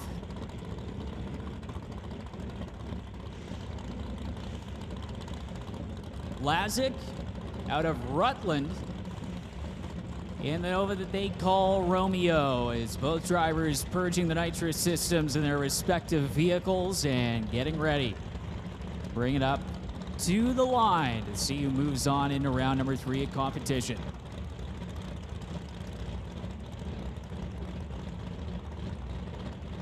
So Gen 3 speed versus a Gen 3 speed tuned machine. Heads up, 8th mile, second pair, second round. Outlaw 275. Will Lazic go into the next round, or will Collin? Off the line, Lazic with the reaction time advantage. Big boomer for Justin Collin. You can see the flames coming out from underneath of the Mustang, and J.R. Lazic gets the win. 452 with a 157.89 miles an hour. Lazic, look at that. The rear tires coming off of the ground. He got so much air. And what I thought were flames were sparks from that car actually bottoming out when it came back down to terra firma. Justin Collin, huge hang time for the Mustang, and wisely clicking it off, but having a very, very hard landing. 633 with a 7 for Collin. Lazic with the win, a 452 with a 157.89 miles an hour.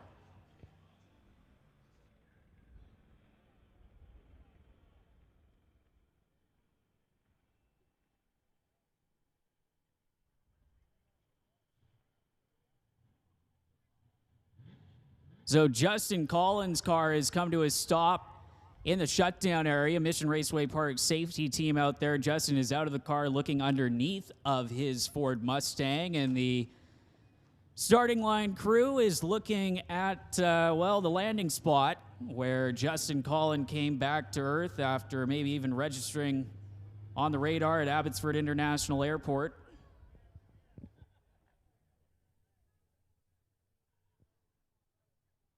So a quick once-over of the track there, just shy of the 330-foot cone, the timing block down there. As still waiting for Justin Collin to get that machine off of the top end. Justin still looking underneath of that is a massive, massive hit when that thing came back down, probably landing on the oil pan, which is why there's all the concern that there might be some fluid laid down on the racetrack after that hard shot back into the surface here at Mission Raceway Park. So Justin Collin's car is still stopped at the top end. Safety team still having a look over there as Justin making sure that there's nothing dripping out from underneath the Mustang. And just as soon as we get his machine cleared off of the top end, we will get underway with the rest of Outlaw 275 round number 2 for MDA Fabrication here at Door Wars.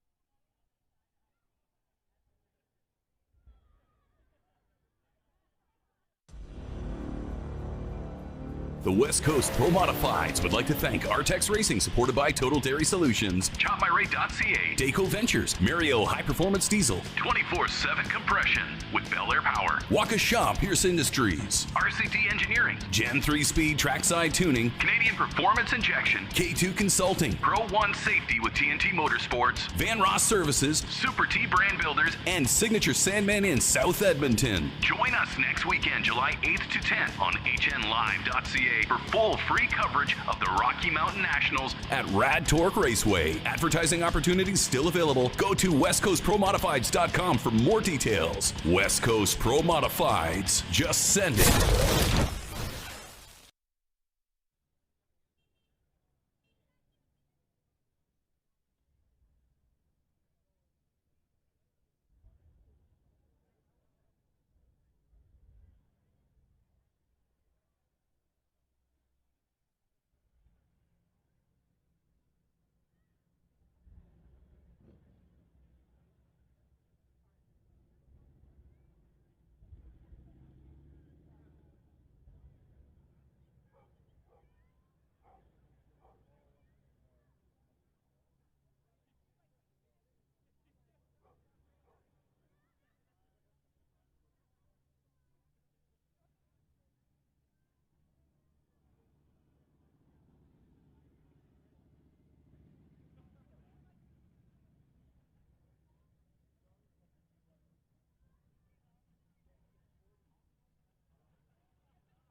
All right, looks like Justin Collin has his car cleared off at the top end. The starting line crew giving the signal for the next pair to fire it up as Rick McLeod rolling into the water box in the 1970 Dodge Dart.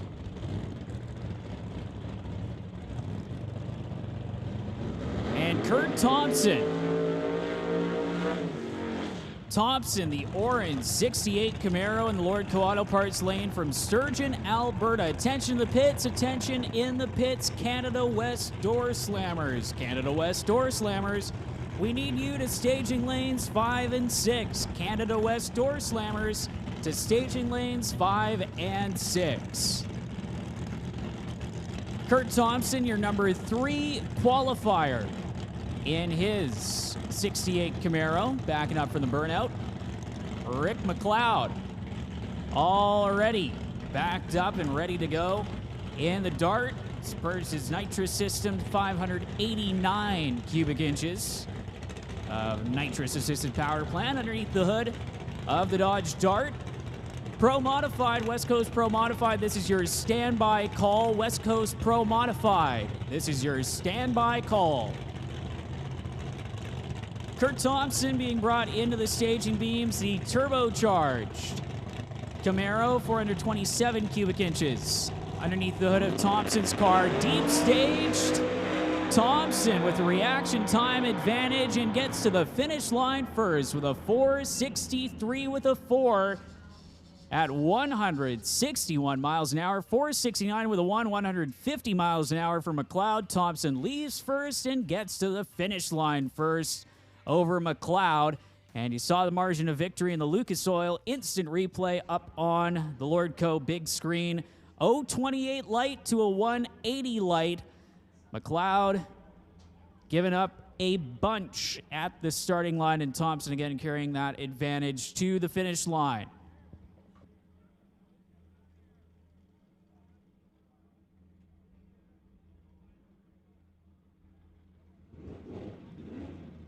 So, getting ready for our next pair here in Outlaw 275, round number 2. Adam Berard, the white trash Chevy Camaro, up against Tyler Stambler from Rocky View, Alberta. On Point Performance, sponsoring the Chevy S10. Tyler Stambler, the number 15 qualifier, punching out the number 8 qualifier. And round number 1 of eliminations, and probably the upset of the first round of Outlaw 275.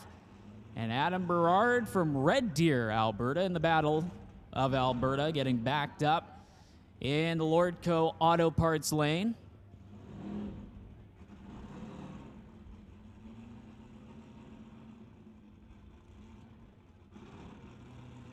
Tyler Stamler in the S10, still new to this whole Outlaw 275 game, but has been stepping up the performance on each and every run.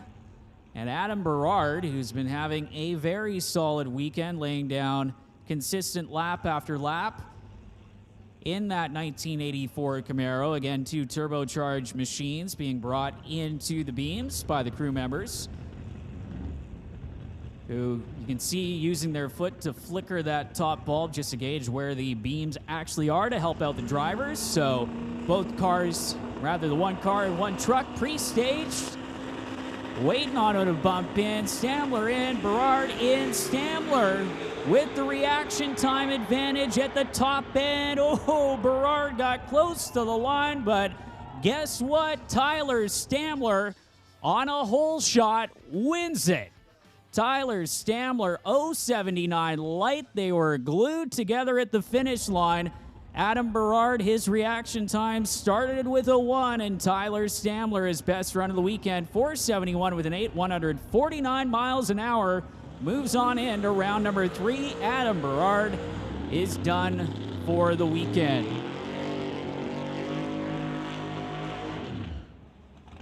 John Cuglietta, Tower Side, TCS lane, from Edmonton, Alberta, in the Balboa 2004 Mustang with twin turbochargers.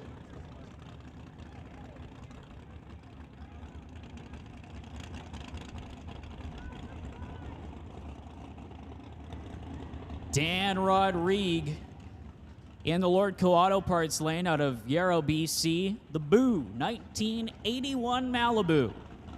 For Ken Specialty Automotive, West Star Trailer, SD Performance from McGraw Metalworks, and Gibson Racing Transmissions.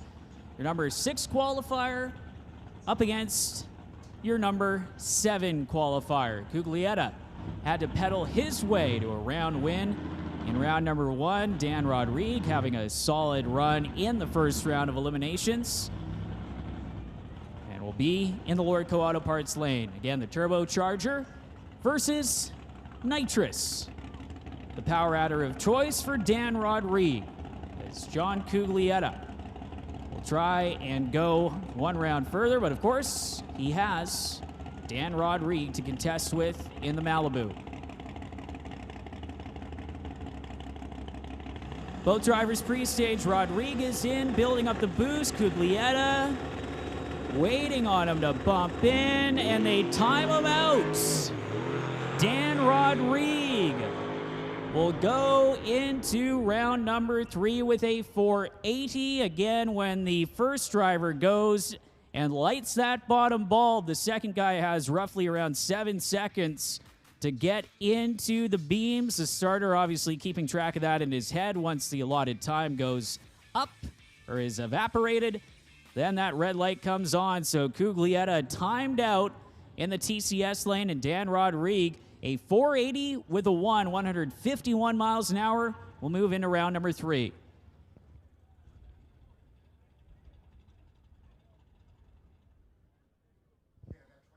Looks like we have got a single from Jordan Brandon out of Lethbridge to round out round number 2 of eliminations here in Outlaw 275. Brandon in his 2000 Camaro, a 445 with an 8, put him in the number 2 qualifying spot, and was up against Justin Gallant in the first round. Justin just breaking the beams, and Jordan Brandon having a little bit of an off-song run, had to pedal it, just got out of it, as he didn't really have another competitor in the other lane. So we'll see if Jordan can lay down a pass here and get a baseline run for the current conditions. Of course, when these Outlaw 275 guys come out next, track conditions will get cooler still, as the sun continuing to go down here on Saturday of the 10th anniversary of Door Wars. Jordan's crew member guiding him into the beams, and the final Outlaw 275 runner in round number 2 of eliminations, building up the boost, getting ready to take a trip down the 8th mile strip. 090 reaction time, top end of the racetrack. How about low ET of the round? 445 with a 9, 162 miles an hour for Jordan Brandon, almost matching his qualifying effort. 1/1000th of a second away from his best run of the weekend. All right, we will immediately go into Limited Street for the West Coast Outlaws. Justin Gibson in the TCS lane up against John. You can see the ladder up there on the Lordco Auto Parts live stream, as well as the Lordco Auto Parts big screen here at the racetrack. Justin Gibson punching out Jason Graw in round number 1. John taken out Robert Fisher, who rolled through the beams in his Mustang. So Justin Gibson, who's already been to a final this year, in the semifinals now. Gibson, no slouch on the tree, and he will carry that big advantage all the way down to the top end. 548 with a 2, 125 for Justin Gibson. John A. 658 with a 405 miles an hour in his losing effort in the Jawanda Motorsports Mustang. Rob Monroe in the TCS lane in the Acadian up against Vanessa Richards. Monroe, the naturally aspirated Acadian. Vanessa Richards, purging the nitrous system in the Hawaii 5.0 Mustang, the 1989 Ford Mustang, the fox-bodied. In the Lordco Auto Parts lane, and Vanessa, you mentioned Justin Gibson was already a finalist this year. Vanessa already an event winner, former division champion in Limited Street, who took a year off last year to upgrade her Mustang and up the performance of it, as Vanessa Richards is pre-stage. Rob Monroe getting ready to bring the Acadian into the beams. And Monroe, who landed a huge hole shot earlier on in the first race of the 2022 season, trying to do the same. Big wheels up launch from Monroe, but at the top end, it's all Vanessa Richards. Richards driving around the Acadian, even with that big wheels up launch. 546 with a 4, 128 miles an hour, and Monroe had a big wheels up launch in his own right. 623 with an 8, 107.86 miles an hour for Rob Monroe and the Acadian, as we will roll right now into 604 Street Legit, Nolan. First pairing up going to be Nathan Vrind going up against Brad Thomas. As we go through our opening hits here in 604 Street Legit.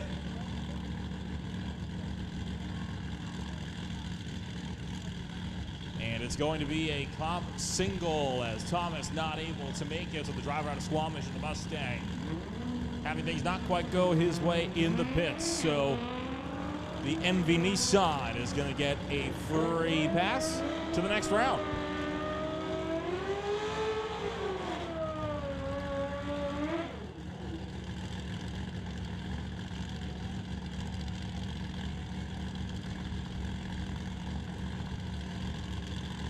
Bringing up the next pair of Rio Picariello and Tom Turan. So some car on bike action here.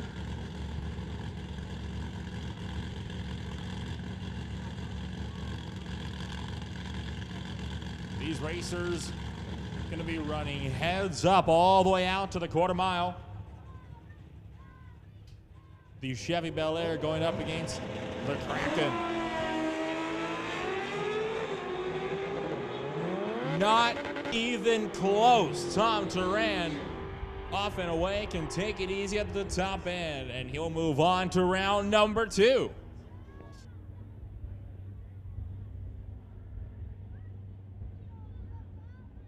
Raj Kaul bringing up the Black Widow Civic, going up against Dom Murray's Barracuda.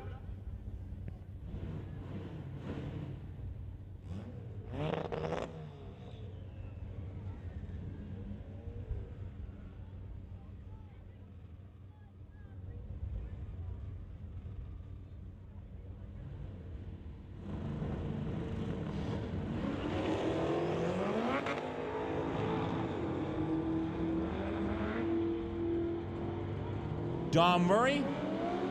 A very easy pass as he will rip around Raj Kaul.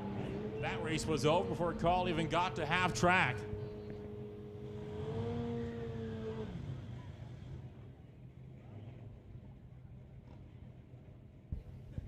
Now this will be an interesting one. Chris Weens over on the Lordco side in the Monster. Richard Love bringing his SS Motorsports S10.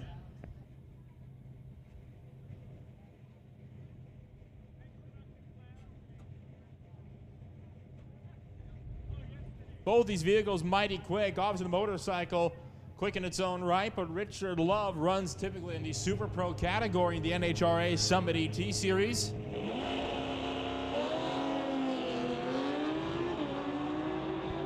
Well, I thought it was going to be close. Not so much as it would turn out. Chris Weens, easy free pass. He's into round number 2 by over 2 seconds. Attention to the pits, attention in the pits. Non-electronics, you are on standby. Non-electronics, you are on standby.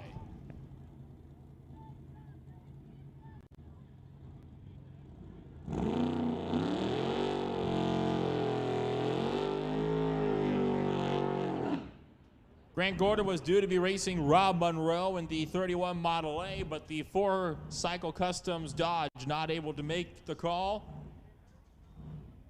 So Monroe will be able to move on to round 2 without barely having to lift a finger.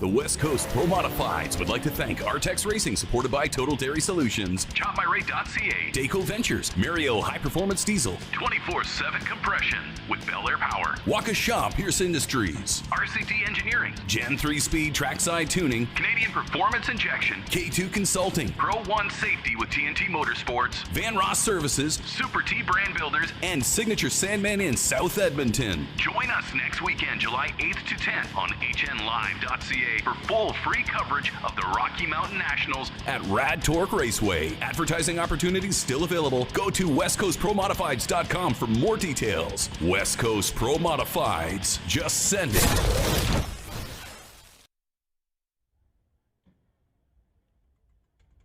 I'll try that again as we have the West Coast Pro Modifieds ad playing, but of course West Coast Pro Mods bringing us all the action here for the Pro Modifieds at Door Wars. But what I was trying to say while the ad was playing was that Justin Bond's Bahrain 1 team thrashing in the pit area trying to get that car back together. They had some carnage during round number 1 of competition, and Justin, the first car up, trying to face Steve Horn here in this round of competition. So we'll see if the Bahrain 1 guys can get that machine bolted back together and up into the lanes. But again, there you can see the ladder coming up there for Pro Mod. I believe we have Canada West Doorslammers coming up next here in the running orders. So more action coming up for the day number 2 here for the 10th anniversary of Door Wars at Mission Raceway Park.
Well, getting ready to roll off into Canada West Doorslammers here, but West Coast Pro Modified's ladder up there. Dean Bettinson set to face off against Jason Soskilis in his Corvette. Bettinson in the Camaro. Then on the other side of the ladder, Khalid Balooshi up against Tom Mahedon, and then Justin Bond and Steve Horn in the second round of West Coast Pro Modified action. That'll be coming up in just a few moments. But first, I do believe we have Paradise Homes Canada West Doorslammers in the staging lanes, ready to go for their next round of eliminations.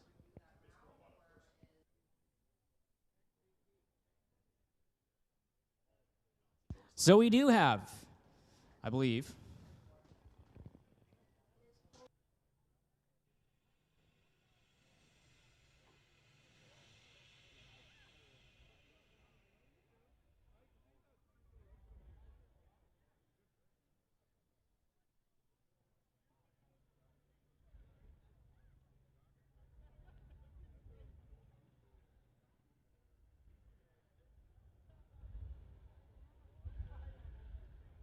Paradise Homes Canada West Doorslammers. You can see the pairs lined up there in the staging lanes. Poe Freeborn from over on the island and his 67 Shelby.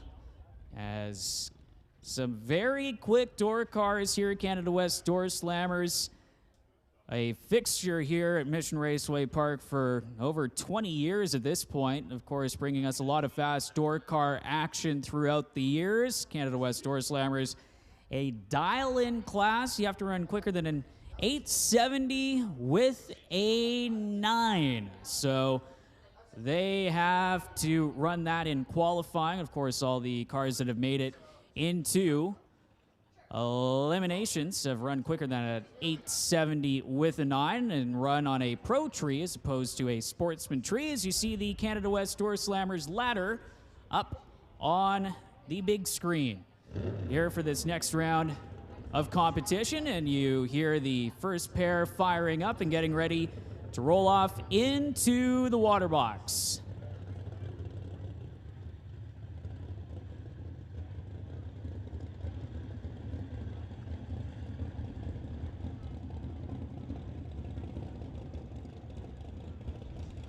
All right, Nolan, looks like the first car into the water box here for Canada West Doorslammers eliminations for Paradise Homes here for Door Wars, and it is Poe Freeborn. The driver out of Courtenay, BC, racing his Comox Valley Bobcat 1967 Shelby Mustang.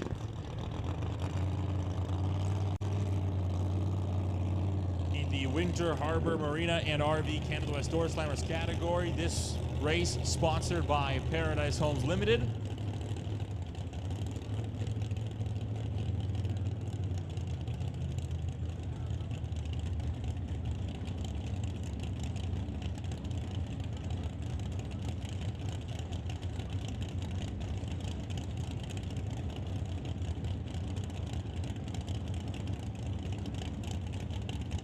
Freeborn with a bye and a free pass into the semi-final rounds.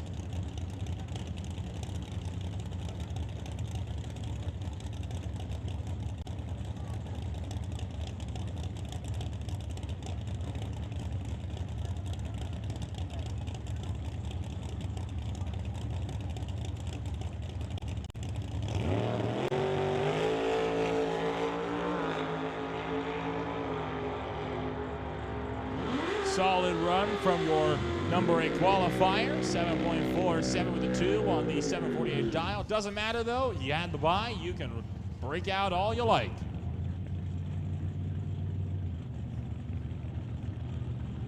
Bring it up for Kathy Freeborn in the Comox Valley Bobcat 1970 Chevy Camaro Z28, dialed in at 853.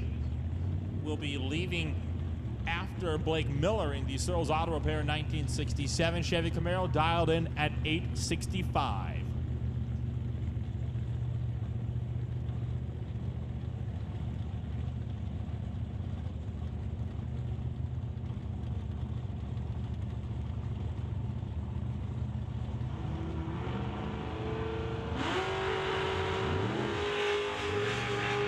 red light start for Kathy Freeborn. 700ths red. Blake Miller moves on.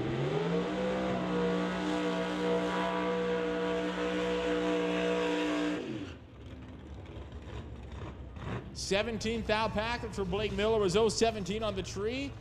865 was the dial-in, ran 865 with a 0 at 156 flat miles an hour. Peter Lacanis still working his way through the Doorslammers field just like he did on Friday. Dialed in an 857 for the Transport Logistics Corvette out of Coquitlam.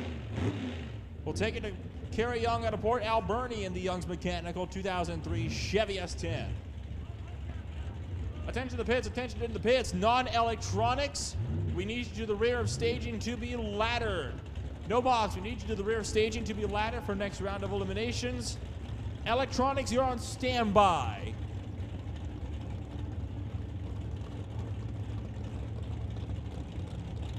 Both drivers pre-staged.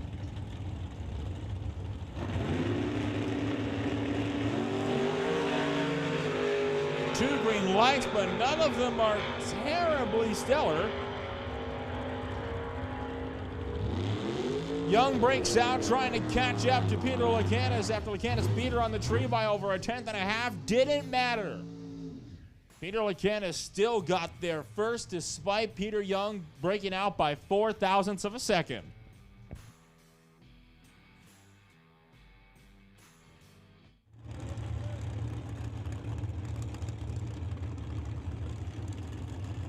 Paul Stretch in the Mid-Island Engines Cavalier, dialed in a 724, sporting a 638 big block engine, going up against Henry Zacharias in his 660 cubic inch machine for Zacharias Inventory Limited and the 1953 Corvette, dialed at 761.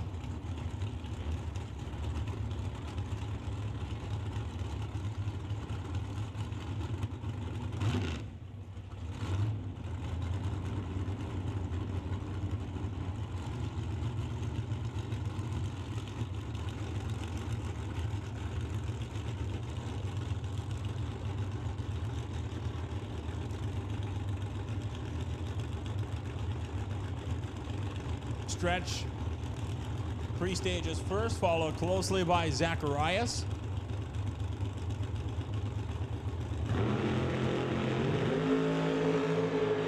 Two green lights.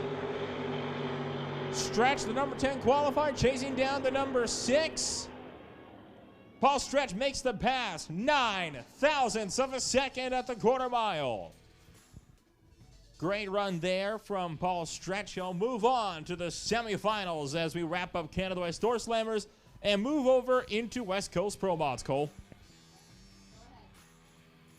Yes, West Coast Pro Modifieds at the ready is Justin Bond, his crew, after thrashing on that machine in between the first round and now has got it together, but you could tell they were a little bit more hurried than they would have liked, coming up to put that vehicle just shy of the water box, right beside of Steve Horn. Horn in the 1941 Willys. Bond will fire up, and with Stevie Fast Jackson looking on at the starting line, will initiate his burnout in the Bahrain 1 Racing 1969 Camaro.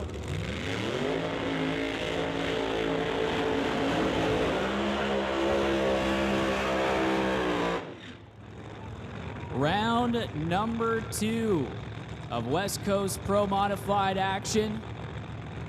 Steve Horn, the 1941 Willys, again with that new wrap on the Willys for the 2022 season. Steve and the JS Power Sports gang branching on this thing and ran their best elapsed time of the weekend in round number 1, a 4:03, but Justin Bond has been solidly in the 380s all weekend, with the exception of one run in qualifying where he had to click her off early. Bond, the Pro Charge Camaro, a 2-time NHRA national event winner, and of course Steve Horn, one of the crucial guys behind JS Power Sports, plenty of mechanical knowledge. But Bond, a lot more runs under his belt in the 2022 racing season. Horn making his first start of the year. Horn is already staged. Oh, and they're going to wave it off. Oh, brief starting line disagreement, shall we say, as Horn double bulbed the Bahrain 1 machine. So the starter backing them out of the beams, and we will try it again. Bond is pre-staged. Horn is pre-staged. Horn is in. Bond waiting to go in. He is staged. Whoa, Horn over by the center line, and Justin Bond gets to the top and first, but very weird looking numbers, ET-wise.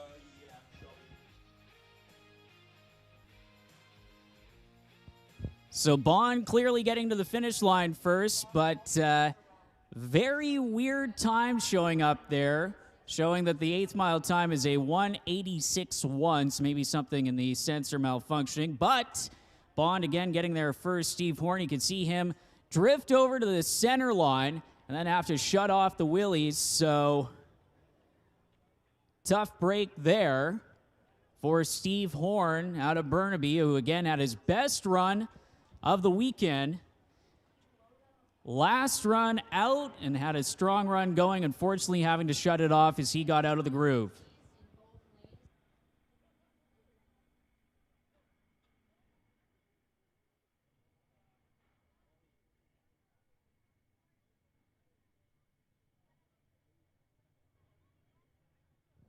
So you can see some of the officials over there just taking a look at the 8th mile sensors. All the other numbers looking good. Reaction time, mile an hour, but for some reason the 8th mile number is showing up a little bit funky on the scoreboards as well as on our timing screens.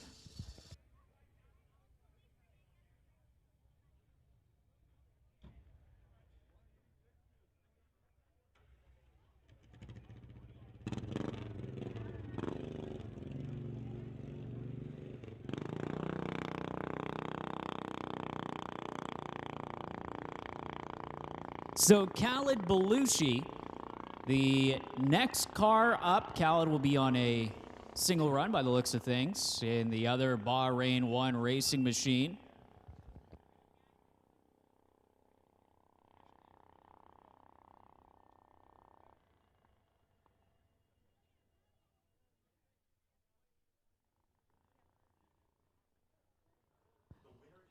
So Justin Bond, we'll see if he moves on as we are getting ready to fire Khalid Balooshi.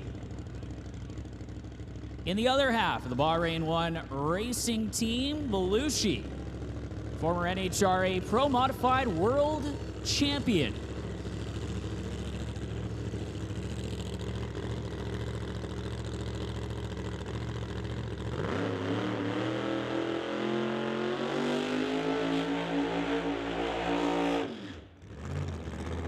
Balooshi, also the 2022 and 2021 Bahrain National Pro Mod champ, and as we mentioned before, a former winner in NHRA Top Fuel. He was supposed to face off, I believe, with Tom Mahedon, but Tom not showing in the orange Beretta, so Khalid Balooshi will have a single run here in the Bahrain 1 racing machine, the competition single, as he will roll on up into the staging beams, try and lay down a solid lap here in the second Bahrain 1 Camaro with the Roots supercharged combination as opposed to the combo that Justin Bond was running with the Pro Charger. Another Pro Charged car waiting just shy of the water box. Steve Bettinson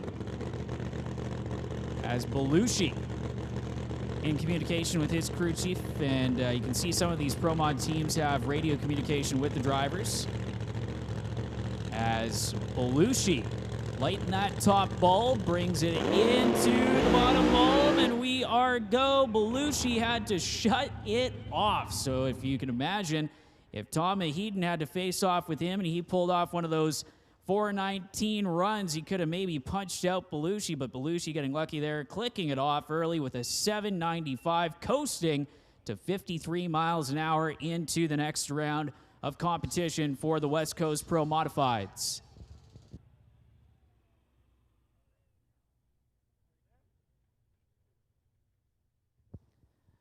So, Dean Bettinson up next, the 24/7 compression 2017 Camaro in the Lordco Auto Parts lane.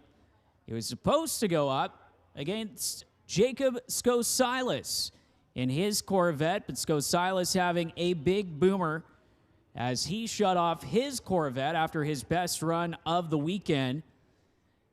So some carnage there for Skosilas' supercharged machine running on the 10.5 tires, and Dean Bettinson will get a solo pass in his Camaro.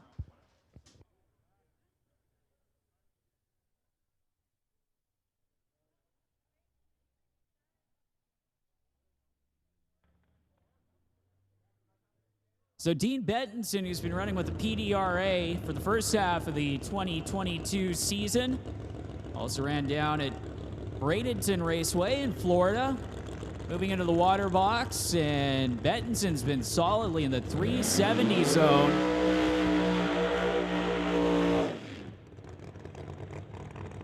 Qualified number 2 in the West Coast Pro Modified field with a 376 with a 2, the two-time Pro Mod champ with the West Coast Pro Modifieds.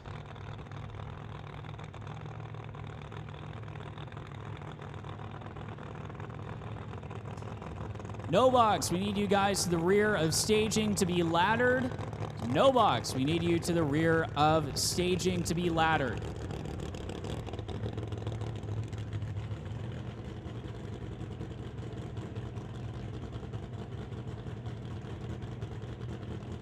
Also a standby call for box as well as Junior Thunder.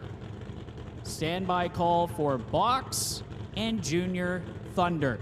So Dean Bettinson out of Red Deer, Alberta will get the competition single into the semifinals. As Jacob Skosilas unable to make the call in his Corvette, as Bettinson will be brought into the beams. Bettinson's run a 376 with a 2, a 378 with a 4, and a 395 with an 8 with an early shutoff. We'll see what he can do in round 2. Solid launch, trucking it down to the top end, 381, 189.79 miles an hour, and Dean Bettinson punches his ticket into the next round in style. So 381 with a 0, 189 miles an hour for Dean Bettinson. And I believe that is going to do it for West Coast Pro Modified round number 2. So Justin Bond making his way into the next round. Khalid Balooshi, Dean Bettinson. And that again completing round number 2 of Pro Modified action.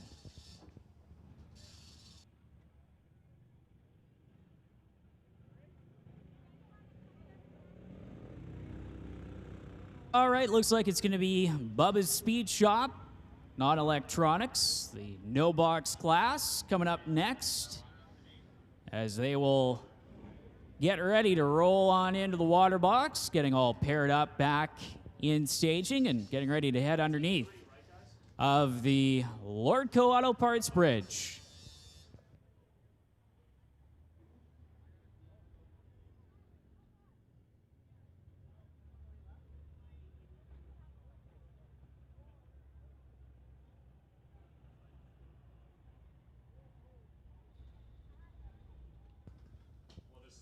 All right, coming up for the first pair here in non-electronics, tower side, TCS lane, Walter Johnson from Abbotsford, BC, the 1972 Malibu.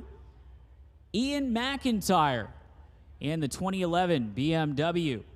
McIntyre dialed in at a 1360. The Malibu dialed in at an 1126. So Walter Johnson We'll have to wait on Ian McIntyre for roughly 2 seconds in that BMW.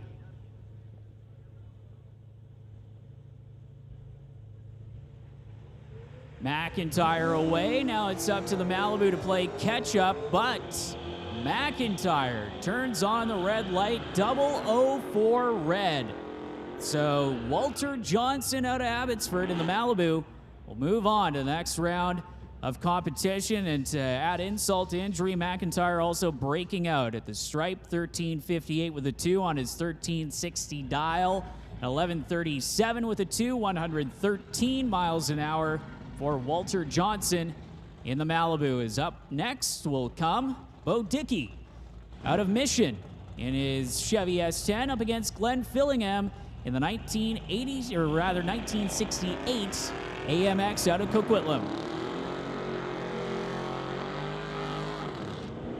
Dickey dialed in with a 1327, a 1212 dial for the AMX, and at the stripe, it is going to be Glenn Fillingham with an 067 light, 1224 with a 6, 106 miles an hour. Bo Dickey breaking out in the S10 with a 1325.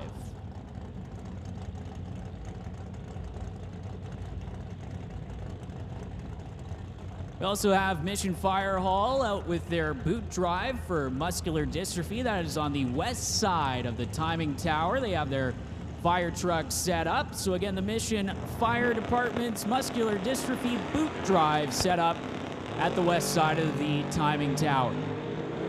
1254, the dial in for Veronica Hodgson in the Dodge Dart up against Dustin Hunter in the Falcon, and Hodgson is going to get to the stripe first, 1255 with a 7 on her 1254 dial, also the better reaction time, 894.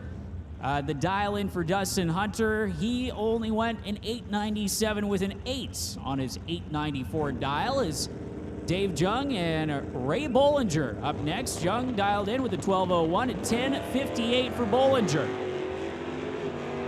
Jung, not in his usual Malibu, but will move on into the next round of competition as Ray Bollinger goes 010 red in the Pontiac.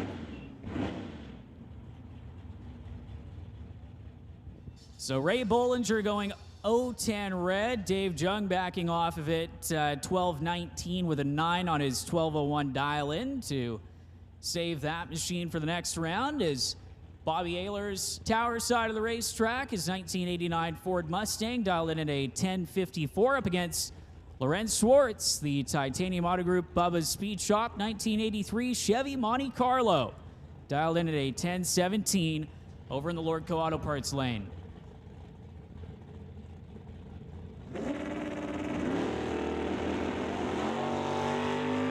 Bobby Ahlers will lead first. Lorenz Schwartz trying to track him down in the Malibu. And at the top end, it will be Lorenz Schwartz running a 1017 with a 9 on his 1017 dial, coupled with an 030 reaction time. 1055 with a 6 for Bobby Ahlers in his losing effort on his 1054 dial.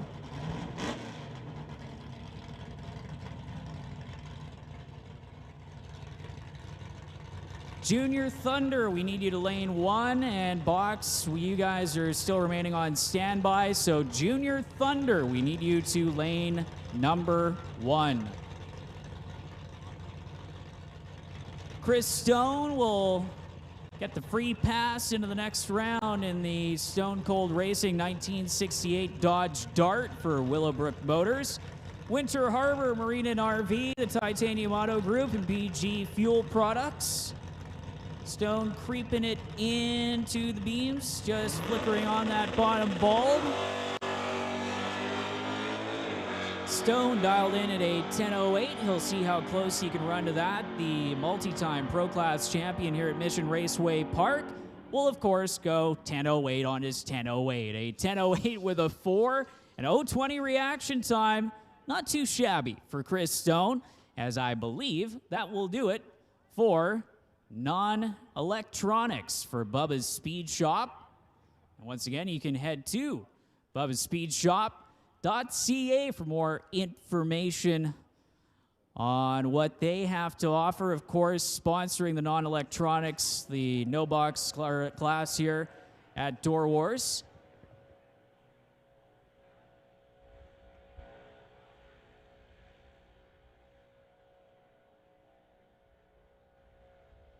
Just a reminder, at around 8:30, the Hard Knocks stunt team will have their final show of the weekend. That's coming up in about 15 minutes over in the spectators' side. And just like their last demonstration, if you don't want to make it all the way down to the top end over where the road course is, you can watch it right up on the Lordco Auto Parts big screen. They're going to be jumping a car over a ramp at 100 kilometers an hour. So again, that will be down in the shutdown area in the spectators' side of the racetrack over on the Lordco Auto Parts lane, over set up by the road course. So you can make your way down there for 8:30 if you wanted to catch that live and up close, or you can watch it right where you are while watching the drag racing action on the big screen here at the start line, just shy of the water box, Mission Raceway Park, the Titanium Autogroup strip here at Mission Raceway Park.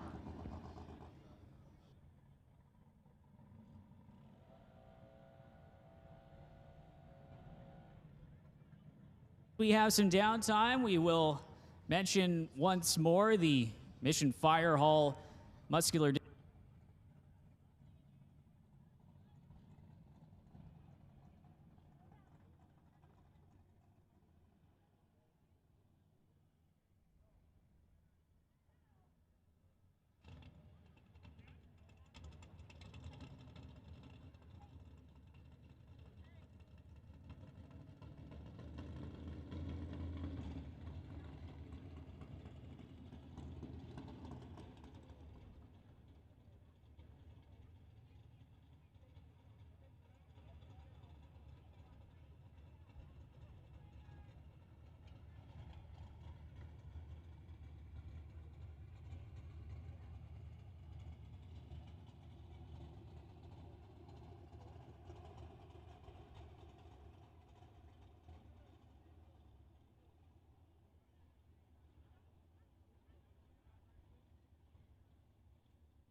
All right, here we go. First pair coming up in Vancouver Car Wraps Electronics.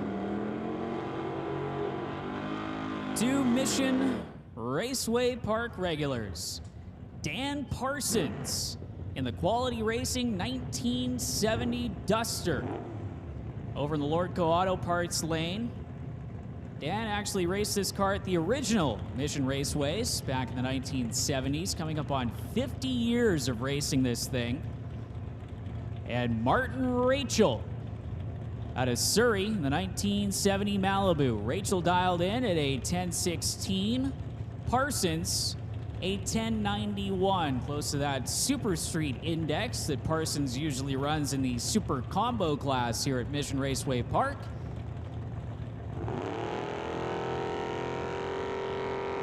Parsons leaving first. You can see the delay box kicking in and then kicking out as Parsons trying to out-drag Rachel at the line, and it's going to be Dan Parsons out of Powell River, a 1099 with a 121 miles an hour, beating out Martin Rachel, who went an 1134 with a 9 on his 1016 dial-in.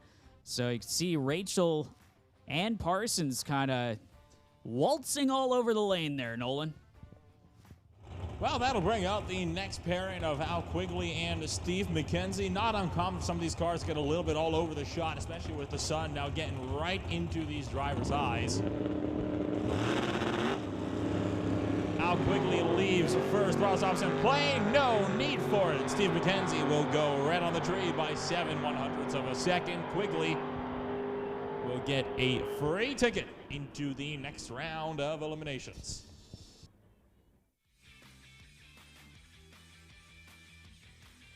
He's already on the throttle stop, and you saw the instant McKenzie left. That red light immediately clicked on. That wraps it up for semi-finals in Vancouver Car Wraps Electronics.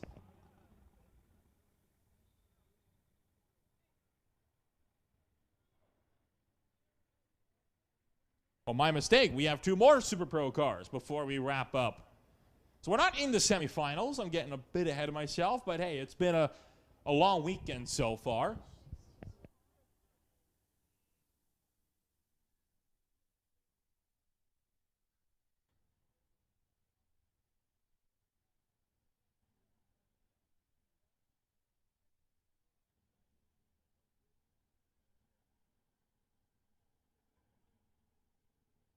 We were talking about box, no box, non-electronics, but coming up here July 24th, or rather 22nd to the 24th, Mission Raceway Park, the West Coast Classic, presented by Rad Torque Systems. Big money bracket racing returning to Mission Raceway Park thanks to TNT Motorsports. So a big thank you to those guys for bringing big money bracket racing back here to Mission Raceway Park in the Titanium Autogroup strip.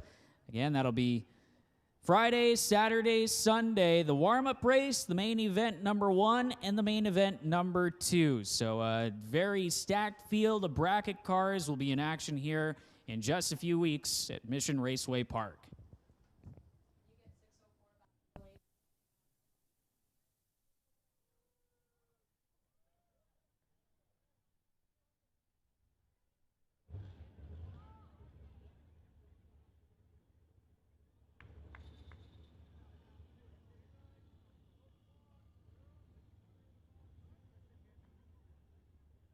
Attention to the pits, attention in the pits. 604 Street Legit. Please make your way down to the staging lanes for your next round. 604 Street Legit.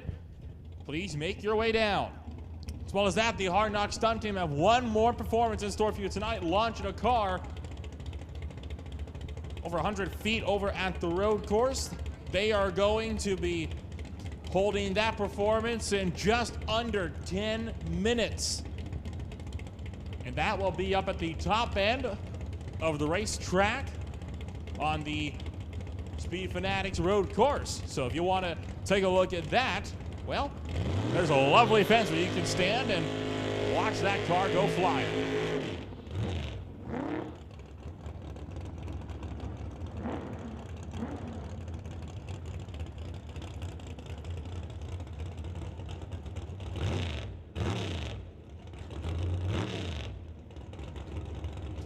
Scott Yaremko going to be wrapping up electronics, out of Saskatoon, going up against Wes Hendricks in the Falcon. This Falcon doesn't seem to be too Falcon fast, but hey, we'll see if we can get the job done. Being fast isn't all about drag racing after all.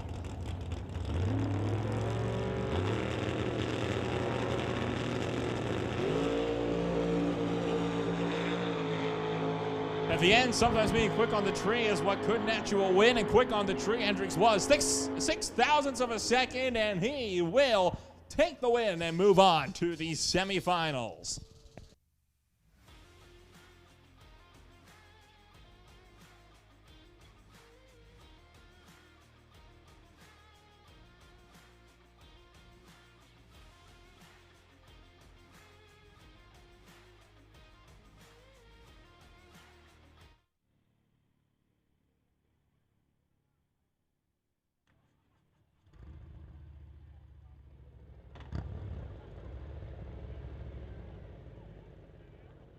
Attention in the pits, attention in the pits. Canada West Doorslammers, this is your 35-minute standby call. Canada West Doorslammers, this is your 35-minute standby call. We roll back into JBS Equipment Junior Dragsters, and we'll start it off with the Thunder semifinals. Kicking it off with Nick Bond and Saeed Al-Balooshi.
Nick Bond and Saeed Al-Balooshi once again going up against each other, 890 to an 899. Balooshi will be leaving first by about a tenth of a second.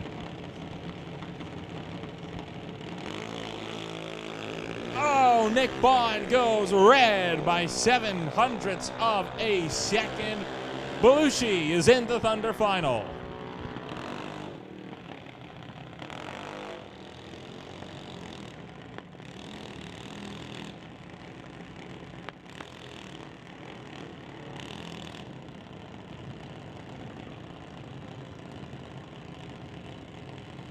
Next pairing up going to be Hunter Thompson for JBS Equipment and Emily White in her Pioneer Lordco TNT and a Walco machine. Thompson will have a over 4-second head start. Dialed at 13:48. Emily White dialed in at 9:18. So while they're waiting to stage, in regards to that stunt show we previously mentioned, if you want to get a good eye on that, the best place would be watched from the road course stands over at turn number 2. You can find those on the spectator side all the way down at the other end of the racetrack through the road course paddock. So if you want to get a good eye on what a car looks like to fly through the air, that would be the place to go.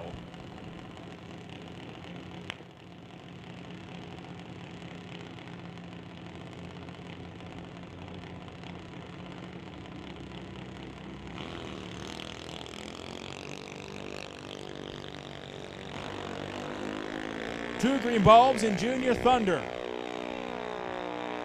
Emily White charging after Hunter Thompson.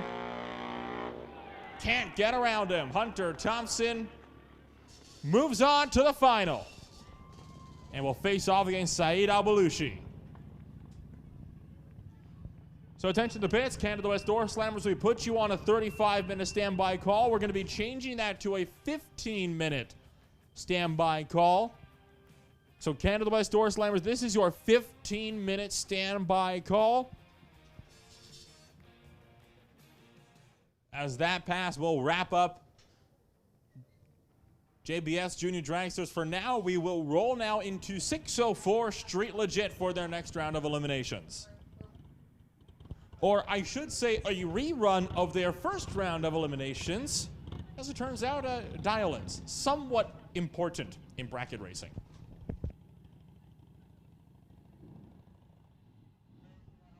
No worries, though. You're not going to miss a thing. Head on down to the road course. The stands on the other side of the racetrack in turn 2, that's where you want to watch. We're shutting down racing so we can send a car flying into the air and then smash it into a bird once that car realizes it don't got wings.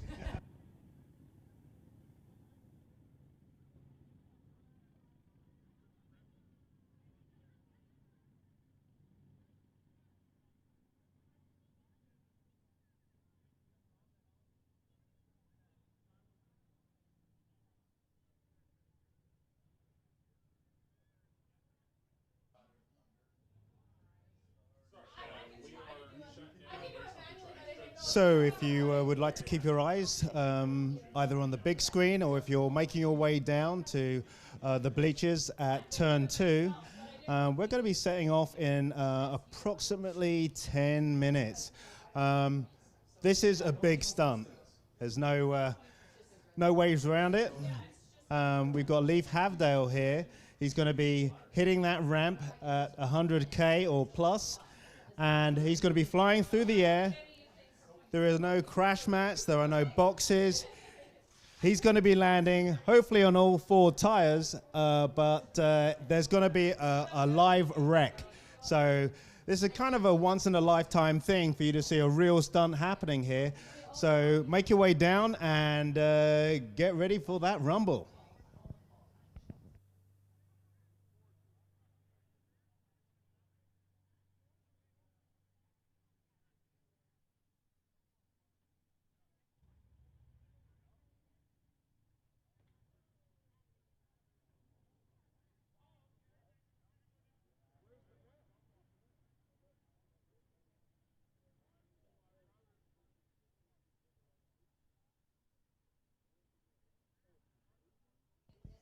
So once again, as they're getting ready for the stunt, I'll just give you a breakdown of Leif Havdale.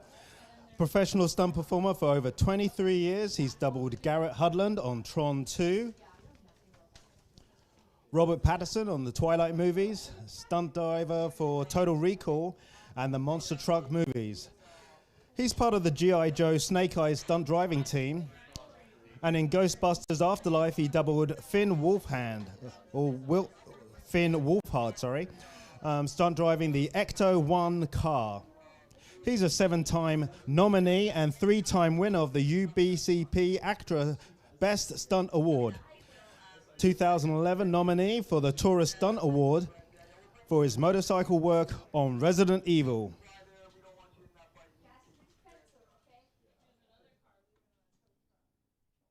He'll be driving a Crown Vic. The car has gone through a number of adaptations. The fuel tank is reduced in size, obviously to reduce the chance of any burn afterwards. The battery will be removed. He's wearing a 5-point harness, and the car itself has a bungee suspension system. And if you look carefully, you also see that it has a full crash cage, so this car is ready to rock.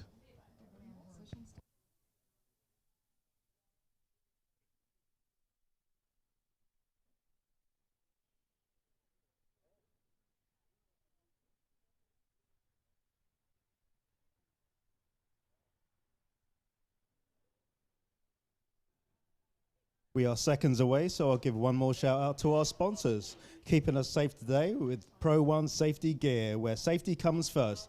Check them out at pro1safety.ca. And for your parts and performance needs, check out TNT Motorsports, where champions are made. That's tntmotorsports.ca.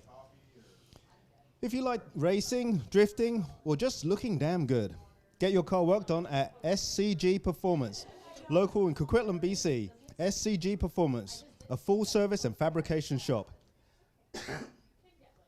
Dark Loader's Drift Team, a group of buddies solidified their passion for drifting back in 2010 and organized drift practice at Agassiz Speedway and right here at Mission Raceway Park. Contact them online for advice, repairs, practice, and builds of your dream drift car.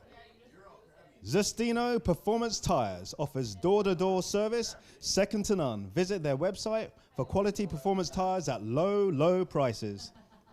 Last but not least, once again, Mission Raceway Park, Thunder by the River. Big shout goes out to management, Kevin Ness and Adrian Horn, for making this possible and for all their support.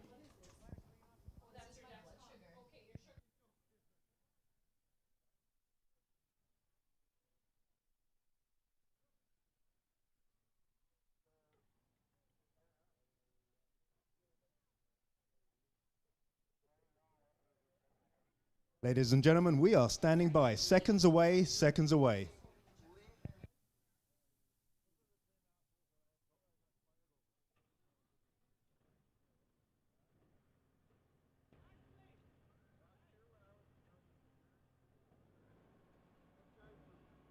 So Heath will be moving his car into position number 1. He'll go for a test run just to make sure he's lined up with the ramp.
I'd like to give a big shout out to all the members of the public that visited our vendor store and helped out with raising money for the Virtue Foundation. That's the Virtue Foundation. Thank you very much for all the purchases of the stunt t-shirts from the vendor store.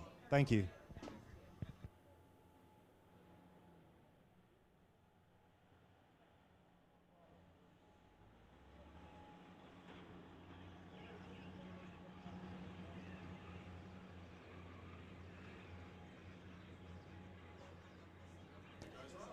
Okay, so if I'd like to bring your attention to the big monitor there, if you're this side, near the start line. Next to the bleachers at the end by turn 2, you will see a very large ramp. Leif Havdale will be in the Crown Vic setting up for his run. And if you're down at the bleachers, turn your head to the left.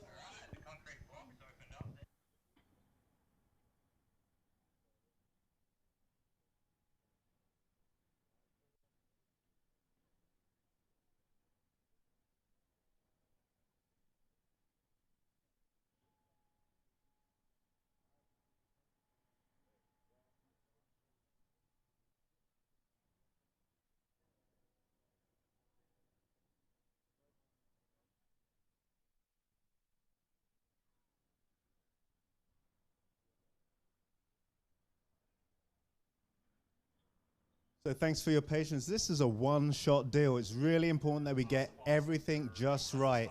So the final checks, making sure everything's in place, that is 100% important that everything runs smoothly tonight.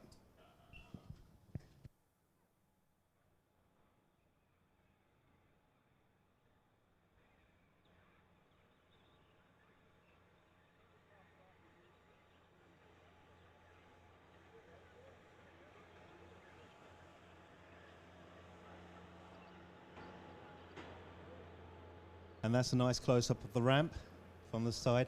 Leif will be hitting that around 100K.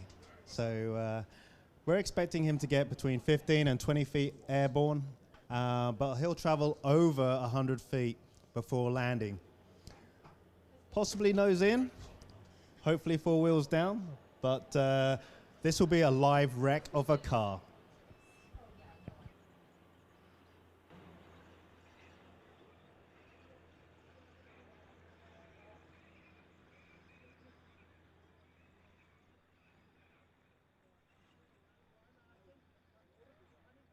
And just a bit of promotion for Leaf. He's an all-round stunt performer, very adverse on a stunt bike. Check out his videos. Just tap in Leaf Havdale to YouTube. There's a full range of videos showing all of his skills.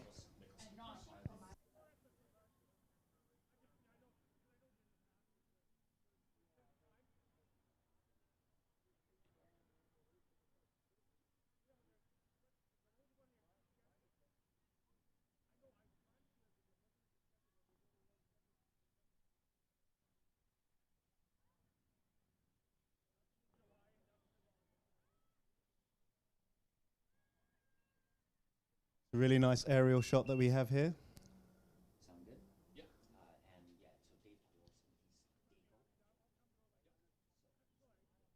So when Leaf has the green light, he'll be hitting that accelerator and reaching the maximum speed before the ramp.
Okay, ladies and gentlemen, so we're just checking fuel levels.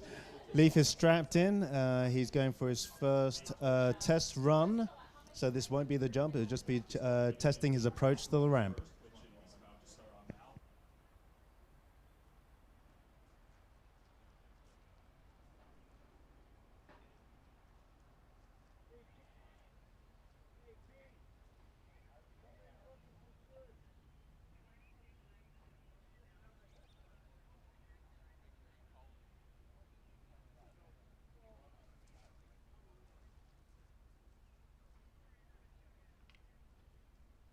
Attention in the drag pits, attention in the pits. Canada West Doorslammers, we need you to lanes 1 and 2. Canada West Doorslammers to 1 and 2.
Okay, ladies and gentlemen, we are all locked up. This will be the speed run, just the speed run, not the jump, the speed run, the speed jump.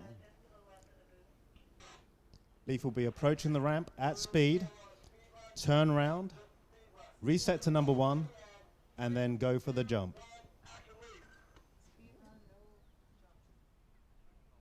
Here we go.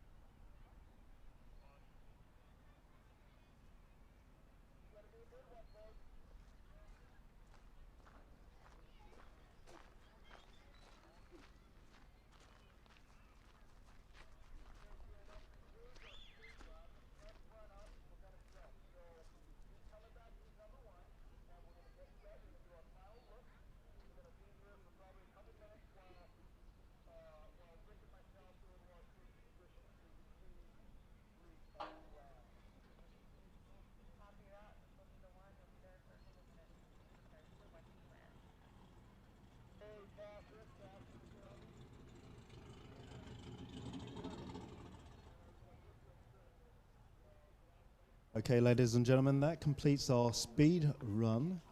Now that Leaf is resetting at the number 1 position, the next one will be the jump. Crew members will be repositioning themselves to receive Leaf as he lands. So there'll just be a few minutes as that happens. Final checks.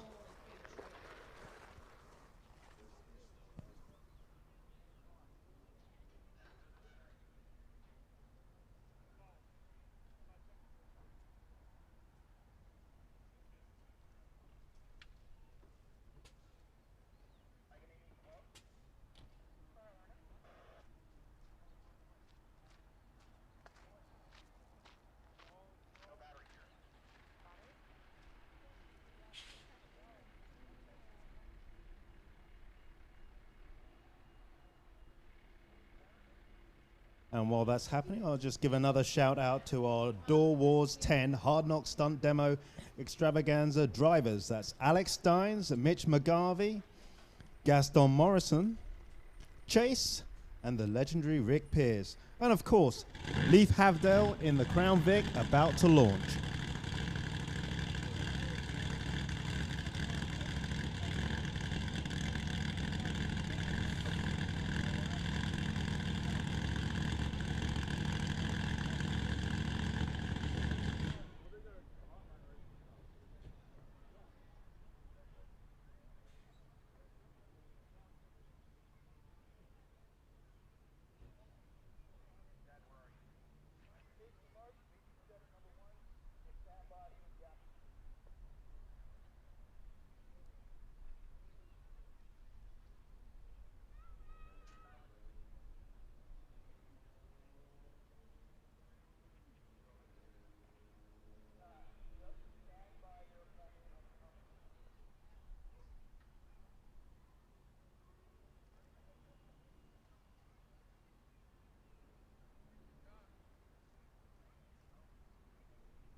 Okay, our safety crew are arriving and getting into position.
Confirmation, driver is 100%.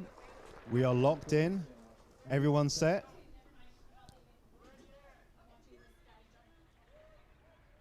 Three, two, one, action. We are away. Car is building speed, approaching the ramp. Here we go, ladies and gentlemen. Oh.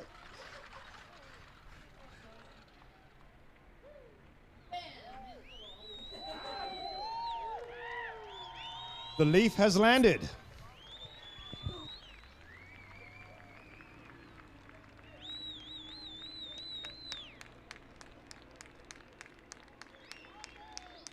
We have the all clear. Everything is good.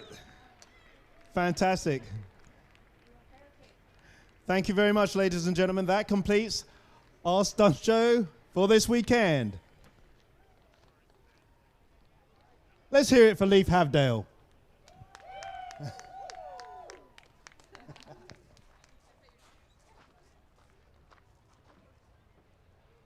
Don't pet him too long.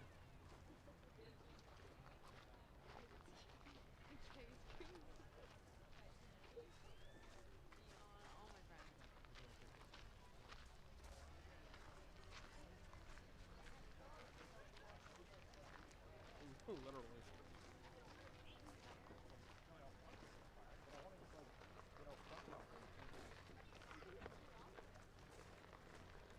One more time for Leaf Havdale.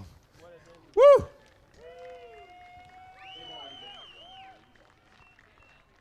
Awesome, Leaf.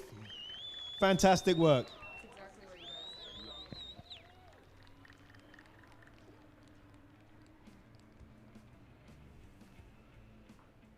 And we have an instant replay.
So the DOORWARZ 10 Hard Knock Stunt Demo Extravaganza would like to again to thank our sponsors, Pro One Safety Gear, That's pro1safety.ca.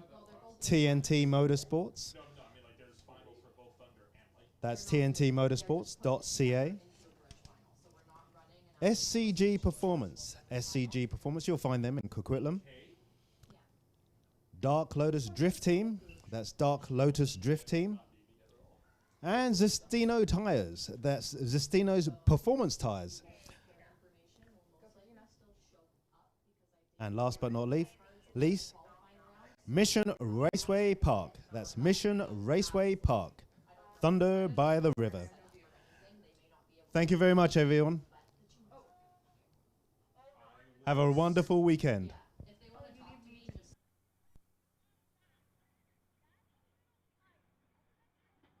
In the pits, attention in the pits. Outlaw 275. This is your standby call. Outlaw 275 is you're on standby.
into drag racing action, and we move over to 604 Street Legit.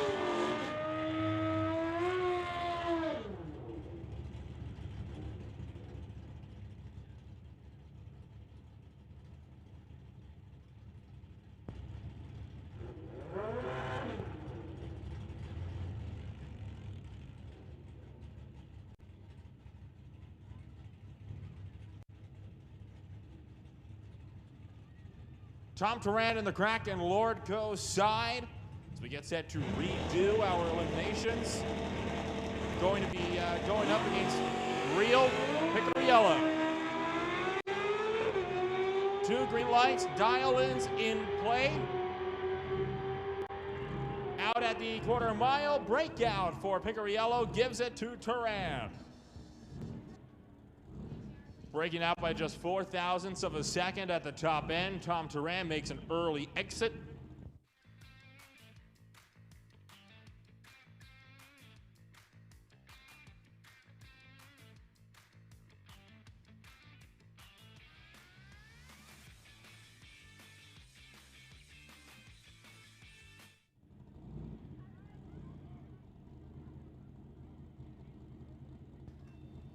Next pairing up will be for Rob Monroe in the 1931 Model A over on the Lordco side, a Nissan GTR.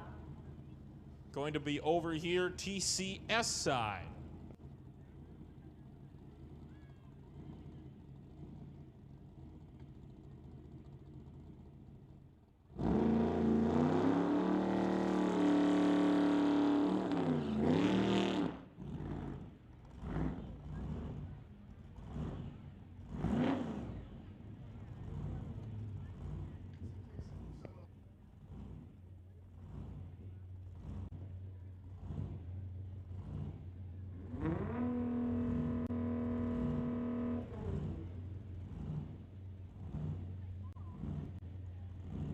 Just waiting on Monroe to bump it in.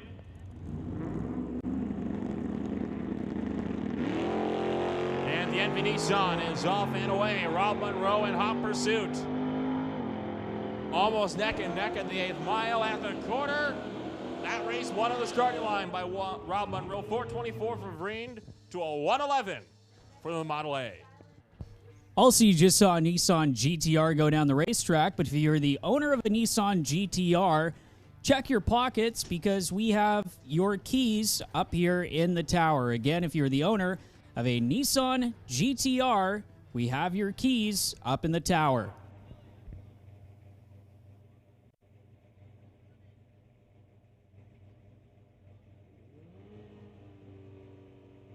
Specifically a key fob. The keys are not attached to it, so I would definitely double check it.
So this is a bit of an interesting situation we have here. We had a Junior Thunder and a Junior Lightning final, neither of which are going to be run.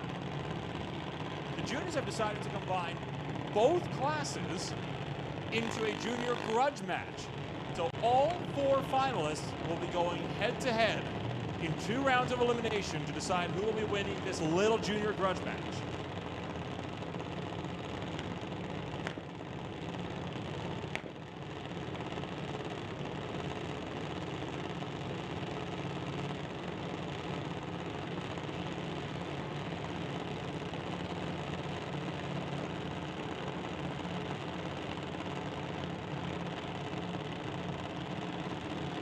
Both drivers getting themselves fully staged as we kick off the junior grudge match.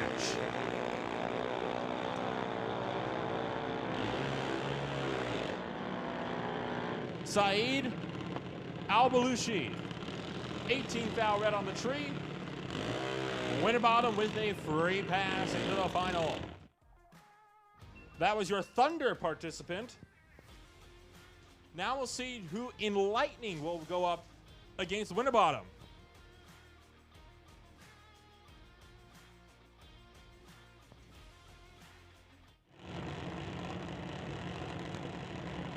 Will it be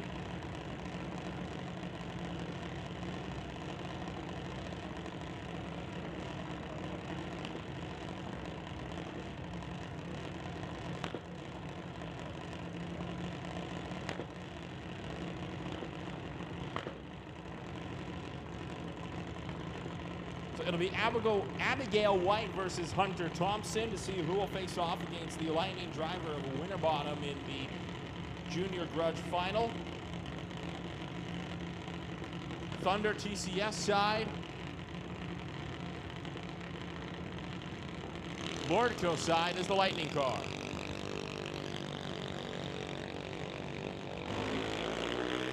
Oh, and Thompson goes red. So it's the two Lightning drivers facing off in the junior grudge match final.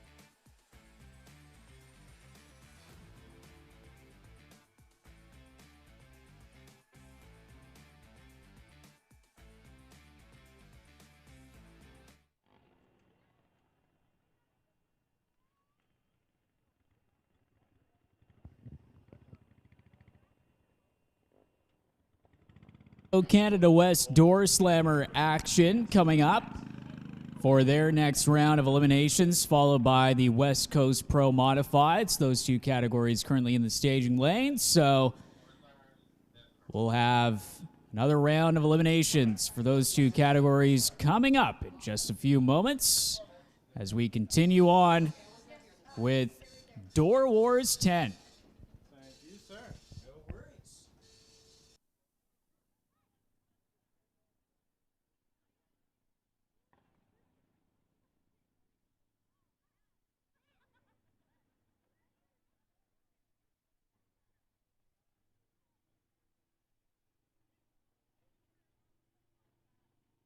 Again, Paradise Home sponsoring Door Wars Canada West Doorslammer action, Winter Harbor Marina and RV, the series sponsor for 2022, and Paradise Homes, fittingly, Rod Leclerc, one of the guys behind Paradise Homes, races in the Canada West Doorslammer category, his 6-second Camaro getting knocked out in earlier rounds of competition. As we whittle our way down to the final few cars here in Canada West Doorslammers. And first car to pull up into the water box from Victoria, that is Blake Miller, the Searles Auto Repair Camaro, dialed in an 862.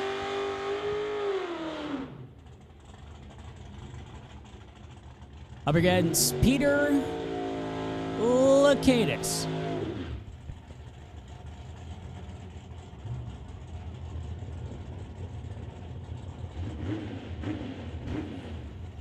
So Blake Miller, being guided into the staging beams, had to rerun that earlier pairing with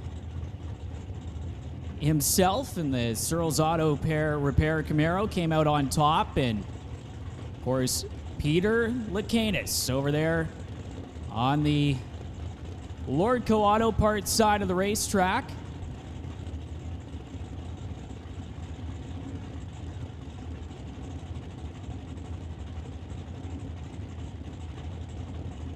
So,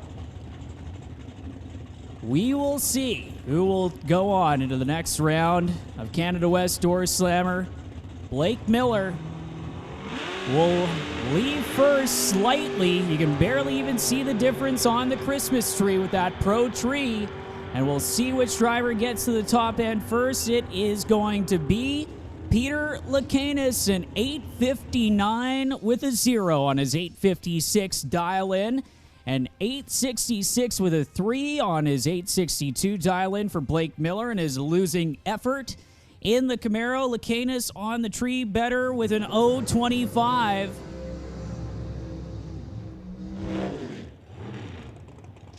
And up next will come Poe Freeborn and Paul Stretch. The Vancouver Island affair, Stretch from Duncan.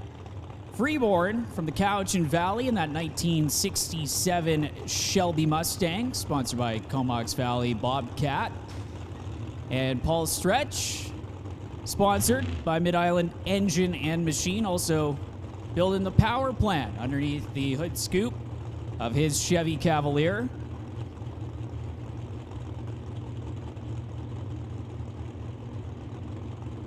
So it looks like Poe Freeborn having some problems backing up from the burnout. You can see his crew as well as the starting line crew trying to rock that thing back into gear. They have it pushed back, but Poe Freeborn unable to reverse under his own power. So Paul Stretch waiting there with the door slightly ajar in his Cavalier.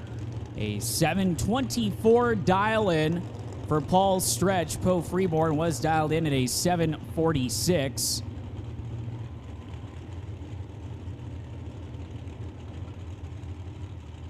So Freeborn getting some help back to the line, but he will bring it into the beams now in his Shelby Mustang. So Freeborn with that 746 dial-in.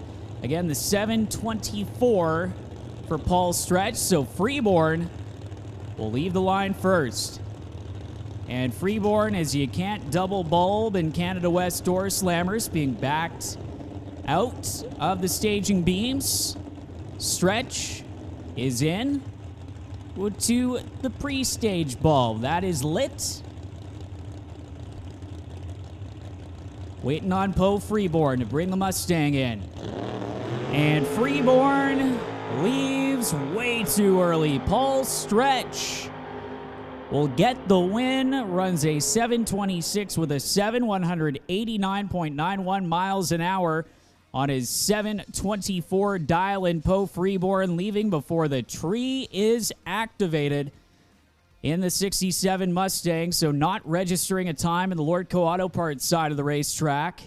And that will do it for Canada West Doorslammer.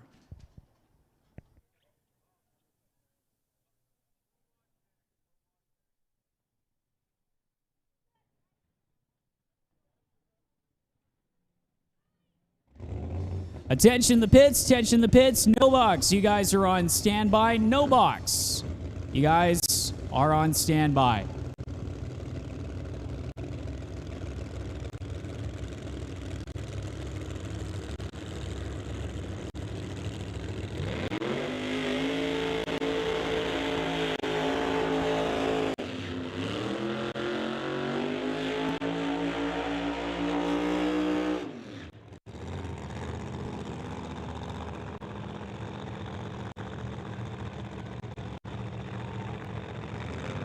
So, get this. Round 3 West Coast Pro Modified action. Khalid Balooshi up against Justin Bond. A Bahrain Racing 1 teammates facing off. And we will see who comes out on top. Balooshi has had the ET advantage all weekend. He's been in the 370s. Bond has been flirting with the 370 second zone over the course of the 8th mile here at Mission Raceway Park. Might have to pull something out here in round number 3 of Pro Modified action. Bond, again, the Pro Charged Camaro, the 1969 Camaro, the newer model Camaro for Khalid Balooshi with the Root Supercharged combo over on the Lordco Auto Parts side of the racetrack. Justin Bond pre-staged. Khalid Balooshi pre-staged. Round number 3 of Pro Mod. Which Bahrain Racing 1 car will go into the next round? Leaving the line, Justin Bond slightly behind Balooshi, and that's the way it will stay. But how about 370s a pair? Khalid Balooshi gets the win. 374 with a 199.64 miles an hour to a losing 377 with a 198.85 miles an hour, 5 thousandths of a second, the difference between the reaction times off the starting line, and 300ths of a second, just over 300ths of a second. The margin of victory for Khalid Balooshi, the 2011 Pro Mod champion, world champion, and the 2-time Bahrain national champion, going in to the next round.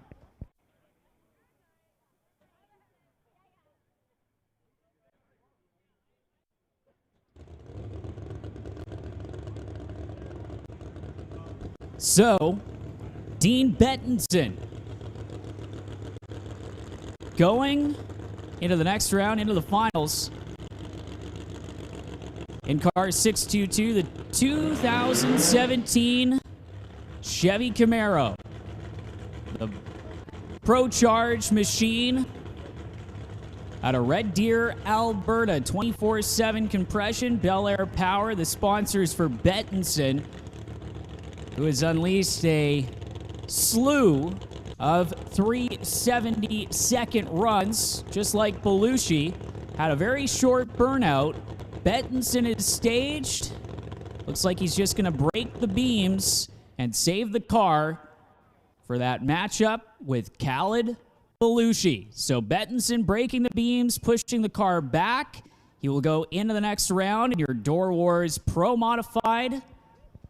Final round, I believe, will be between Khalid Balooshi and Dean Bettinson. Coming up next, though, interesting grudge race situation. An undisclosed amount of money for this upcoming race wagered for fun between Steve Nicholson and Dave Kowalski. Also, attention the pits. No box, we need you at the back of staging for laddering and electronics. You guys are on standby. No box, we need you at the back of staging to ladder up, and electronics, you guys are on standby. So again, the friendly match, so to speak, between Dave Kowalski and his C7 Corvette and Steve Nicholson in his XC3 split window Corvette. 2 generations of Corvettes going head to head.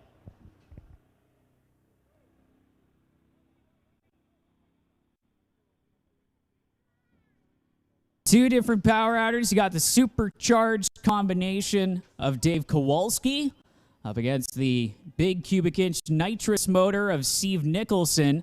Also 2 different tire sizes, the big slicks in the back of Dave Kowalski's car, and 10.5 tires for Steve Nicholson, the usual runner in Outlaw 10.5, which for this weekend here at Door Wars was combined with the West Coast Pro Modifieds.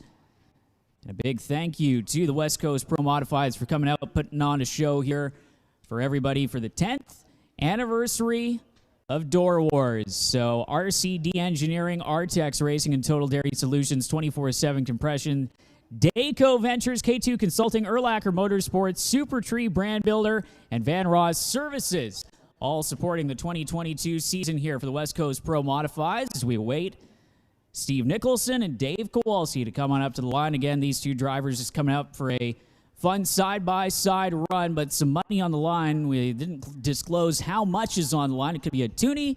It could be something way more than that. So Dave Kowalski, you can see his crew member getting ready to fire the C7 Corvette underneath the Lordco Auto Parts Bridge. So Kowalski's car barks to life.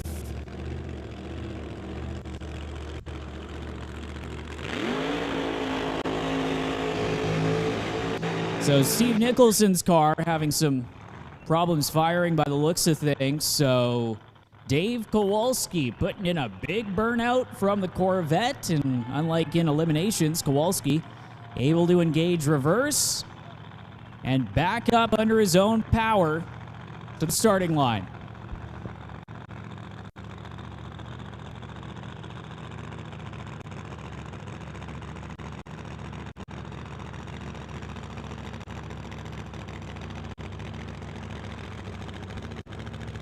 So, Dave Kowalski backing up the C7 Corvette as he will get a test hit in after having some problems. Again, you saw him in eliminations having problems, as well as round number 3 of qualifying. Unable to back that car up from the burnout, but we will get an indication of what kind of run Dave Kowalski can put down. You can see the draft from the Zoomies blowing off the crew member's hat down there on the starting line as Dave Kowalski getting ready to bring the C7 Vet into the staging beams.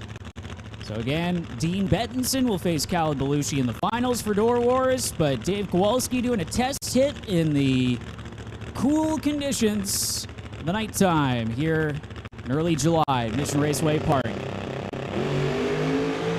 Kowalski's strong launch, good 60-foot numbers. Top end of the racetrack clicks her off to a 412 at 180 miles an hour. So strong run for Dave Kowalski, putting down that test hit, putting up another number on the board. And we thank Dave for getting that car back together and making a run for every one of us here at the racetrack, as well as on the Lordco Auto Parts live stream. And good to see Dave get a strong run in to end his Door Wars weekend, as looks like Steve Nicholson and his crew are going to bring the 63 Corvette from the looks of things down the return road. So, and back to the pit area they will go. So tough break for Steve Nicholson. I know he wanted to have that fun run with the Dayco Ventures team, and Dave Kowalski, but unfortunately problems striking the 63 Vet. He'll get towed back into the pit area. So we'll move on now to Outlaw 275. They will have their third round of eliminations coming up. MDA Fabrication, the sponsor for Outlaw 275, some great racing. And of course, the Dayco Ventures guys have some t-shirts for you on the return road. So give them a round of applause, make some noise, show them how much you appreciated them coming out for that test hit to put on a show for you guys down there. Looks like a few more shirts get thrown out as they make their way down the return road. Dave Kowalski and the gang out of Fort St. John for Dayco Ventures.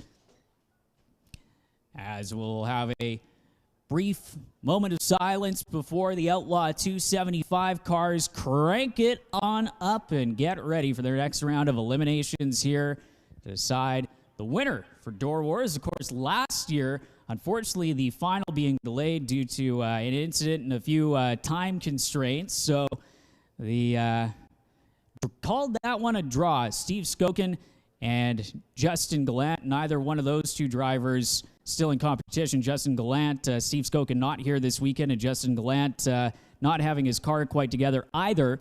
But I can see from my vantage point here in the tower, Outlaw 275 guys getting all suited up and ready to go. We'll have their third round of eliminations coming up.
Attention in the pits, attention in the pits. We need box to the staging lanes. Box to the staging lanes, electronics for Vancouver Car Wraps. We need you guys to the lanes.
To the staging lanes, junior finalists for the JBS Equipment Junior Shootout to the lanes, and that includes Pettin Industries Junior Street as well.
All right, here we go for the next round of eliminations for Outlaw 275, Jordan Brandon.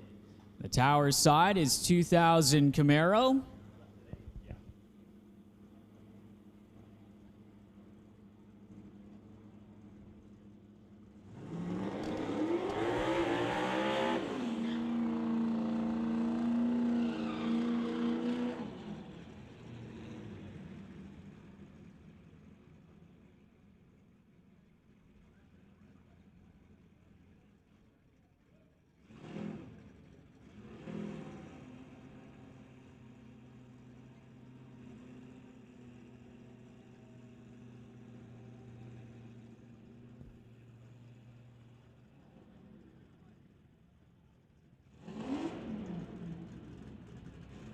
So Jordan Brandon trying to take out the driver that has become the giant killer so far, Tyler Stamler. Again, from Rocky View, the number 15 qualifier, saving his best run for the last run, a 471. To move on into the next round of eliminations, Jordan Brandon in the Camaro, your number 2 qualifier, low lapse time of the last round. In Outlaw 275.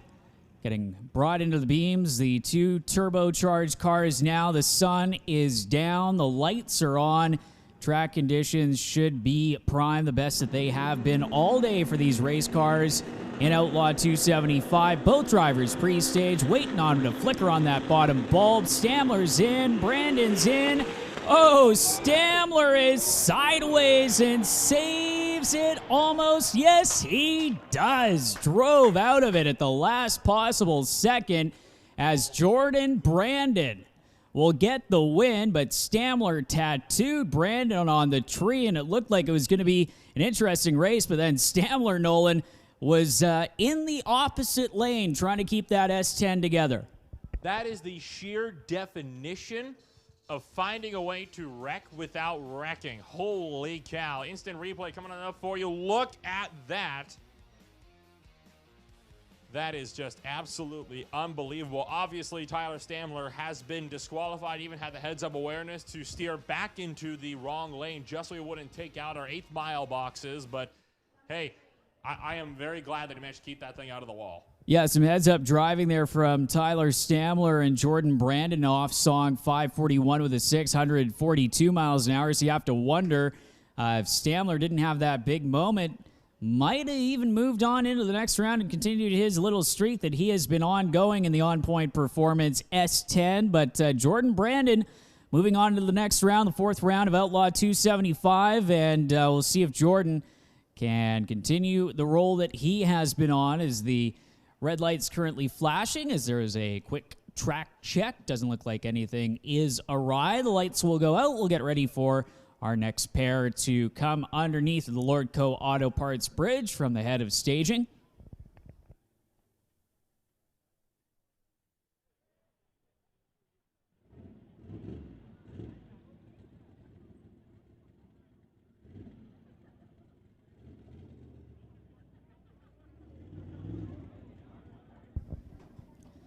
All right, so Jason Gagnon in the 1970 Nova out of Kelowna, getting lined up and ready to go. Kurt Thompson, another one of the Alberta runners in the TCS side of the racetrack, in his Camaro, 1968 Camaro, the turbocharged machine, up against the turbocharged Nova. Number 4 qualifier up against, I believe, the number 3 qualifier in Kurt Thompson in that orange Camaro, who's been mowing his way through eliminations, and we'll see what Jason Gagnon can do in that Nova. Over there in the TCS lane is still just a quick once over there of the Lordco Auto Parts side of the racetrack. And just as soon as I get the okay, we will roll off with Thompson and Gagnon. As again, really whittling down the field here in Outlaw 275. 21 cars qualifying here at Door Wars, one of the best Outlaw 275 fields we've seen here in recent memory, and maybe even in event history here at Door Wars. As again, Jordan Brandon, the first driver to move on in to round number 4 of eliminations for Outlaw 275. And a big thanks going out to MDA Fabrication, helping out by sponsoring this division here at Mission Raceway Park. And of course, they have a few more races slated on the Outlaw 275 schedule. It looks like they're going to put down maybe some spray in the Lordco Auto Parts lane just to check things out, make sure everything is good to go. There you can see your Outlaw 10.5 ladder coming up on the Lordco Auto Parts big screen. So Thompson and Gagnon deciding who goes in to the semifinals. We already know that Jordan Brandon will move on in to the final round, and whoever wins this matchup against Thompson and Gagnon will get a bye run into the final round here of MDA Fabrication Outlaw 275. So a lot at stake for this one, as we still have after this one J.R. Lazick and Dan Rodrigue to see who will face Jordan Brandon in the other semifinal.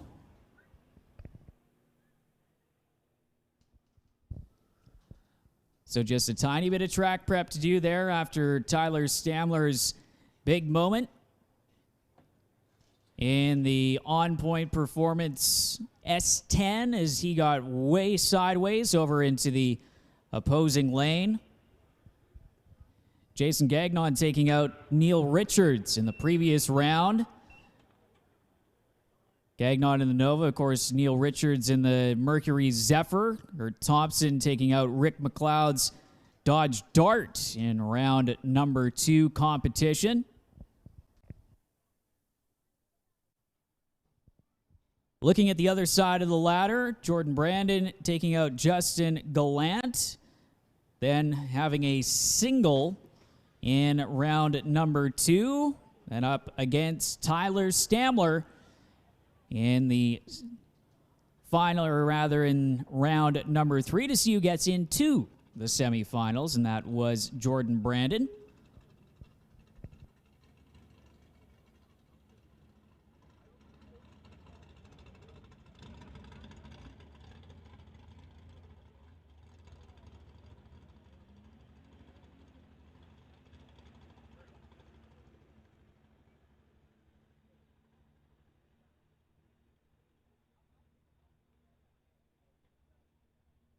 So again, a quick spray now, the TCS lane, as we await Jason Gagnon and Kurt Thompson to come on up.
All right, well, looks like moments away from cranking over Kurt Thompson and Jason Gagnon. What did I say? Moments away.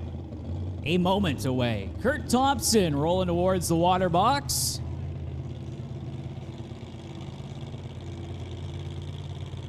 And Jason Gagnon, the blue underglow underneath of his 1970s Chevy Nova. The battle of the bow ties.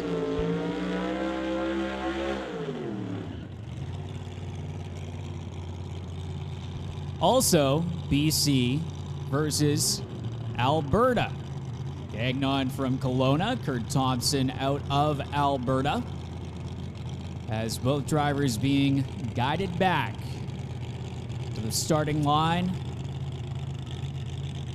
Kurt Thompson, Sturgeon, Alberta, he calls home. Milron, FPS, and Black Sheep Industries sponsoring his Camaro. Jason Gagnon, the Angle Plug Racing Gen 3 Speed JS Power Sports machine. Your number 4 qualifier for Gagnon and your number 3 qualifier in Thompson. Facing off against each other in round number 3, seeing who goes to the semifinals.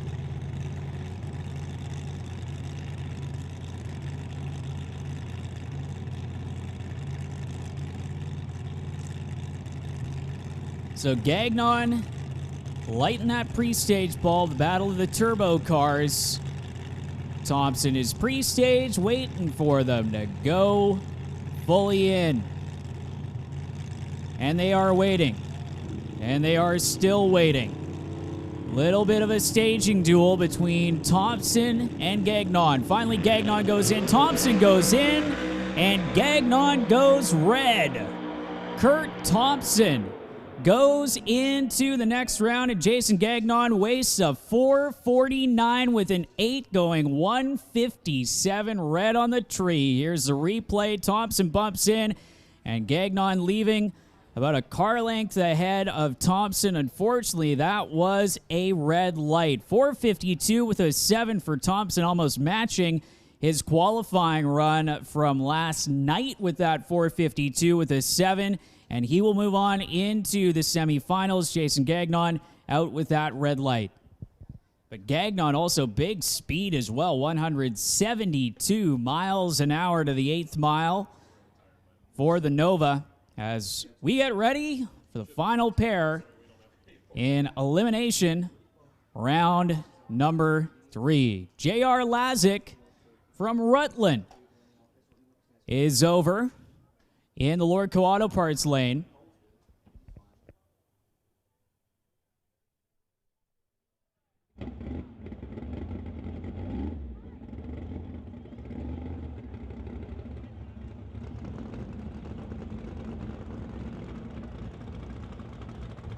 So Dan Rodrigue rolling into the water box now in his 1981 Malibu, the Boo from Yarrow, BC, up against the aforementioned J.R. Lazick.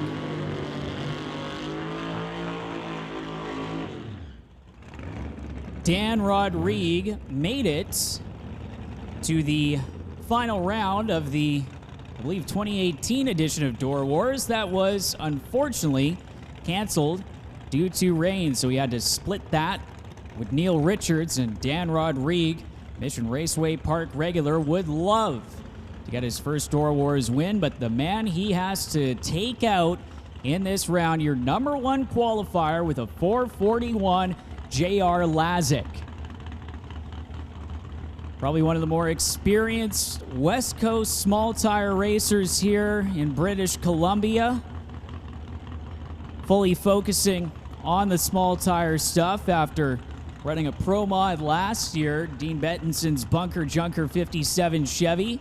That car not here at Door Wars, so their full attention focused on this 63 Nova.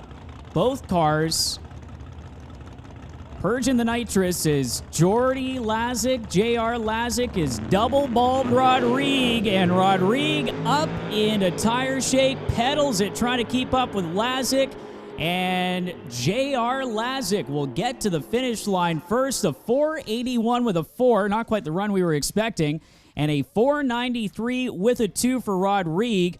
You can see Lazick double bobbling Rodrigue, and Rodrigue actually having to pedal it and get back in it. And J.R. Lazick having his own problems, just snookering Rodrigue at the line by about half a car length in the Nova. So Kevin Ness is up next.